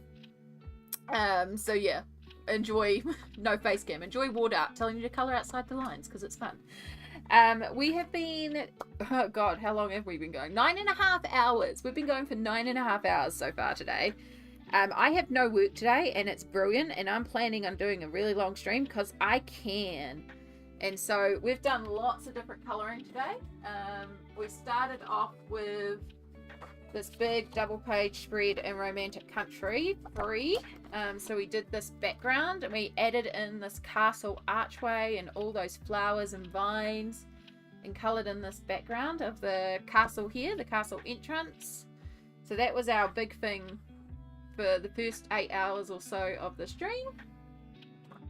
And then we went and very quickly finished off Jack and the Beanstalk in my latest current obsession, which is Kerby Rosanes' Dark Fairytales. So I just had little Jack to colour in, basically. So we finished off that one. I just love the perspective on this page. Nightmare to show on stream, but wonderful. And now we are working on Rapunzel, who's a redhead. But in our story, she just chops off her own hair. Because she's like, screw you. You're not climbing up me. You're not using me. I'm the queen here. And so she chops off her own hair. Yeah. Don't we love technology? The heart is no longer hollow. Thank you, Sammy. I did see a thing. Oh, you've had me up all day. I appreciate that, Sammy. I'm glad you could be there lurking all day. I did mention earlier, I was like, Sammy, are you around? Because I had a feeling, but then I realized, no, I was thinking of something else. I was like, I thought you had a spare face cam that was some of the stuff that you might be trying to sell. But no, I think I was thinking of someone else. So it's okay. It might just be that we don't have face cam for a few weeks until I can figure out what to do. Because I don't think I can afford another C920 right now. But it's just face cam, you know, so if I can find a good cheap one. It's just my laptop computer is not a fan of the lights. We did use a laptop computer one for a while, but it's pretty bad. It's like it's only 24 frames per second or something, so it's a little like at occasional points.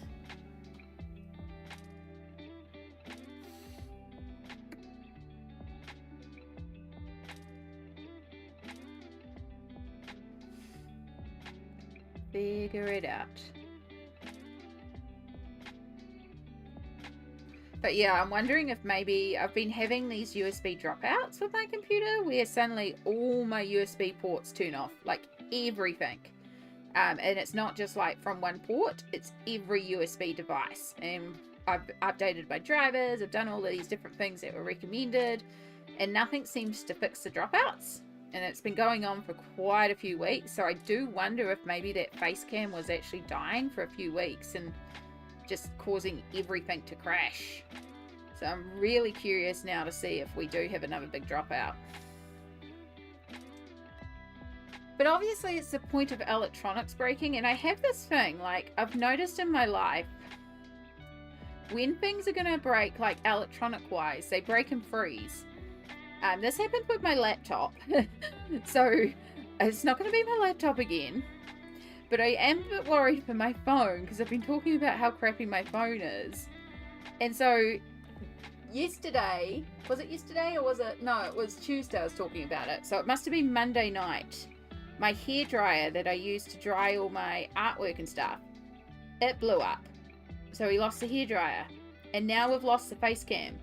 And it's like, what's going to be the third device? Because it always happens in threes. I don't know what it is, but every time I have like, it's like 3 electronics go at once, and it's always set to 3, and it's the funniest thing to me. So I'm like, what's going to be the third electronic? And then I'm like, oh gosh, it better not be my phone, because my phone is hanging on for dear life. And I'm like, it would be my phone right now.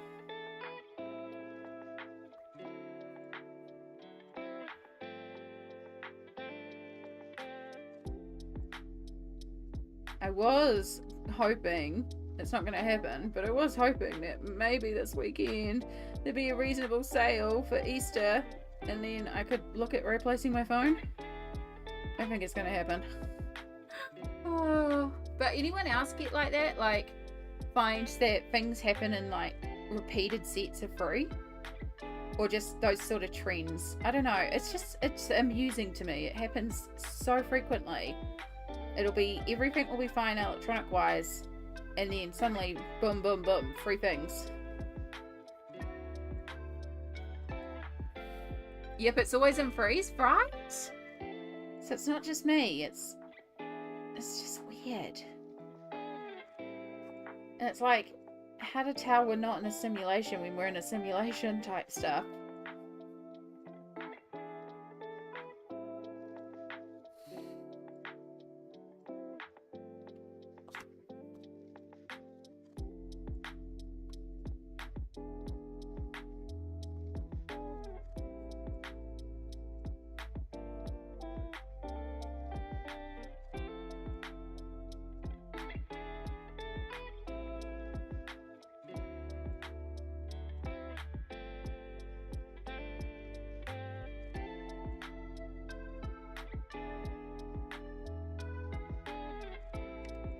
Annie, hello. Yep, I'm still going. In fact, we are going to, in true tradition, someone has just arrived on the channel, we're going to take a break.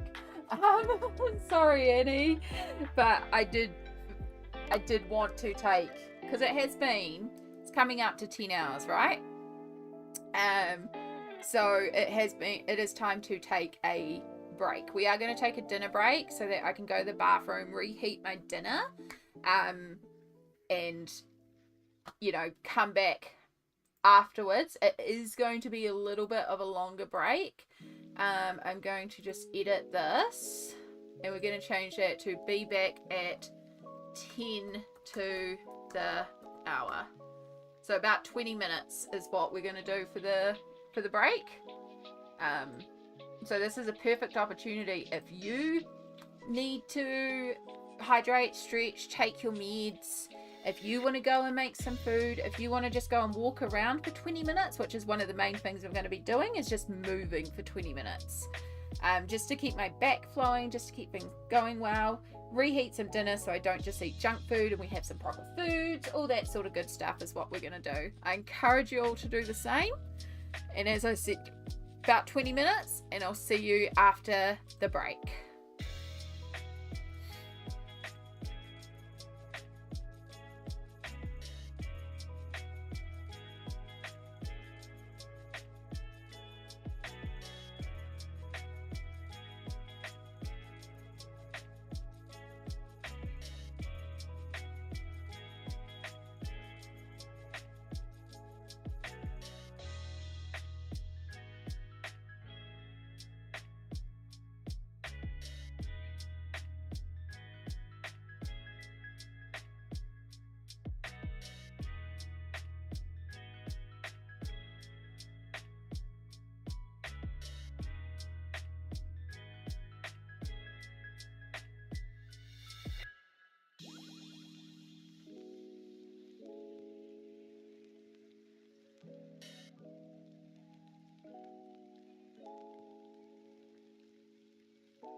Okay.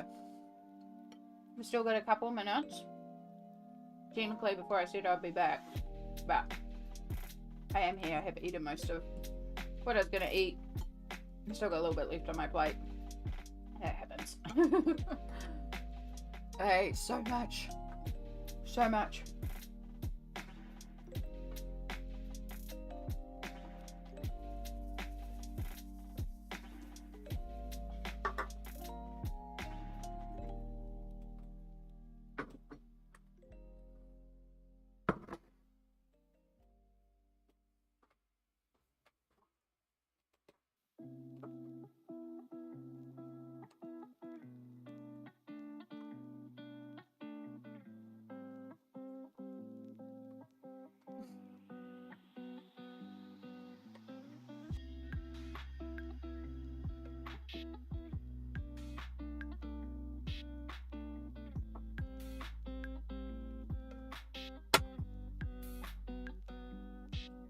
Might have some more of that in a little bit, but I'm definitely full for now. I ate way more than I thought I would.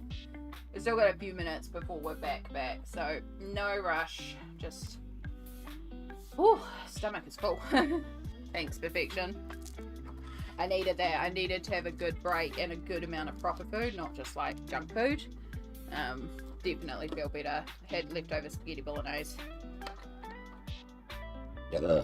Oh, pardon me. Oh my gosh, sorry. That's what happens when I eat too fast.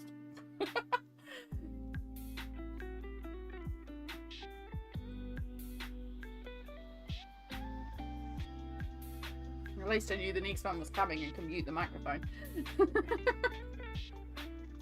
Oh, goodness. And this is why I don't like to, I normally just eat on stream normally. I don't just take an eating break because if I force myself to eat quickly, it's very uncomfortable and then I get very burpy. Rapunzel chops her here, and we've used water-based markers to start this page, and we can take Jack and the Beanstalk and mark it off as being done on the 18th of the 4th. Ah, Monster took over stream for a minute. Yeah, sorry about that. It came out of nowhere. That's because Amy ate really fast and she shouldn't have.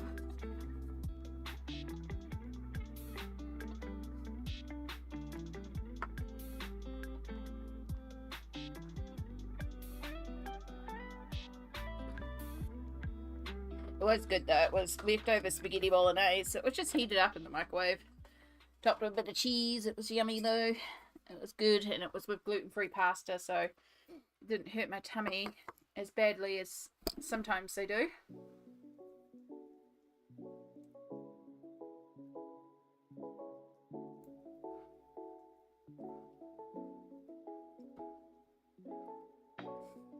So right now, perfection.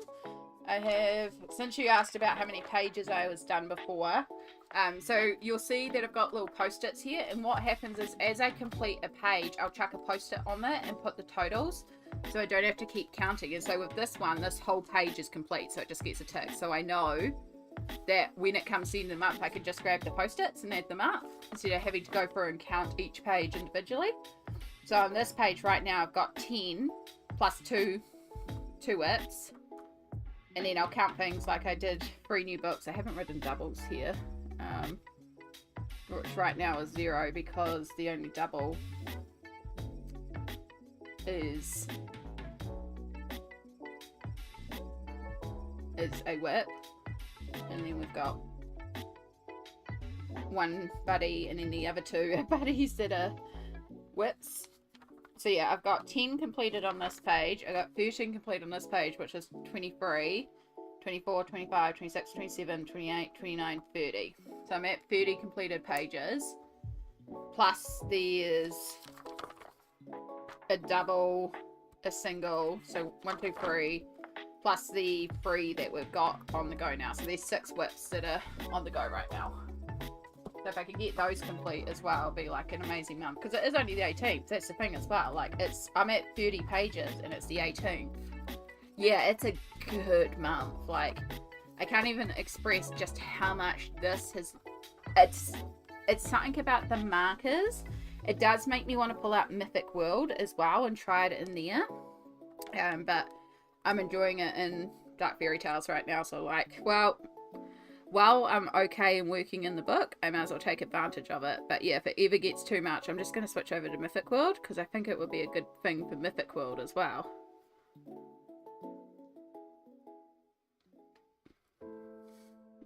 So if you're all sick of Dark Fairytales, we can switch over to Mythic World.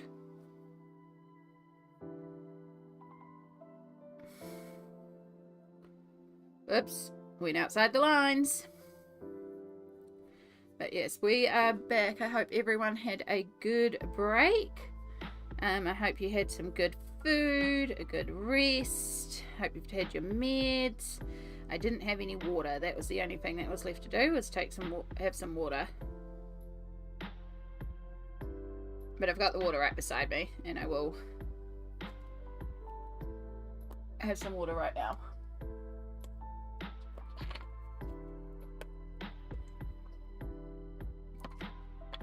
Done 19 pages this month, but most of mine are simple pages. Perfection, you've done 19 pages this month. That's amazing. Like, it doesn't matter about the numbers. It doesn't matter if you've done no pages, 100 pages, 1,000 pages. Like, as long as you've enjoyed the month and enjoyed what you've done, that's the win. And like, there are things that happen month to month, and we all know things occur where like our months aren't as good as we hope. So, you know, celebrate getting anything done in a month.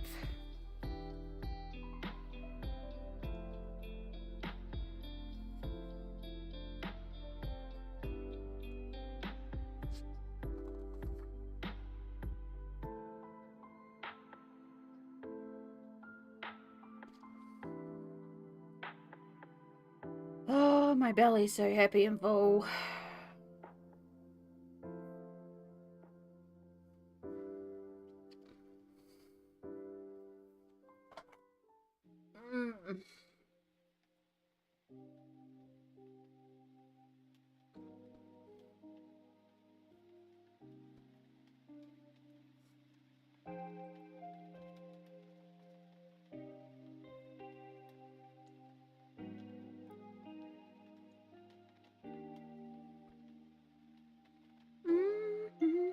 I hope you're all doing good out there. Remember to hydrate. Remember to have a little stretch. And I will just come back from a break, but it doesn't mean you necessarily took a break.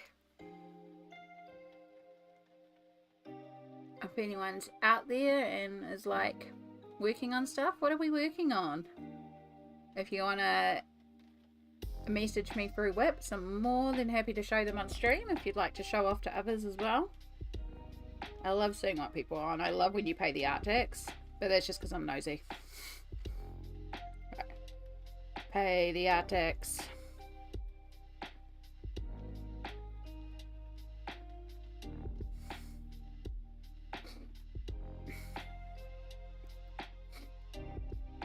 Not getting sick. Not getting sick. Not getting sick.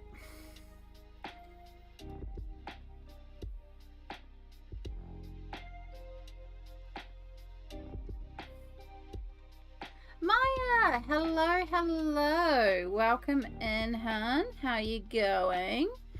Chat, I have another amazing colorist to shout out. Probably need to do a big run of shouting out all the people in chat again, because there's so many wonderful colorists here. Y'all can make friends. Let's make sure we actually put a 4 instead of an A for Maya. There we go. Look, it's a new colouring friend. Put the heart. Click the heart.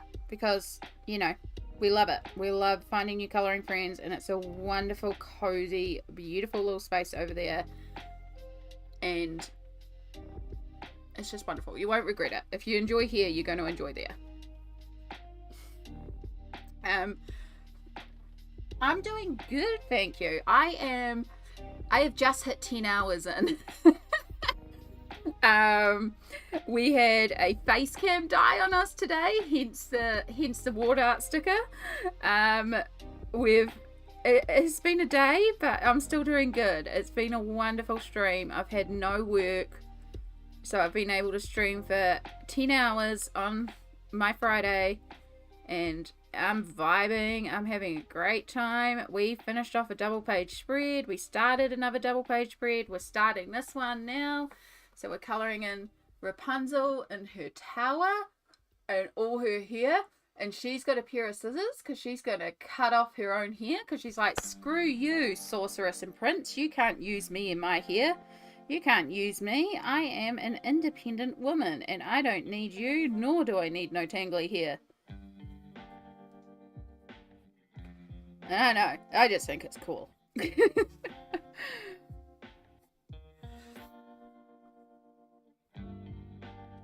I would love to work in my details books, but just not in the right state of mind. That's okay, perfection. We have times like that where we need to work simpler, and in times where we can handle the detail.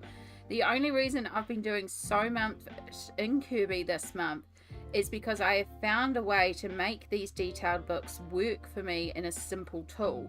It's the equivalent of you clicking with those gel pens in the way that you do to produce your beautiful work. The water-based markers are just clicking with me, and it's making it so much easier on my hands instead of having to pull out all the pencils and do all the detailed pencil work that I normally do.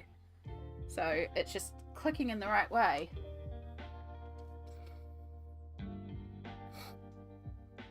But we love it. We love it.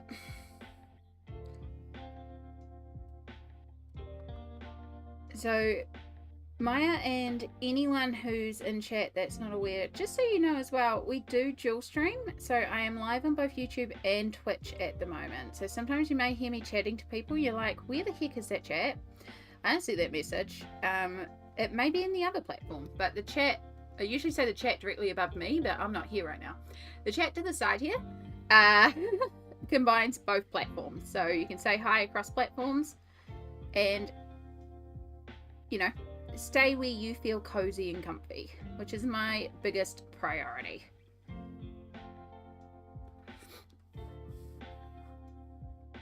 The markers are so good. I love her hair. Thank you. Yeah. I have been obsessed with water-based markers at the moment. I went on a big hunt to find any other markers, but I don't have any. Oh no, Cassie. I'm sorry. I'm sorry to activate the want monster and make you go on a hunt for art supplies and potentially buy more art supplies. And I'm sorry because I'm also going to now flip and show a little bit more of the book that I have coloured with these markers. So we did finish off this one just before Maya, which is Jack and the Beanstalk. I love the perspective on this page.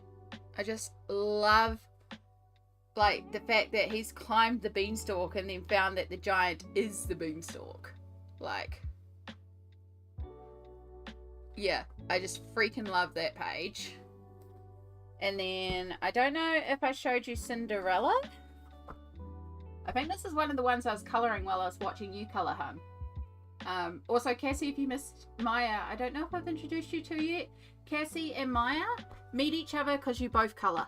I mean, you sometimes play games and do other things too, but you're both colorists, and I need to shout out Cassie because it's been a while since I've shouted out Cassie, so we're going to shout out Cassie again because Cassie is another cool, chill, cozy colouring stream. All the colouring friends. So yeah, I love the little sparkle on her dress. I did add sparkle gel pens to this one because I had to. She had to have a sparkly dress. And then we have Red Riding Hood. I have completed this story. I like the fact that we start here and it's like, you know, warm, sunny, in the day, and Grandma is giving Red the dagger, and then we get to sunset and the wolf attacks her, and then it's nighttime and she's destroyed the wolf. It's like, yeah, and it's all been done with markers like Supertips, like Crayola Supertips, good old kitty felt tips. Don't have to have expensive tools to do fancy things. I'm over here because Twitch doesn't like me today. Yeah, Twitch is being a real pain today for you, eh? So rude. I think it's just the mobile app, or the app in general some days. The app is... The Twitch app likes to twitch.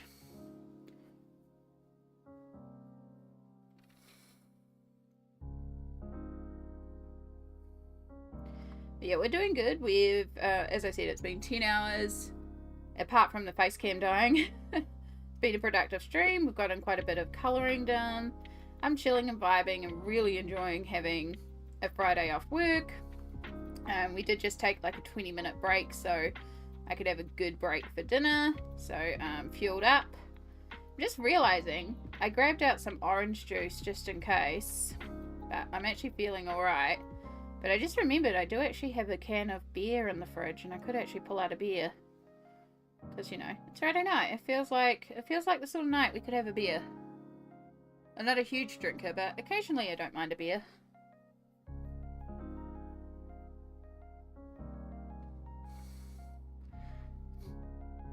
We don't do more than one can while colouring, because I have had colouring incidences where I've had a few glasses of wine and then the next day I've had to sort out what I've tried to colour the night before, and it's become a thing.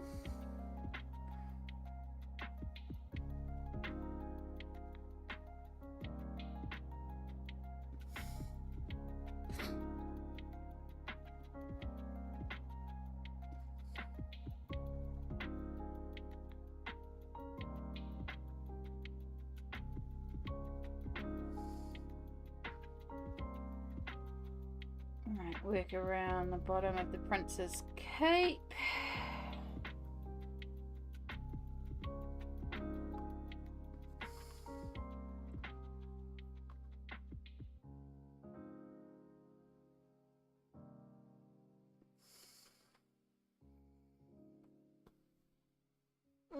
Slowly but surely. I should bring you in a little bit. It's really annoying that I wonder if I can get the Stream Deck to reboot now.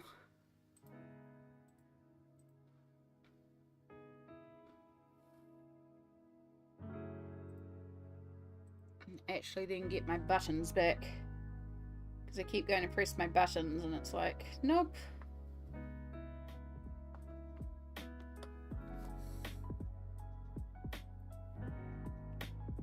Cool, it's coming up, not responding.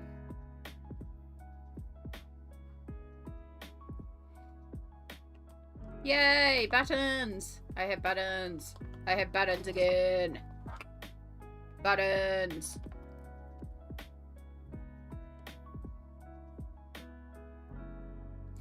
When my face cam died, it kind of nuked all my USB devices. So we got the art cam going again. We got the mic going again. It's like, cool, that's done.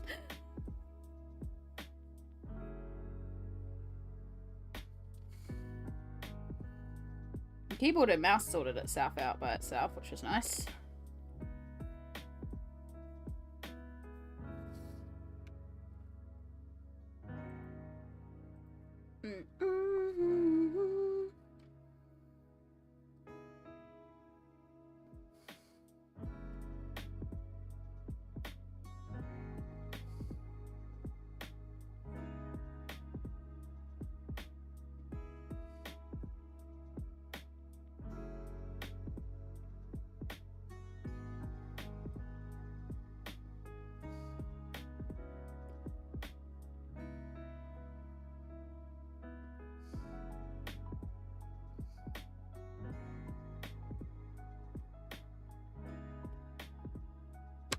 Okay.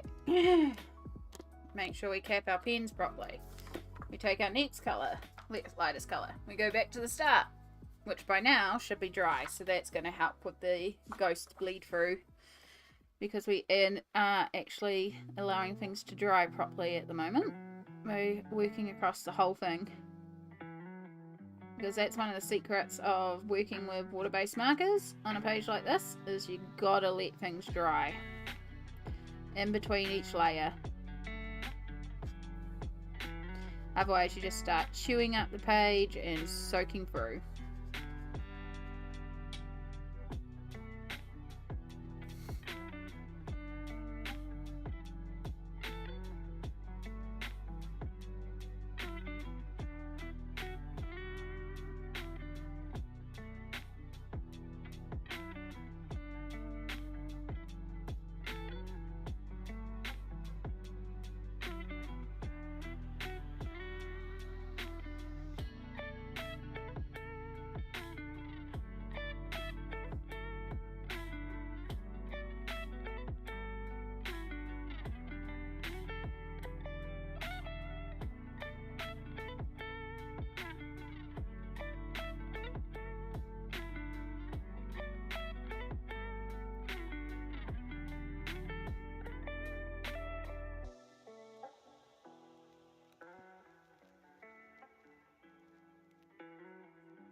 Sorry, I feel like my throat's starting to develop a bit of a frog. That's why I grabbed the orange juice. But I don't actually know if I want any.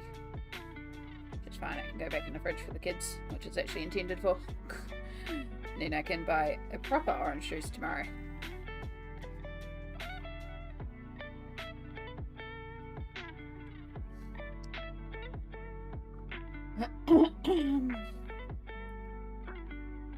I'm so glad we went red for the hair. Like, I just really like the red hair.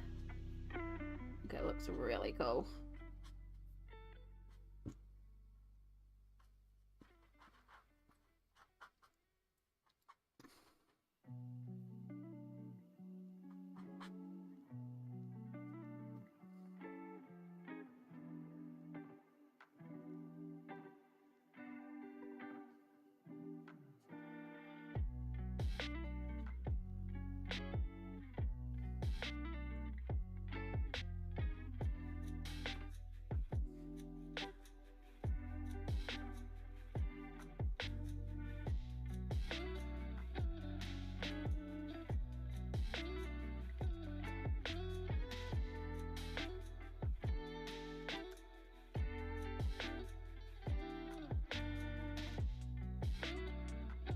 Just need to let that bottom section dry a little bit more.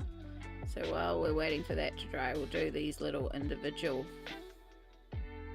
strands.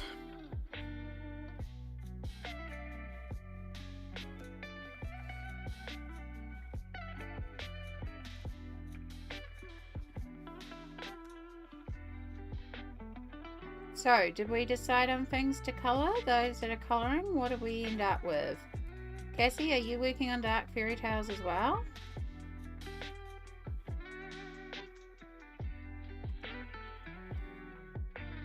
Or have I still deviated you with marker hunts?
Alright, sorry about that. I just kind of zoned out there for a while.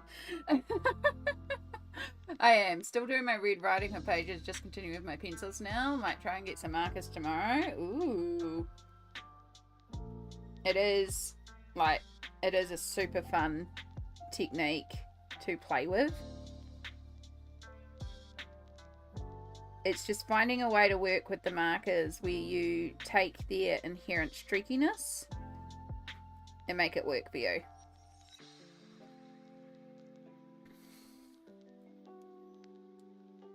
There are several VODs on YouTube from a week ago, from when I did that two section stream where I did 5 hours and then went to work and had dinner and then came back and did another 5 hours.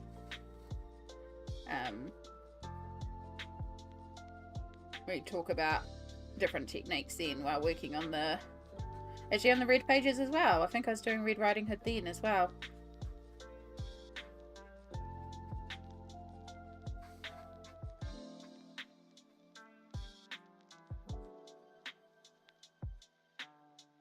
Gosh, that was only a week ago. Yeah, because I got this book Thursday last week. It's crazy.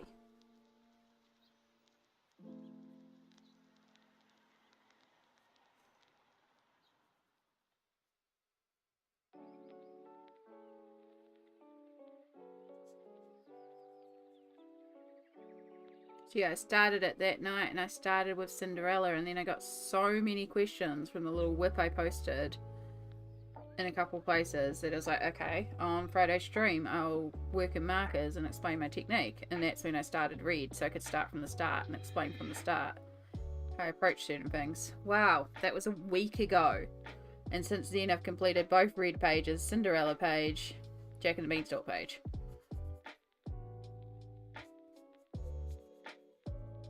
And all going well. Tonight we're going to complete another one. Well, another 2. Yep, I'm going to aim for both. Because, like, if we're spending all this time doing the hair on one, we're going to go and do the hair on the other one.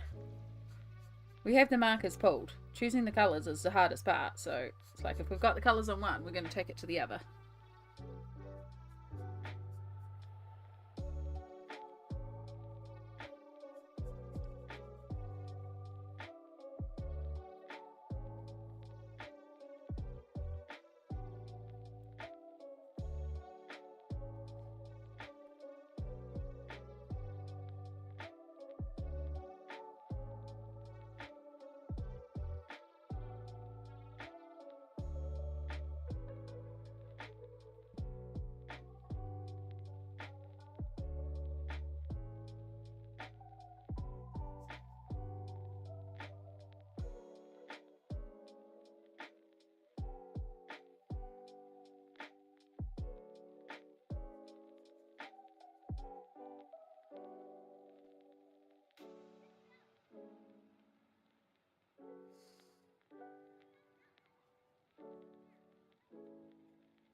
Alright, we have finished here on our first page.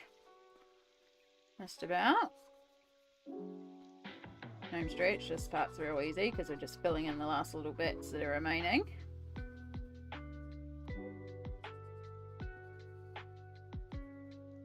Which, if we didn't take the break in between, this would actually seem quite quick. But because we took that break, it kind of breaks it up. But that break was essential. And now, yeah, I like that red. That red is cool. We can use our darker one just to sort of deepen up areas and define areas and create more depth and shadow.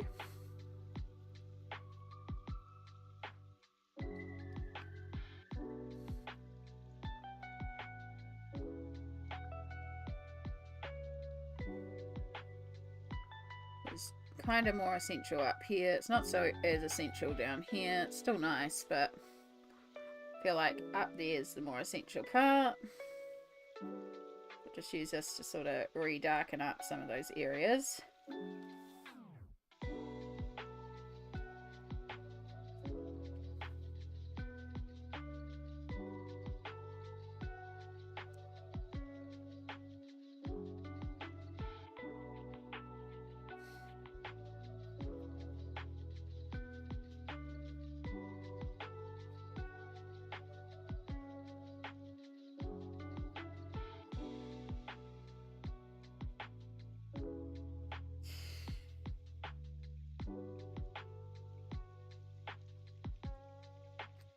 Love the colours. Thank you so much, Cassie.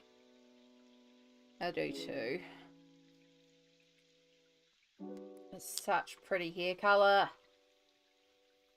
Now we're going to do even more of it, because if we're going to do one half, we may as well do the other half. Because as I said, we have the colours pulled. We may as well carry on and do our second half. Now, can I Can I get this in frame in a way with the microphone where it is? Because the microphone is a problem here. Maybe I can move you across a bit.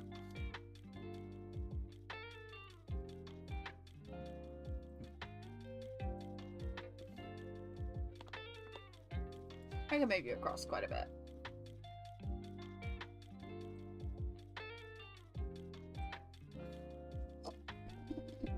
Okay, we're fine. Microphone can come back. I just seem to be moving over more and more and more to the left. Just creeping over.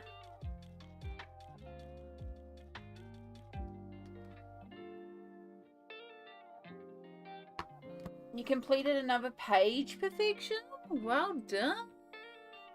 I'm gonna need more Anko glitter brush markers. Already have one running low. I'm not surprised. They are good markers. I'm kind of tempted to order another pack, another couple of sets myself before they completely disappear. Because they are really good. Alright, I have like gimmicky elbow. I don't know why, because there's nothing to do with colouring on that side, so. Okay, start with our dark.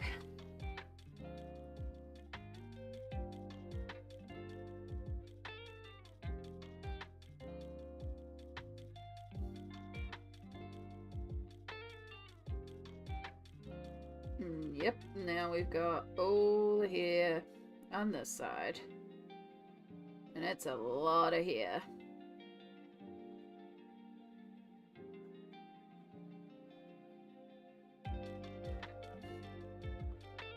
But if we can sort it and get it all coloured, it'll also be a big chunk of our page done, because all the hair will be done.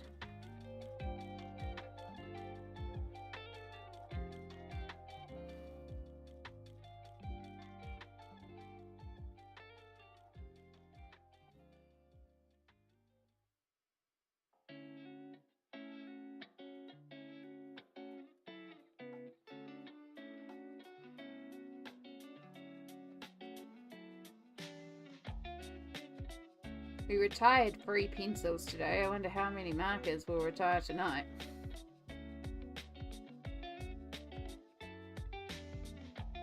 I already have my first casualty, so. But that was done before stream.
Hope you're all doing well out there.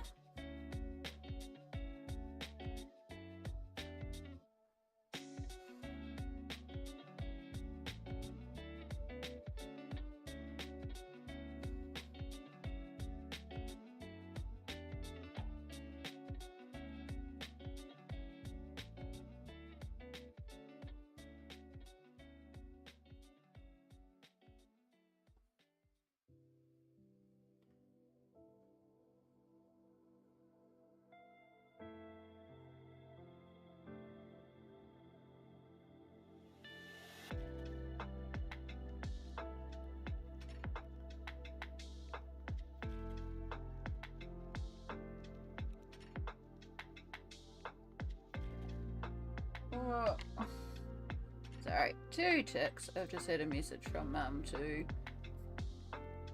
about some water filters.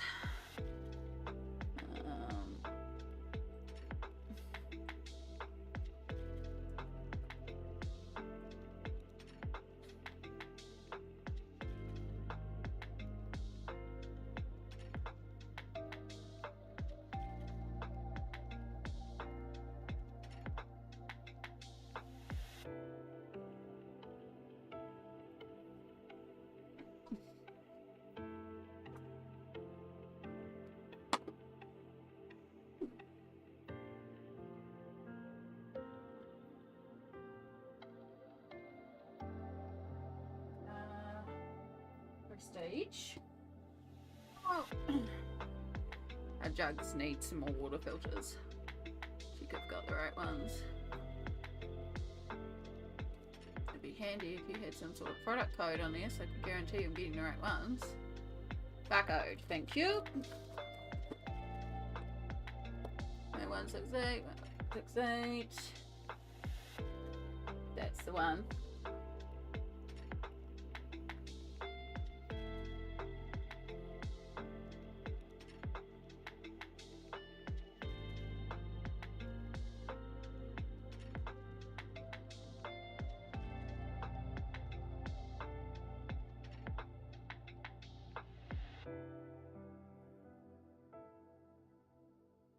Not bad price.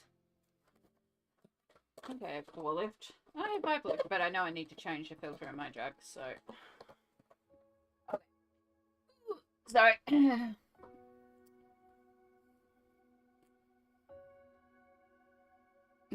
Just one of those things that you gotta do.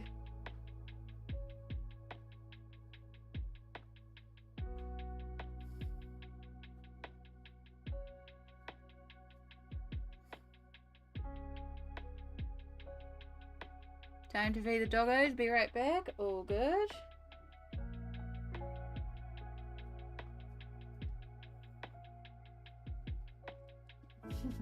I'm just messaging Mum and she's just down the hallway. I could go walk to her, but instead I'm going to send her a text message.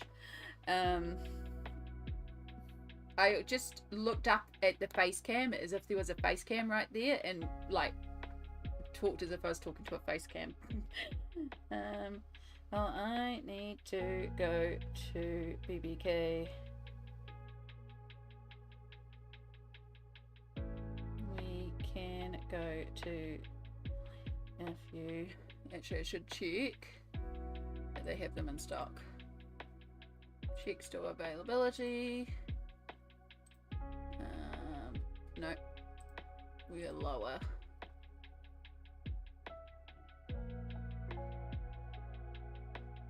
No?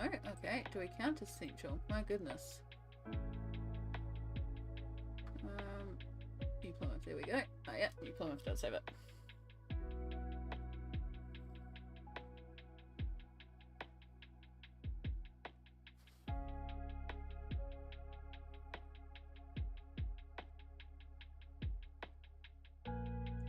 For you, they have in stock. Oh, wrong end.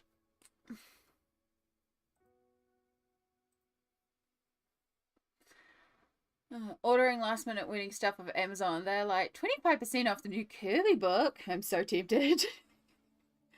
Yeah, I might have known someone who kind of gave in to the temptation and did go for it. Like, a part of me is like, oh, you should have just waited for a sale, because I know I would also. But, yeah, nah, worth it. Worth the pre-order for me. But, yeah, no, I know someone else who's given in. Easy enough to do, though. And I know I'm not helping with the want monster. And I'm sorry, but also you're welcome.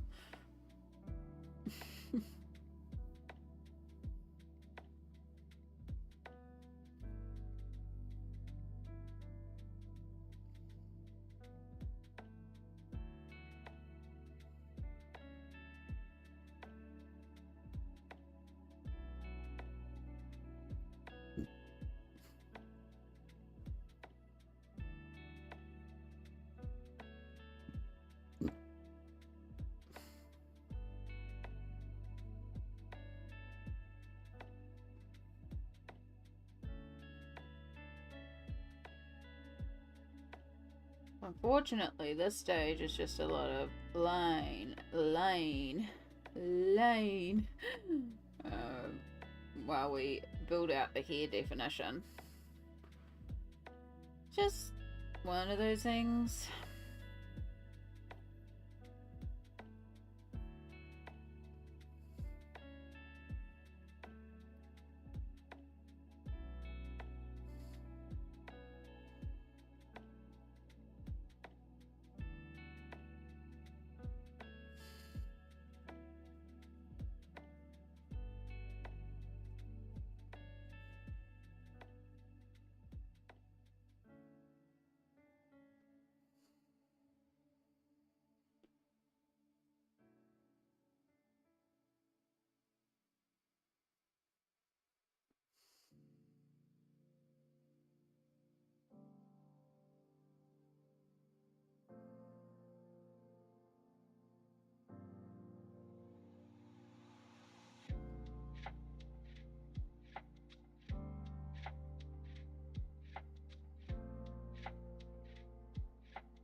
You are the wand monsters.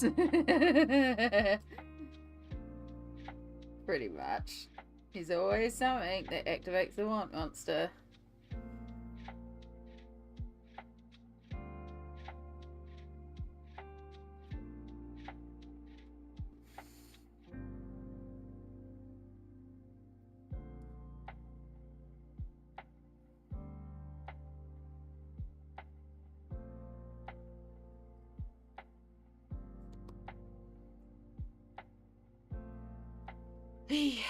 So much here, so much here.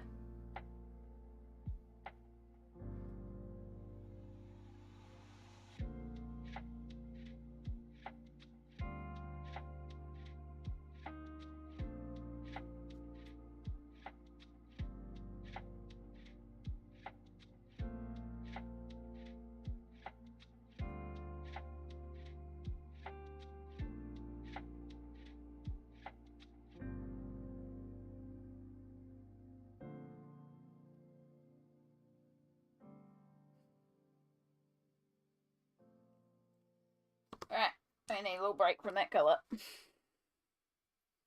So we're going to start on this colour, even though we haven't done the whole head yet. We're just going to move to a new colour, because I need a break.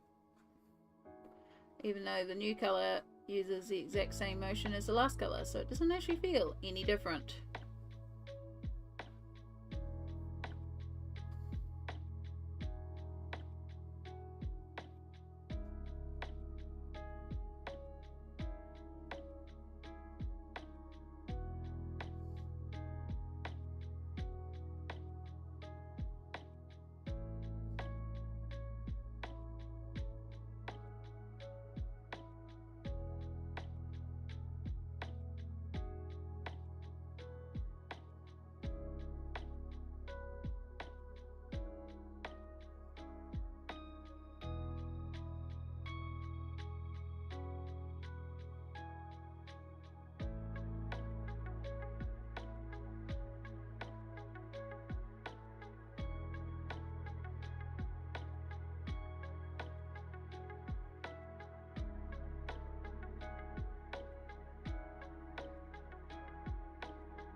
And start over here. Do, do, do, do, do, do.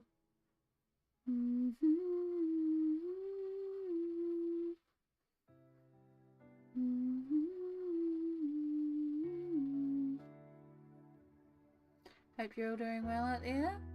With water-based markers, do you prefer the ones with nibs or brush ends? It depends on the effect that I'm trying to do.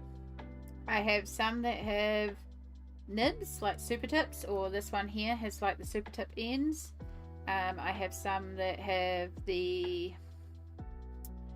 brush markers, and then I have some that have more like these bullet chisel, not bullet chisel, have more like these tiny little nibs. And it depends what I am trying to do. The brush markers are the easiest for blending colors together, and I feel like they're the most forgiving tips. So if you're looking to start, and you can get some of the, you can get like a set like this. This is a fantastic starting set. But at the same time, I also really love Crayola Supertips. I love the way that they come in such a good color range for so cheap. The nibs, not that this is a Crayola Supertip. Hold up, let me grab one. I like the fact that I like their style of nibs because you can get wide flat color, but you can still also get a tip and get a fine point depending how you hold it. So I feel like you get 2 in 1 with a Crayola Supertip. I also prefer the Crayola Supertip ink before doing this specifically, because I feel like it sits most on the surface instead of sinking in. It feels the most like it's just sitting there. So the Supertip ink is actually my favorite as well, Crayola ink. The thing that I would not recommend for trying out this style is Faber-Castell connector pens. Now, connector pens are fantastic. They've got a great fine little tip. I have bunches of them here. They are fantastic for doing what I'm doing now. If you don't have like a fine liner, they are so fine that you can kind of do all this liney technique. They're good for lines, but they're not good for covering bold areas. And there's something about the Faber-Castell ink that just saturates immediately into the page as well. So you can see here I've got lots of yellow bleed through from the golden goose, and that is all because where I put the Faber-Castell connector pen. So that's the one I would say don't get. Nothing wrong with starting with Supertips. They're cheap, they're easy to access, they have a great range of colours for a reasonable price. You get a variety of sizes and you're set.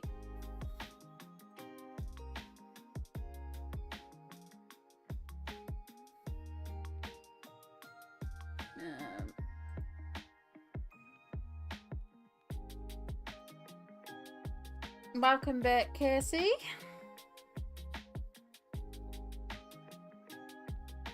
The Staedtler ones that I'm using right now, these ones are like getting a Supertip and a fine liner. So in that sense, they're quite brilliant because you do get 2 for the price of 1.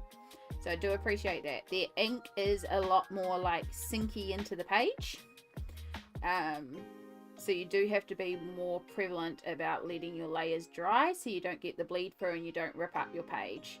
But because they've got that Supertip nib end, they are also a fantastic addition, and they do come with the fine liner that allows you to do the fine details. So they are really good. They're just, you know, quite a bit more than Supertips. So, but again, you are kind of getting 2 markers for the price of 1. But I still think the Supertips is the best place to start if you want to try it. With the Supertips as well, you get the box of 100 Supertips and then get the Crayola Colours of the World set as well. Because that set of browns is not only fantastic for skin tones, but it also works as a brilliant box of neutral browns.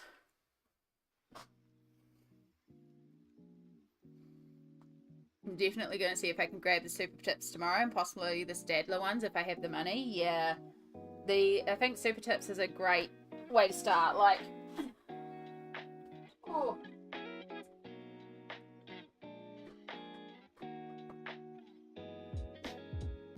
This should show you how much I like my Supertips. Whoops, I just hit my camera. Is I have an entire spare box of Supertips.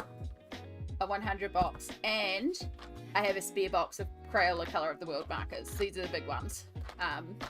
Did not pay that. I paid like $10 for them. But yeah, these two I have spares of. And if you can only start with one set, this is what I would suggest. Now, and it seems like a lot, but this is 124 colors. So this is a really good range of colors. You get in your super tips, you get a good varieties of colors. With this is the key, because this gives you the variety of browns and skin tones, but it also gives you some really light lights. And that is the one thing Crayola Supertips are really missing from their range, is a light. So two colors that I pull a lot out of from my box are this here, which is like an ivory cream, which I don't have in that, but I can pull off in the Colors of the World set. So I can go without it, but I do use that a lot. And then a light grey, like a really light grey. Those two colors I just don't have in super tips. But I have those in brush markers from other sets. And that's the sort of thing where if you get more familiar with this, you get more comfortable with this, and you decide, actually, I really like this marker thing. I just want to go all the time in markers, which is kind of how my brain is at the moment. Knowing that, like, one of the colors that I'm significantly lacking is a pale grey. So looking at this set here, I do have a range of greys here. So I'm pretty sure I'll find the pale greys in there. But I can also just go to Tombow and pick up like one individual combo in that color, or another brand of knockoff Tombows. But it's like, okay, I know I'm missing this one color now. So that's also very handy because it's a cheap bulk set. Because I would love to have the full range of Tombows for this exact thing, because then I could also give exact colors and be like, I'm using 643 blue, I'm using this, and then even if you can't follow along because you don't have the Tombows, it could be color matched more accurately to a color chart, especially if I did a Crayola Supertips to Tombow conversion chart. But that's a hard thing because Crayola Supertips aren't numbered. And that is my one big complaint with Supertips, is they don't number the markers. So there's no real way to make a swatch card unless you sit down and number every single marker. And they can do it because the Colors of the World set have the color names printed on them. So they can do it. There's a name. Light Almond. It is doable. Like, that is my one complaint about them. Even these ones here, which are the Colors of Kindness, have the colors listed on them in horrible light mint, so you're never going to see it. But yeah.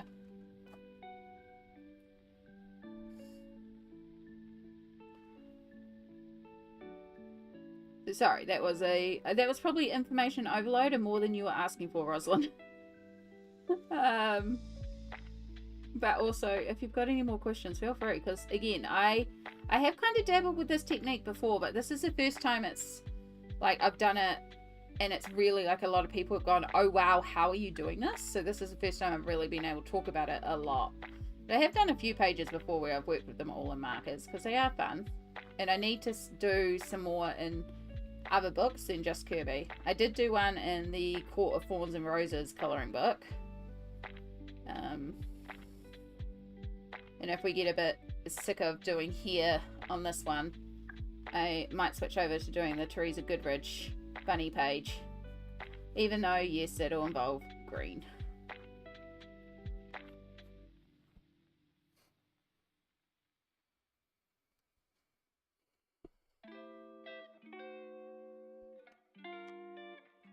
Yeah, this is a white label product. You will recognize this style of brush marker, and this has got the brand Unity on it, which is the Warehouse, which is a local.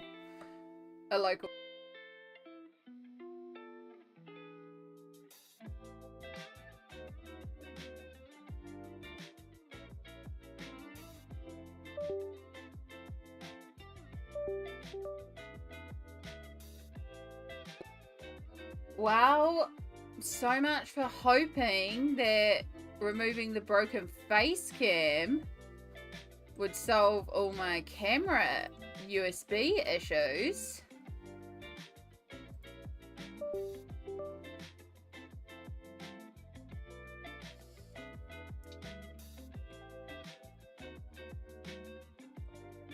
Okay, we're back. Okay, so it's not my broken face cam causing the USB issues in my computer, which now makes me worried that the USB issues in my computer are cause the device to break. And Sammy will be at D&D, so I can't ask her. I have to ask her after D&D if this is a possible thing.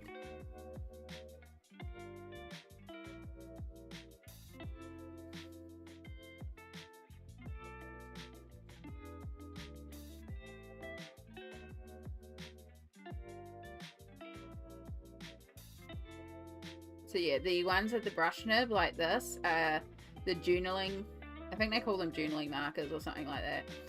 These ones are good for doing bigger areas, as you can imagine, and also if you do want to try and flick a couple of colours together, you can with these. Mostly whatever set I'm using, I'm just looking for a range, like minimum 100. But in that 100, I would love a selection of really, really lights to really, really darks. Because a lot of the water-based markers are very vibrant and saturated. And it's getting those muted tones and those paler tones that can prove to be the issue.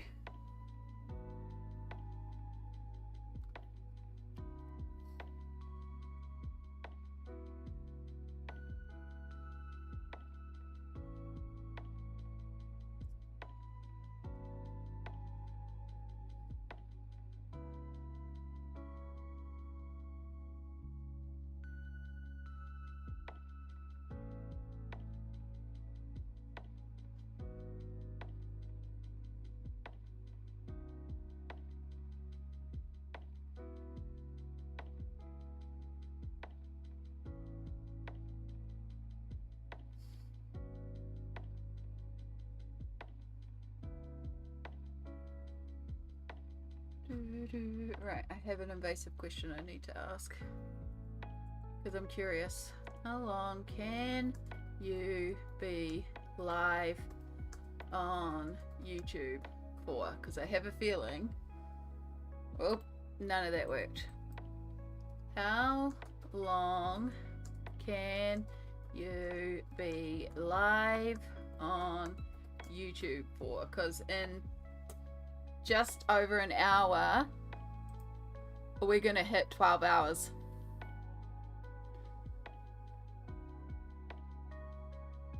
If you live stream less than 12 hours, YouTube can automatically archive it for you. How long can YouTube live hours? 12 hours. Okay, so after 12 hours YouTube automatically removes live streams. So at the 12-hour mark I need to stop and start YouTube again if we want to keep the VOD, which we do want to keep the VOD. So heads up to YouTube friends in an hour, and if anyone is functional, I would really appreciate the reminder, like in an hour's time of, hey, you need to be stopping and starting the YouTube VOD. Otherwise, yeah, and so we're going to do a little stop and start on YouTube. Just so we don't lose the VOD.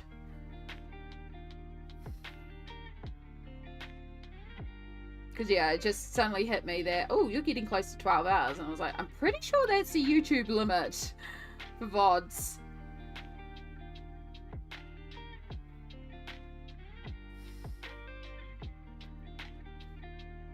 Why don't you do it now so you don't forget? I suppose I could, but there's also something really nice in doing it at 12 hours. But yes, I suppose that would be smart. It would be very, very smart. I just don't know what's going to happen to YouTube peeps if I do a stop start as well. has anyone been in like a, you know, some people do like 12 and 24-hour live streams, and I've never been in one in YouTube, so I don't know what happens if we do a stop start. I know what happens if I have a disconnect restart and you're all hanging out in YouTube, it just automatically reconnects you. But I don't know if like me stopping and then restarting the live stream is going to push you back into the live or not.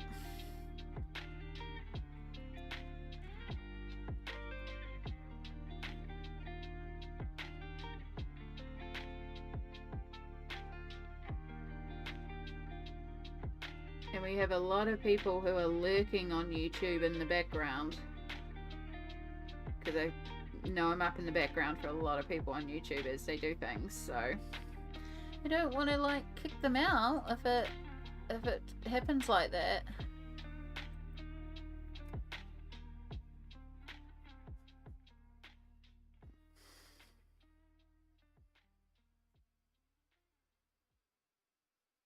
I suppose I could just Google it. That would be the logical answer. I need to wait for this to dry anyway, so let's do that. Let's just keep Googling things.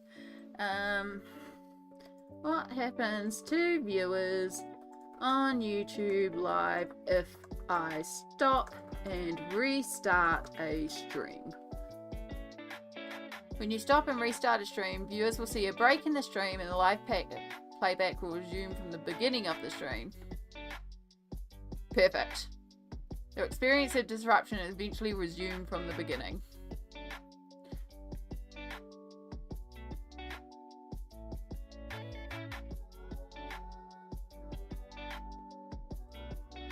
Okay, so I think we should be okay to just do a stop start. If everything I'm reading correctly is good, we'll just do a stop start. Perfection, since you're on Twitch but also on YouTube, would you be my little tester for me on like hanging out in the YouTube live, and then I can press the stop start and you can let me know if it's just gonna like start you again when I come back?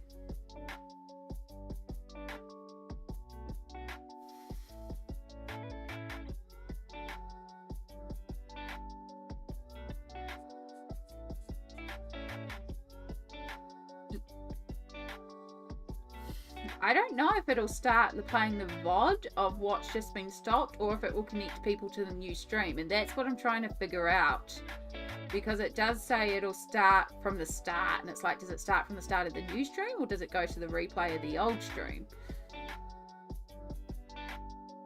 And that's why it's good that we've got Perfection who can go between platforms, because if Perfection can hang out in YouTube and then I can press the stop, it can stop, and then I can press the go live, and we go live again, and then we can see. Okay, perfect. You're there. Thank you so much, Perfection. And I do apologize to anyone on the YouTube side. I really hope that this is just going to reconnect you to stream. If not, you may need to go back to my YouTube page and then click on the live. We will be coming live again basically instantly. The moment. It's just to keep this VOD, because if we are live for another hour, we lose the VOD. So we're just going to do a stop, and then I'm going to restart stream. Okay? So we'll see you shortly. Fingers crossed. Uli araha. Stay here. Fingers crossed.